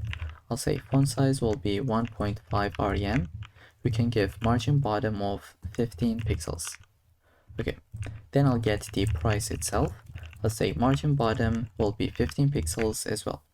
Then we can get the currency. So I'll go ahead and say currency. It'll be equal to font size of 1.5 rem. And then I'll say margin right is going to be 2 pixels. It's very tiny, but if you add 20 pixels, this is what would happen. I'll just give 2 pixels. Then I'll say color is going to be a variable of primary color that we have. Here we go. Now the other thing that I'd like to do, just align this to the top. So I'll say vertical align will be equal to top. Now in this case, the text has gone to the top, but what I want to happen is this, right? The currency will go to the top. Now, currently, this is not really how that works, but once we make this larger, it'll work as expected. Okay, so I hope we're gonna see what that means just in a second. Let's say amount, select this. I will say font size will be equal to 3.5 rem. Here we go, this is what we got. If you delete this part, they would be side by side. But now this is the output that we would like to have. And I'll say font weight is going to be equal to 700. And then I'll say line height could be 1. And then I'll say color is going to be a variable of primary color.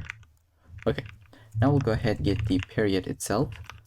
I'll say font size will be 1 rem. And I'll say color is going to be text gray. And after this, we can select the description itself. I'll say dot description. Let's say font size can be decremented a little bit, such as 0.95 rem. And then the color is going to be text gray as well. And then I'll select the cart body. Let's say this will get the padding of 30 pixels. And then let's say flex grow of 1. Now why this did not grow? Cart body, if we delete it, I'll just bring this back. Even though we cannot see the difference, I think it'll be clear in a couple of minutes. I'll say features will be equal to list style of none, so we can get rid of those bullet points that we have. And then I'll say the features, let's say dot features get the list items. We'll say margin bottom will be 15 pixels. Then we'll say the display will be flex. so that we can align items in the center, right? In vertically they are centered. Now we'll get the same thing, but the icon itself. I'll say margin right will be 10 pixels, and we can say font size will be 0.9 rem. And then I'll select the check marks specifically, and then we'll get this cross icon. So I'll say features LA I. So list item I, and then actually the FA check specifically, right? We'll say color is going to be variable of primary color that we have, and I can duplicate this. This will be for the FA times, and this would be a color such as the danger color. I'll go with EF4444, right? 44 double times. If you'd like to take this and make it a CSS variable, you can definitely do it. So you would just come here and you would say dash dash, let's say danger color or whatever you'd like to call, and then paste the value, then use it in your CSS variables, right? I mean, right here. But I'll just use it as a hard-coded value because it's not really that important at the moment. Now we can select the disabled state as well. I'll copy this. I'll say if list item is disabled, so let's say li is disabled, we'll say the opacity is going to be 0.7, and then the color is going to be text of gray, as you can tell. Then I'd like to get the card footer itself.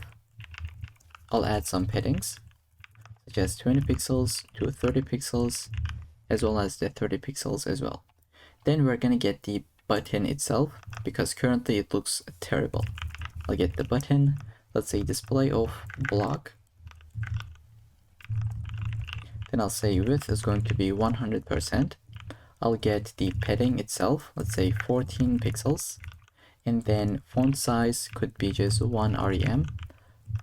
I'll get the font weight to be 600. Text align is going to be centered. I'll say color can be text light. And then I'll get the background color, which is going to be RGBA value of, okay, this is kind of annoying, but let's type this out. We'll get the white color, and we'll just change the alpha value. And then I'll duplicate this, do the same thing for the border itself. This will be 2 pixels solid, and then this exact same value. And I'll say border radius is going to be border radius value that we have, which is 12 pixels. And then I'll say cursor is going to be pointer. Finally, the transition is going to be all 0.3 seconds and ease. Okay, now let's get the hover state. I'll say btn. If we are in the hover state, we will update the border color to be primary color that we have, and then the background color. I'd like to copy and paste this value, and like why this did not update, this should be .btn. Okay, so this is what we have at the moment, working as expected. Now this button is the accent, right? This is how we called it. I'll say btn dash accent. We'll select this, and I'll say the background color is going to be variable of primary color that we have, and then the border color also gonna be the primary color, and finally the color itself will be black. Okay, so this is the output that we would like to have.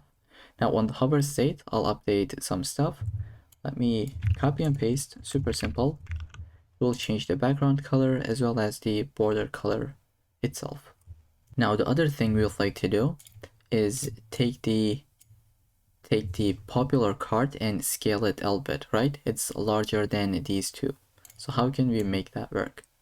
I'll go ahead and just say get the popular card. I'll say transform will be scale of 1.0.5. So it is just tiny bit, but it definitely has the effect. I'll say border will be 2 pixels solid, and the variable of primary color that we have. Okay, so this is what we have at the moment, right? Let me just put them side by side. Okay. Now, right after the border, I'll just say z index is going to be 2 so that it's always in front. Then I'd like to get the hover state. I'll say popular. If it is on the hover state, we can change the transform. I'll say translate y is going to be minus 10 pixels and scale could be still 1.0.5. Let's see this in action. Okay, so if you don't add this, let's see what would happen. In the hover state, it goes like, can you see like it's still going up, but it also scales down. So you have to say the scale should be still the same, and then you will, let me save, and then you will take it to translate y of minus 10 pixels. I hope that makes sense. I'll just put them side by side. Okay, right after this hover state, we'll say popular dash badge.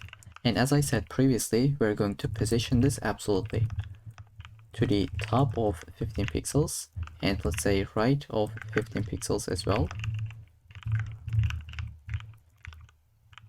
Now we'd like to say the background color is going to be the primary color that we have. And then I'll say, and it is this one by the way that we're building, the color is going to be black. We'll get the font size to be 0.8 rem.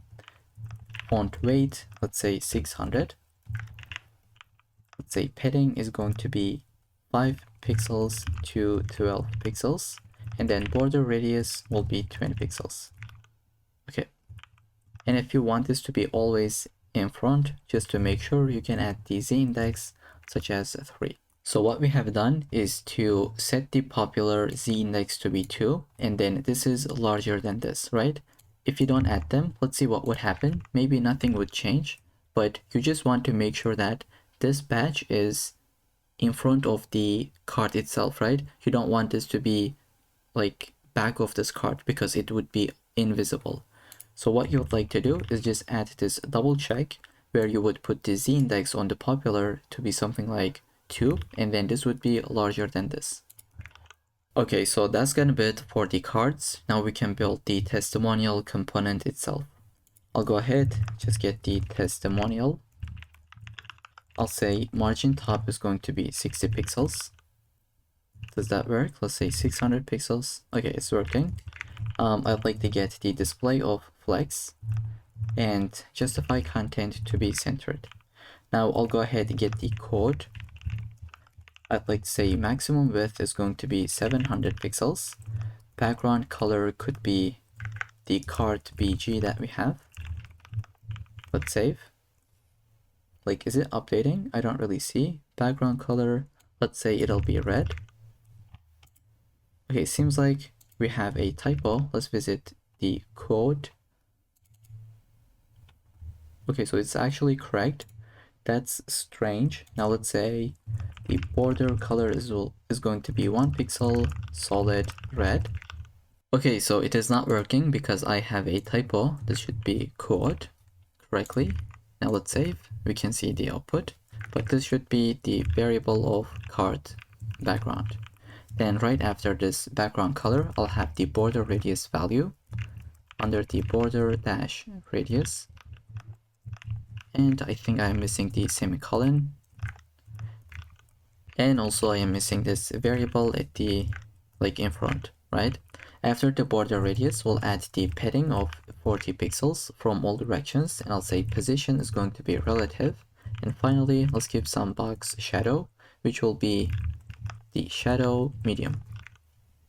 Okay, this is what we have. Now let's go ahead and get the code icon. I'll say color is going to be the variable of dash dash primary color. Then we would like to get the font size to be 2 rem. I'll say opacity will be decremented. We'll say 0.3.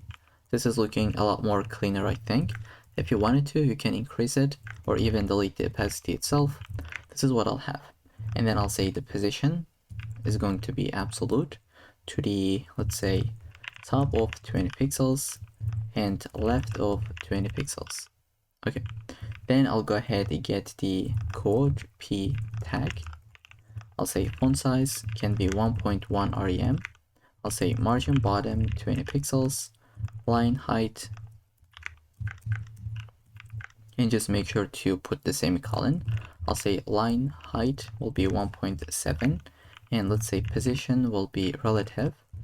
I'll say the padding left is going to be 15 pixels. Then we can get the author itself. So I'll just say dot author. This will be width of 50 pixels, same for the height. Then we can get the border radius to be rounded, which is going to be 50 pixels. I mean, it's going to be 50%, but this did not work because this has to be the avatar itself, right? Also like the author, and just change it to be display of flex. And we'll say align items to be centered. Okay, now this is what we have, but still not working correctly. Let's go ahead and say overflow will be hidden. Now what is happening is this, the image overflows the container, so that's why it cannot wrap it. So we say if there is an overflow, just go ahead and hide it, right? Just hide that overflow. Now we'll just say margin right is going to be 15 pixels to have this spacing, and I'll say border could be 2 pixels, solid, and the primary color that we have. Okay, still we cannot see this, but we'll just see this in a second, I believe. Let's see. Okay, so we're gonna get this kind of an output. Let's say right after the avatar, I'll get the avatar image itself. Now let's say the width will be 100%, and we'll do the same thing for the height. And just to center this correctly, I'll say object fit will be cover. And I just realized this should be border, that's why it did not work. Okay, now it's working as expected. After the image, we can select the info h4, where we had the font size to be 1.1 rem, and then margin bottom of, let's say, 3 pixels. And then I'll get the info p tag. I'll say padding will be 0. Let's see, it's going to fix this spacing. I'll say margin will be 0 as well, and let's say font size can be 0.9 rem, and then finally the primary color will be used. Now this is the entire UI. I'd like to make this a little bit more responsive, so I'll go ahead and select the media queries. I'll say maximum width 768 pixels. We would like to get the body and just change some paddings, right? I'll say padding will be equal to 30 pixels to 15 pixels. And then I'd like to get the header component. I'll say margin bottom will be 30 pixels. I'll get the header h1. This will be font size of 2 rem. And then I'd like to get the pricing cards. I'll change the grid template column to be 1 fraction. And then I'll say maximum width is going to be 400 pixels. Margin will be 0, auto, and 40 pixels as well. Then I'll go ahead and get the card as well as the popular. And I'll just say transform is going to be none. Okay, and then on the hover state, I'll just change the transform lbit to be -5 pixels instead of 10 pixels. That would be a bit too much for mobile devices. And then I'll get the testimonial.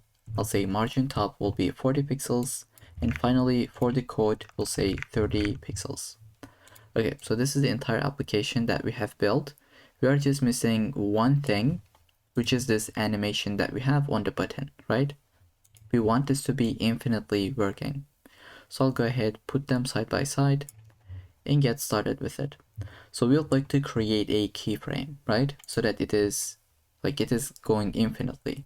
I'll just say add keyframes, and I'll say the name could be anything. I'll go with the pulse because this is what we call this animation, and we'll have 3 different states. So from the 0%, we'll add something. At 70%, we'll do something, and finally we'll do something else, which is the 100%. Now, if we want to use them, we'll just select the button accent, and we'll say the animation is going to be pulse, and then 2 seconds, let's say infinite. here we would like to change the box shadow. So I'll say box shadow will be 4 different times zeros, and then we'll say RGBA of this color. So instead of typing this out, let me please copy and paste, and you can pause the video, type this out. I have already done this. Now initially this will be the value, and then we are going to change this to 10 pixels.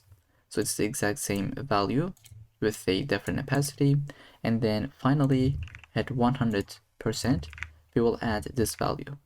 Again, we don't really have any pixels, but also no opacity at all. Okay, now this is how that works. For a split second, we are able to see the box shadow, and then it's going to disappear. Okay, so with that, that's gonna be it for the entire project. Now, if you wanted to change the theme, all you have to do, just scroll to the top, find your primary color, right? Let's say I want to have kind of like a pink theme. I'll go ahead and select this value and change it to this one. And let's have one more. I'll go with this light theme. Now, as you can tell, the entire application has changed. All you have to do, maybe just update this background color, but you get the point. This is the beauty of using CSS variables. I'll do Control Z to go to the previous state. Okay. So that's the entire project. I hope you enjoyed it. I'll see you in the next one. Okay, so welcome back to this section. This is what we're gonna build. This is what we call the team members showcase, which is something really popular and really common where the companies put their team members on a separate section. And this is exactly what we're going to be building with the avatar, the full name, title, as well as the biography. And we can even add some social links. And this will be completely responsive. So we're going to have 3 different columns in large screens, and then medium will have 2 columns at a time, and then just 1 column at a time. And this section at the very bottom, this is what we call the CTA, which stands for call to action. So there is no JavaScript at all. It is HTML, CSS only. And I think this is a great project to practice your CSS skills. And if you want to get the screenshot and build it by yourself, here I have it. And the link will be in the description for completely free. Now the first thing that I'd like to do, get the icons, and for this we'll be using Font Awesome. So I'll visit cdnjs.com. Let's search for Font Awesome. You can use any other alternatives, but this is the one that I'll be using, Font Awesome, right? I'll go ahead, get the link, let's copy it, and then paste it into our HTML file. Speaking of which, we'll create that, and then let's say style.css. First, let's get started with the markup. So I'll get the boilerplate code. Let's say this is the team members showcase. Link our CSS file, and then I'll put the link that we have just copied for Font Awesome. I'll just say hello, save, and let's say open with live server, and then we're gonna put them side by side. Here we go. Now I'd like to open up the end result. This is what we have. Here you can see the title says end result, so that we can do some references. Here I'll just create a header component, and I'll get started with this h1 that says meet our team. And then I'll create a p tag. This will be the description, and I am too lazy to type this out. I'll copy and paste. If you wanted to, you can pause the video and type this out. Then we'll like to have this team grid. Now we'll have 6 different team members. Let's say team member 1. And the content will go into the card div. Now this will have card dash top. Let's duplicate it, and it'll have card bottom. Let's first get started with the top section. Now what you have seen here, this is the background, and we will create this as a separate div. So I'll say profile dash bg. It's not going to have any content, like it'll be empty, and we're going to position this and then give it a width and height. And then we'll have the profile dash image. This will get the image component or the image element, and for the source we will be using the random users. I'd like to copy the URL, paste this in. So you can type this out, randomuser.me, API portraits man32.jpg, and if you paste this in, you'll be able to see different results depending on the value. So I'll go with 12. This is what we have, so on and so forth. Okay, let's put them side by side once again. Let's save. This is what we have. Let's put an alt such as team member on this image. And after this image, and then after this div, I'll go ahead create the h3, which is going to hold the username. So I'll say Alex Morgan. Right after this h3, I'll put p, the p tag. I'll say class will be role. Let's say it's founder and CEO. Okay, right after this div, I think my mouse died, I was going to say. No, it is working. So right after the card top, we'll go under the card bottom, and I'll put a p tag. Let's say this will get the class name of bio. And I am too lazy to type this out as well. I'll paste this in. You can change this and put it anything that you wish.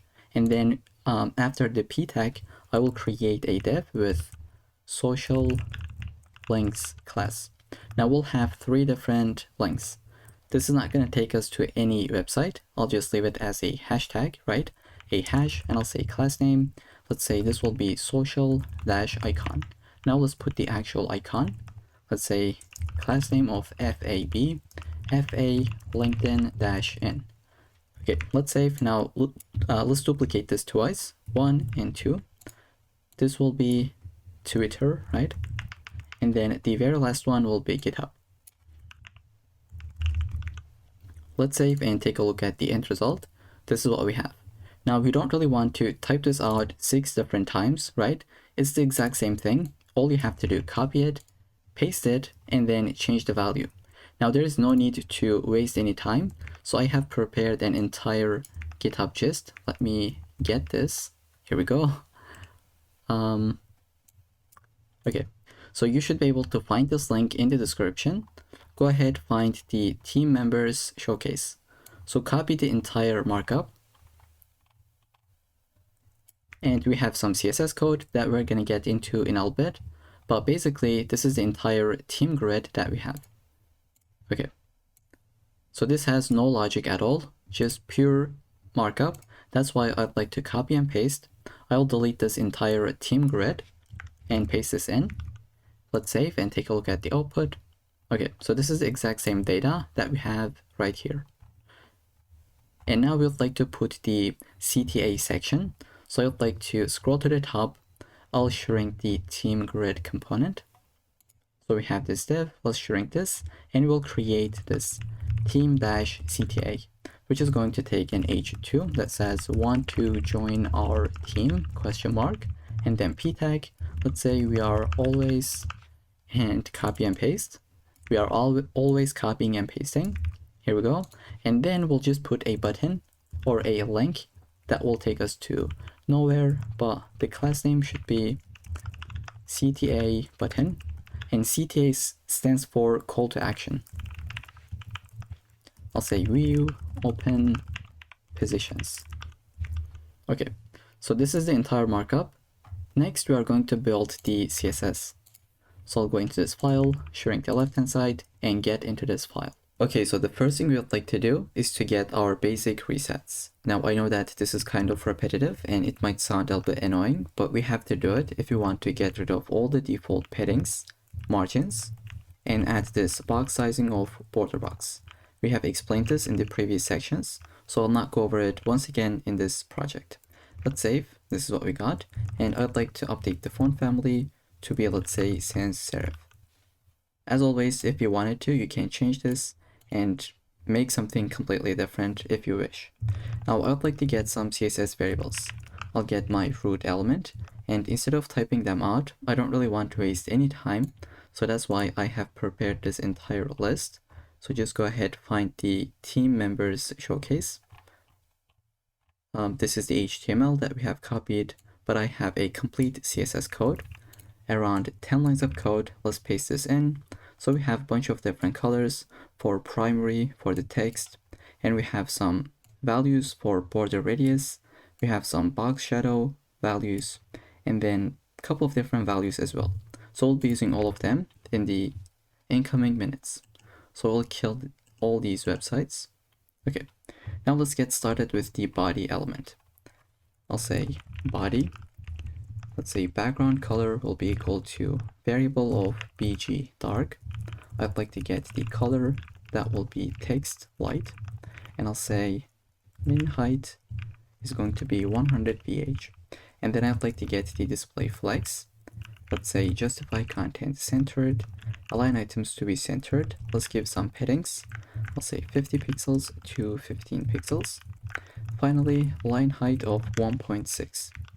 Okay, now we'd like to get the header element. I'll say text align will be centered.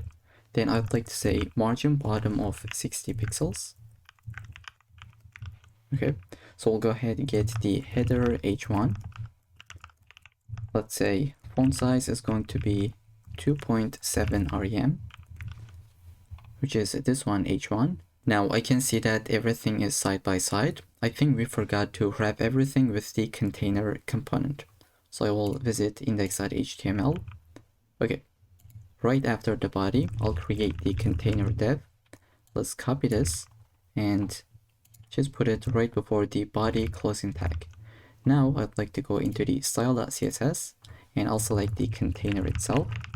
Let's say the width is going to be 100% and the maximum width could be something like 1200 pixels. Now if we go into the larger screens, this is the maximum width it'll take. So if you wanted to, you can inspect it. Let's find the container, right? So here we can see, just notice here at the top, just take a look at it. We have the 1200 pixels of width. So this is the maximum value that it can take.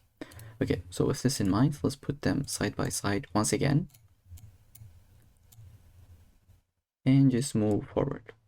And I'd like to add one more thing. I'll just say margin of 0 from top and bottom, but auto from left and right, so that it is centered. Then I'll get the h1 that we already have. It is this element. Let's say margin bottom will be 15 pixels. Okay, I'll say background. Now it should be background, not background color, because we will give this linear gradient. I am not really sure if it is visible from the video, but this color and this one is completely different. So we'll go to the right from this one to this color. Okay, let's see. I'll say background will be a linear gradient. You can either say 90 degrees or you can say to right. And I'll say go with this color, like from the primary color to this one. Let's say variable of primary light. Okay. Now if you save, you're going to see that background has been updated. So we can fix this. I'll say background clip is going to be text. That's the first thing. Now we'll just say color should be transparent. Okay, now this has been fixed. Now we would like to add the support for the Safari as well. I'll say WebKit, and I'll just get this exact same value, paste this in. Let's say it'll be text, and I'll just add a comment. Let's say for Safari as well, right? Okay, after the color, I'll say display should be inline block, and then I'll say position will be relative. Okay, now we'll go ahead and get the after element so that I can put this underline in the middle of the h1. So I'll say header h1, and let's get the after element. Content will be nothing, which is an empty string, and we'll say position is going to be absolute to the, let's first say width of, we can go with any value. I'll go with 60 pixels. Let's say height will be 4 pixels, and then I'll say background can be variable of primary gradient. Now it is at the top, right? I'll just say bottom will be minus 10 pixels, and then we'd like to center this. So I'll say left 50%. Okay, now this is still not centered. It is starting from the 50%. I'd like to take this 50% to the left. So I'll say transform, translate x is going to be minus 50%. Here we go, now it is centered. Let's add some border radiuses. I'll go with 2 pixels. Okay, so that's gonna be it for the after element. Now we can get the header p tag. I'll say color is going to be text gray. We'll be using the CSS variable.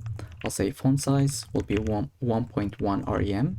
Then we'll get the maximum width to be 600 pixels. Let's say margin will be 0 to auto.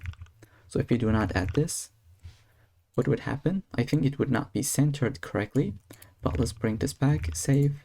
Okay, now it is centered. And then I'll say margin top of something like 20 pixels. Okay, so that's gonna be it for the header p tag. Now I'd like to select the theme grid, theme-grid. I'll say display will be, as you can tell, it'll be grid. We'll say grid template columns. I'll use a repeat of auto fill and min-max 280 pixels to 1 fr. And then I'll say gap of, let's say 30 pixels, margin bottom of 60 pixels. Now let's see if this is responsive already. Let's select the correct one. Okay, so it's already responsive, as you can tell, thanks to this min-max method. Okay, now we'll get the theme-card. Let's say the background color will be card BG, and then we'll get the border radius, which will be the border radius value that we have. So it is 12 pixels, but if you wanted to, let's say you want to make this to be 20 pixels. So you can go right here and update it. Okay, but this is the value that I'll be using, which is 12 pixels. Now I'll say overflow will be hidden. Then now why is this the case? So if you delete this, now here you can see image is overflowing the card. So we say if there is any overflows, right? If there are any overflows, just get rid of that and hide it. Now we cannot really see that overflow. I hope that makes sense. Now we can add some transition. I'll add it on everything, 0.3 seconds and ease. Then I'll say box shadow will be variable of shadow md, which is going to be this value. Let's say shadow md. Okay, so it is this one, and we're using a CSS variable so that our code is consistent, right? If we wanted to use shadow md, we can copy it, paste it here if we wanted to use it in this component. Okay, right after this one, I'll say height will be 100%, and let's say display will be relative. Sorry, position should be relative, right? On display, we don't really have relative. Okay, I'll say position is going to be relative, and then I'll say display will be flex, and flex direction is going to be column. Now I would like to add a hover state on the card so that it can be translated to the top, and there are a little bit of box shadow. I don't really know if it is visible from the video, but there is definitely a box shadow going on. So let's shrink this and go into the theme card hover state. Transform could be translate y of -8 pixels. And then I'll say box shadow is going to be shadow large. Okay, and then I'll get the theme card on hover state. We would like to get the profile background. I'll say profile dash bg, and we are going to scale this up. I'll say transform scale 1.1, because if you take a look at the end result, if you hover over this, background also scales. So this is something that we would like to do. Okay, let's save and move forward. And by the way, let's open up our own version. Currently it's been like translated, but we cannot see the background. So we're gonna get into it. First, I'd like to say select the card top element. Position is going to be relative. Let's say padding top is going to be 70 pixels. Padding bottom could be 30 pixels. Text align could be centered. Okay, so this is what we have, and I'd like to add the z index of 1. Then I'll say profile dash bg. Position is going to be absolute. Let's say top of 0, left of 0, and then I'll say right of 0 as well. And then I'll get the height, let's say 120 pixels. We can add the background color as well. So I'll use the primary gradient. Let's save. We cannot see anything. Why this is the case? It is profile-bg. Is it because maybe we don't have the z index yet? Let's test this out. I'll say -1 or maybe 10. Okay, so for some reason we cannot see this. Profile-bg. Let's see, do we have this element on team grid? We have profile-bg. So I think we are using a gradient and we are saying background color. That's why it doesn't work. Let's say just background. Here we go. It is working as expected. Now, if we wanted to take this back of the image, right? I'll say z index of -1. Okay. So if you do not add this, it will, how do we call it? Like it would overflow the image itself, but it will just take it to the one level behind. Okay. So we got the z index, and let's give the transition to be on the transform because we are scaling this up, right? I'll say transform 0.4 seconds and ease. Now, if you hover over this, as you can tell, the background is scaling up a little bit. Okay, then I'll get the profile image. Let's say width is going to be 100 pixels. Height will be 100 pixels, and we'll say border radius to be 50% so that it can be rounded. Currently it doesn't, maybe because we have the overflow of hidden. I was going to say maybe we are missing overflow of hidden. Now with this added, it is working as expected. Then we can add some margins. I'll say margin from the top, right and left, and from the bottom. Okay, now it's been centered. And then we can say border is going to be 4 pixels, solid, and it'll take this card background. Okay, then we can say something like position will be relative on the image container itself. Now we're going to select the image. I'll say profile image, because I don't really know if you remember, but this is the container that we have. This is the actual image. Okay, I'll say width is going to be 100%, same for the height. And I'll say object fit of cover. Okay, so this is nicely centered. And we can add some transition on the transform. Let's say 0.3 seconds and ease. Okay, I'll go ahead get the theme card on hover state. Profile dash image, and I'll select the image. We would like to just say transform will be scaled up 1.1. Okay, so this is how that effect happens. Basically, when we hover over the card, the profile image is being scaled up. And we have this beautiful effect. Then we would like to select the H3 on the card top. So I'll say card dash top. Let's select the H3. I'll say font size will be 1.4 rem, margin bottom of 5 pixels, and then font weight could be 600, just like this. And then I'll get the role, update the color to be variable of primary color. Here we go.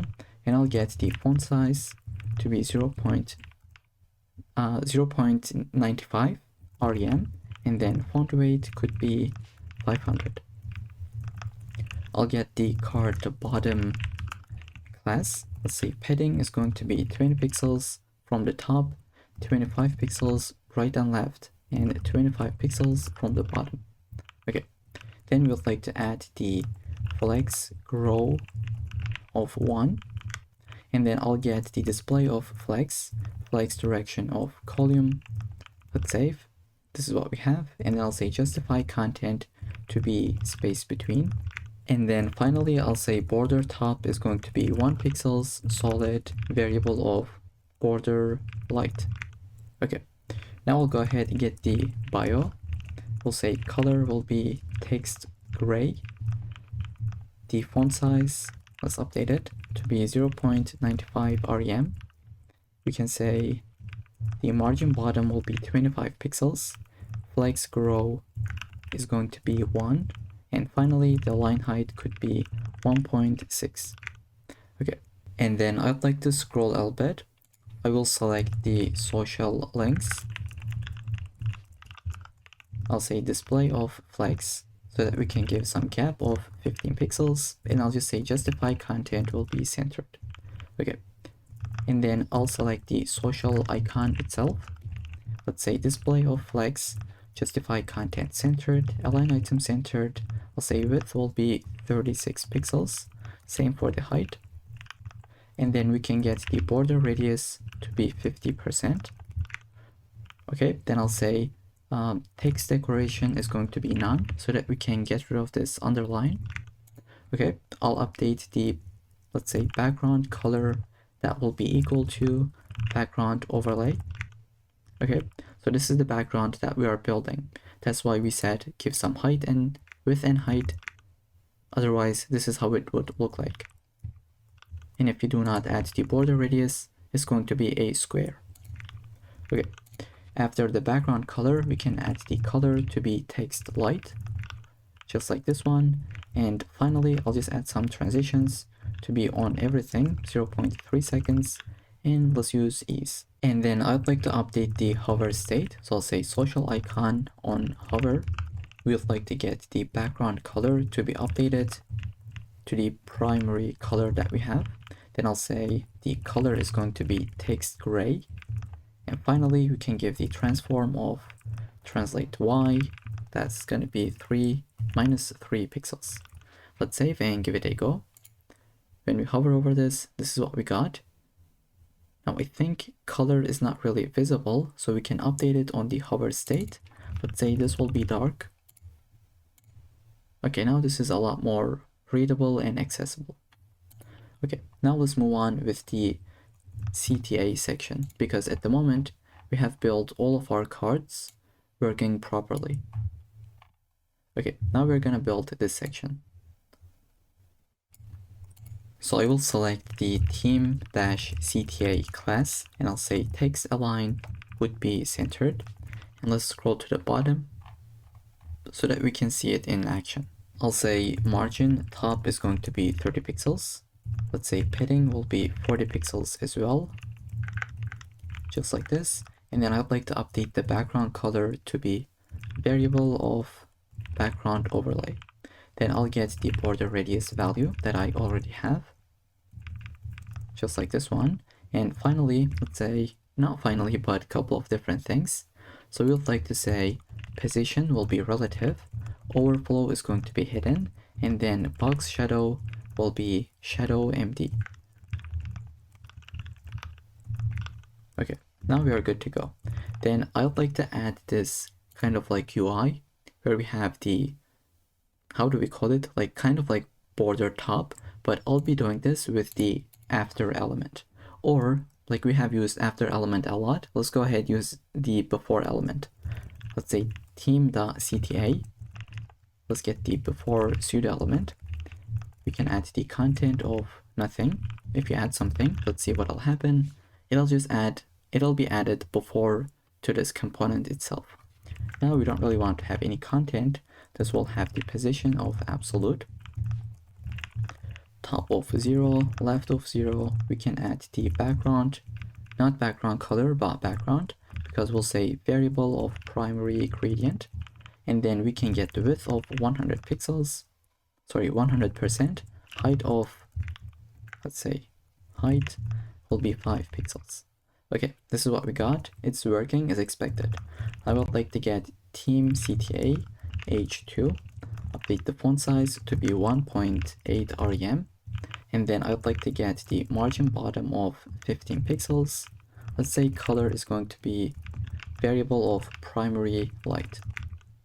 Okay, then I'll get the team CTA P tag, where I'd like to say color is going to be text gray. Here we go. I would like to get the maximum width. Let's say maximum width will be 500 pixels. And let's try to center this. I'll say margin 0, auto, and 25 pixels. Then I'd like to go into the CTA button. Let's say display is going to be inline block. I'd like to get the padding, that will be 12 pixels to 25 pixels. Pixels it should be, okay? And we'll say the background will be updated.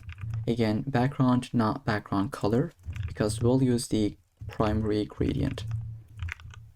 Now I'd like to get rid of this text decoration of underline. I'll just say none. Let's update the color itself. This will be variable of text dark. This is what we have. Right after the color, I'll say font weight is going to be 600 so that it's bold. And I'll say font size could be 1 rem. Then I'll go ahead add the border radius of 30 pixels. And then let's say transition will be on everything 0.3 seconds. And let's use ease in and out this time, because why not? I'll add the box shadow to be 0 to 5 pixels, 15 pixels, and then variable of shadow color primary. Then I would like to add the hover state on this CTA button. Let's go ahead, select it. I'll say on the hover state. As always, I'll say transform of translate y of -3 pixels, and then box shadow will be updated. Let's say 0 to 8 pixels, 20 pixels. Variable will be shadow color primary hover.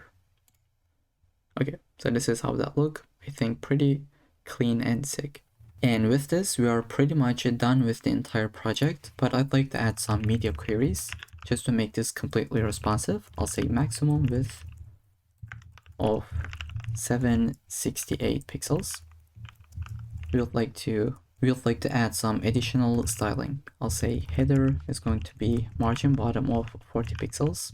I would like to select the header H1 and update the font size to be 2.2 rem, and then I'll get the theme grid. Gap will be updated. Let's say 20 pixels. And I'll say theme CTA. Padding is going to be 30 pixels to 20 pixels. And let's say theme CTA H2, that's going to be equal to font size of 1.5 rem. And then we'll be even more responsive. I'll say media, get the max width 480 pixels. So below to it, and like this value, and below to this value, we would like to say body will have the padding of 30 pixels to 15 pixels. We can get the header H1. I'll copy this value and even decrement it more. That's going to be equal to 1.9 rem. And let's get the profile image. Let's say width is going to be 90 pixels, same for the height.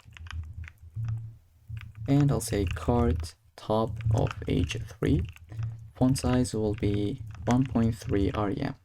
And finally, the theme CTA, get the padding of 25 pixels to 15 pixels. Okay, so these are definitely optional. You don't have to add it, but I'll just leave it here in case you want to have this working completely responsive. Okay, so this is how that works. This is the entire project that we have built. Now let's say you want to change the color theme. All you have to do is just scroll to the top and change these values to anything that you wish, right? If you want to go with a green color, you could update all these values with some green colors. But I'll use this beautiful purple theme that we already have. Okay, so that's the entire project. I hope you enjoyed it. I'll see you in the next one. Okay, so welcome back. In this section, we're gonna build a recipe finder application. I'd like to give you a quick demo before we get started with it. So I'll say, let's search for chicken. We got different results. Here we can see, let's click to one of them. We'll even get more details, such as the instructions, the ingredients, and even a YouTube video link. For a split second, I'll open this up. I think we'll get some ads. Okay, so but this is the actual video that is working as expected. Then you can click to the other recipes and UI will be updated. And then we can scroll to the top, search for anything that we wish. So I'll just say egg. Okay. Now all these recipes are coming from a service. It has both a free plan and premium plan. We'll be using the free plan, right? This is what we call an API. If you don't know what that means, I'll explain it pretty quickly on a diagram. But basically, you can use the free plan if you are building this during development, or if it is for educational use. This is exactly what we'll have in this video, so we don't really need to pay anything. Okay, so they have a bunch of different endpoints. If you don't know what that means, once again, I'll explain. But basically, when you put chicken and click to this button, we got some results, right? But what is actually happening behind the scenes? Let's see. So they have search meal by name. I'll copy this URL, copy this endpoint. Now when you say chicken, right, you are sending a request to this endpoint, but the search query is equal to chicken. Okay, so this is the output, this is the result that you get, and then we are displaying it on UI. So here we have chicken handy, chicken kangi, right? I don't know how you pronounce it, but this is the exact same data. So chicken kangi, chicken, I don't know how do you read it, but as you can tell, it is the exact same data. So we are sending a request to this endpoint and we are getting a response. So we are displaying it right here, and we'll see how to do it in code. And then we have another request to a different endpoint where we do a lookup, right? I'll click this. We got the details. So this is another request. Let's see. They have this lookup. Like there is the lookup endpoint. So what you do, you pass the ID of that meal. Let's do it pretty quickly. So here I'll go ahead, add the ID of chicken, I don't know, karage, paste this in. Okay, so this is the exact same meal, but we got even more details about, let's say, like the ingredients, like we got the instructions, so on and so forth, and even a YouTube video. Okay, so I hope all that makes sense. We'll be using them. Now, if you don't know what is an API, let's see it pretty quickly, and then we'll just jump into code. So what is an API in the first place? It stands for Application Programming Interface, which sounds absolutely complicated, but in simple terms, an API lets two programs to talk to each other, right? And here is exactly what we have. We have our own program where we would like to talk with another program, with another service. So it allows you to get or send data between your app and another service. And this is exactly what we have. From our service, we would like to send a request and get some data from a different service. And this will be possible thanks to an API. Okay, and this API is built by the MealDB, so you don't really build it. All we have to do is use it. Okay, so I hope all that makes sense. Now we can talk about APIs for hours, but if we have to keep it simple, this is what it is in its core. Okay, but now this will take a bit of time to get into the API, right? It'll take us some time because first we have to build the HTML and then CSS and then finally get into JavaScript where we can send requests to this API. Okay, so I have an empty folder. The first thing I'd like to do, just get the cdnjs.com and grab the font awesome link because we'll use some icons in our application like this one for the ingredients, so on and so forth. Okay, I'll just even put them side by side. Let's get started with the HTML. I'll zoom in, get the boilerplate, and I'll say recipe finder app. And then let's link our CSS file, get the recipe finder URL. Sorry, this is the font awesome URL, not recipe finder. And then we can create a container right here within the body. And then I'll get my header component, which is going to be this part. And as you can tell, our application is completely responsive. So we'll even make this app to be completely responsive, right? So this is the part that we are building, which is the header component itself. So I'll have h1 and I'll say get an icon where we'll like to say FAS, FA utensils. So this will give you this icon. And then right next to it, I'll give one space and I'll say recipe finder. Now let's try to run this. Let's try to run this with a live server. I think I'll get a warning, but it is working as expected. Okay. Right after this h1, I'll have a p tag. Let's say find delicious recipes from around the world. And then right after the header component, I'll get this p tag with the link. Let's say API-link. I'd like to add this data from the meal API. I'll say data from, and this will be a link so that we can take them to this URL. I'll copy it, paste it. This is what we have. For the text, I'll say the meal DB. And I'd like to add an emoji. So let's say cook. Here we go. Okay, so this is the output that we have at the moment.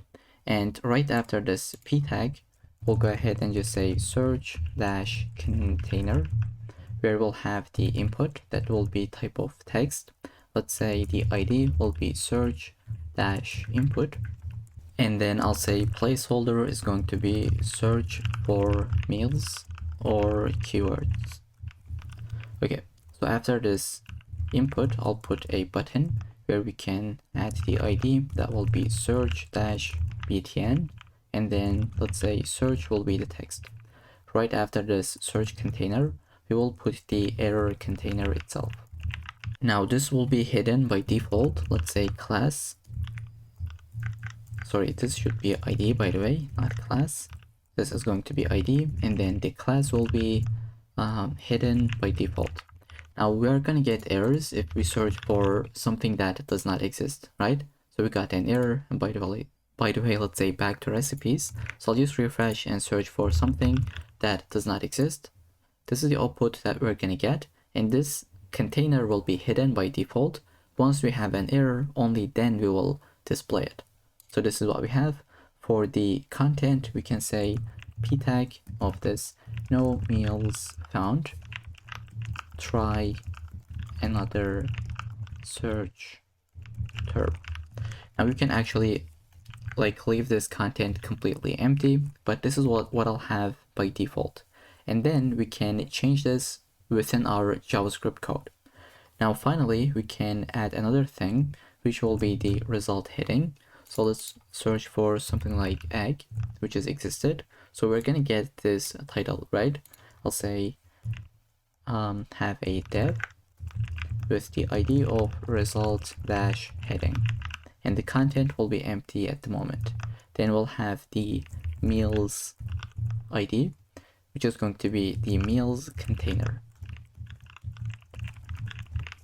Okay, and then finally the details, right? If you click to one of them, it'll open this up where we have the details. So I'll say it'll be meal dash details. Let's give the class name. By default, it'll be hidden, but if we click to one of them, it'll be visible, right?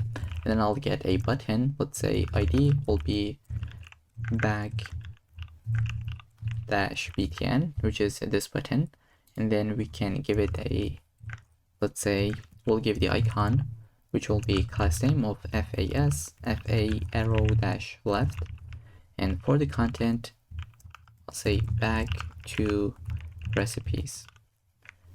Okay, right after the button, we'll have the div with the class name of meal details content. Okay, this will be empty as well. So that's gonna be it for the entire markup. This is how that look at the moment. We'll just make it look a lot more cleaner. Just before we get into the CSS part, I'd like to get the script file linked. Let's say script.js. Okay, so now that we have this set it up, we can go into the style.css and get started with it. So the very first thing that I'd like to add is my basic reset. I'll go ahead, paste this in, and then I'd like to get my color palette. I'll put them under the root. That will be my CSS variables. Now, instead of typing them out, I have prepared an entire GitHub gist that you can find the link in the description. Just go ahead and scroll and find the recipe finder.md file and copy this color palette and paste this in right here. Okay, so we have a primary color, dark, light, and a couple of different values as well. Then I'll get the body element. I'd like to say font family will be updated to sans serif.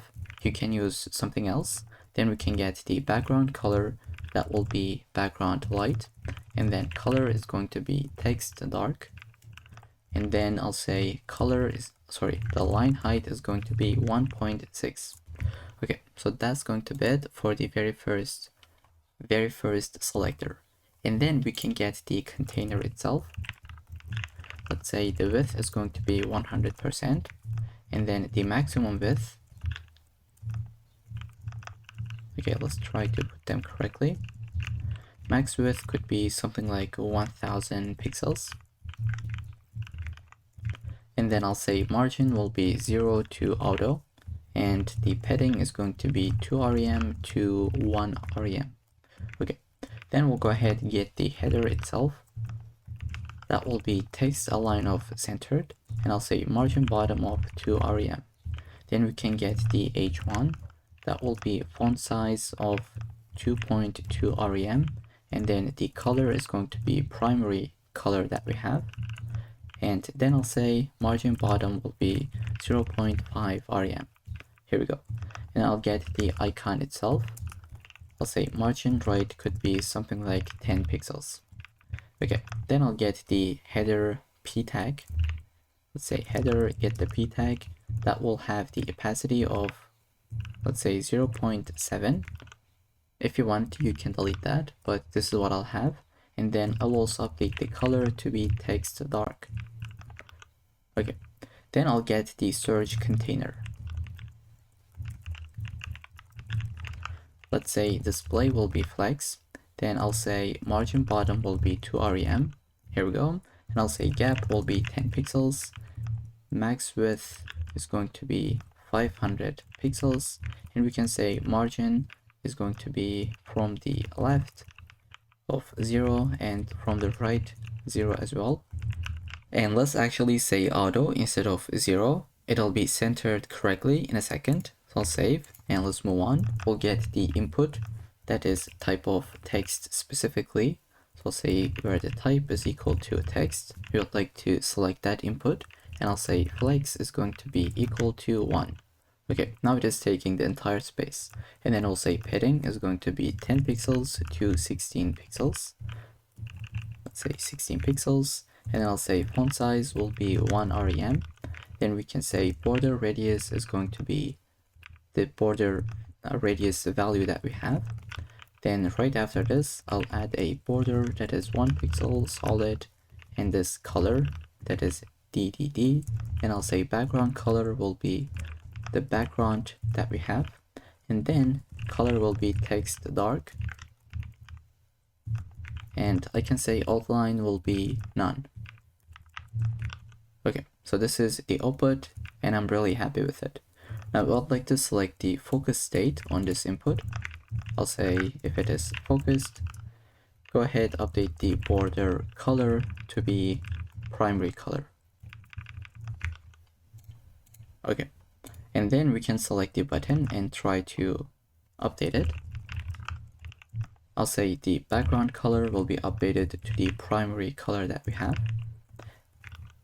And then we can add the color to be white. Let's say border will be none. Okay, this is what we have. And then I'll add some border radiuses. Let's say variable of border radius value that we have. And I think it is either 10 pixels. Or is it even 8 pixels? Okay, after the border radius, I'll say padding is going to be equal to 0 to 20 pixels. Then we can add some font size of 1 rem. Let's say font weight is going to be 600, so it's a little bit more bold. And then I'll say cursor is going to be pointer. And then finally, some transition. I'll say it'll be equal to the variable that we have. Let's say transition. Okay, now we'll add the hover state where we'd like to change the background color, which is going to be equal to primary dark. Okay, so this is how that works. Now we would like to get the result heading, and let me grab this value, paste this in, and walk you through it. So we have the result heading, the text is centered, we have the margin bottom, font size, and then the color. Then right after the result heading, I'll select the meals-container, and I'll say display will be grid. Let's say display grid, grid template columns will be repeat of, let's say auto-fill, and we'll say min max of 250 pixels to one fraction. And then let's give it a gap like 1.5 rem. And then we can get started with the meal itself. I'll say the background color will be equal to cart bg, and then the border radius value, let's say box shadow, is going to be equal to shadow variable that we have, and then overflow will be hidden. Then we can get the transition. Cursor is going to be equal to pointer, and then the position will be equal to relative. Now on the hover state, I'd like to transform this.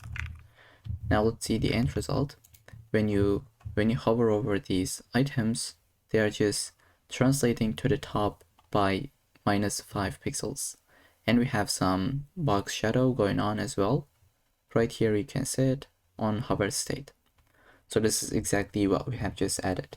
Then we can select the meal image. We'll say width is going to be 100%, the height is going to be 180 pixels, and then the object fit will be equal to cover.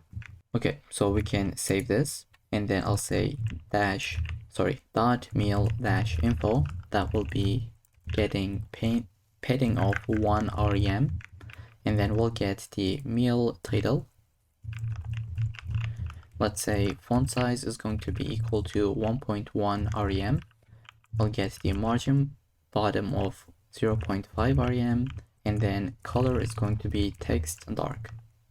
So this is the meal title that we have just built, right? It is this component that we have in our code. And then after the meal title, we can get the meal category, which will be this one that you have seen. So I'll go ahead, paste this in. Instead of typing this out, it is super simple. We just have the display of inline block. We have a background color, which is this primary light. And then we have the color, some paddings, font size, border radius, so that it is rounded, and then some margin bottom. Okay, and then we can get the meal details, which is going to be this component, right? This is what we call the meal details container itself, right? I'd like to select that one where we had the ID of meal details. So we'll give this background, some border radiuses so that it is rounded, some box shadow, padding, and margin from top and bottom with 2 rem. And then we can update the back button. So I'll go ahead, paste this in, and walk you through it. We'll give some margin bottom. We'll add the background color so that it is transparent. We'll add the color itself, some borders, and then some paddings. Then on hover state, we are going to update the color as well as the background color. So this is exactly what we have. And then we can get the details content. Now we would like to center everything, right? But we want them to be in the column direction. So as you can tell, we have one at a time that is going on in the column direction. So I'd like to put this code. I'll say meal details content, flex direction will be column, and it'll be centered. Then we can get the image itself. So this will be maximum width of 400 pixels. Okay, I'll just paste this in, some border radiuses, and some margin bottom. Now let's get the title, which is this one. That will take the color of primary, some font size, margin bottom, and text align. So I am just copying and pasting these styles because they are super simple and we don't really want to waste that much of time, right? So I'd like to get the category as well.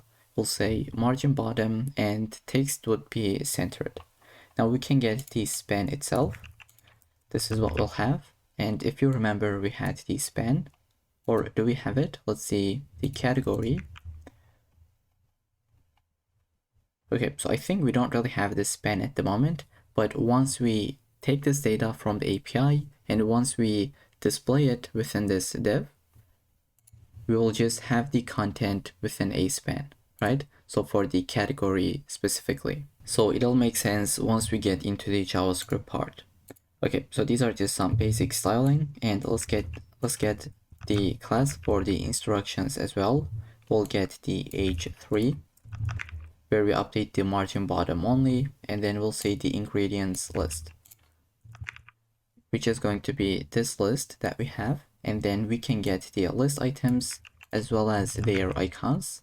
So you can pause the video, type them out. Really, there is nothing complex other than background colors, border radiuses, margin bottoms, paddings, so on and so forth. I don't really want to waste that much of time, where I'd like to give you these classes. And if you even want to, you can copy the entire style.css file from the source code and just jump into the JavaScript section. And then we would like to get the YouTube link, which will have this background color of red. And then we will update the icon, where we would like to give some margin right of 8 pixels. Okay, and then we can get the error container itself updated as well, right? Because let's take a look at it. If you put something that does not exist, this error container will be shown. And we would like to have these classes. And then I'd like to have the API link as well, which is this container, right? We'd like to style this. So I'll paste this in, let's save. This is how that look at the moment. Let's get the link within the API link, the A tag. Okay, so it's been updated. Now we would like to add the hidden class, which is going to be display of none. And some elements have the hidden class, such as this one. If you get rid of that, it'll be visible. But by default, we don't really want this to be visible, right? Okay, so now everything is done. All we have to do is just add some responsive styling, some responsive design, thanks to the media queries. So we have the search container has been updated, the search button, and some of these classes. Okay, let's save. This is the entire CSS file that we had to build. Now we'll get into the JavaScript file and actually interact with this API. So the first thing we'd like to do is to get our DOM elements. So let's say search input, and we can say document the get element by ID, and then we'll pass the ID, which is going to be equal to search-input. Now instead of typing out every single element, I have prepared an entire list that you can find it from the GitHub gist. So just go ahead, copy these DOM elements under the recipe finder.md and then paste this in. Okay, now the other thing that we'd like to do is to create some variables. So I'll say const base underscore URL, and I'll explain what that means and why do we need this in the first place. So whenever we send a request, let's see the documentation. So whenever we send a request, as you can tell, this part is exactly the same, right? If you want to search something, if you want to list all the meals, if you want to, get a random meal, so on and so forth, every single time you need to type this part, which is our base URL. So let's create it under a variable. I think I'll go ahead, copy this, paste this in. Okay, this is what we have, and just notice how we have a slash at the very end. And then we will need two different URLs, which is going to be, let's say, search URL. And then we're going to need another one that will be lookup URL. So we are going to use this search URL whenever we need to search for something, let's say chicken. So we are just sending a search request, and then if you want to get the details, we are sending a lookup request. So they both have different endpoints. That's why we need to create two different URLs. Here, this will get the base URL, let's say.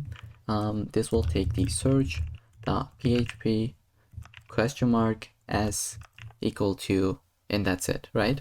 So I am not memorizing these, right? I don't know them like top of my head.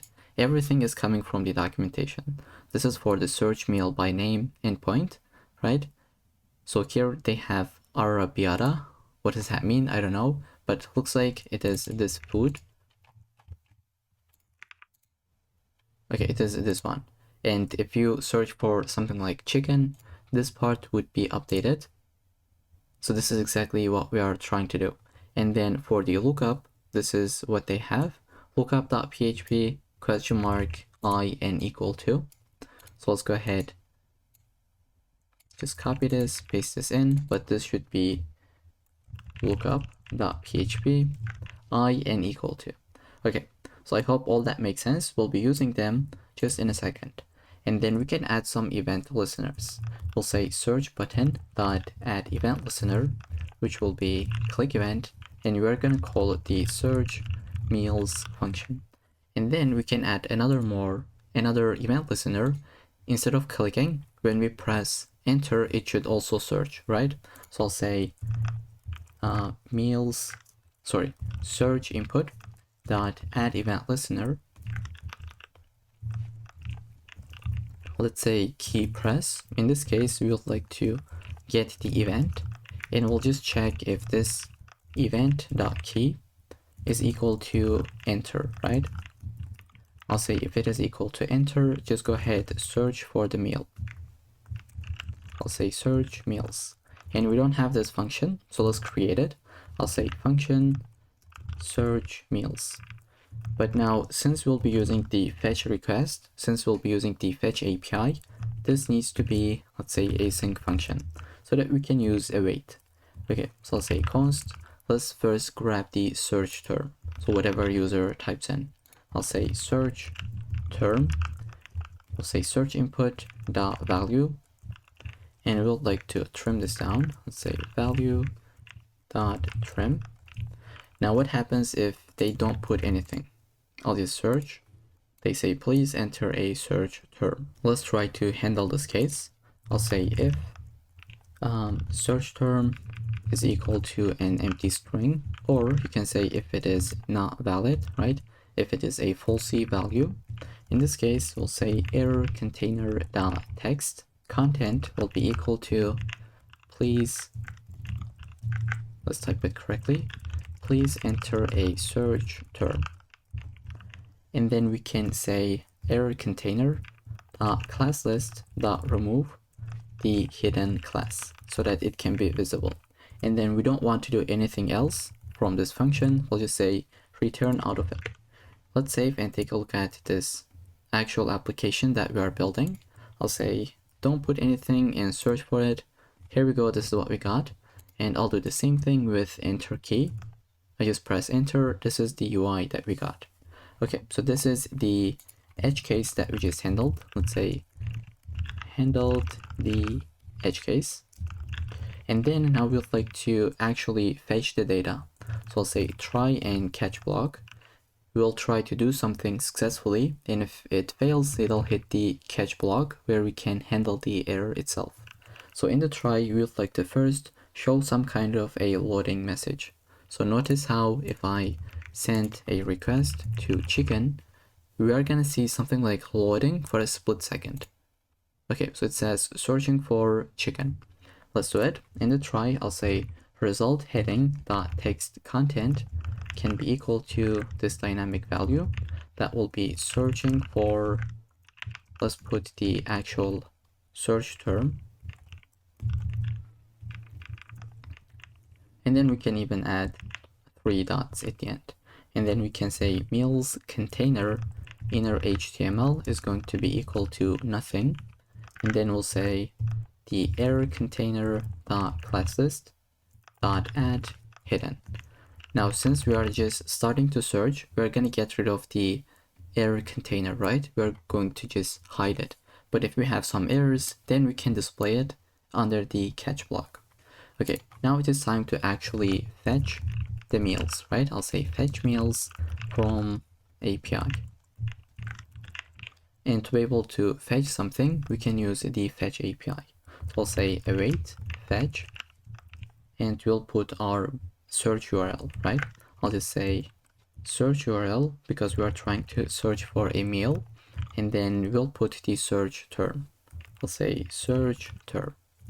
And now if you just scroll to the top a little bit, if you're wondering what the hell does this even mean, right? What is this equal to? Now the base URL is this one, and search URL is base URL plus this value, right? So if you delete this part and put the base URL, so this is what the search URL is. I'll copy this and just do Control Z. Okay, so this is the search URL itself that we have. And then at the very bottom, we have the search term. If user put something like chicken, this will be equal to chicken. I hope that makes sense. So this is the URL that we just put to get the correct value, the correct details. And this will give you a response, right? Let's say response, and then we can get the data out of it. I'll say const data, again, await response.json. Then we can, let's just say console log the data itself. Let's say data is here. And also we can do something like if, okay, I'll just leave it so that it's not really confusing. I'll do it in a second. For now, let's go ahead, open the terminal, the console, and send a request to chicken. Okay, so it says this could not be found. Do I have a typo? Let's see why this is the case. For some reason, this is what they put in front. So I just paused the video and debug this a little bit. Just make sure to add HTTPS and double forward slashes. Now this should be working out. Let's go ahead to search for chicken. Okay, so we have this loading state, and then we got the data itself, and it is under an object called meals. So we'll say data.meals, and then we can get the actual results. So if we search for something that does not exist, the meals will be null. And let's handle this with the if check. So this is what I was going to add. I'll say if data.meals is equal to null. Or we can say if it is not existed by doing this. This is the same thing. I'll just be a little bit more explicit, and I'll say if it is equal to null. In this case, I'd like to do something, right? I'll say the result heading text content for now is going to be nothing. And then we'll say the meals container inner HTML is going to be equal to nothing as well. We're just resetting it. And then we can say error container dot text content can be something like no recipes found for this search term. And I'll wrap this with quotes. Let's say search term itself. And then let's say try another search term. And then we would like to see this on the UI. That's why we're going to say error container dot class list, remove the hidden class so that it is visible on the UI, right? But in the else case, that means we found something, right? So this is the case where we found no meals. I'll say no meals found. But here we found something. We'd like to update the UI. Okay, so I'll just say result heading is going to be equal to, the text content will be equal to search results. So I just said search results for the search term, and notice how this should be backticks so that we can put the actual dynamic value. And then we can display the meals. So I'll just say to do display the meals for a second. But for now, let's save and give it a go. Just test this out. I'll put something that does not exist. We are going to hit the if check where the meals is not found, and we're going to get this UI, right? No recipes found for this search term. Try another one. Let's try something else, such as chicken. We got the loading state, and then it says search results for chicken. But we don't have the function, so we need to go ahead and build it right here. So I'll say call the display meals method with the data.meals. So we'll basically take this meals object right? We have the meals. We're going to send this array so that we can display all of them one by one. And every single one of them, let me demonstrate this. Now I'll just refresh for a second. I'll say chicken. So we got data.meals, which is an array of 25 items. So every single one of these objects has the ID meal, right? The ID of the meal, the name, let's see, we got the instructions, so on and so forth. And we'd like to grab this data, nicely display on the UI. Okay, so let's see how we can make that work.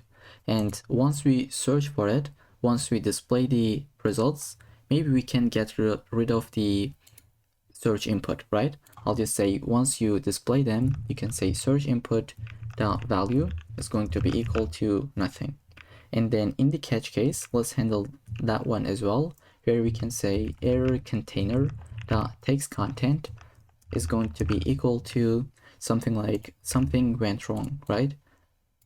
Like anything can go wrong. So we're gonna hit the catch block and we'd like to put a general message. And then we'd like to see this on UI. So we're gonna get rid of the hidden class. Okay, I hope all that makes sense. Now we can get started with this function where we will display the meals. Okay, so I'll just scroll to the bottom. I'll say function. This is our function that we have, the function name, and then we'll get the meals as the argument. Now I'll say meals container the inner HTML will be resetted initially, and then we'll go ahead, map through every single meal and display something for them. So I'll say meals dot for each. We can use this method because it is an array. We're gonna get every single meal and return something.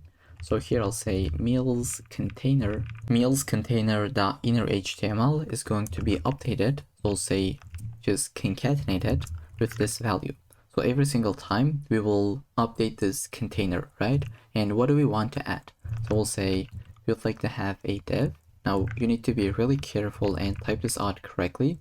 So we'll open this up and then turn this off.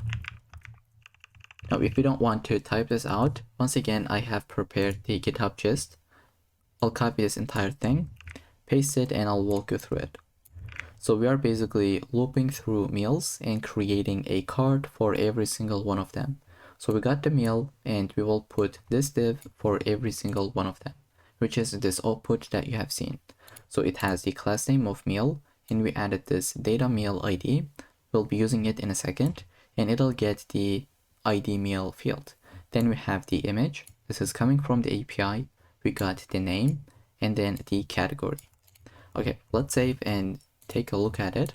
I'll say chicken, search. Okay, so it is working as expected already. We got the name, the image, the category, and it is just working as expected. Now what happens if we click to one of them? Currently nothing happens, but what we want to happen is this one. We would like to get the details. But now how do we know we click to this one or we click to this one or this one, right? How is this happening? Well, it is possible thanks to this field. We have the data meal ID. So this is the data set that we're going to add on every single card, just like what we have done at the moment. And when we click to them, we'll be using this ID field.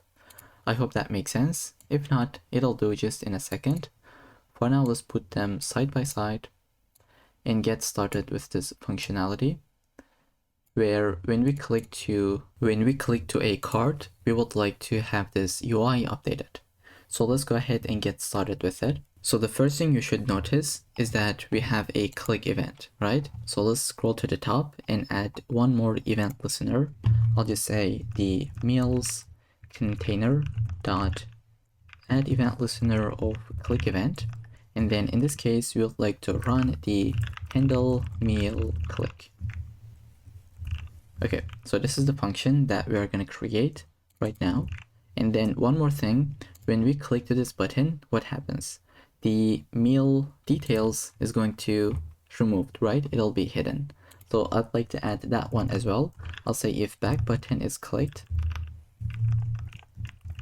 In this case, we would like to run this function where we can say meal details dot classes dot add, we would like to add the hidden class. Okay, so this is something that we'll see just in a second. When we click to the back button, it'll be hidden. Okay, now let's create this function at the very bottom of this page. Okay, so I just created the function and this page is refreshed, so I didn't really change anything in the code, I promise. This is exactly where we left. I'll go ahead create this variable called meal element, and this will be the closest element that we clicked. Let's say e.target dot closest meal. Let's say dot meal. So this will give you the meal element that we clicked, and then we'll say const meal id. We'll say meal element dot get attribute, where we'd like to get this data meal id. So this is the attribute that we have passed, so we'd like to get that one, so it'll give you the value, which is the meal id, right? And here I can say if this meal element does not exist, just return out of this function, don't do anything. Okay, now we have the meal id, we can do a lookup, right? I'll say try and catch. We'll be using the response that is coming from await fetch of the lookup URL. Let's put this, I'll say lookup URL that we have created above, and then we'll add the meal id. Okay, so I just added the meal id, but we have an error. If you're using await, the function should be marked with async. Okay, now we'll get the data out of this response call. I'll say response.json. Okay, now we can just console log the data just to see what are we getting as the data. I'll open the actual application that we are building. I'll say search for chicken and see the output. Okay, so we got the data is here. This is the previous console log. If we click to this one, it says E is not defined. Okay, this should be event. Let's take this as the argument and do it once again. I'll click to this one. Okay, now this console log is coming from here, right? It is the line 90, as you can tell. Now what do we have? We have an array with only one item. So we'd like to select that one specifically, all right? Because this is the one that we clicked. If you click to this one, still you would get this one object. We'll select this, and then it has the area, category, it has the instructions, and it has all the ingredients. Now it says the ingredient 1 is chicken, and here is the measure, 1.2 kilograms. And then onion, it's going to be 5 thinly sliced, and then tomatoes, 2 finely chopped, so on and so forth. So it is going in this order. But we don't really want to add any ingredients that is not existed, right? If it is an empty value, we don't really want to put it here on the UI. Let's just demonstrate this pretty quickly. Okay, so if a ingredient is equal to an empty string, we don't really want to see it here on the UI. So this is something that you would like to keep in mind, and this is exactly what we're going to be doing in our code. Let's put them side by side. Right after this console log, I'll say if data.meals and if data meals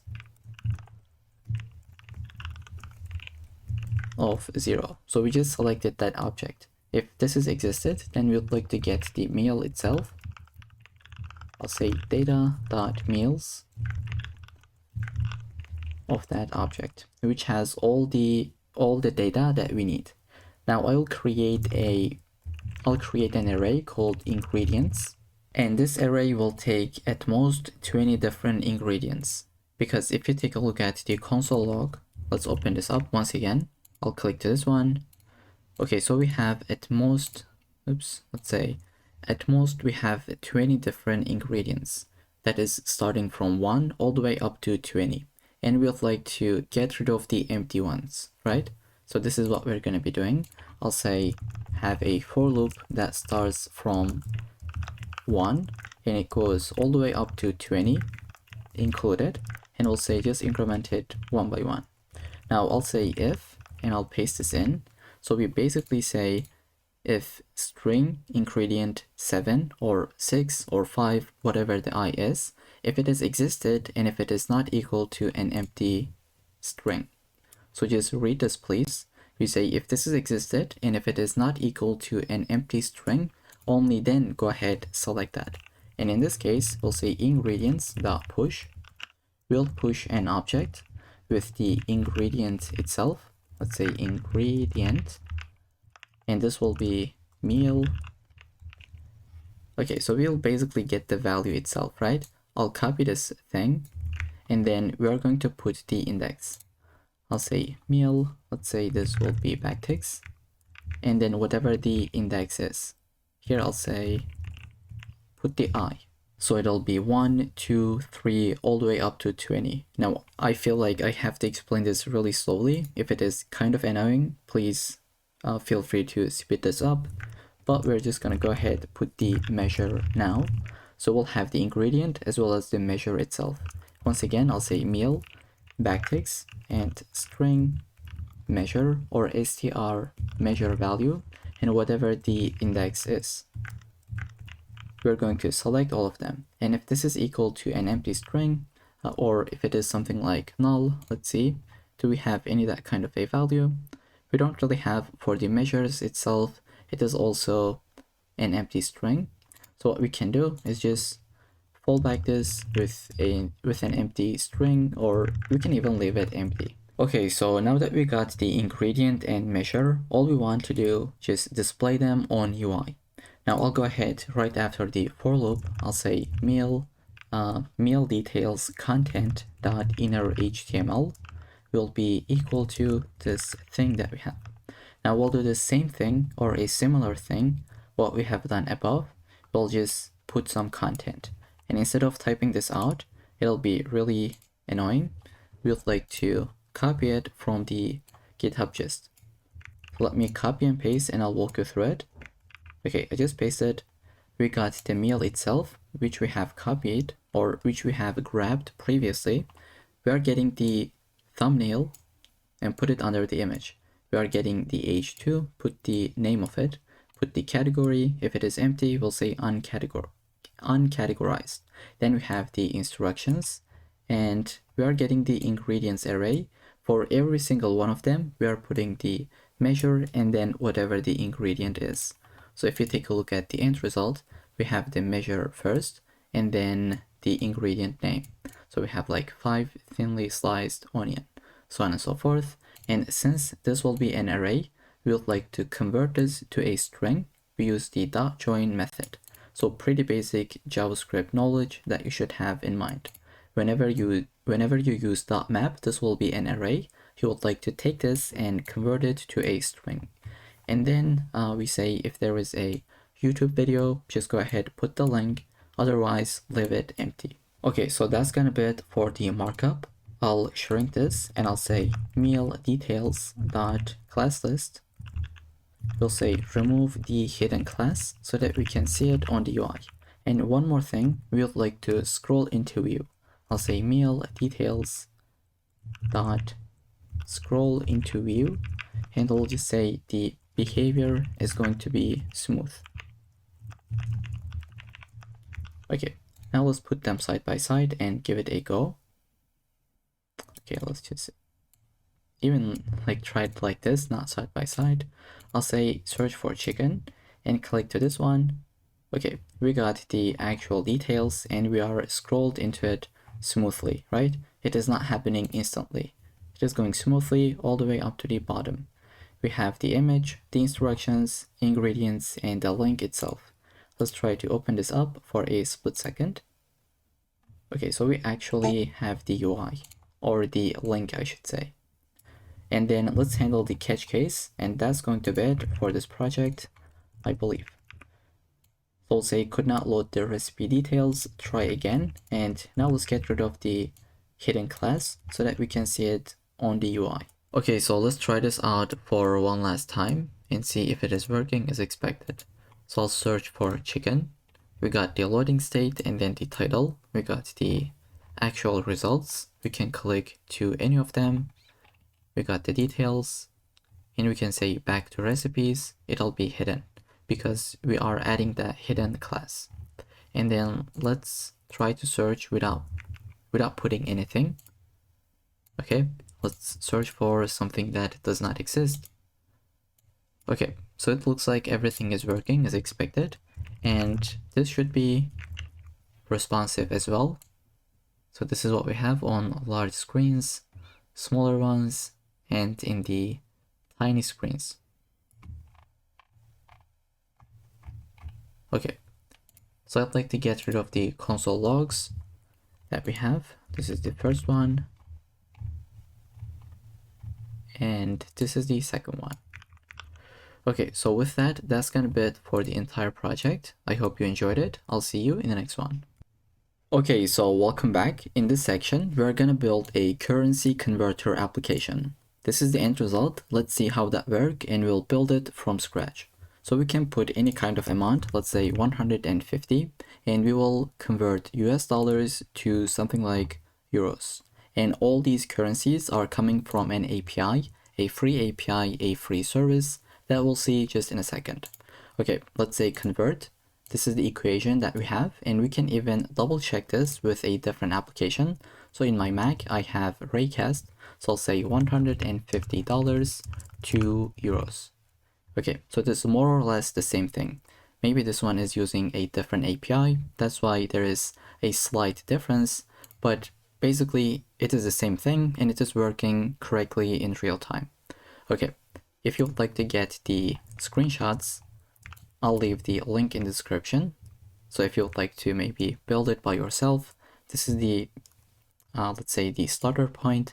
Once you convert, this will be the output. And you have all kinds of currencies, and all of them are coming from an API. So you don't really need to type this out at all. Okay, now let's go and get started with the HTML. I'll say index.html, style.css, and a JavaScript file. So I'll say script.js. First, let's get started with the markup. I'll put them side by side. And let's say start this with the live server.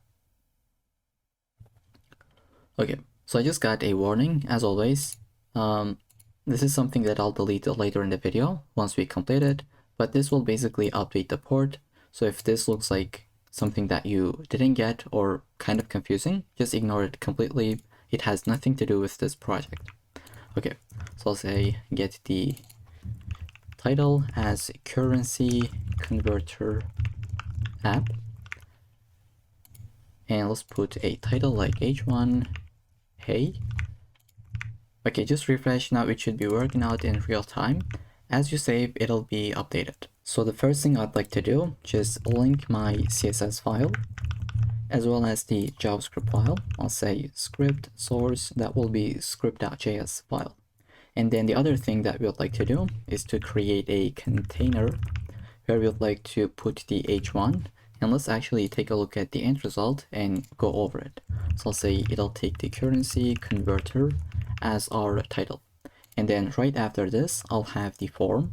Let's say form, it'll get the ID of converter-form. Now we don't really need any actions, so I'll go ahead and delete this. We have the ID where we can get started with the very first form group element.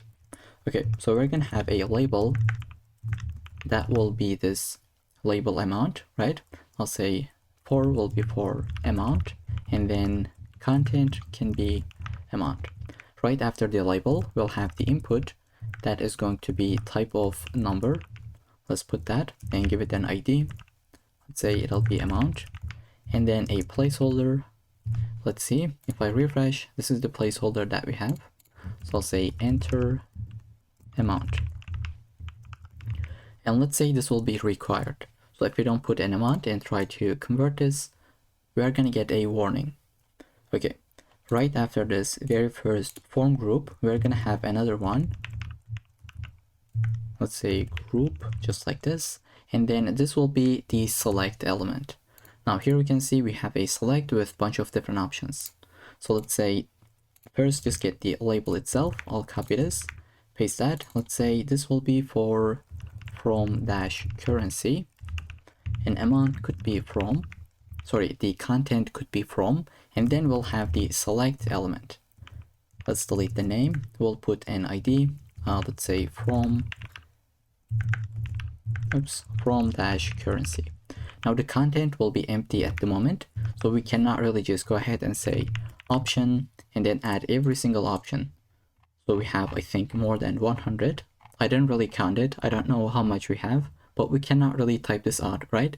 Technically we could spend the next 1 hour and put all of them, but this is not really something that you should be doing. This is not really how you build real world applications, right?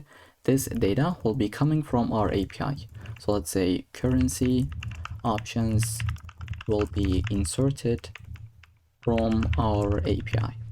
Okay, so that's gonna be it for the very first one. I'd like to duplicate this, and let's say this is going to be the form group. This will be to currency, right? Let's do the same thing, and then the content can be to. Okay, once again, the options will be displayed, and then finally we can put the result. So once we put an amount, let's say from USD to this one. Okay, so this will be the result text.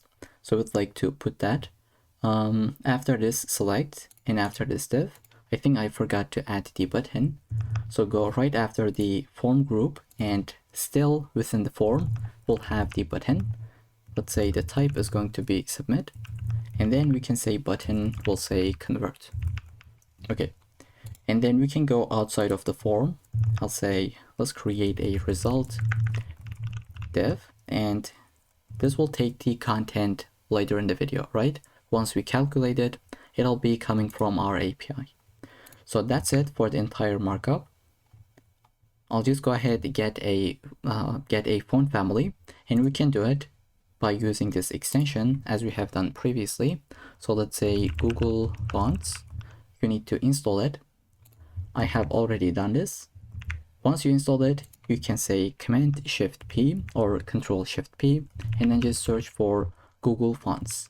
Now you can insert it with the link to the HTML file, and you can select any font family that you wish. I'll go with Poppins.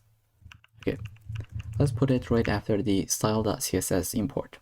So that's gonna be it for the HTML file. Now let's get started with the style.css file. So as always, the first thing you would like to do is to add your resets. So I'll say margin of 0, padding of 0, just get rid of them, get rid of the default margins and paddings, and also add the box sizing of border box.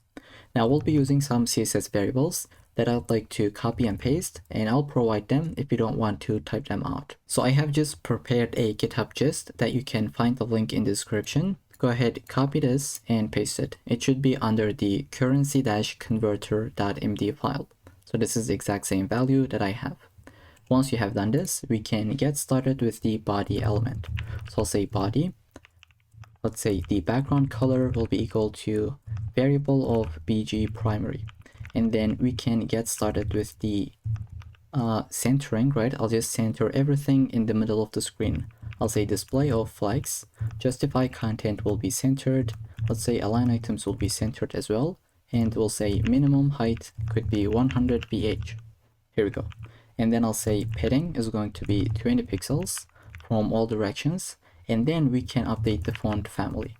So we have imported the Poppins.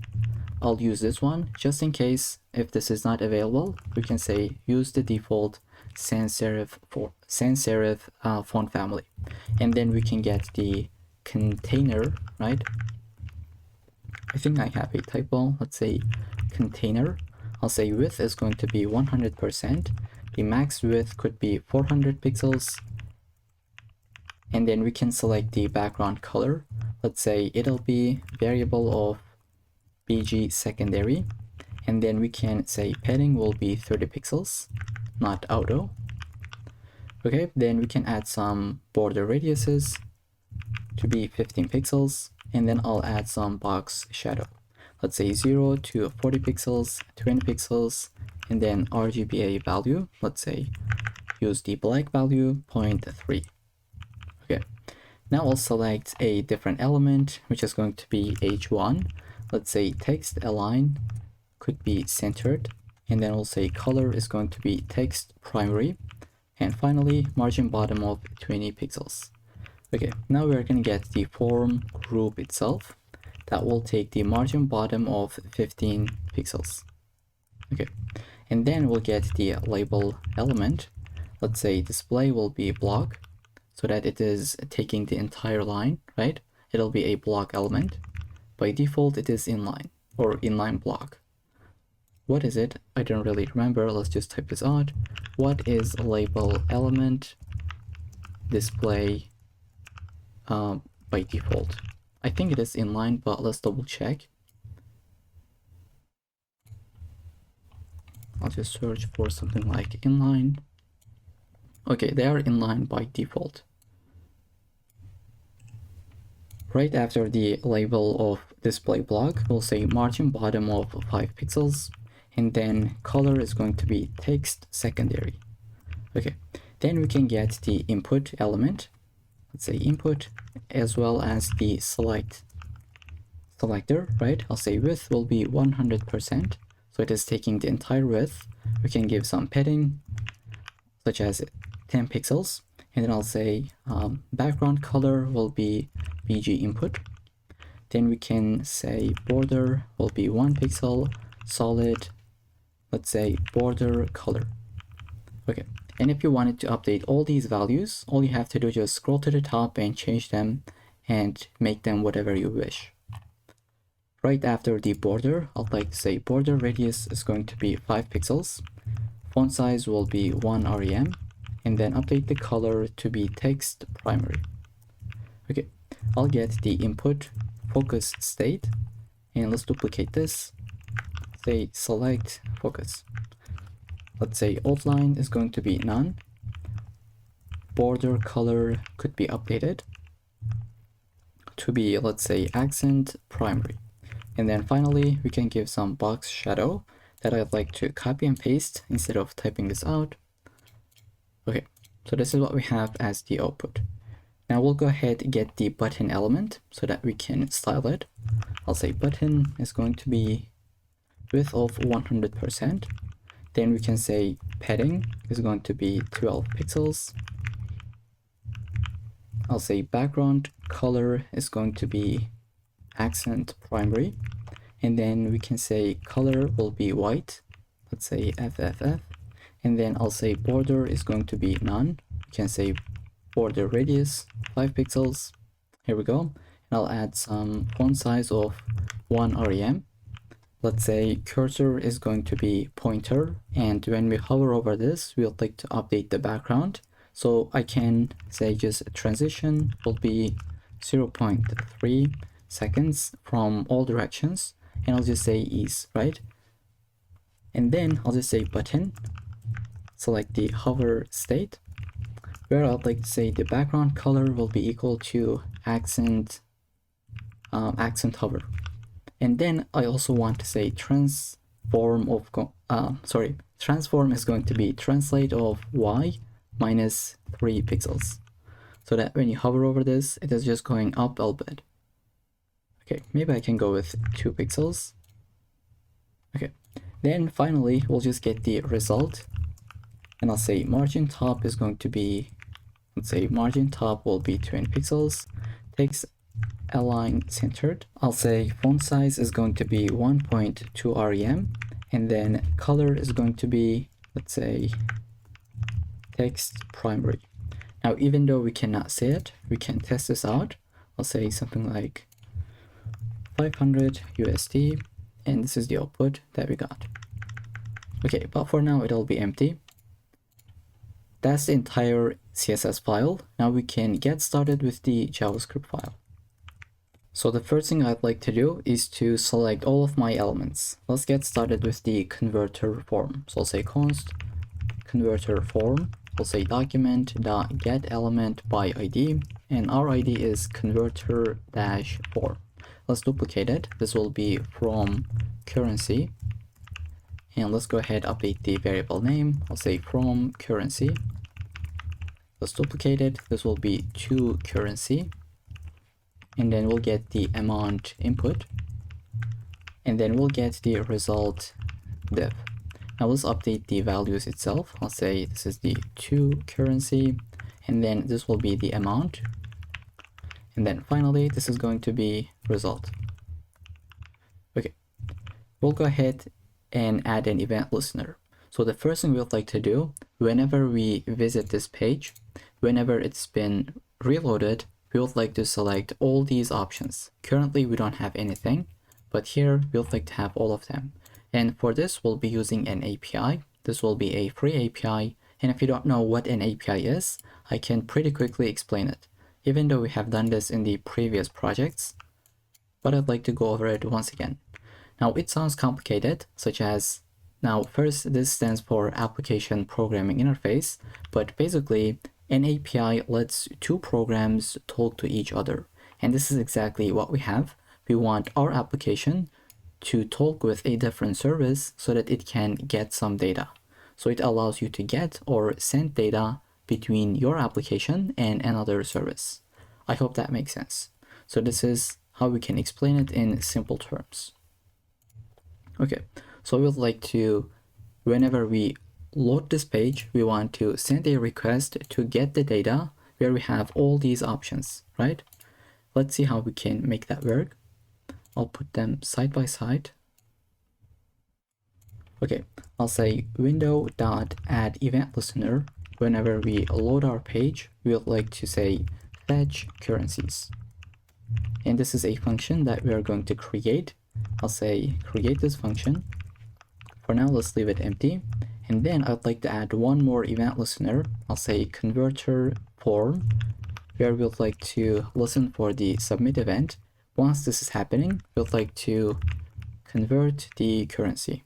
I'll say convert currency. And this is a function that we will create here at the bottom. I'll say function and I'll leave it empty for now.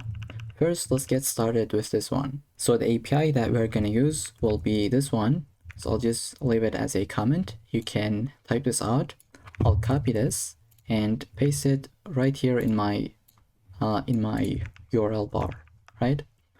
Okay, so we are just sending a request to the latest version, and our base currency is USD, and it'll give you all the rates in real time. Okay, so here this is today's date. It has been just updated, and we have all kinds of currencies. So it is like $1 is equal to 1 AED, so on and so forth. It is equal to 138 Canadian dollars, and all the currencies. Now we would like to select all of them and display it in our UI. Okay, so I'll just leave it open and let's see how we can make that work. I'll copy this value. I'll say const response.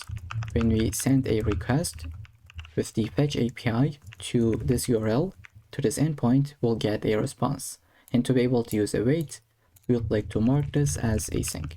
And then we'll say const data await response.json. So if you have ever worked with fetch, this is how you would use it. First, you would get the data and then grab the, you would get the response and grab the data out of it. So this is how we can extract it. And then we'll say const currency options. Now, before we do so, I'd like to just say console log data, okay? Let's see what we're gonna get. If you open up the terminal, you should be able to get this data. Okay, so first they say you can upgrade this to version 6. I think this is the latest version, but this is also working. We can use it. And now under the rates, we have every single rate that this API providing, right? We would like to get the keys, right? On every single rate, we would like to get the key so that we can nicely display it. Okay, so this is exactly what we're going to be doing. We'll get every single key and display it as a currency option. So I'll say currency options will be equal to object.keys, where we would like to get the keys from data.rates. So data is the object. We went into the rates and get the keys. So if you now say console log the currency options, you will see an array of currencies. So since this is an array, we can use the for each method. I'll say currency options dot for each, get every single currency and do something with it, where we would like to create an option. So I'll say const option, and specifically option 1. I'll tell you why. Say document.create element. Let's create an option element. Then we can say option 1 dot value will be equal to currency, and then we'll say option 1 dot text content will be equal to currency as well. Then finally we'll append this to UI. So first we would like to pass this value to the from element, and then we would like to create the same option for the to element, right? For the to select. Here I'll say from currency dot append child, append the option 1. And then let's do the exact same thing for option 2. Oops, let's say duplicate it. This is going to be equal to option 2, option 2 dot value, and then append this one. Okay, so that's kind of it for this entire function. As you can tell, we got all these currencies as an option. I think this does not work because this should be to currency. Okay, now we got the exact same values here on this one. Now that we have this function is working properly, we can get started with this one. So first, if you put a value and try to submit it, notice how it'll refresh the page because this is inside a form, right? This is a form element. So we'd like to just say first get the event and say event.prevent default so that it doesn't really refresh the page. Once we have done this, we can grab the amount that user typed in. So if they put 120, we'd like to grab that. We'll say amount will be equal to amount input dot value. This will be a string because it is coming from an input. So we can take this and convert this to be a number, right? I'll say parse float, and we can get this value. And then I'd like to get the currency that will be from. So if they selected this one, we would like to get this value and then get this value as well. So it is super easy to build. We'll say const from currency value that will be equal to from currency dot value, and then I'll duplicate this. Let's say to currency value and do the exact same thing as the variable name. Now what happens if user put something like -5? We would like to give some alerts, right? I'll say if amount is less than 0. We don't really want to calculate it. Instead, I'll say alert. And if you wanted to, you can put it under the curly braces as well. I'll say alert, please enter a valid amount.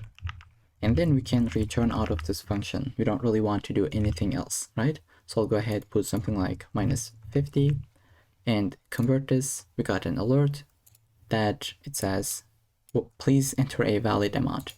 And then if this is not the case, that means we can actually convert it. So we'll send a request to our endpoint, which is this one, but instead of typing out as USD, we will say something else. So we'll say fetch, make this to be a backticks, paste this in. Instead of USD, we will say whatever the from value is, right? I'll say from currency value, because we don't really know what user will select, right? And then we'll say get the response. I would like to make this an async function. Okay, we'll get the data, and this should take the await in front. Okay, now we can get the rate itself. Let's say const rate, and we'll say data dot rates, just like what we have done previously, but this time we would like to get the selected rate. So we'll say to currency value. This will give you the rate, and we can convert this. I'll say const converted amount. We'll say whatever the amount is, multiply this by rate. So this is how we can calculate it. Super basic math. And then I'd like to get something. So what is that? It'll be this two floating numbers, right? If you don't add it, maybe it'll be longer than this, but I'd like to get this and just say to fixed to only two values, right? Only two floating numbers. And then we can finally update the result div.text content. Let's say this will be backticks, where we'll like to first put the amount and then the from currency equal to currency and then the currency name. So say amount, one space, and then from currency value will be equal to, let's say, converted amount, and then whatever the to currency is. Okay, now let's save and take a look at the output. This is what we have built. I'll say 150 USD to, let's say, euros. I'll search for it. And let's say convert. This is the value that we got. Let's double check. I'll say $150 to euros. Okay, more or less it is the same, right? It is working properly. Okay, so with that, that's gonna be it for the entire application. I hope you enjoyed it. I'll see you in the next one. Okay, so in this section, we're gonna build a GitHub user finder. Now, by default, I put my own name. So when you refresh the page, it'll go ahead and get my own GitHub profile. But at the end of this video, I'll show you how you can put your own name. And then you can search for anyone. Let's put something like Brad. It'll go ahead and get this profile with the latest repositories. Okay, so this is the application. This is how that works. It is completely responsive, by the way. Let's go ahead, try to shrink the screen. So everything will be in the column direction without breaking anything. And to be able to build this application, we'll be using the GitHub API. So there is a free API where you can fetch GitHub profiles. So here's the entire link, api.github.com/users/whatever your username is. In my case, this is what I have. You can put your own username and it should be able to fetch your profile. Now, this only gives you the profile. You cannot get the repos, right? But they have this repos URL. If you send a request, it'll give you the repositories that you have, right? So this is what we'll be doing. We'll send one request to fetch the profile and then another request to fetch the repositories. So I hope that makes sense. If not, we'll see it in action just in a second. And if you'd like to get the screenshot, maybe you'd like to build it without watching the video, here you can find the link in the description completely free. So the first thing I'd like to do is get the, let's say, font awesome so that we can use these icons. Okay, so I'll visit cdnjs.com. Let's search for font awesome and I'll copy the link. Now let's get started with the HTML. So I have an empty folder and 3 empty files. Let's get started with the markup.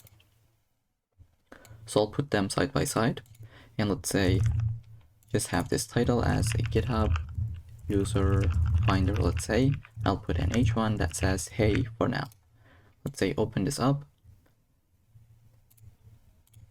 Okay, so we have it. Now let's link our CSS file and then put the font awesome link. And at the very bottom, just before the body closing tag, I'll say script source. We'll go ahead link our script.js file.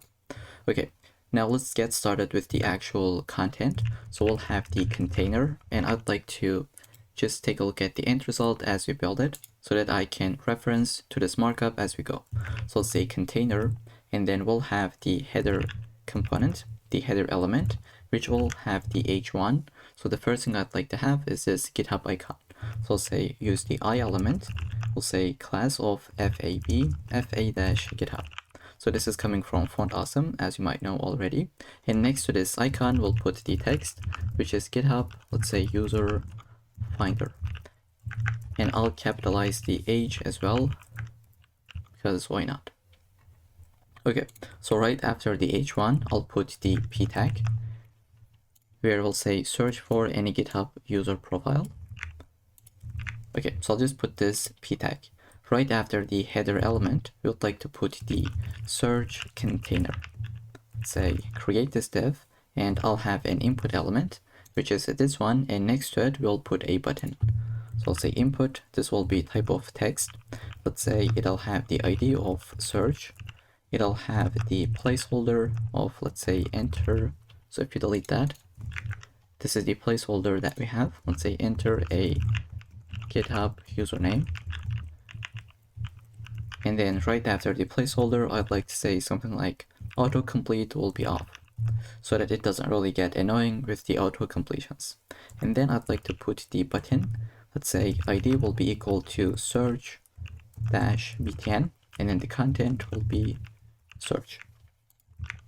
Okay, right after the search container, we'll go ahead and create the profile container itself. Let's say profile dash container, but I think this will be an ID. So let's say this will be a hash at the beginning. Okay, and then I'd like to put the class of hidden by default, because if you refresh this, when you first visit this page, it'll be invisible, right? We'll have a loading state. Once we fetch the profile, then this profile header will be visible. So we'll just have the hidden by default. And then we can get the profile header itself. Let's say profile dash header class that will have the image. Let's say source will be empty for now because we don't really know the user profile image, right? This will be updated later in the video. And then for the alt, we can say profile avatar. And then I'd like to put the ID, which will be avatar. Okay, right after the image, I'll have a div that will have the class name of profile-info. And within this div, we'll have the h2 that will store the username, right? The full name, and then the username. Then we'll have the bio, location, date, so on and so forth. So let's say h2 will get the ID of name. The content will be empty initially. Let's say p ID will be username. Then we'll have another p tag, which will be for the bio. Okay, right after this, I'll have a div with the class name of location dash date. So both the location and date. I'll put a p tag. Let's say it'll get this icon, which will be for the marker icon, right? For the location. Let's say class is going to be fas, fa dash map dash marker, and finally alt. Okay, right after this I element, let me give a little bit space. Right after this, I'll have a span, which will be ID of location. And you can leave the content empty, or you can put something like not specified by default. And if user has location, we are going to update that value with that actual location, right? So I'd like to duplicate this p tag. This will get another icon. Let's say FAR. I'll say FA. This will be calendar this time. Calendar alt. And then right after this icon, we would like to put this joint text and then whatever the date is, right? So here we'll say joint, but this part is going to be dynamic. So for now, I'll leave it empty and I'll say this is not going to be a location, but instead a joint dash date. Okay, so that's going to be it for the second p tag as well. Let's go outside of this div, which is the location and date. I'll have an a. Oops, I think I've made a mistake. Okay, let's go outside of this location date, and then I'll put the a tag with the ID of, let's say, profile dash link. And href is going to be empty for now. We can even delete it because that href will be added once we fetch the profile. So this is going to be the ID. Let's say target is going to be underscore blank, so that when we click to it, it'll open up it'll open up with a new tab. And then after the target, we can say class name is going to be button. Here I'll say view profile. That's going to be it for the content. So right after the a tag, we're going to go outside of this div, which is the profile header, right? So just shrink this, go outside of it, and we'd like to create another one for the stats. So these are the stats elements that we have: the followers, following, and the repositories. But let's say we'll have 3 different stat. I'll duplicate this. Let's say stat times 3. The very first one is going to take this icon. Let's say class name of FAS, FA-users, which is this one. And next to it, we can put a span that will get the ID of followers, and like this content will be updated, but next to it we'll have the followers text. Okay, so we'll do the same thing for the following and repositories. What I'd like to do, copy this, paste this inside, and same for this one. But we will update the icon. Let's say this will be FAS, FA-user-friends, and let's say following. This will be repositories, and then the icon, and also this should be following, by the way. Let's fix it. The ID will be updated, and this ID will be repos, let's say, and then icon will be FAS FA code dash branch. Now, if you save, you should be able to see the output. We are going correctly, right? All we have to do is just build the entire markup, then we'll jump into the CSS. Okay, so right after the stats, let's shrink this. We'll go outside of it, and we'll create the additional info, such as these ones, right? I'll say dot additional dash info, and I think I have a typo. Let's say it'll be additional, just like this. So we'll have three different items. The first one will be, let's say, info dash item, and we can duplicate this twice. This will get the ID of, let's say, company container, and then we'll create for the blog container or the website, and then the Twitter container, right? So now I'd like to have an I element. Let's say class will be FAS FA-building, which is this one, and then next to it we can have a span that will be ID of company. Here I'll say not specified by default, and then we'd like to build the rest of it. So I'll get this ID, paste this in. This is going to be blog-container. I'll get the content, paste this in. The icon will be FA link, and then let's say ID. So the ID is going to be blog, but this is going to be a link. So I'll say a element, right? When we clicked it, it'll take us to that website, whatever that is. And then we'll say, open this up with a new tab. So we'll say target underscore blank. And we can say something like no website by default. So I'll do the exact same thing for the very last one. Let's say it'll be Twitter container. And for the content, let's try to copy this, paste this in. We'll update the icon. That will be FA Twitter. And this should be FAB, by the way, not FAS. And then we'll still have the link. ID will be Twitter as well. Target underscore blank. And let's say no Twitter, just like this. Okay, so let's save and take a look at the output.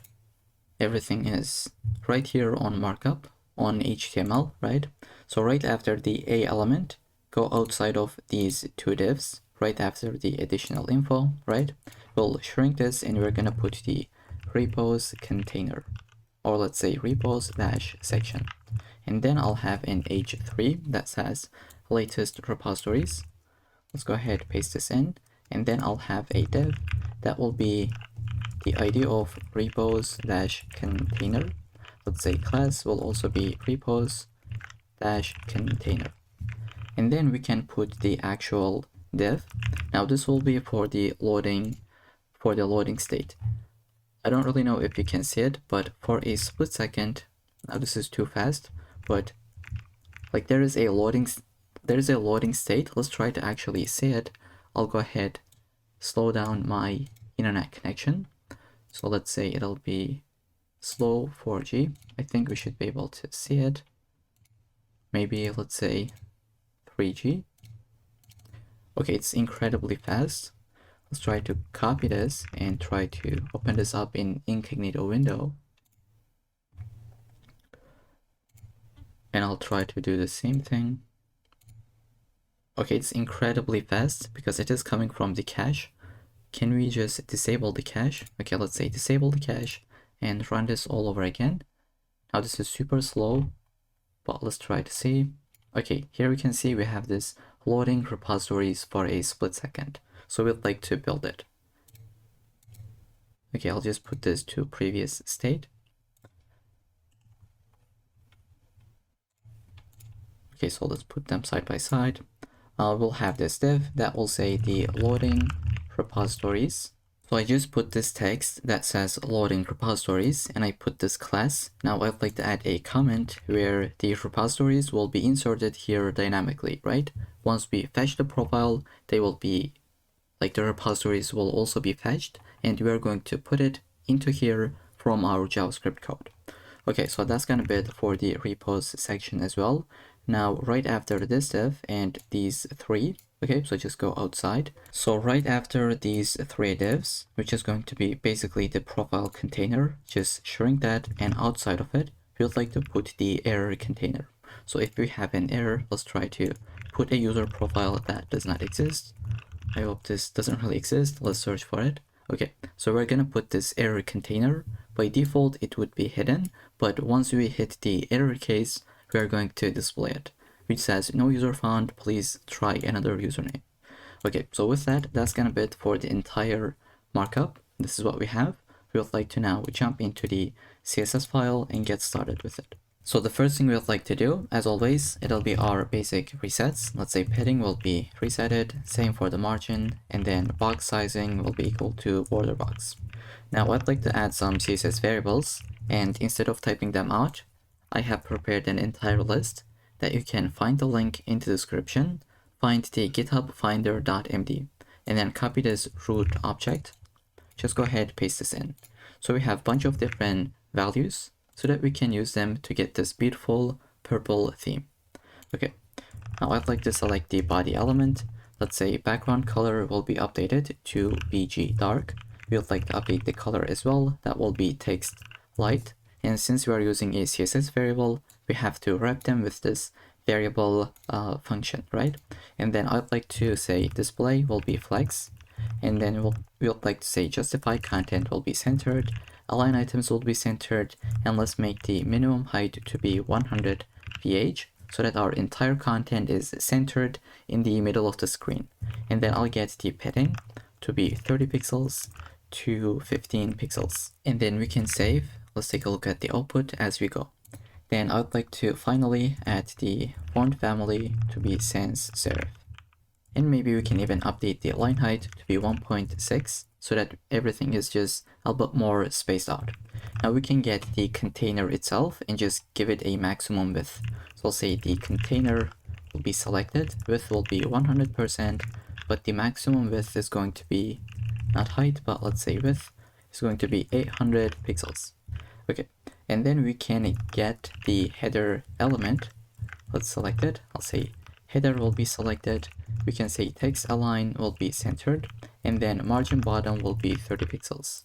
Okay, then we can get the h1. Let's say font size will be equal to 2.2 rem, and then margin bottom will be 10 pixels.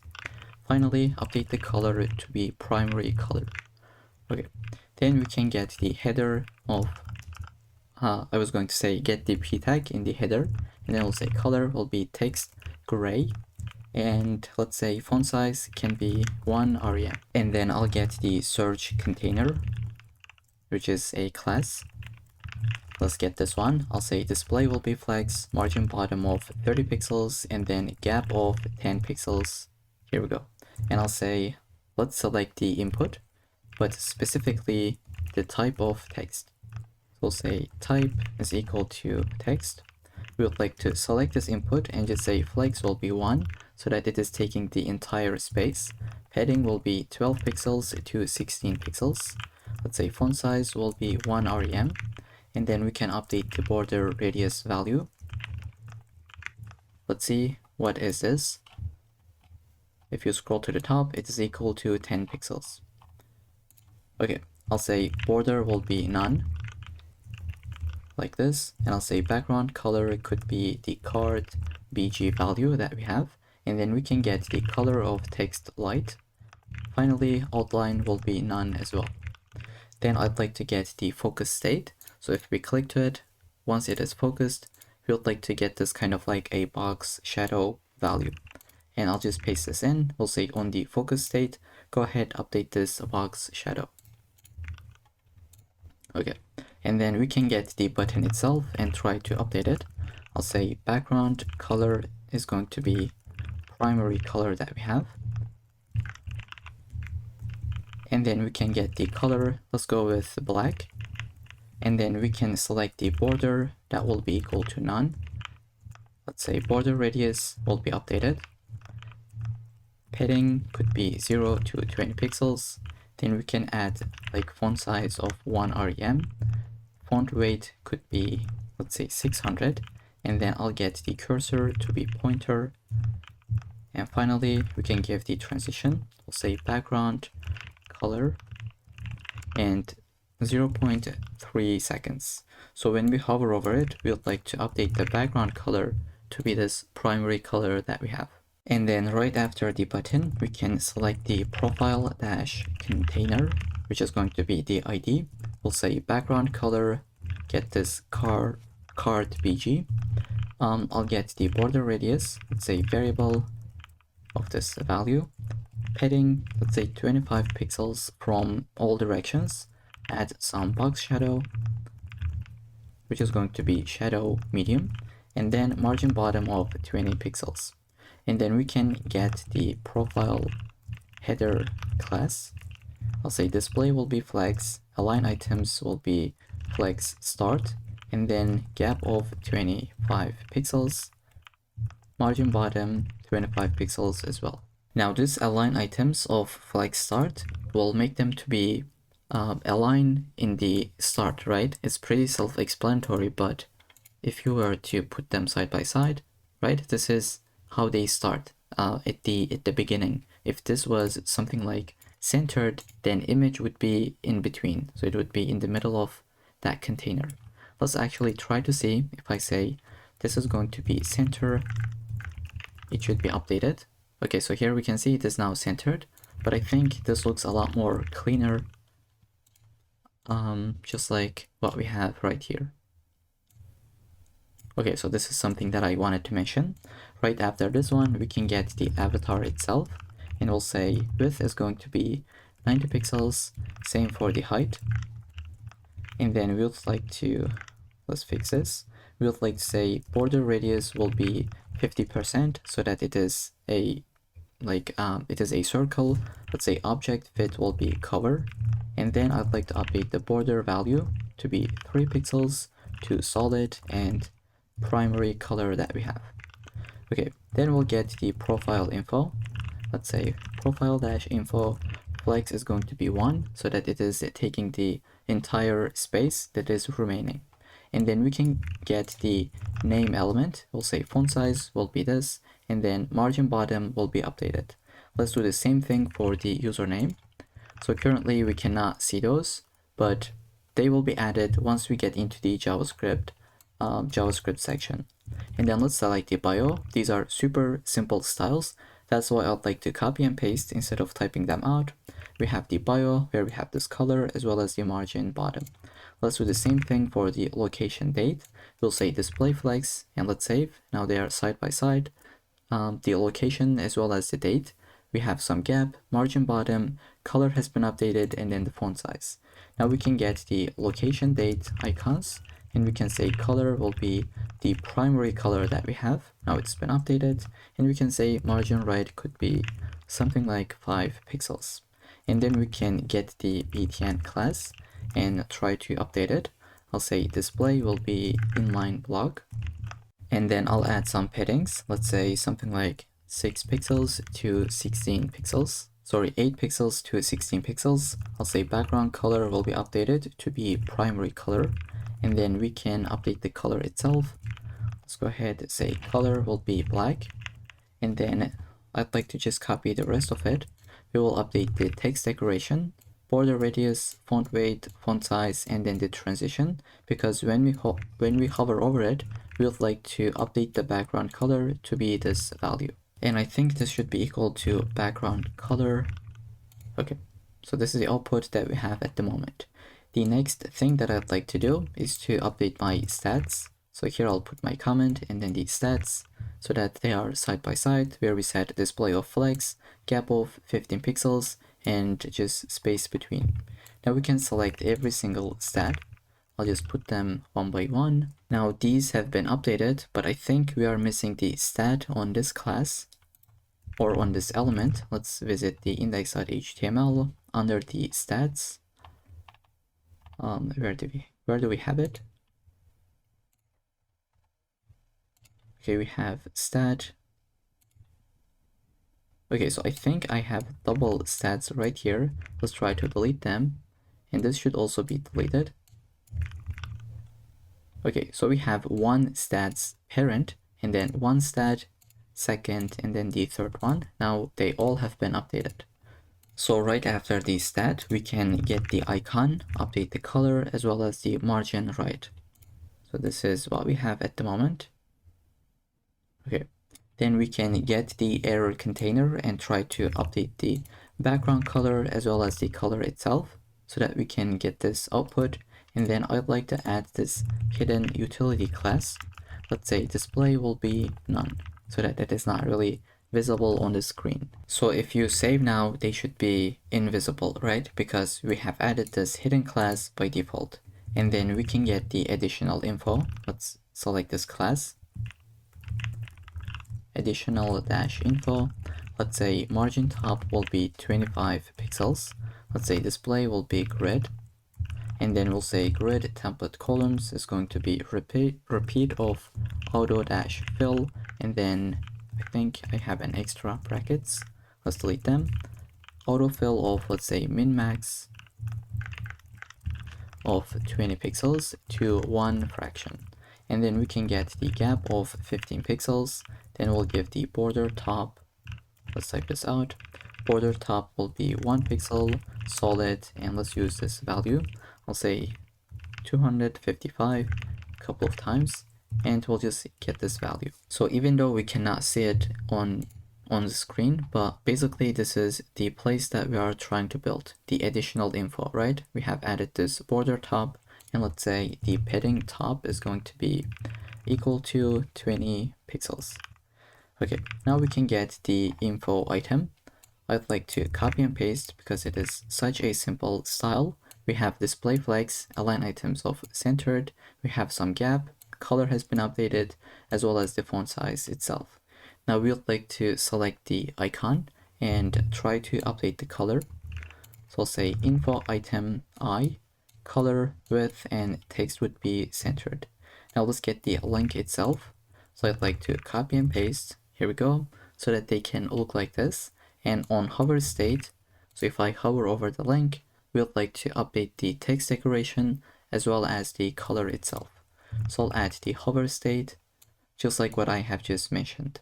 Okay, so let's save. That's the styles that we have. And the other thing we would need is the repos dash section, where we would like to add some margin top of 30 pixels. Then we can get the H3. I'll say select the H3 and update the font size to be 1.2 rem. Let's say margin bottom will be 15 pixels. We can add some colors such as text light, and then we can add the padding bottom to be 10 pixels, and then we can add this border bottom. So instead of typing this out, I'll go ahead, copy and paste with this value. So that's gonna be it for the H3. Now we can get the repos container itself and make them to be responsive with the display grid. Okay, now let's save. Of course, we cannot see the output because we don't really have any UI at the moment. But yeah, so this is the output that we are building at the moment. So these are the styles that we would need. And then let's say repo-cart, we would like to update the background color to be this value. And then I'd like to update the border radius with this 10 pixels that we have. And then we can give some paddings from all directions, right? I'll say padding will be 15 pixels. And then we can say the border itself is going to be this value that you can type this out. And then I'll add the transition. Now when you hover over them, they will be translated, right? So we'll say add the transition on the transform as well as on the background color, because the background color is also getting updated. Now let's add the hover state, where we can say translate y will be minus pixels, minus 3 pixels, so that it can go up, and then the background color will be updated. Now let's get the repo name itself. So font weight will be updated, margin bottom, color, text decoration will be none because it is a link by default. Then the display will be blocked so that it can take the entire width. So since we are doing the exact same thing over and over again, we can just speed this up a little bit. I'll say repo.name. On the hover state, the text decoration would be updated so that we can have this underline, and then the description is going to take all these values. We can get the metadata, which is going to be this container that we have. So we will say display of flags so that they are side by side, add some gap in between, which is 15 pixels, update the color as well as the font size. Then we can get each item. So this is one item, this is one item, so on and so forth. We'll say repo meta dash item, and then we can get the icon and try to update it as well. Then for the loading container that we had, we can select it, update the color, and add all these styles. This will basically make it to take the entire width, right? We say grid column, it'll start from the very first one until the last one. So it'll basically make it to be the entire width. And if there are no repos, we would like to add this class. So that was a lot of copying and pasting. Sorry if it is kind of like confusing or annoying, but we haven't done anything complex.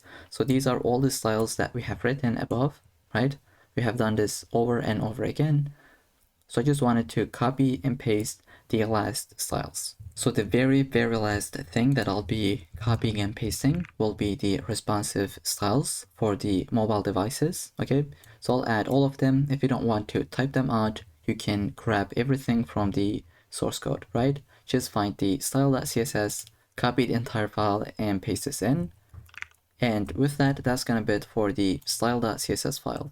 Now we are going to build the most exciting part, which is the JavaScript file. Okay, so the first thing we need is to get our DOM elements. Now we can type them out, but we'll have more than 20 elements, so there is no need to type them out. I have prepared the entire list that you can find under the GitHub Finder. Just go ahead, copy every single one of them, and just paste this in. So we have 20 different elements. So we'll just use all of them to display the UI nicely here on this application, right? Okay, now that we have all the elements, we can add some event listeners. So when we click to this button, we'd like to search, or if we press enter, we also want to search. So let's add both of those event listeners. So I'll say search button dot add event listener. This will be click, where we'd like to call the search user function, and let's duplicate it. This time we will listen for key press, but we would like to add this onto the search input element. So we'll add the key press event. We'd like to do a quick check. So I'll get the event, and we'll say if event.key is equal to enter, right? Only if it is equal to enter, then we would like to search for the user. I'll say if e.key is equal to enter, we would like to just say search the user. Okay, now we need to create this function. Let's go ahead, create it. This will be a function, search user, but now this will be an async function because we'll be using await within this function.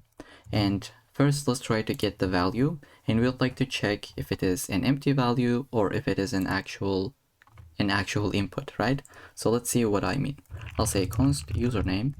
We'd like to say search input dot value, and we would like to trim this down. I'll say dot trim, call the method, and then we'll say if there is not username, if this is a false value, we can say just return out of this function and return an alert where we can say please enter a username. Now I'll just try to click to it without typing anything. We got the alert, and if you put an empty space, so I'll just put a bunch of different spaces, still we're gonna get the exact same output. If you don't add the trim, and if you try to add some spaces, it'll try to search. So that's why we're using the trim right here. Okay, so after this check, we would like to actually send the request. Now I'll have the try and catch block. In the catch, we will get the error and handle it. But here in the try, we would like to send the request, right? And let me type out the entire URL. So it is api.github, and just try to put the HTTPS in front. So it is api.github.com and then /users/ whatever the username is. So in this case, I'll put my own, but actually this value will be coming from the input. So just go ahead, copy this, and we'll be using it. I'll say const response. We would like to say await fetch, where we would like to send a GET request to this endpoint. I'll make it to be backticks, and then here instead of my username, this will be coming from the search input. So I'll say this will be equal to the username value that we have, right? Whatever user has. And just before we send the request, I'd like to just reset the UI. So I'll say profile container dot class list dot add. We would like to hide this. So I'll say add the hidden class, and then same for the error container. This will basically reset the UI whenever you send a request, and then in a bit we'll make it to be visible. So we got the response.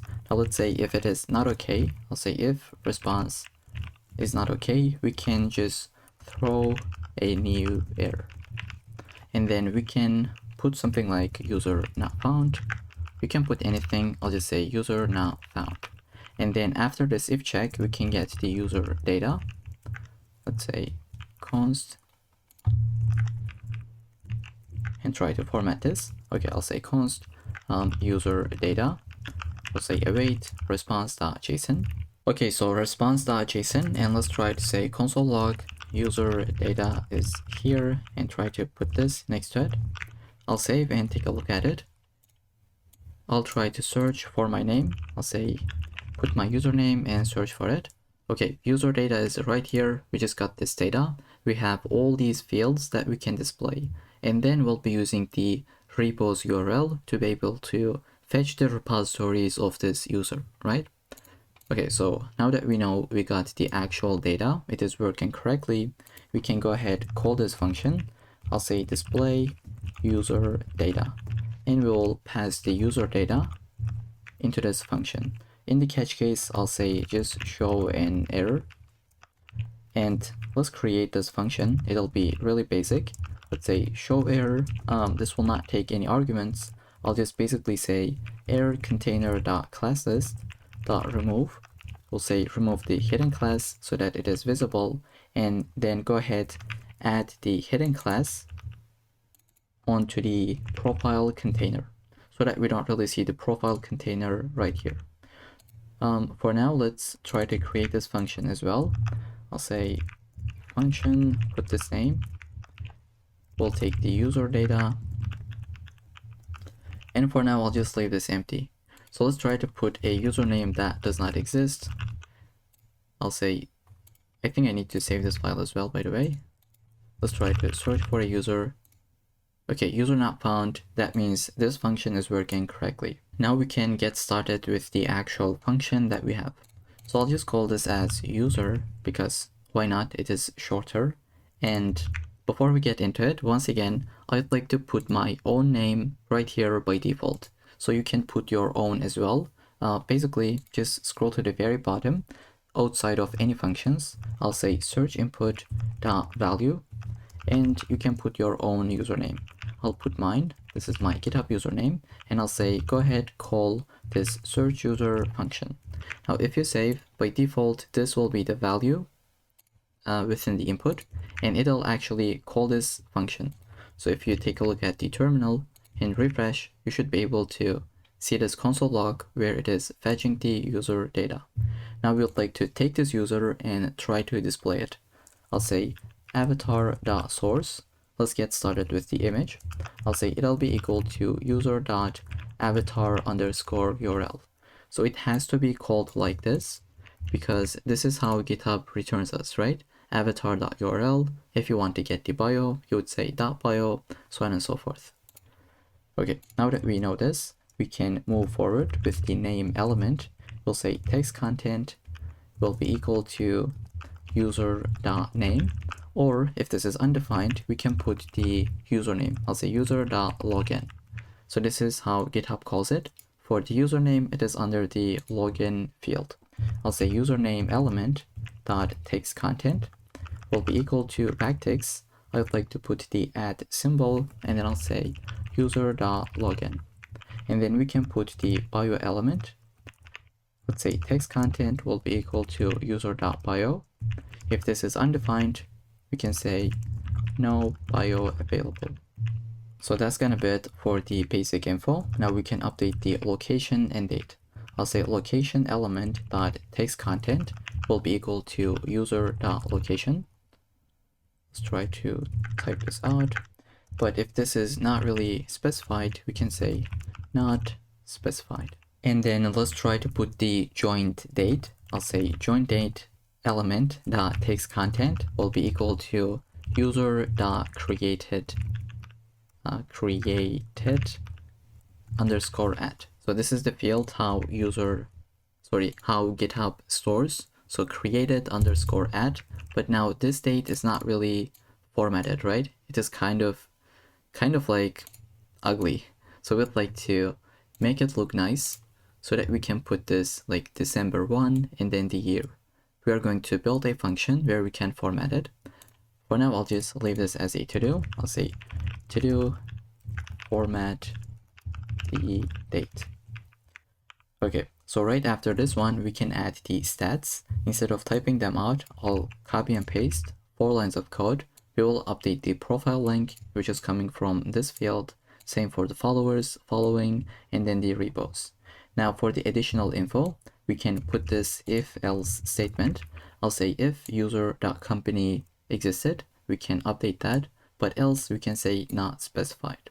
So you can either wrap them with curly braces, or if it is a single line, you can put them as a one-liner. And then I'll do the same thing for the user blog, if user has it or not. So I'd like to just paste this value, and let's maximize this entire screen. Okay, so if user has the blog, we are going to update the text content as well as the href. Now, if it starts with HTTP, we'll just use it. But if not, we will put that so that it is an actual link, right? And then in the else case, we'll leave the href empty and we'll say no website. Okay, now we can actually display this because by default it would be hidden. And then let's do the same thing for the Twitter username. So I'll go ahead, paste this in. And by the way, all these fields, once again, are coming from GitHub. So they have like Twitter username, we use the blog, right? User.blog. As you can tell, this is not something that I am just making up, right? All of them are coming from the actual API. So let's try to use the display flex as well. And then finally, we will remove the hidden class so that it is actually visible, right? I'll just say show the profile. Now let's save, and here we go, it'll be updated. We got all this info by default. And now, as you can tell, this is not really formatted. We would like to fix it, and then we are going to get the repositories, because currently it just says loading repositories, but we don't really have that function. So the first thing I'd like to do, just scroll to the top and wrap this with the format date function and delete this to do. Now let's try to create this function. I'll go ahead and scroll to the bottom. Let's say function is going to be format date, where we'd like to get the date string and try to return the formatted date. So I'll use new date, pass the date string, and I'll say to locale date string. First option will be n/us, and then we can add our options.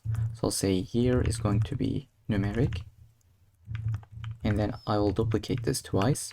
Here we would like to select the month. This is going to be short, and then finally the day is going to be numeric as well. Okay, let's try to save. Now, as you can tell, it's been updated. So here I think our gap is not really working. Let's try to find it within the style.css file. So just scroll to the top and find the profile header. This should be gap instead of grid area. let's say gap is going to be 25 pixels. Now we have that gap working properly. So that's it for the profile info. Next, we are going to build the latest repositories. So I just killed the CSS file, and here I am in the search user function. Once we display the user data, we'll like to fetch the repositories. So I will call this function that we will create in a second. And this will take an argument, which is going to be user data dot repos underscore URL. Okay, now let's try to create this function. I'd like to shrink every one of those so that it's not really confusing. And I'll just put it right here. Let's say function, I think I have a typo. Put the name that will take the repos URL. And let's try to make this function to be an async function. Okay, so I'll go within this function, and the first thing I'd like to do is just clear the previous repos and show some kind of loading state. Even though we have it, but if we try to fetch another profile, we'd like to just reset the state.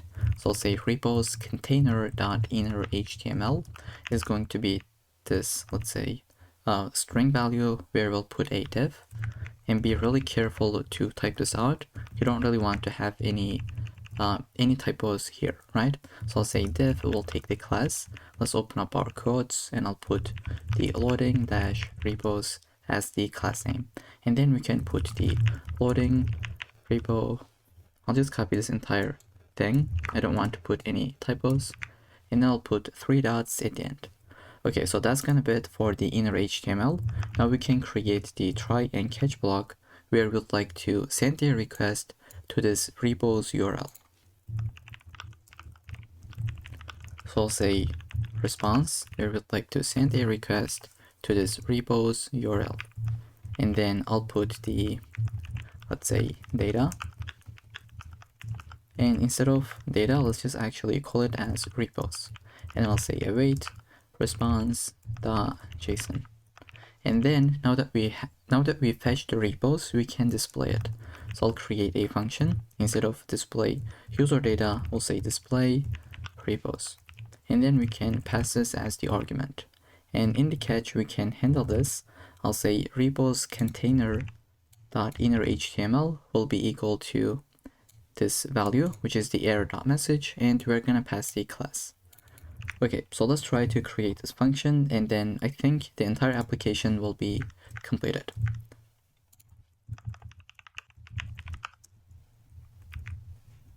So first I'll check for an edge case. So I'll say if repos, let's say if repos.length, if it is equal to 0, that means no repos found, right? So I'll say just put the inner HTML to be this div where it says no repositories found, and then we'll return out of this function. But if there are some repos, we can basically try to display it, right? We'll just put these cards one by one. Okay, so first I'd like to clear the container. I'll say repos container.inner HTML will be resetted, and then we can add every single repository one by one. So I'll say repos.for each because it'll be an array. And every repo will just get them and try to run this function. So first, let's say const repo card. We'd like to create a div. Let's say document.createElement. It's going to be a div element, and then we can add the class name. So say repo card.class name will be equal to repo-card, and then we can format the date. So here we have a date. Once again, we'll be using this function to be able to format it. I'd like to say const updated at, and we will call this function where we'd like to pass the repo.updated underscore add field. So this is going to update that. So this is going to update that date. And now once again, I have prepared something for you that you can copy and paste, because this is really annoying to type this out otherwise. Here I'll go ahead and just say paste this in. The only thing that we do is to update the inner HTML where we add a link tag, a p tag, a div, everything that you have seen here, where we'd like to basically get the data and display it. Now I don't really want to type this out because probably I'll make some mistakes, some typos. That's why I have prepared this where you can copy and paste with me. Okay, so just after this semicolon, we would like to say repos.container append this child into it, right? Which is going to be the repo card. Okay, so if you scroll to the top, you will see that we have the link, we have the description, we have the name, language, we have the star count, forks count, and then finally the updated date. Okay, so if we save, I think this should be good to go. I'd like to make this a little bit larger, and here we go, we got all the repositories. But now in the end result, we only have 6, right? How does that work that we got 30 in this case? So we can update this basically. It's super easy. We can scroll to the top. When we send the fetch request, okay, it is right here. We can add a query. So I'll say whatever the repo's URL is, right? Whatever that is, just go ahead, add this per page. And let's say it'll be equal to something like 6. Let's save and take a look at the output. I think this should be underscore per page. Okay, now we got only 6 values, right? 6 repositories. Let's say make this to be 10. You would get only 10 different repositories. So this is something that you can add to make that work. But what happens if you accidentally break this? So let's put something random. Now this is not a correct URL. Let's save. So we got this error where it says failed to fetch. So this is something that we have even handled, right? Under the catch. This is what is happening. But let's get rid of this fetch error. Now it is working correctly. And I'll put this as 6. Let's refresh. Okay, so we only have 6 repositories in this application. Okay, so believe it or not, this is the entire application that we have built. It's completely responsive. You can search for anything, right? Let's just put Brad. This is what we got. You can search for John. You'll just get a bunch of different user profiles, and by default you can put your own. Okay, so that's gonna be it for this entire project. I hope you enjoyed it. I'll see you in the next one. Okay, so in this section we're gonna build a custom 404 page. There is no JavaScript at all. This is only HTML and CSS. Now this is actually not about the project itself, but it's about a website that I'd like to mention. So how do you find these kind of beautiful illustrations? So there's a free website called storyset.com, which is something that I'm using for my personal projects and even some of my tutorials. So you can search for something like not found or even 404. I think I searched for 404 previously to be able to get this image, which is this one. So you can use any of them. This is the one that I'll be using with. And if you want to change the color, all you have to do, just go ahead, visit here, and you can even put your own color as well. Okay, so I'll just refresh and get this default image. Now I already have installed it, so I would like to copy and paste from my file. Okay, so it is this image. Once you have installed it, just put it under the under this folder. We will not have any JavaScript. I'd like to delete that file, and let's get started with the UI. Okay, let's say this is our custom 404 page. Let's try to link our CSS file, which is this one, and then we can get started with the markup. That will be really simple. So let's put them side by side. Okay, so I'll just put them side by side. Here we can see we have an image, then h1, p tag, and then a link. So let's try to type this out. I'll have the image, which is going to be the 404.png. Let's add an alt like 404 illustration. I think I have a typo, but let's say illustration. And then we'll have the h1. Let's say oops, page not found. And I'd like to add this emoji just to make it a little bit more fun. And then I'll put the p tag. Let's try to copy and paste this value. And then finally we'll have a link. Now this will not take us to any other pages because we don't really have it. I'll leave the href empty and let's say back to home. Okay, so that's gonna be it for the markup. Let's say open this up with the live server. Okay, now let's try to add the CSS file. So I will get the base styles, let's say margin of 0 and then the padding of 0 as well. Box sizing will be border box. Then we can get the body element. Let's say the background color will be 111. So it is kind of like a dark color. So it's not completely black like 000, but it's a little bit different. And then we'll get the color. Let's say it'll be white. Then we can say display will be flex. But now everything should be side by side. Let's see. So everything is side by side, but we want them to be in the vertical direction. So I'll say flex direction is going to be column. And then we can say justify content will be centered. Same for the align items. Height could be, let's say, height will be 100 ph. Okay, so I just said height is going to be 100 ph and font family could be sans serif. Then let's select the image and try to update the width to be 100%, and then the maximum width could be 550 pixels. Okay, so now it's looking a lot more cleaner, right? I'll say margin bottom will be 1.5 rem, and then we can get the h1. Let's say font size will be 2 rem, and then margin bottom could be 1 rem, just like this. And then I'll get the p tag. Let's say font size is going to be updated. The color could be this gray color. And then finally the margin bottom, let's say 2 rem. Let's update the link. So I'll say background color is going to be this green value, which is #3ECF8E.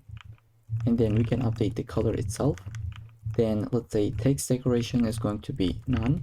Let's save, it's been updated. Let's try to add some paddings. I'll say 0.75 rem to double it. Okay, let's say border radius will be 8 pixels.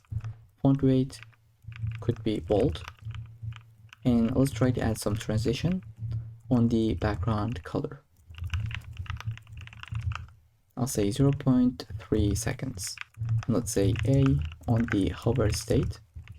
We can update it. So I'll say background color will be equal to this value, which is 04, let's say FC8D.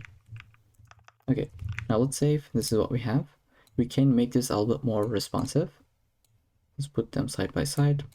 I'll add a media query. Let's say media max-width is going to be 600 pixels. So below 600 pixels and below, we'd like to implement these styles. Let's say max width could be 400 pixels on the image. H1 could be font size of 1.5 rem, and then the p tag could be font size of 0.9 rem. Okay, so once we hit 600 pixels, the UI will be updated. Okay, so with that, that's gonna be it for this project as well, where we have learned about this website called StorySet, so that you can get free illustrations with a bunch of different options. Okay, so I hope you enjoyed it. I'll see you in the next one. Okay, so in this section, let's build this newsletter sign-up UI, which is something really popular and common. I'm sure you have seen one of those, where you put your email and submit it. Then weekly you would get some tips or whatever the content is, right? And you can find the diagrams in the description. So for these icons, I would like to use the font awesome. So I'll head over to CDN.js and search for font awesome, and then get the very first link. And then we'll get started with the UI. So I have an empty folder with 2 different files, which is the HTML as well as the style.css. This does not contain any JavaScript at all. Okay, so let's try to put them side by side. This is the end result, and this is the one that we're going to be building now. Okay, so let's just say h1, hey, save, we got the output. So let's say newsletter app, or let's say UI, and then I'll put the link of my style.css file as well as the font awesome link that I have just copied. Okay, so before we build the CSS file, let's first get started with the markup. So here, the first thing we'd like to do is the signup container, right? We'd like to create this one, and then I will create the icon container as well, which is going to take the icon of envelope. So I'll say FA envelope dash open. It is that icon that we have. And then I'll put the h2. This is going to be the content. I'd like to copy and paste. And then let's get the p tag as well, which is the description. Okay, then right after this signup container, within this container, we will create a form. We don't really need any actions, so let's delete it. Within this form, we can create the div element. Class will be input dash group, and then within this div, we can create this icon. Let's say class name is going to be fa-envelope, but not open. And then next to it, we can put an input that is a type of email. Okay, we don't really need a name or ID, so let's try to delete them. Let's say this will be required, and then the placeholder could be enter your email. Okay, so that's gonna be it for this div. And then right after this, we'll add a button, which is going to say subscribe, and we can put the icon. So I'll say put the I element fa dash arrow dash right. So that's the content. Right after the form, we can put the benefits. So I'll say dot benefits, and then we'll put two different p tags. Let's say they will take the class name of benefit dash item, and then as the content, it'll take the I element fa dash check. Right next to it, we can put this text that says weekly coding tips. And let's try to replace this, and I'll say fa check, but the content is going to be this one. Okay, so I just copied and pasted. Here we go. This is the output that we have at the moment. Now let's jump into the CSS file and get started with it. So as always, I will add my reset at the very top, and then I'd like to get my CSS variables. So for this, once again, I have prepared the GitHub gist under the newsletter signup.md. So go ahead and get these colors. We'll be using them. So now we can select the body element. Let's say body, where we'd like to update a couple of different things. So I'll say font family will be sans serif. The background color could be the BG color that we have. And then height 100 ph. Display will be flex. Justify content would be centered. Align item centered. And then finally, the color is going to be text primary. Okay, now we can get the signup container. Here we'd like to say background color will be updated to be equal to container-bg. And then we'll give some paddings from all directions. Let's say 2.5 rem. And then let's say border radius could be 16 pixels, or you can just say 1 rem. And then we can say box shadow will be updated. So I'd like to provide this 0 to 10 pixels, 30 pixels, and then the shadow color that we have.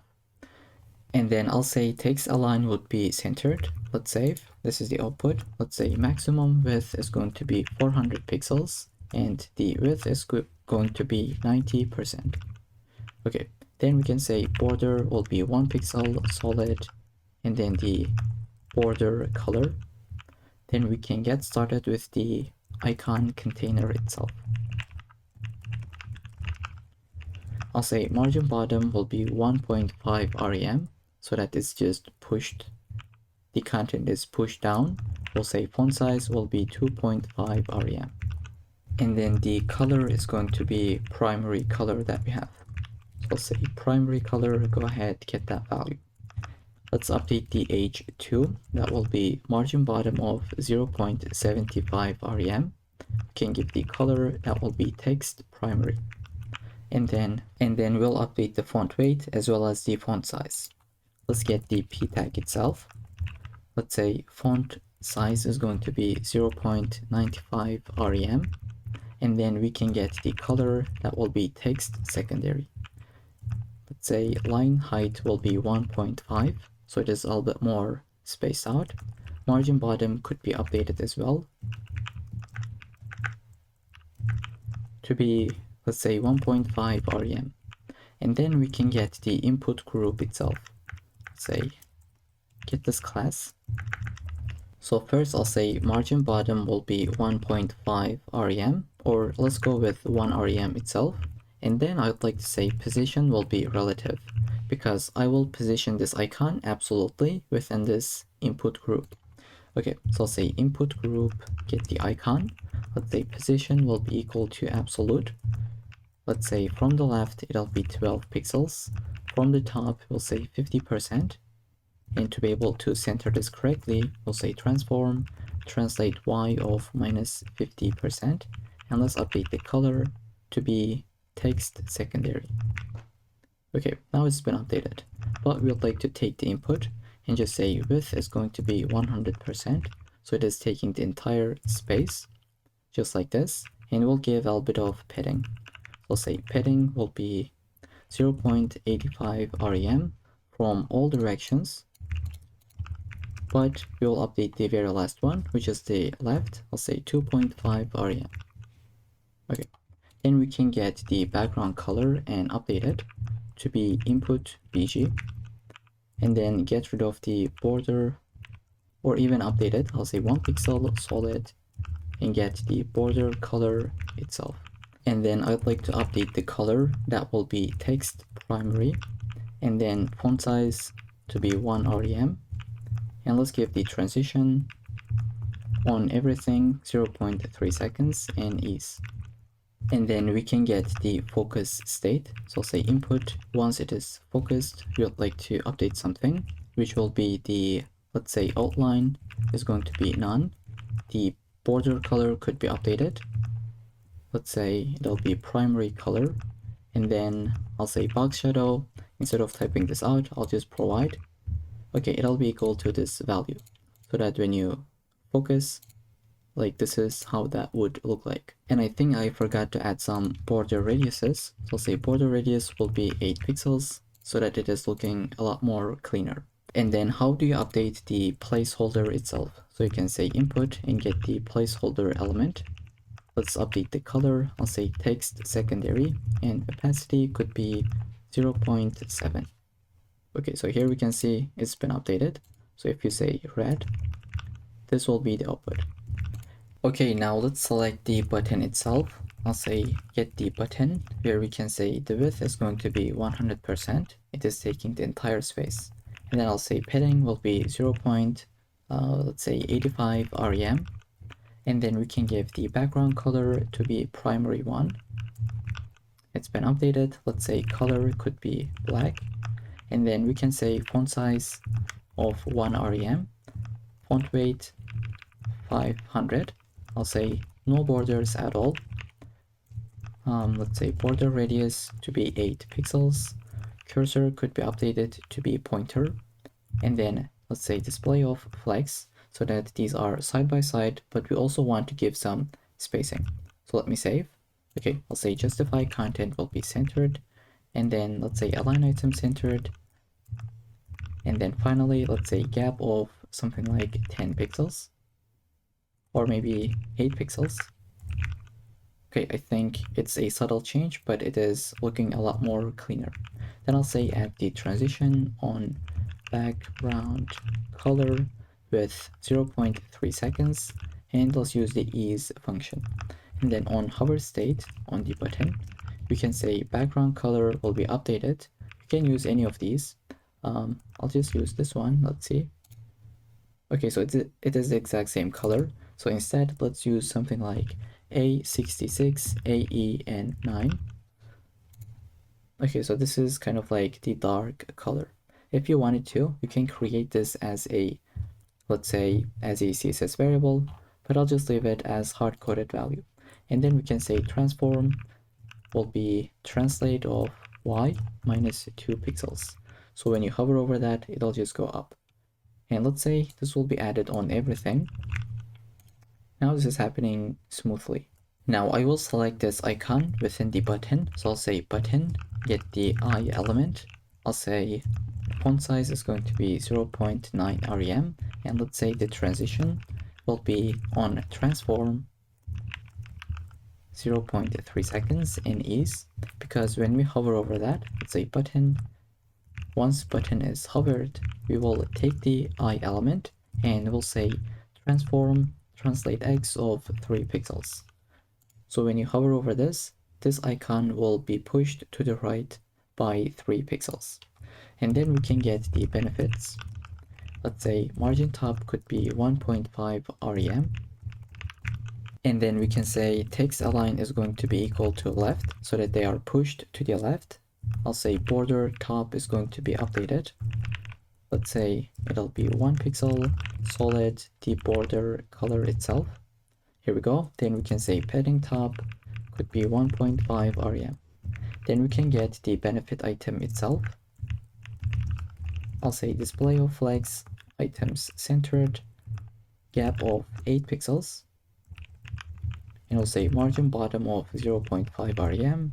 Let's update the font size itself to be 0.9 rem. Okay, so this is the output. Now we can update the color on these icons. I'll say benefit item, get the I element, say color will be equal to variable of secondary color, and font size can be 0.8 rem. Okay, finally, I'll just add a media query. Let's say media max width 500 pixels, and below we can update the signup containers padding values. So I'll say 2 rem to 1.5 rem. Okay, let's try to hit that breakpoint. So we are at 500 pixels. It is a subtle change, but I think it is looking a lot more cleaner. Alright, so in this section, we're gonna build this nice looking coming soon UI. So we have a logo, one badge, title, and description. Then we have the countdown, which is updating every single second. Then we have an input where we can put our email. Let's say we would like to be in the wait list. I'll say notify me. We have the loading spinner and then the success message. It says you're on the list. We are going to notify you when you launch. And then we have some social links that is nicely animated. And this is completely responsive. As you can tell, it is working in the larger screens and smaller screens. As usual, you can get these diagrams in the description. I'm going to include the link for completely free. Okay, so with this in mind, now let's go into VS Code. As usual, I have an empty folder, right? You can call this anything. I just open this up in VS Code, and then we are going to create 3 different files. So the index.html, style.css, and we are going to need a bit of JavaScript. So I will have script.js file. So as usual, we're going to get started with the index.html file. I will get the quick snippet. Let's add a title, something like coming soon UI. And then I'm going to link my CSS file. So I'll say link CSS, which is the style.css file. And then we can also link our JavaScript file. So normally we would go at the just above the body. We would say script source and add the script.js file. Now this is completely fine, but there is a better option. So you would cut this from here and put it under the head. Then you would add the defer attribute. So this is a better practice, right? This is the modern practice, and it makes loading script.js faster than putting it here without the defer attribute. Okay, so keep this in mind. Now I would like to import 2 more things. The first one is a font, and I'm assuming that you have this extension called Google Fonts. Okay, if you don't have it, go ahead and install it. It's free. Here we will put Command Shift P or Control Shift P, then type Google Fonts insert link. Okay, go into an empty line and type this out. then you're gonna get this kind of like drop down, and you can type space grotesque. And this is the font family that we're gonna be using. Once you press, it's going to import that font family. Very convenient. And one more thing, we're gonna be using some icons in this project, right? So we have this one, that one, and like these social icons. For this, we can visit cdn.js, and we're gonna get the font awesome link. So I just refreshed. Now I'm gonna type this again. Font awesome. Go ahead, get the link, and then paste it right here. So maybe I will put it right after the style.css. And let's take this, put it above the script.js. So this is a bit more organized. We have our CSS imports and then the JavaScript import. Okay, so with this, now we can go ahead and get started with the markup. So the first thing that I'm going to build is these kind of like blobs, right? So as you can tell, it is animated. Like just take a look at it closely. It moves to the left and to the right. Same for this blue one and that pink one, right? Okay, so let me actually first run this with the live server, right? We don't have anything. Let's put them side by side. Okay, so under the body, I'll just add a comment. Let's say animated background. And within this, we're gonna have a BG class. Then we're gonna have 3 different blobs, right? So I'll say blob, and this is gonna be blob-1.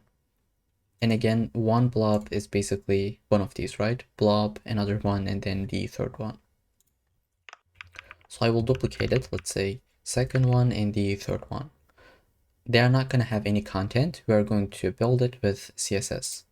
Okay, so that was the animated background. Now we're gonna have the main content. And for this, I will have a main element. This will get the class name of, let's say, container. Within this, we're gonna have our logo.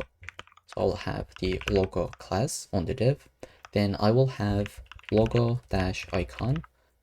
Let's say icon. Within this, we are going to have the I element, which is going to hold the, the logo.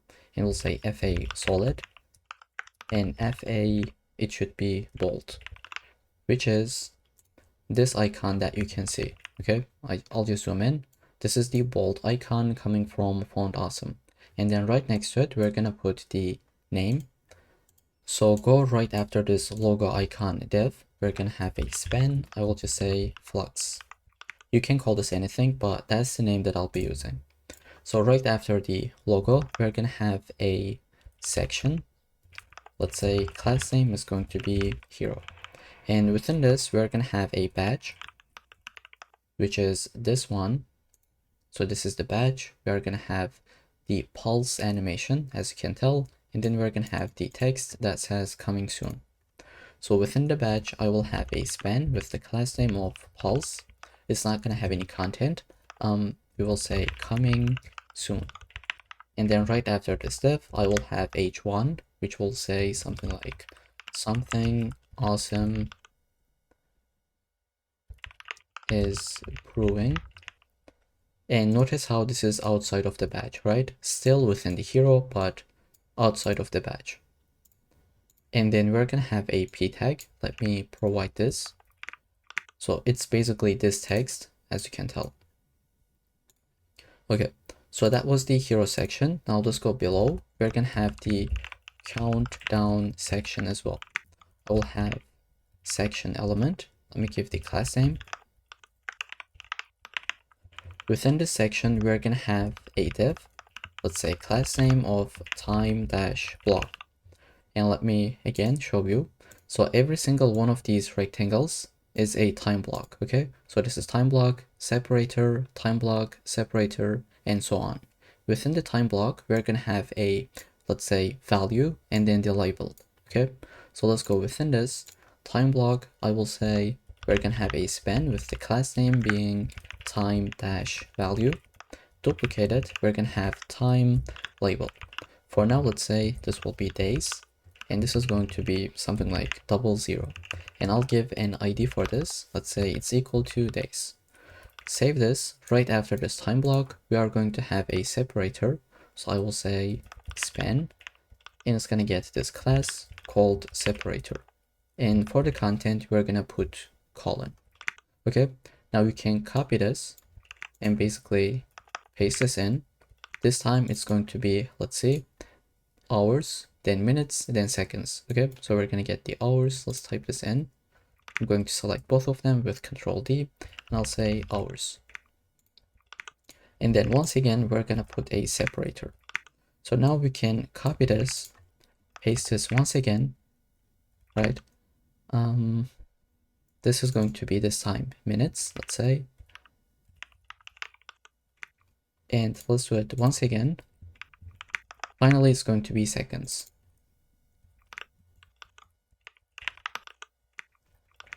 Okay, so let's take a look at the end result. This is what we have at the moment, but of course we are going to update it with CSS. So that was the countdown section. Let's go ahead and shrink this.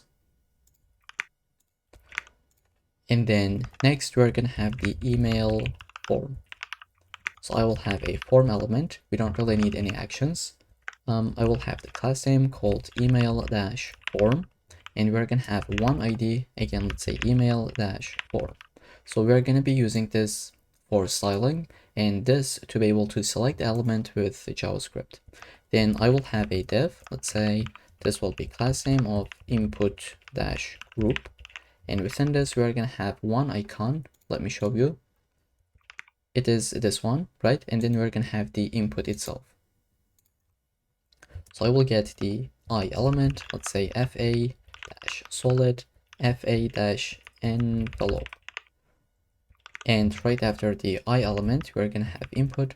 Type will be email. Let's say it's going to be required. You can add a placeholder, something like enter your email. Okay, so I think that's the entire form, but we need to add a button as well. Right after the input group, just say a button. Type could be submit.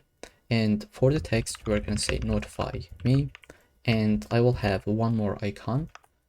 Let's say class name, fa solid, and it's going to be fa arrow right, which is this one, as you can tell.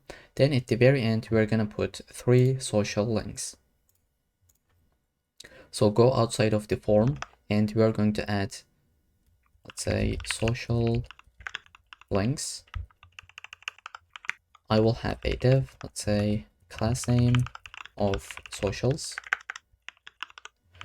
And then I will have one A element, let's say href. You can put your own, social media, but I will leave as an empty link. And I'll say class name could be, sorry, we're not gonna have any class names, right? Within the A tag element, I will say get an icon, and this is going to get the class name. Let's say fa-brands, and we're gonna have fa-x Twitter, right? So go ahead and save this. Then we're going to duplicate it twice. This time it's going to be, I think, Instagram, and then this is going to be, let's say, Discord. So I think that's the entire UI, but we are just missing one element, which is the success message, right? We didn't add this UI. So let's go ahead and add that one as well. But initially we are going to hide it, right? Once user submits, and then only then we're going to display it. So go above the social links, right? Let me say social links. Just above that, I will have the success message. Like this. Here I will have the success-message class as well as hidden.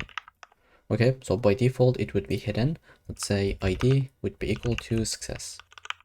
And as for the content, we are gonna have one icon, which is a check circle, and then here is the text that you can pause the video and type out.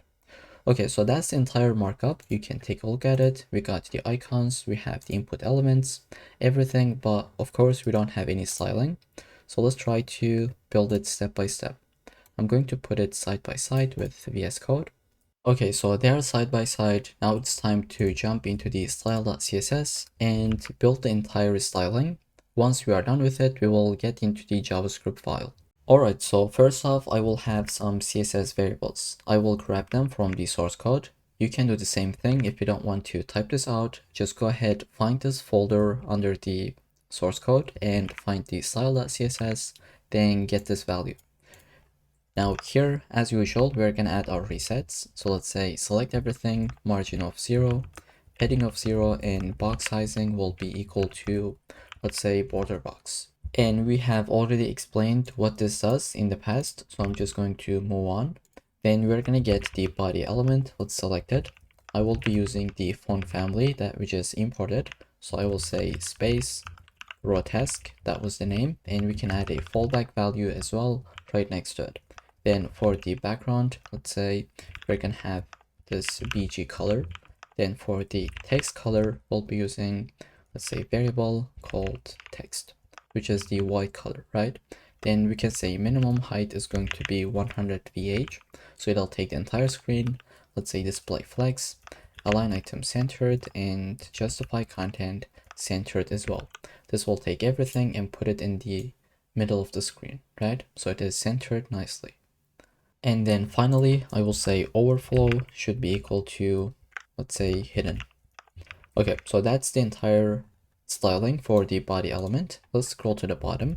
I will get the BG and I'll say something like position of absolute.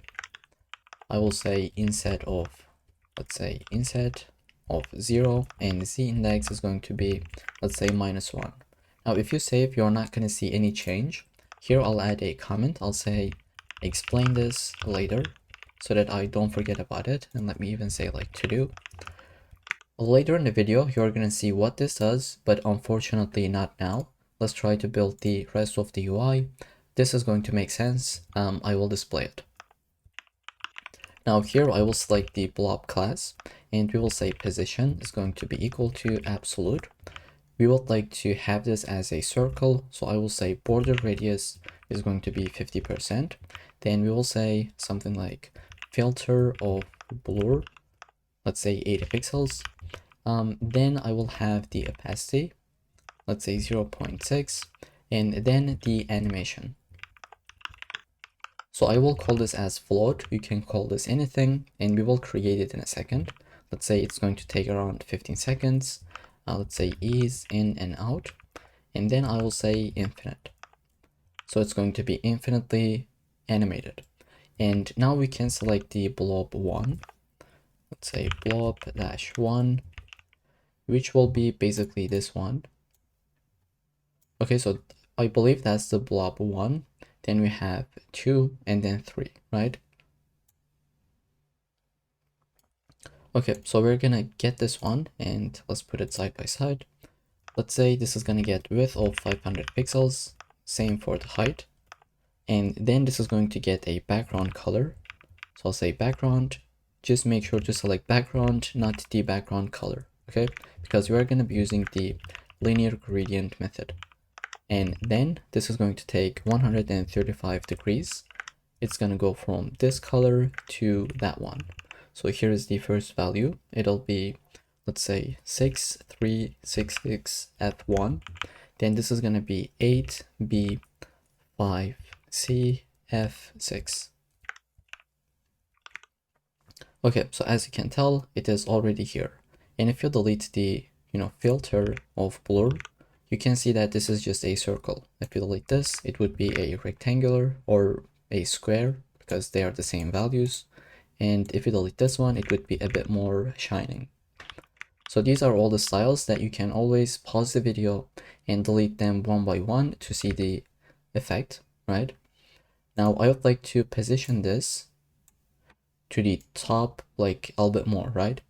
So here I will say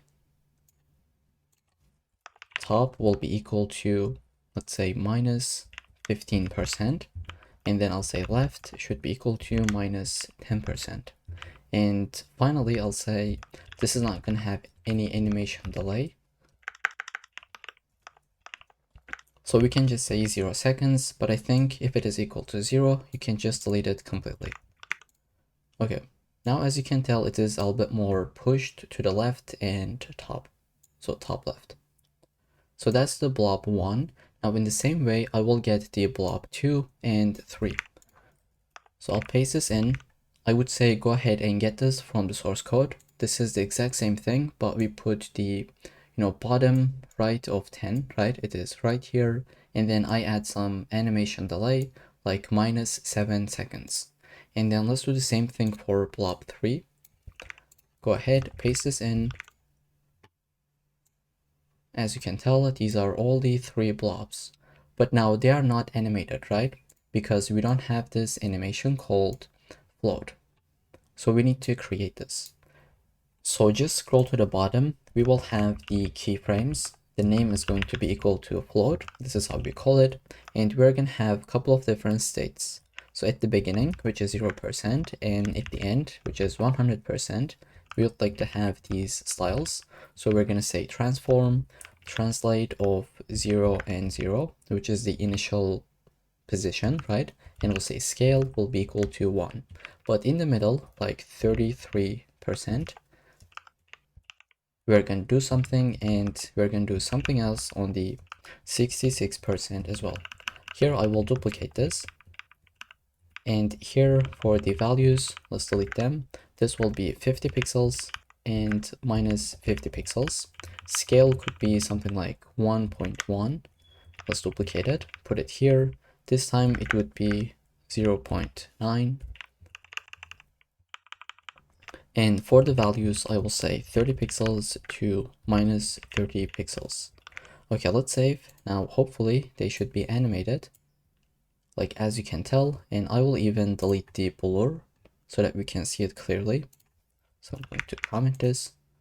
Like as you can tell, they're like scaling down, scaling up, moving to the right, to the left, and I think it looks pretty clean.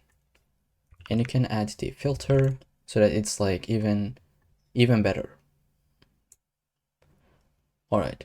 Now you might be asking, hey, we have some animation delays. I get it, but why is it minus, right? Shouldn't it be something like 7 seconds instead of minus? Now that's a very good question, and I have some comments that explain this, right? So I'll paste it right here. Okay, let me maximize the screen. So animation delay can be positive or negative, right? And they do different things. So here in this example, let's say we have positive 2 seconds. What this does, this is going to wait 2 seconds and then start the animation, right? But if you have something like -10 or -7, it's going to start immediately, but 7 seconds into the animation. So if you have a 20-second animation in total, like in our case, we have 15. And if the animation delay is -7, animation starts right away, but it begins at the 7-second mark, right? It skips the first 7 seconds. So if you don't add these delays, they will all start from the same position. So let's actually delete them. And I will delete the blur as well. Like I'll refresh. As you can tell, they all do the same movement, right? They go to the right, they come back, they scale down. But if we add the delays, so I'm going to add the delay. I'm just doing Control-Z. You don't have to do it. I will delete the blur so that we can see it. Now, if you refresh, like as you can tell, this is already into the animation. And this one as well, like they're doing different things. So I think this looks a bit more cleaner. That's why we do in that way. Okay, now I'll bring them back and leave this comment for your reference. Okay, so that was the keyframe. I hope it wasn't that confusing. We're gonna get a container element. I will say display flex. We're gonna say justify content centered, align items centered as well. Let me put them side by side. Okay, once I save, everything should be side by side. And here I will say maximum width is going to be 650 pixels. And let's say width is going to be 100%. But I think that's not the behavior that we would like to have, right? We don't want everything to be side by side. So I did a mistake. I will delete them. We don't really need it under the container. Instead, like let's save. I will say instead text align would be centered. right? And then I think I'll just say, let's give some headings like to rem from all directions so that it's not really like sticky to the screen. Okay, that was the container. Now let's get our logo. I will say display flex so that these two are side by side, logo and then the text. So they are side by side. Now let's say justify content centered, align item centered as well. Then I'll give some gap between them. Let's say 0.75 rem.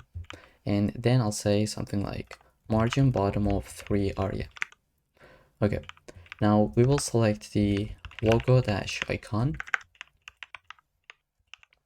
And I will go inside. Now this is going to get width of 48 pixels. It's going to get the same height as well. Now I will say border radius should be 14 pixels. And we would like to give a background. So I'll say background will be a linear gradient. We're going to have this degree and we're going to get two different values. Let's say variable, we're going to use the dash dash accent from this color to that one, which is, accent light. Okay, so we can see the background. Now I would like to center this icon. I'll say display flex, align item centered, and justify content centered as well. Now icon is in the middle of the container. And finally, we can say font size could be something like 125 rem. Okay, so that was the logo icon. Now let's select the span within the logo itself. I will say font size could be something like 2 rem. And I will say text transform is going to be uppercase. So it's like uppercase, and we'll say letter spacing could be 0.1. You could use rem or em, right? In this case, let's use em. And then I think I'll say font weight should be 700. So it is a bit more bold. Then we can go here, select the hero element. This will just have margin bottom of 3 rem so that we have some extra space. Then we can select the badge, which is this coming soon text. So I will say get the badge and add some classes. Let's say display inline flex. Right after this, I will say align items should be centered, gap of 0.5 rem. Then I will have background. Let me grab this value. Okay, so you can pause the video, type this out. Let's do the same thing for the border. And I will get some headings.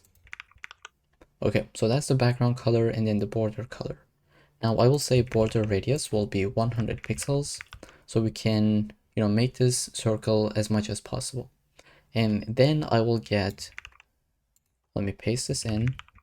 We're gonna have font size, font weight, a different color, and then the margin bottom of 1.5 rem. Now you might be asking, why do we use inline flex instead of flex? So go ahead and type this out.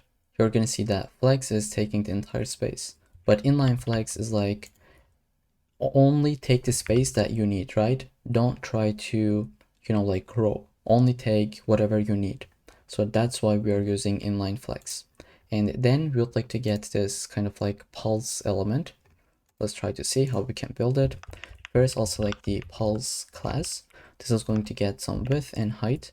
Let's say 8 pixels. Height of 8 pixels as well. We're going to say border radius to be 50% so that it is like a circle. And then we'll say background. Background is going to be equal to accent light and some animation, right? I'll say animation. It will be the pulse. It's going to take 2 seconds. And then we're going to say ease in out and infinite. Now let's build the keyframe, which is equal to pulse. We are going to have the initial state, which is 0%, at the end 100%, and also in the middle we're going to do something. So let's say 50%. So at the start and at the end, it's going to have the box shadow of basically nothing. So we'll say 0, 0, 0, 0, and variable is going to be the glow color. But here in the middle, we're going to say just duplicate this value. Here it should have 10 pixels. Now, as soon as you save this, you're gonna see the end result, but here is the thing.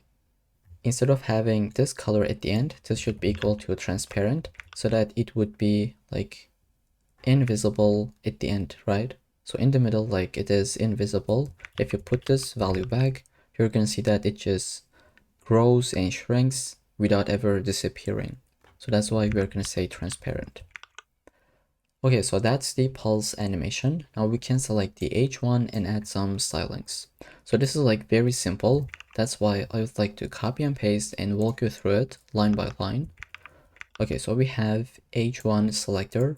We use font size with the clamp method. So this basically says it cannot get smaller than 2 rem. This is the preferred size, and font size cannot get larger than this value. So this is going to make it responsive. Here you can see if we got a larger screen, this is larger, but it never gets larger than 3.5 rem. And normally it is like 6 report, right? This is what we have. And at minimum, it could be 2 rem, right? It cannot go lower than this value. So we have the font weight, it's a bit bolder. We have line height, letter spacing, and margin bottom. Super easy classes or styling. That's why I don't want to type this out so that we don't waste any time, right? Then we're gonna get the P element. We basically want to update the color. Okay, so we have a different font size, a different color, line height, maximum width, and margin of 0 and auto so that it is centered. So at maximum, it can get 450 pixels. Otherwise, it would be taking the entire space, right? And you can always like delete them and see what that does. So I don't want this to be this large. That's why I add this class or this styling. And it is a bit shrinked. Okay, now let's try to get the countdown and try to put them side by side. You already know what to do. We will use display flex, right? I will basically copy it. Let me paste this in. So we have countdown selector. We will say display flex, justify content centered, align items, gap of 1, and some margin from the bottom. And within the countdown, we can get the time block element. And I just realized at the very end, we have an extra separator.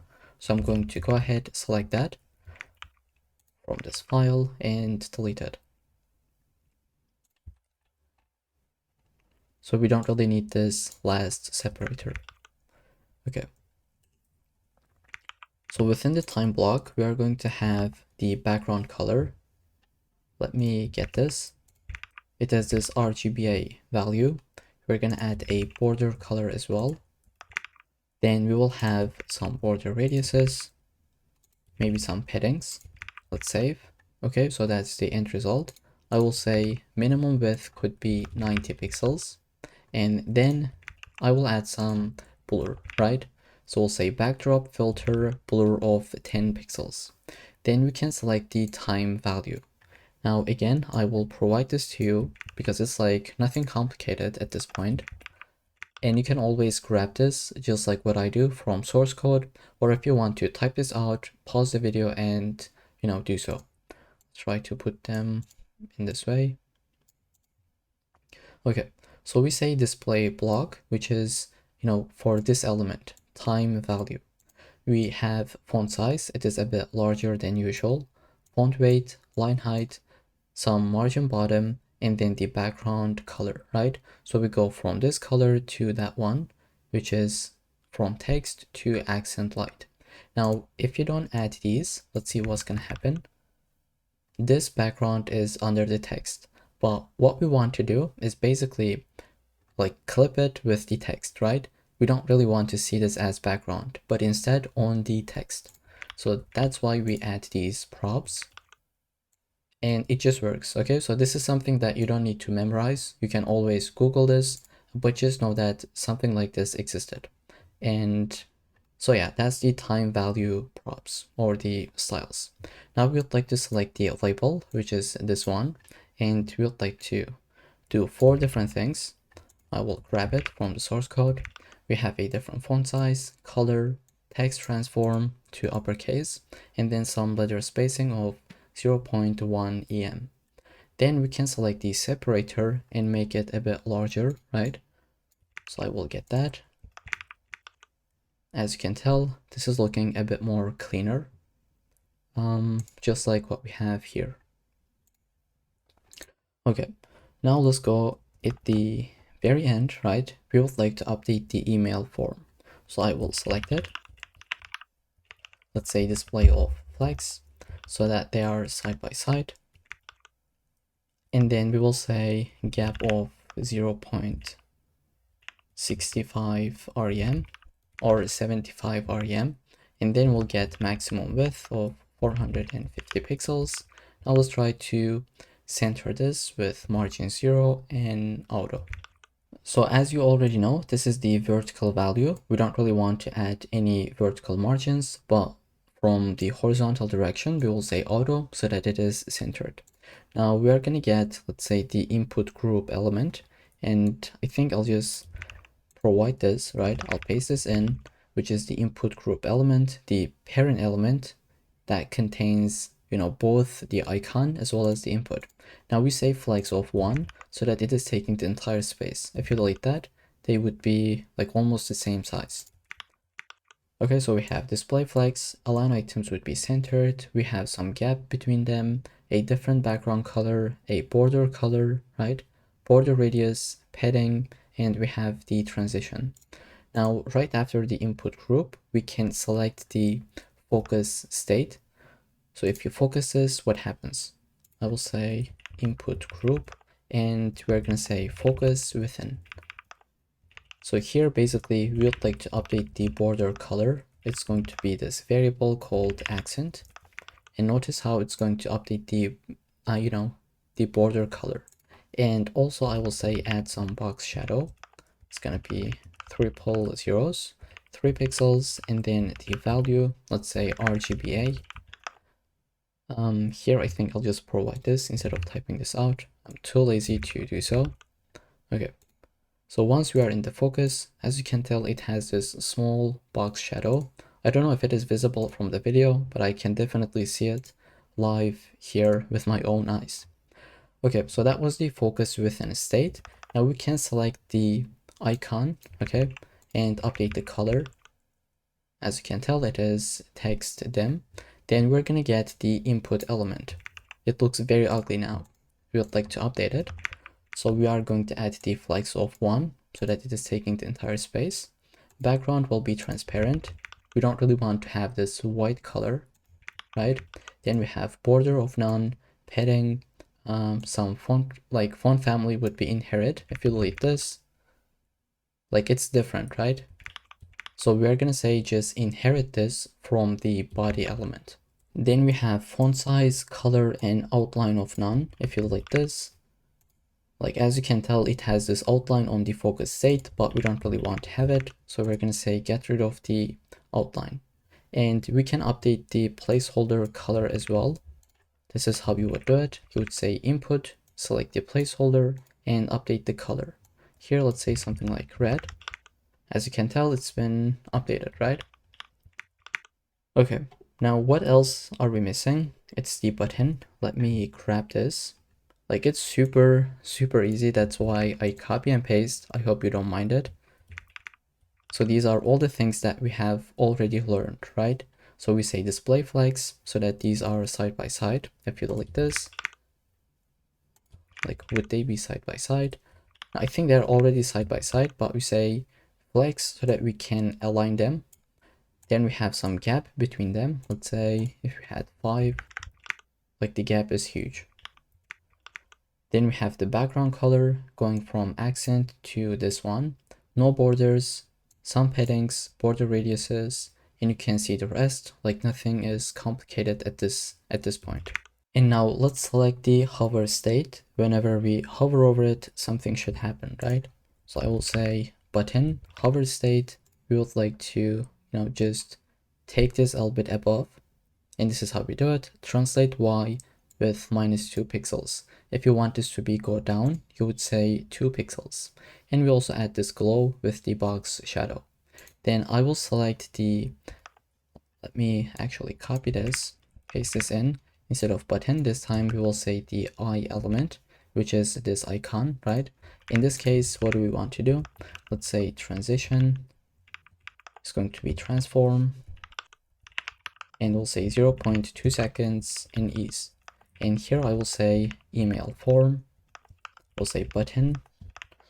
When we are on the hover state on the button, we want to select the icon and do something with it. So I'll say transform, translate X, 4 pixels. So now when you hover over this, as you can tell, icon also goes to the right hand side, right? So this is how we do it. We say email form where we have the button. Once we hover over it, select the icon and add this transition. Alright, so that's it. Now let's try to update the success message. I will go ahead, select it. We're going to say, display flags, align items would be centered, justify centered, some backgrounds. I think I have a typo here. Success message, it should be with double S. So I was wondering why it did not work because this was not matching. Okay, so we have a background color, a different border color, and you can see the rest, nothing complicated. Now we would like to select the icon, right? So I will say success message. Success message, select the icon and update the font size. The other thing that I'd like to do is adding an animation. So I will say animation. The name will be fade in. You can call this anything, but this is the name that I'll be going with. It's going to take 0.4 seconds and let's say ease. And let's try to get that keyframe. So I'll say keyframes. This is the name called fade in. We'll say from, let's say opacity of 0 to, let's say transform, translate Y of -10 pixels. We're going to say 2. And as you can imagine, opacity is going to be 1. And this would be the initial state. So it's going to be 0 pixels. Let's save. As you can tell, let me see. When we refresh, it is nicely animated. If you make this 100 pixels, it would be coming from even more above. And if you want this to be coming from the bottom, you would say plus 100 pixels, right? Let's try to refresh. As you can tell, this is how that works. Let me explain.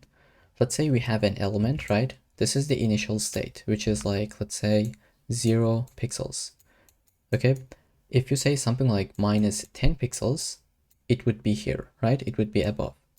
But if you say plus 10 pixels, it would be 10 pixels below.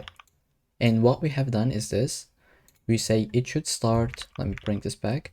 We say it should start from -10 pixels and it should come back to the initial state. So that's why it is animated from here to down here. So I hope that makes sense. Just always remember top is minus, okay, and bottom is plus. And if you're doing horizontally, let me just put it in this way. Let's say we have 0 pixels. This part would be plus and here would be minus. Okay, so let's try to delete this and go back to VS Code, put them side by side. So now we're going to build these socials, right? This is exactly what we have done.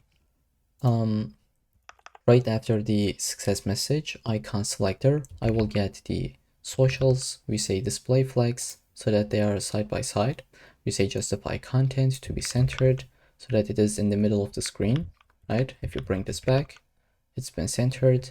We have some gap and margin top of 2 rem. For some reason, I cannot see my icons. Let me refresh. Okay, now we have the icons. And we select the A element, right? We have some width and height. If you delete it, you cannot see that. So we're going to bring this back. We have the background color. Let me refresh. We have a background color, a border, it is circle, so border radius. The rest is super easy. Now let's add the hover state. What do we want to do is basically, animate them to, in the up direction. So we're going to use a translate Y with the minus value. I need to refresh. Okay. As you can tell, this is nicely animated. And as you can tell, we have some like a line at the bottom. To be able to get rid of this, I think we should visit the link element, which is a tag, and we would say something like text, was it transform? Not really. Was it decoration? Yeah. I think it is like underlined by default, but I'll just say none. Now it is gone. So in the demo application, I have this, but I think it doesn't look clean. So I will try to get rid of it by saying text decoration is equal to none. The other thing that I want to add is a bit margin for the success message. Let's try to find it. Here we say, like maybe this should be 1 rem. Okay, this looks a bit more cleaner. And let's scroll to the bottom. By default, we don't really want to see this. So we had the hidden class. We're going to say display of none. Okay, now it is not visible, but once we submit it from the JavaScript, we're going to make it to be visible. So I believe that's the entire classes, right? The entire styling. We just want to make this responsive. And here, this is something that I'll copy and paste. Super easy. I'll walk you through it. So we will say media, maximum width 600 pixels, right? So 600 pixels and below, we are going to have different padding for the container. We will update the logo, countdown, time block. You can get these values from the source code, like super easy, nothing complicated. And now this should be responsive, as you can tell. So these are all the styling. Now we will jump into the JavaScript file and build the logic. So the very first thing that we need is a launch date, right? Is it 4 days later, 10 days, or is it already passed, right? How do we know? Let me maximize the entire screen and type this out. So first off, I'll say const launch date, and this will be equal to new date. And here, this will take a couple of different values. So I would like to make my launch date to be, let's say January 1st, 2026, and let's say at 12 p.m., right, in the afternoon. Okay, so here's how we can do it. First off, we're gonna pass the year and then the month. Now you might think, okay, we're gonna pass 1 because January is the first month, but not really. This is 0 indexed, okay? So here maybe I can type this out. I will say, here's a quick note for you. Month is 0 indexed. So that means 0 is equal to January and 11 is equal to December, okay? So just keep that in mind. And I will format this. Okay, so this is going to be 0 and the day is 1, right? So we'll say 1st of January and the hour, which is 12, and then the minutes, I believe. So here I will put another comment. Let me actually paste this in. Okay, so first off, you put the year, right? We put 2026. Month is January. It is 0 indexed. We put the day, which is the first of the month. We put the hour and minute. So that's the launch date. Now we need to get some DOM elements. Okay, so I will get the days element and we'll say document query. Okay, what am I doing? I'll just say get element by ID. So if you remember in index.html, under the time, let's find it. So we have things like ID for days, hours, minutes, and seconds. So we're going to select them one by one. We're going to get the days element. Let's say this will be equal to hours. And actually, if you don't want to type this out, I have prepared the GitHub gist. You can find it in the description. Find the coming soon UI.md. You can do Control F and find it. Then copy everything that you see here. So these are the DOM elements, right? I will paste this in. We got the days, hours, minutes, seconds, and then we have the email form as well as the success message. So this is how we select all of them. Then we will create a method. Let's say function update countdown. Let's say countdown, maybe like this. Okay, so this is a method that we need to call every single second, right? As you can tell, it just updates after each second. Here we will go ahead and say, first off, let's call it. This is the initial call. And then we will set an interval. So we're going to say, call this method in every single second, right? We're going to put 1000 milliseconds. So here I'll say initialize the call and then update every second. And now the question is, what are we going to do within this method? Well, first off, we need to get the difference. So I'll say now, say new date. This will give you like exact time. And then we'll say const. The difference is equal to launch date minus now. Now, if the difference is already less than 0, that means we already get to this date, right? So we're going to say if difference is less than or equal to 0. In this case, we're just going to put zeros, right? We're going to say 0 days, 0 hours, minutes, and seconds. So here I will say something like days element dot text content will be equal to double zeros, right? We're going to do the same thing for the hours, minutes, and seconds element. Okay, and at the end, we'll just say return, don't do anything else. But if this is not the case, then we have to calculate every single one of these items, right? So here I'll say const days, and this is going to include a bit of math. So let's say math.floor, and we're going to call the diff, the difference divided by, and here we go, 1000 times 60 times 60 times 24. So that's the math behind it. It's not really that important for you to completely memorize it, but just understand how that works. So this is basically 1 second. We are going to multiply it by 60. So this is minute, and then by 60, this is an hour, and then 24, which is 24 days, right? This is how we calculate the days.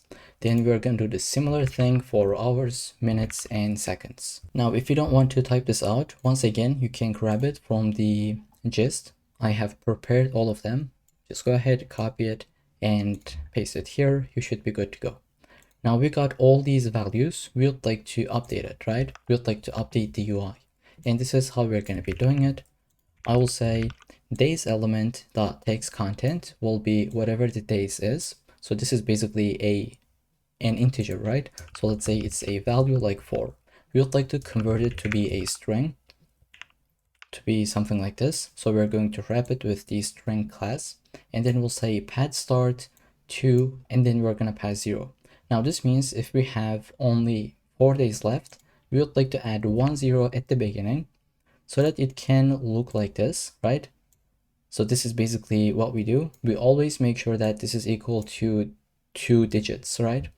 Like we don't really want to see something like this. Let me show you. Okay, like just imagine if we don't have the 0 at the beginning, right? I don't need to show that. So this is what we do. We say at maximum it could be 2 elements, and make sure to add 0 if it is only 1 digit. But if it is something like, let's say, already 15 days, you don't need to add a 0 at the beginning. So we do the exact same thing for hours, minutes, and seconds. Okay, this is an example, just keep that in mind. And let's actually take a look at the end result. So today I'm recording this video at like December 27th of 2025, which means we have around 4 days, right? So let's take a look at the end result. This is our own UI. Here you can see it's been updated.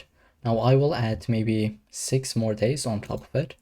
Let's say something like, instead of 1, let's say 6 or 7.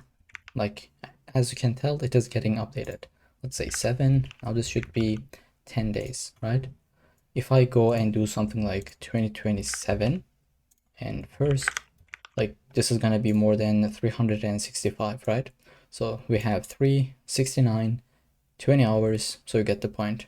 Now let's imagine if it is less than today, so let's say it was a year ago, it'll just be 0, right? Because we have this if check. Okay, so I hope that makes sense. Let's bring this back. Now that's the entire thing for the updating the countdown. Now on top of it, we would like to have this functionality. Once we click to it, we should update the UI. currently, let's put an email, nothing happens. And actually there is something happening, which is it refreshes the page, right? So if you put something, let's say .com, when you say notify me, it refreshes the page, and we don't want this to happen. So we will go here, create an event listener. So I'll say email form, add event listener. When we submit this, right? In this case, we are going to have this method. Let's call it. We are going to get the event. So we can say event.prevent default. This is going to, let's say, this will make sure to not reload the page, right? And then we can get the button. So I'll say const button email form dot query selector. We're going to get the button element, and we'll say something like button dot inner HTML, and we are going to add a loading spinner. So I'm going to say get an I element. Let's open this up and close this off. This will get the class. Let's say fa-solid. Here this should be maybe single quotes. Okay, this will also get fa-spinner and also fa-spin.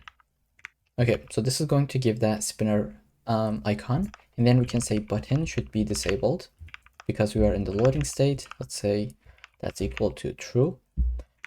And now I'd like to add some delay, right? I will say simulate an API call, right? So as if we have a backend and we are waiting for a response. So I will say set timeout, call this method after 1 second, right? And here basically we will say email form dot class list. We're gonna add the hidden. So that would be, we are going to remove the form. Let me actually show this. I'll put something at gmail.com. This is the end result. We have the loading state, and then form is gone, but now we have the success message.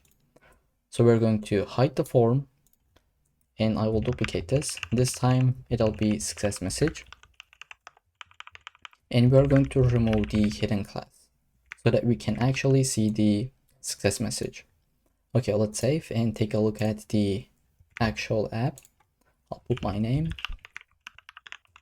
Once we submit it, we're going to get the loading spinner for 1 second, and then this has been animated nicely. Alright, so that was the entire project. I hope you enjoyed it. Just take a look at the code base. The JavaScript part is not really confusing. 60 lines of code and like 10 lines of it where we just get the launch date and the DOM elements.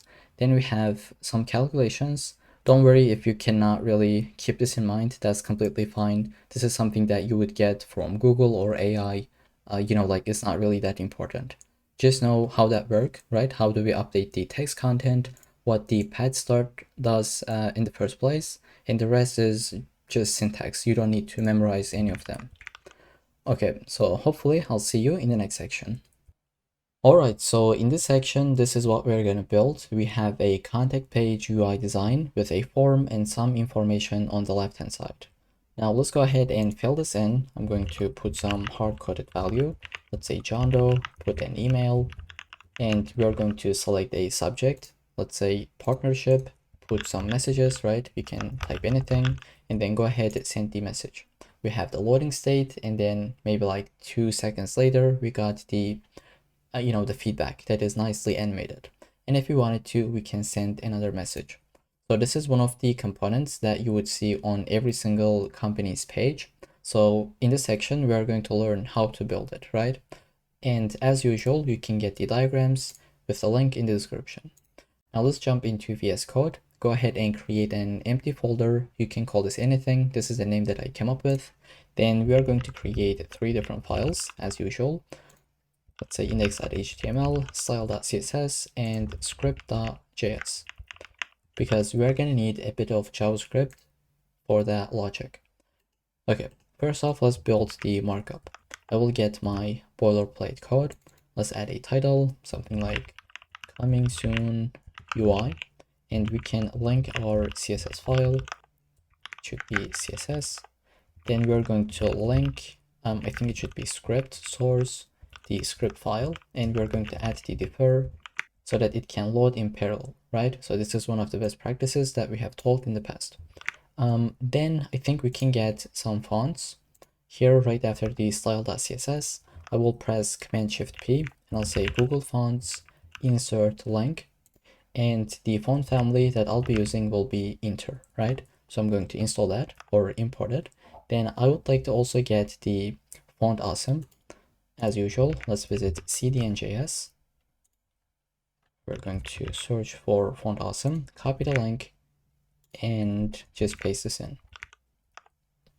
Okay, because we are going to need some icons. As you can tell, we're using a lot of them, and they will be coming from font awesome.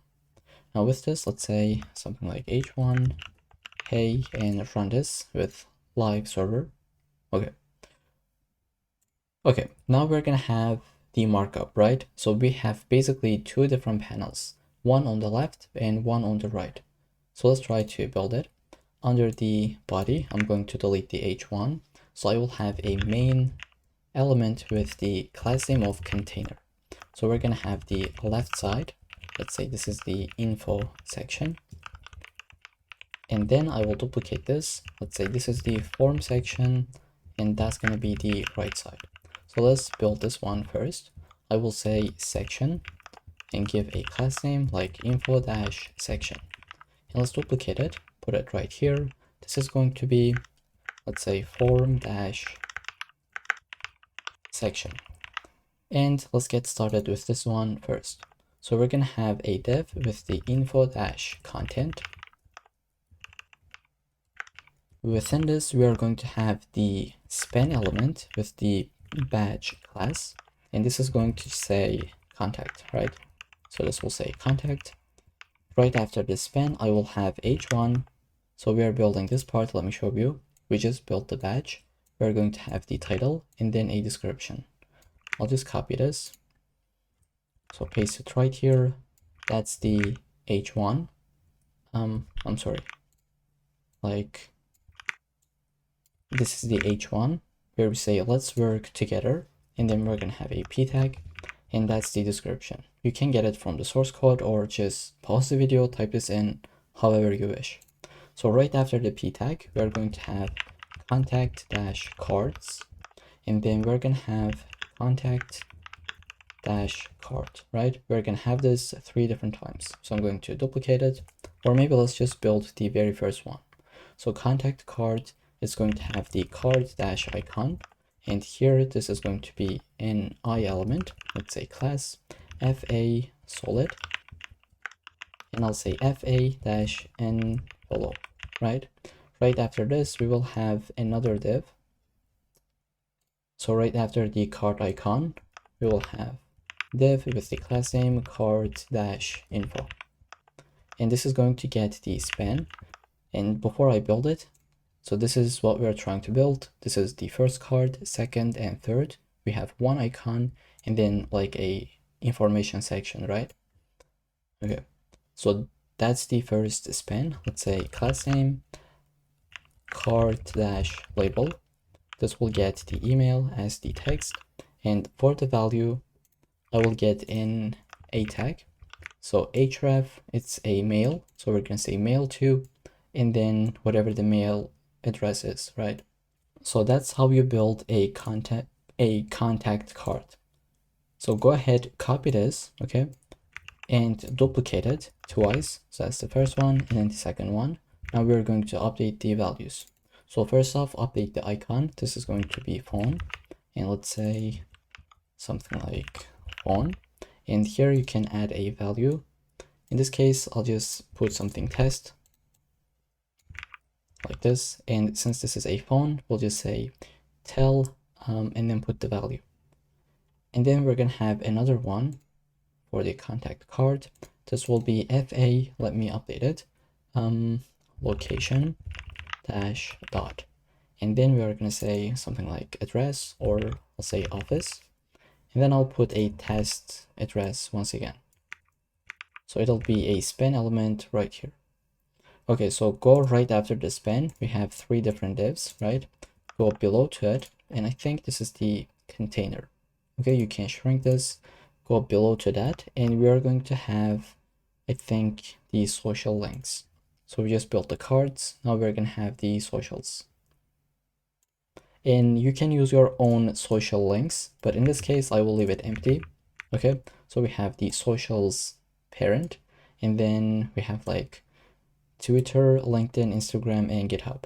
You might be asking what this does. Well, this is for only, accessibility. This is for the like screen readers. You can, I think, click to this and see what that does.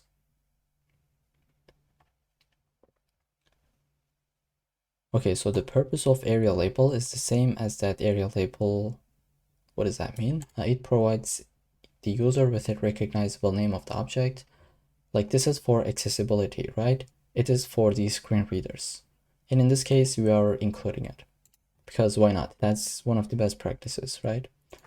Okay, so that's the very first section. Let's go ahead, shrink this. That was the info section. Now we're gonna have the form section. This will be a form. We're not gonna have any actions. Let's say class will be form and actually like contact dash form. And I will give an ID as well. Let's say contact dash form. Within the form, we're gonna have an h2 that says send a message. I'll paste this in. And let me show you. It is this part. Now we're gonna have a row, right? We have two different items right next to it. And every single one of these is called a form group, right? So we have form group for the first name, then we have for the last name, for the email, so on and so forth.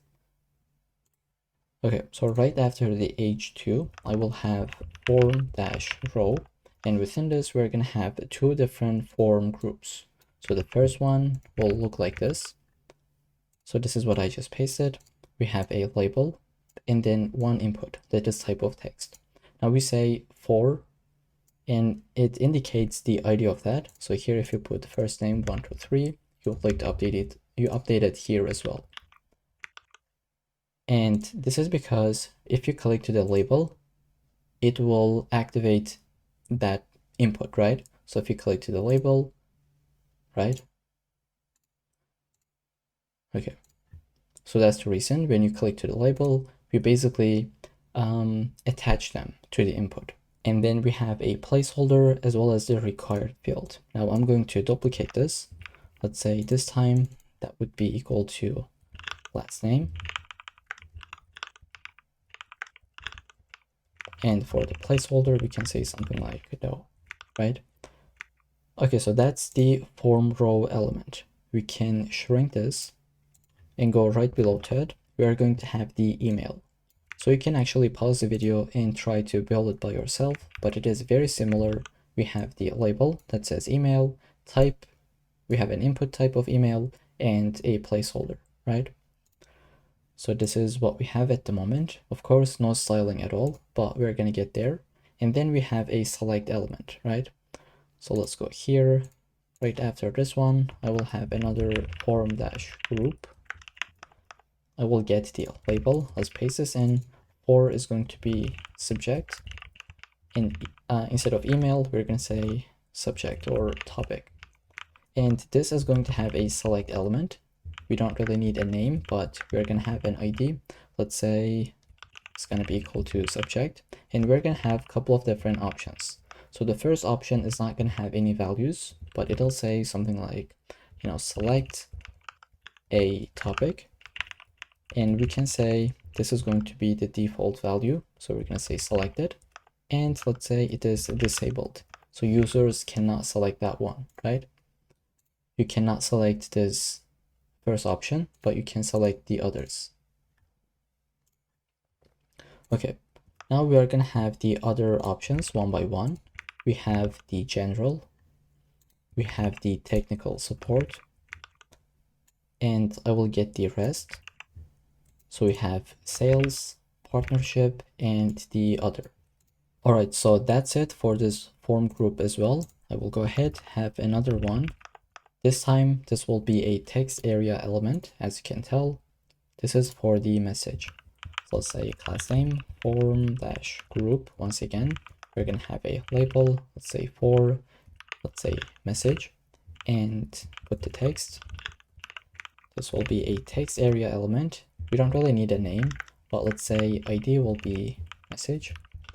And we can add some other props like a placeholder, let's say. Tell us about your projects or opinions, whatever you would like to say. And then I think I will have required as true, and I will say rows of 5 by default. Okay, so that's it for the form group. Now we're gonna have a button. So go outside of this, have the submit button. This will say send message, but it's gonna be under a span element. And you'd like to have an icon right next to it. So I will say put the class name, fa-solid, fa-paper-plain. I think this should be it. I will give the class name of submit-btn. Alright, so that's the button. Now outside of the form, we would like to have a success message, right? I will say success message or state. Here we'll have a div, and the class name is going to be success-state. By default, this is going to be hidden, and we're going to have an ID, let's say success. Then within this, I'll have a div. And let me show you, by the way, what we're building pretty quickly. Put something in.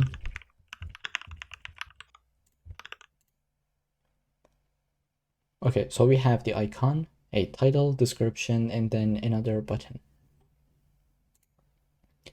Okay, so here I will say class name, success-icon, and this will get the I element. Let's say class name will be fa-solid and fa-check. And go outside of this success icon and create the h2 that says message sent. And then finally a p tag that says thanks for reaching out. I'm going to paste this in. And then I think just a button. Let's say this is the reset button. Here is the ID, and send another message as the content. Okay, so that's the entire HTML file. We have around 140 lines of code, and it is just markup, right? We don't have any styling yet. So next we can add our CSS file. So as usual, we are going to get our CSS variables. I will just grab it from the source code. If you don't want to type this out, you can do the same thing. Go ahead, find the source code in the description, find this folder, right? And grab the style.css file. So get the CSS variables. We just have some colors and variables like the border radius. If you want to update it, of course you can do so. Now I will add my reset. As usual, we'll say margin of 0, padding of 0, and box sizing of border box. Now, right after this, I will get the body element. If you remember, we have imported a font family, right? That is called inter. Now we're going to be using it. Okay, so I'll say inter, and we can add the sans serif as the fallback. Then I'll say the background is going to be, let's say variable --bg. Then we're going to get the, I think, color. Let's say variable, that's going to be text.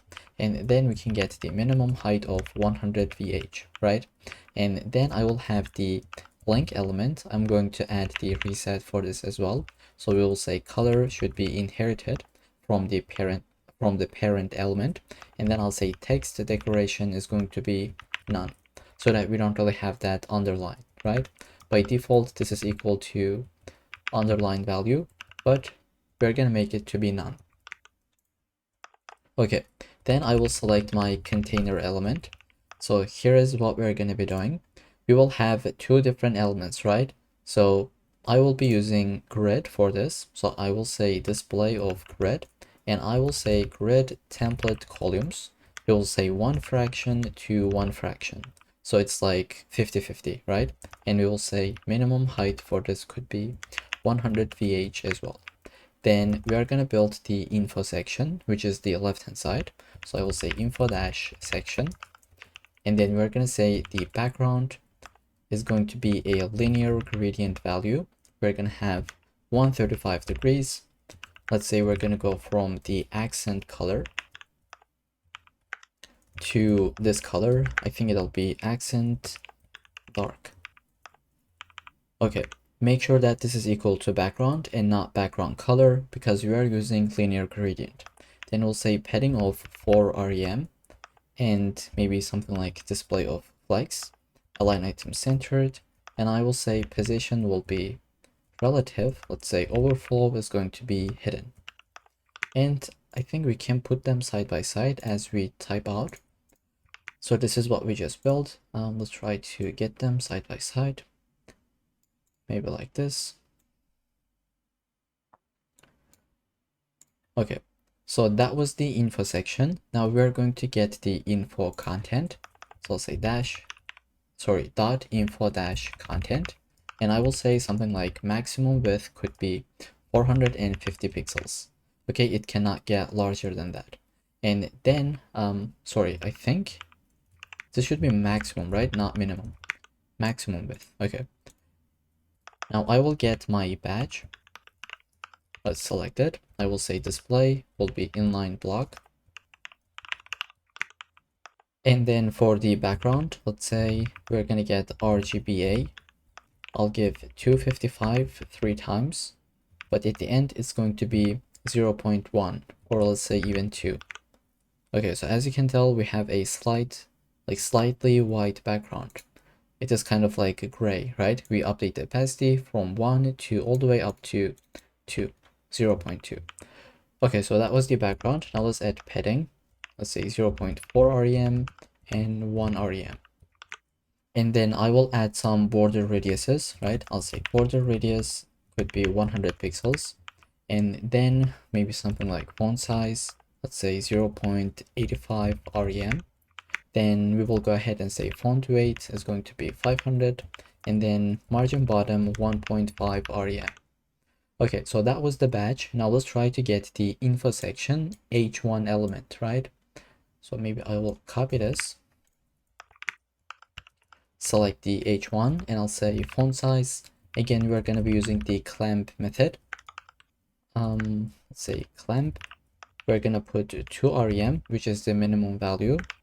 The preferred size, which is for report. And then finally, we'll say 2 rem. This is the maximum size. I think like minimum and maximum should not be the same. Here, let's say 1.5. Or maybe, should this be like 4? Okay, that's too large. Maybe let's say 3. Okay, like this is the maximum size. But I think I'll just go with 2. 3 is a bit too large. Okay, so these are the values that I will have. If you wanted to, you can update it, of course. Here, let's say font weight is going to be 700. Then I will have the, let's say, line height to be equal to 115. And then margin bottom of 1 rem. Okay, now we can get started with the p tag, right? So here I will say get the info section, and here we will do something different. Let's say from the info section, go ahead, find the direct child. So we can say info-content. And again, we can use this selector. We will say find the direct p tag, right? And I will leave a comment. Let me maximize the screen. Okay, so this character is the direct child combinator. Okay, so this is how we call it, the direct child combinator. It selects only elements that are immediate children, not nested deeper. Okay, hopefully that makes sense. And I can show you this in index.html file. Let's find the info section. Okay, so we say like under the info content, find the direct p element, right? So imagine if we had another p tag that is within the h1, that would not select this one. It would only select that one, okay? Because this is the direct child. This is not. This is nested under the h1, right? Okay, I hope that makes sense. This is what we are doing. This is what that means. Within this p tag, we are going to say font size of 101 rem or 1.1 rem. We're going to say opacity could be a bit decreased, like 0.9. And I think this should be T, by the way, content. Now we can see the difference. Let's say something like 0.1. Okay, it is working. So we got the opacity. We're going to have the line height, let's say 1.7. So it's a bit more spaced out. And then maybe I will have, let's say, margin bottom of 2.5 rem. Okay, so that was the description. Now we would like to get the contact cards, right? Select all of them, put them side by side. So I will say something like contact dash cards. We're going to say display of flex. We're going to say flex direction to be column. And then we're going to give some gap. Let's say gap 1 rem. Okay, so they have some gap, as you can tell.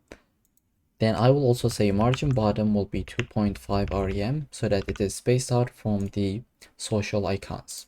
Now we're going to select every single content card specifically. Let's say content dash card. And this will also have a display of flex so that they are side by side, I was going to say. Why this is not the case? Like not content, but it should be contact, right? Okay, as you can tell, the logo and the text are side by side. So we will have display flex, align items will be centered, let's say gap of 1 rem. And then I will say something like background. Again, I'll be using this value, let's say RGBA, and I'll be using 0.1. So they have some background. Then we can give the padding, let's say 1 rem to 125 rem, right? Let's say border radius. We can use the variable for this called dash dash radius that is equal to 12 pixels. And then we can say something like transition all 0.2 seconds. Because on the hover state, I will copy this. So on the hover state, we would like to animate them to the right hand side. So that's your challenge. Pause the video and try to do it by yourself. Okay, so we'll be using transform translate X. Since we would like to go to the right hand side, what should we do? Should it be positive or negative? The answer is positive, so we'll say 5 pixels. Now if you hover over it, right, as you can tell, it goes to the right side. So to simulate this even better, I'll say 50 pixels, as you can tell. And if you set -50, it would go to the left hand side. Let's bring this back. I also want to update the background color, right? So it's going to go from this to that one. As you can tell, maybe it is not really visible from the video, but there is definitely a change. It is tiny, but still, it's better than not having at all. So that was the hover state. Now we're going to select the card dash icon, and we will say width is going to be 44 pixels. We're going to do the same thing for the height. It should be like this. Now you might be asking, we update the value, right? But nothing has updated. Well, it's actually this like kind of like the background parent element. Okay, so once you add the background, it should be visible. And let me actually give you the background color. So it's going to be this RGBA value. As you can tell, we have the background, but we need to center this, right? So I'm going to say display flex, item centered. Let's say align item centered, justify content centered. Okay, so this is one of the options. Or you could say display grid, and you could say place items centered, like center. So this is another option. You would either do this or that one. Okay, so I will leave it as a comment. Let's say option 1 using grid, and that's the option 2 using flex to center the items, right? Okay, so we have these. I think I will also update the font size. Let's say 1.1 rem. And maybe let's add some border radiuses. Let's say border radius. I'll be using my variable. Let's say dash dash radius. Okay, so this is looking very good at this point. If you wanted to, you can change this value, maybe like 10 pixels, but I will leave it in this way. Okay, now we can get the card info, and here is what I'll be doing. I'll say card info, display flex, but the flex direction should be column. Now, do we really need this? Let me see. If you delete this part, what happens? Yeah, so we have email text and then the value, right? They are side by side. But if we say flex direction would be column, as you can tell, now they are in the vertical direction, right? And we can even add a gap. Let me add them side by side. Here I'll say gap of maybe like 1 rem would be too much. Yes, let's say 0.5. Okay, I think even like 4 should be good to go. So that was the card info. Now let's get the card label. And you know what? I'll just provide this to you so that we don't waste any time. It's very simple. We're gonna have font size, the opacity would be updated, text transform would be uppercased, as you can tell, and then we're gonna have the letter spacing adjusted. Now we would like to get the A element and span element, which is within the card info, and we're going to update the font weight. Okay, so that's the first thing. Now on hover state, again, I will provide this super easy. We will just say text decoration should be underlined. Then we can get the socials. So here I will say display flex and give some gap between them. Now let's get the socials, the A elements, right? We are going to select each of them. Let's say width 42 pixels. And same for the height. Now we can give a background color that I'll copy and paste. So you could probably make this to be a CSS variable as well, because we have used it multiple times at this point. Okay, let's say border radius should be 50%. So if the width and height is the same, and you say border radius 50%, it's always going to be a circle, right? Now we can center this by saying display grid and place items to be center. Okay, then I think we can give the font size of 101 rem or 1.1. Then I'll give the transition, let's say all maybe like 0.2 seconds. Okay, if you refresh, you can see the icons. Now let's add a hover state where we would like to update the background color as well as the position. Okay, they are animated. They are going in the vertical direction to the upside, right? Because we are using minus. So with this, we have written all the styles for the left-hand side, right? It is looking almost the exact same thing as, the end result. So here, I think we just have gap, and here we don't. If you wanted to, you can delete it, but honestly, I will leave it. Maybe we can shrink this a little bit. Let's see, where is that gap? Under the info, it should be card info, let's say 0.2 rem maybe. 1. Yeah, I think 2 should be fine. Now let's try to build the right hand side, which is our form, right? So I'm gonna get this, let's say dot form dash section. Then we'll have the background.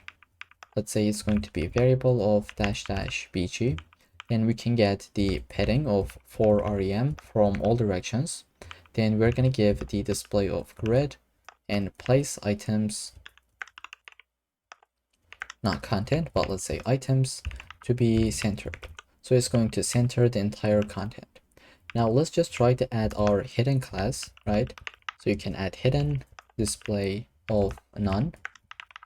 Once you save, this should disappear because we have the hidden class in the success message, right? For now, let's leave it without having it because we need to see this. Yeah, let's actually have it here. And once we need to build this part, then we can comment this out, okay? So for now, have the hidden class at the very end of this file. All right, now let's try to select the contact dash form. And here I'll say something like maximum width of 480 pixels. And then we're going to say the width will be 100%. So this will make that, the maximum width could be this and not larger than this value. And if you wanted to, you can update it, but this is what I'll be using. Let's say contact form. We're going to select the H2, which is this send a message text. And I'll say font size could be, let's say font size 1.5 rem.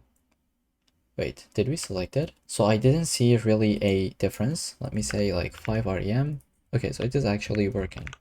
This is the value that I will have, 1.5 rem. Then we're gonna have the font weight as 500.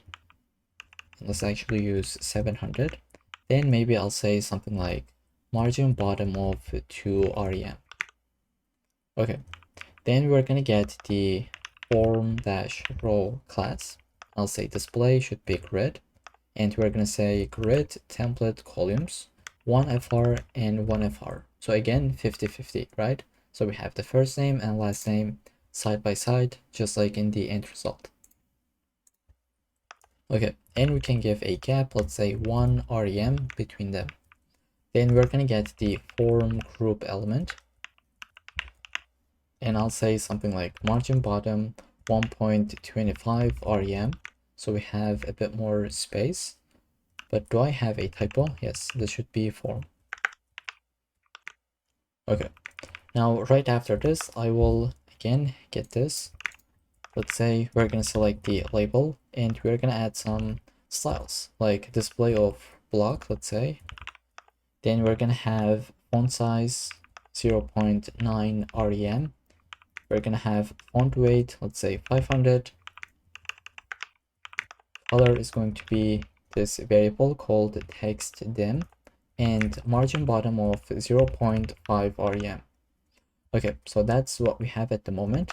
Now we would like to select the input, the select element, as well as the text area, right? So text area, select, as well as the inputs. And this is what I'll be doing. I will say under the form group, get the input, select, as well as the text area, and give all these styles, right? So width of 100%. And let's actually try to delete them and add one by one. Okay, so this is what we had at the beginning, right? So we said width of 100. This is what we're getting. We said update the background color. Then we said add a border. Give some rounded corners, right? Then we said add some paddings. Then we said add, get the font family from the parent. So we will just inherit it. And then we're going to say, here's the color, transition. And yeah, so these are all the styles. And then I would like to update the, placeholder text color. So I will say get the placeholder and update the color. If you wanted to, like you can say red and it would update. But of course, we would like to use this value. Then I will get the focus state for these elements, right? So on focus, again, we can delete them and see the end result one by one. So first off, when you focus, you see that we have an outline, right? We get rid of that first. Now we don't have it. Then we added the border color, right? This is what we have on focus. And then we add a box shadow. So I don't know if it is visible from the video, but it's definitely here, right? It has like a slight box shadow. Now the other thing that I will add is a cursor pointer on the select element. Okay, so here, as you can tell, cursor is not a pointer. Let's try to have it. You can say, just get my select element and say cursor would be pointer. And now, as you can tell, the cursor is pointer. If you want it to be specific, again, you can add this part. And honestly, this is what I will have. Then we can get the options. So here you can see we have a couple of different options, right? I don't know if we can change the background color. So here, like, let's say background will be equal to red. Does that update? I think not really. So this is like native to your operating system, right? If you're on Mac, this is what you're going to see. If you're on Windows, it would be a little bit different. I don't know if you can like fully customize it. Here I will delete that, but if you're interested, you can of course do a quick research. Well, I'm not really interested in this, so I'm going to delete that part. Okay, now we can get the text area, and here I will just paste this in. We're gonna say this is the minimum height, okay? It cannot get smaller than this, and we're gonna say it should be resizable. Let me put this in this way. So it is resizable only vertically, okay? So you cannot try to resize it horizontally. And we have other options, like I think none, right? You cannot resize it at all. You can horizontal, vertical. Yeah, in this case, we're going to be using the vertical value. Now we can also get the submit button. Again, I will get the entire styles and I'll just walk you through it. So let me delete everything one by one. And I'll just apply each so that we can see the difference. Okay, so this is what we had at the beginning, right? Let's put this back. Width is 100. Then we got the display flex. And we said align items would be centered and justify content to be centered as well. So they are side by side and the content is in the middle of the button, right? Then we have the gap between them. We added a background color. We need to get rid of this ugly border. So we just said border of none. We're gonna add padding from all directions, give some rounded corners, font family, and all the font styles would be inherited. Then we can get the font weight, color, cursor, and I think some transitions. Now we're gonna add the hover state, because currently when you hover over this, nothing happens.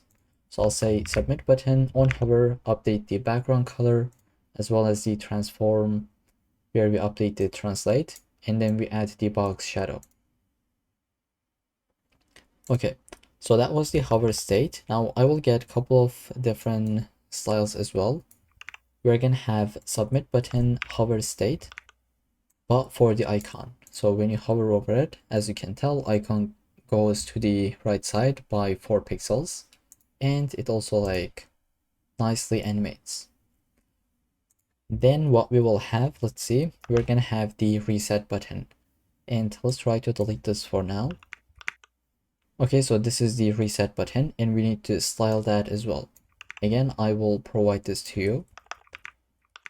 And let's try to delete these lines one by one so that I can walk you through it. So this is what we had at the beginning. Now we're going to say background color would be transparent.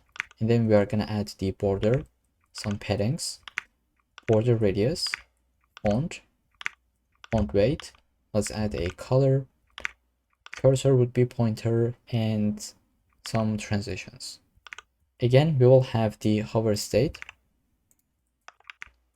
for the reset button, right? Once you hover over it, this is what happens.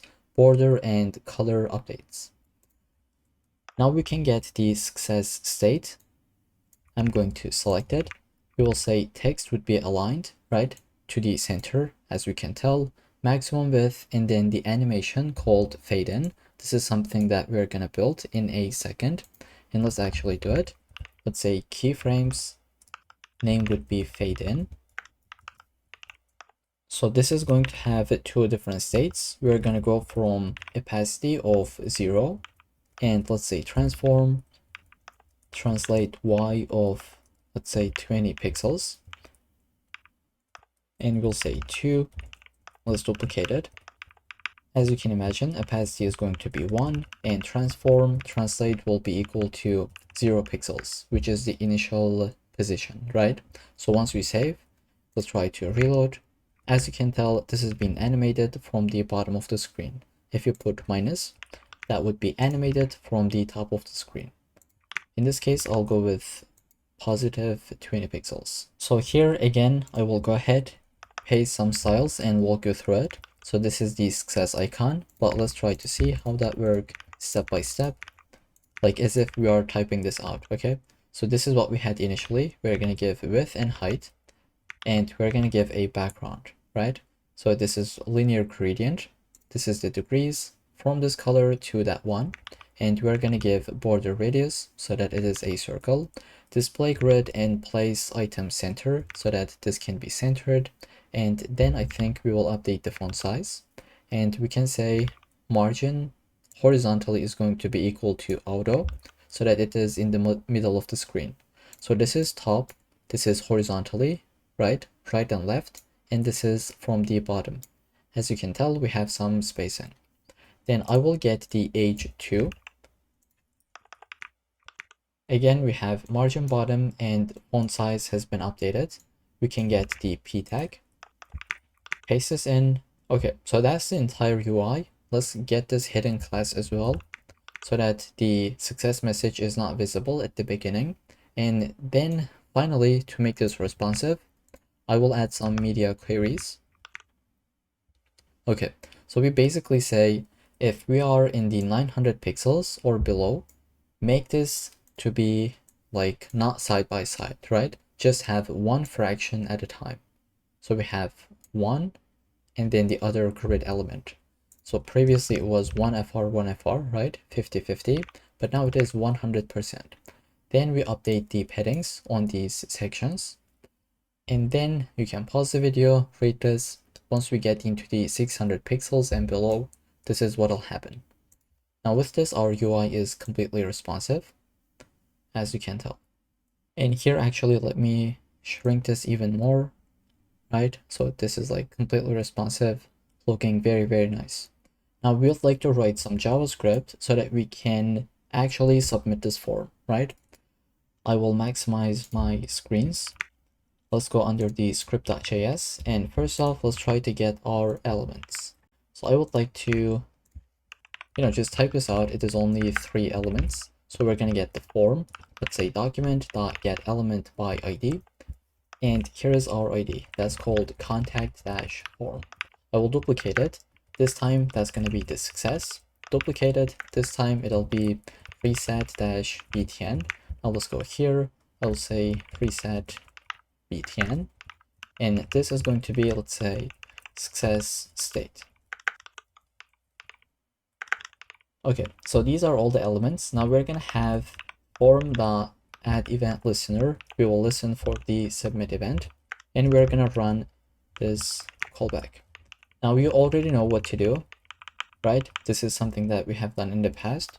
First off, we are going to prevent the default behavior, which is going to, let's say, it'll prevent, let's say, this will prevent reloading the page, right?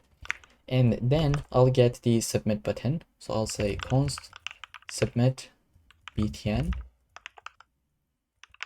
I'll say form the query selector. We will get the dot submit dash btn. Now we could have get this from the top as well, but this is just a different way. So that's why I'm including this. Here, let's say, first off, we would like to show a loading state. Let's say submit button dot inner HTML will be equal to this part. So I'll have single quotes, let's say, an I element. So make sure you type this out correctly. And looks like I made it, like I made a mistake. It should be in this way. We're gonna have the class name. Let's say class will be equal to fa-solid, fa-spinner, and fa-spin. We can add a text as well, like right next to this. Let's say sending ... So that's the first thing. The other thing is that we're gonna get the submit button and say disabled. Say disabled will be equal to true. Because like if you are submitting, button should be disabled, right? And then we can simulate an API call. So as if we are in the loading state. And for this, we can say set timeout. We're going to call a method, but this will run after 1 second, right? You can even make like two seconds if you wanted to. So here I'll say form.classlist.add. We will hide this. So we'll add the hidden class. And from the, let's say, success state, we're going to remove the hidden class. Okay, let's save and give it a go. I'll go here. This is the one that we have built. Okay, this is not the demo. Demo is right here. It is almost identical. I'll just put John. Let's fill this in. Okay, so I'll say send the message. We have the loading state for 2 seconds, and then as you can tell, this is what we have. Now when you click it, nothing happens because we are not listening for an event. So this could be your challenge. You can go ahead, pause the video and try to build it by yourself, and then come back to my solution.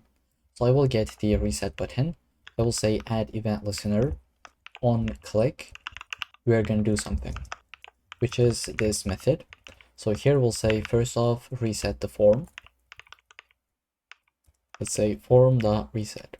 Then we'll say form.classlist.remove hidden, because we would like to see this now. It should be visible. And on the success state, we will say classlist, add the hidden class, right? We're going to hide it. Then we can also say const. Let's get the submit button once again. I'll copy this, paste this in. We would like to update the button state because in the past, if you remember, we had the loading state. We would like to update it because if you save now and take a look at the end result, let me fill this in. So if I say send another message, like we can still see that it says sending. We need to reset it. So here we'll go ahead and say submit button, and I'll basically provide this to you. We'll say inner HTML, this is what we had in the past, and we'll say button should not be disabled. So believe it or not, that's the entire JavaScript that we would need. Only 30 lines of code, right? Okay, so you can take a look at it. I'll just try to scroll from start until the end, and let's give it a go one last time. I'll say John, let's say fill this in pretty quickly. And if you wanted to, like, you can add more and more lines, and this would be scrollable. So we just send it, success message, and let's say send another one, and it is getting resetted. So that was the entire project. I hope you enjoyed it and learned something new from it. With that, hopefully I'll see you in the next project.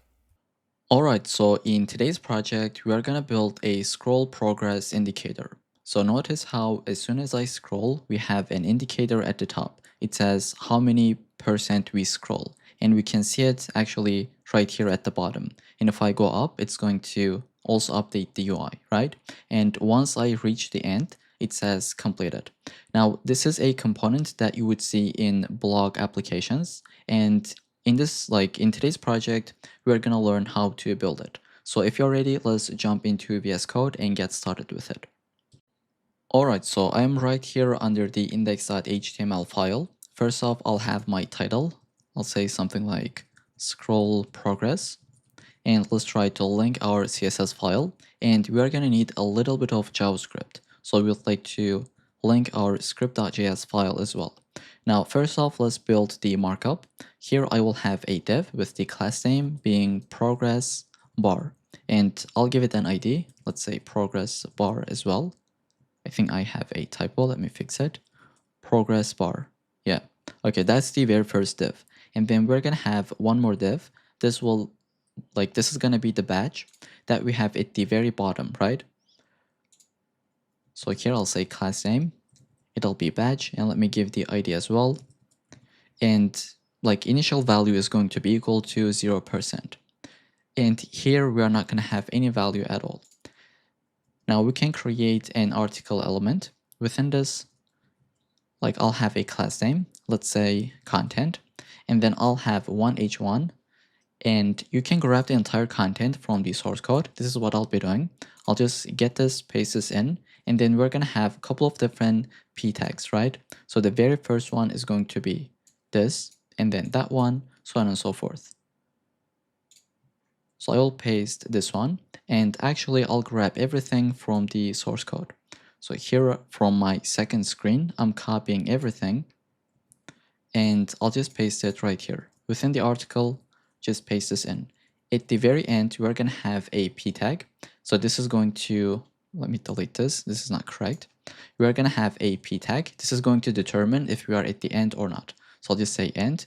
Well, actually, this is not going to determine if we are at the end or not. This is just going to be this text. Let me display. It says the end, right? We are going to calculate if we are at the end or not by using JavaScript. Okay, so this is just a p tag with a class so that we can make it different than the rest of the elements. Okay, so here I'll just say the end, and let me copy it from the source code and just paste this in. Okay, so that's the entire markup. Now let's jump into CSS file. Alright, so I just put them side by side. By the way, I'm running the index.html with the live server, okay? Now I'll just try to walk you through it. This is gonna be around 80 lines of code and it's gonna be super simple. So first off, we're gonna have our resets, right?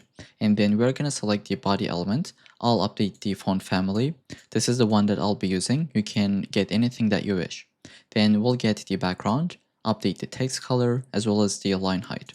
And then I'll select the progress bar, which is going to be this thing that you see at the very top, right? So first off, we position this to the top. We say fixed from the top left, right? It starts from here. And then the height will be 3 pixels. So if you wanted to, you can make it larger or even thinner, but I'll go with 3 pixels. Then the background will go from this color to that one. So notice how we have a like a tiny gradient, right? Then initially the width is equal to 0 and z index is equal to 100. So it is at the top of every single component. And we are going to transition, like we're going to add a transition to the width, right? So it is happening smoothly. So that's the progress bar component. Let's save. Okay. Then I'll just get the badge, which will be this thing that you see at the bottom, right?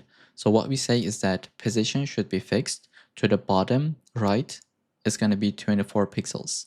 Update the background, the border color, add some padding, update the border radius, font family, font size, so on and so forth. And again, we say z index will be 100 so that it is on top of the elements, right? Okay. Then what else? We're going to get the complete class on the badge. So if it is completed, the background will update, the color will update, as well as the border color, right? Okay, what else? We're going to have the content. So we will basically give it a maximum width, center it, and add some paddings from the horizontal and vertical directions. Then we'll update the h1, which is this element. Then we'll update the h2. I think all of these are h2 elements. And then we'll update the p tag as well as the end element. So as you can tell, the color is different, it is centered, it has some margin from the top, and font style is equal to italic or italic, however you read it. So with this, we are completely done with the CSS file. Now we just need to build the logic within the JavaScript file. So head over to script.js file and get these two elements. So we're going to get the progress bar as well as the badge. And then we're going to add an event listener to the document. So I'll say window.addEventListener. Whenever user scrolls, we would like to call this method, which is called updateProgress. You can call this anything, but this is the name that I'll be going with. So I'll copy the name and I'll go right here, create a function. Now this is not going to take any arguments, but within this, first off, we would like to calculate a couple of different values. So the first one is how many pixels we have scrolled from the top, right? So here I'll say const scroll top, and I'll just add a comment. I'll say how many pixels we have scrolled from the top. And this is how we can calculate it. We'll just say window dot scroll y. So this is going to give that value. And then we would like to calculate the total scrollable height, right? So full page minus the visible area. Let me just say const document height. And here I'll maximize the screen. Just leave a comment so that you don't really confused or have it in the source code. So we're going to say document element, which is HTML, and then we'll say scroll height. We'll say minus window.inner height. So this is going to give us, this value that I just said, the total scrollable height. And then finally, we're going to get the progress. So here's the basic math behind it. We'll just say scroll top divided by document height, and I'd like to wrap this. So first off, we're going to multiply it by 100 so we can get the percent, and then we are going to wrap this with, let's say, math.round round method. Okay, then we'll just say progress bar, which is this element. We'll say style, and we would like to update the width. So I'm going to say, give me the width element. We would like to say whatever the progress is. So this is going to be some pixels, right? Either 0, 100, 50, whatever that is. At the end, we'll just add the percent sign. And then we'll say badge.text content. This will be equal to progress, once again, plus the percent sign, one empty space, and I'll just say red. Because if you take a look at the end result, whenever you scroll, it says, like 29% red. And then we can check if progress is equal to or greater than 100. In this case, we would like to add the complete class to the badge. So I'll just copy and paste. And we would like to update the content as well. But in the else case, we are going to remove the complete class. Okay, let's actually save and test this out. Here I'll go to the one that we just built. At the beginning it says 0%, and if you scroll, notice how it updates this part as well as the progress bar itself. Once we hit the end, it is completed, and this is filled 100%. Okay, just one thing that I'll update. At the beginning it says 0%. Let's just add the red at the very end. Okay. Alright, so with that, I think we completed the entire project. I hope you enjoyed it. This is a very common component, and the logic behind it is pretty simple. Like, it's completely fine if you cannot come up with this idea, but at least now you know how to build it. So with this, hopefully I'll see you in the next project.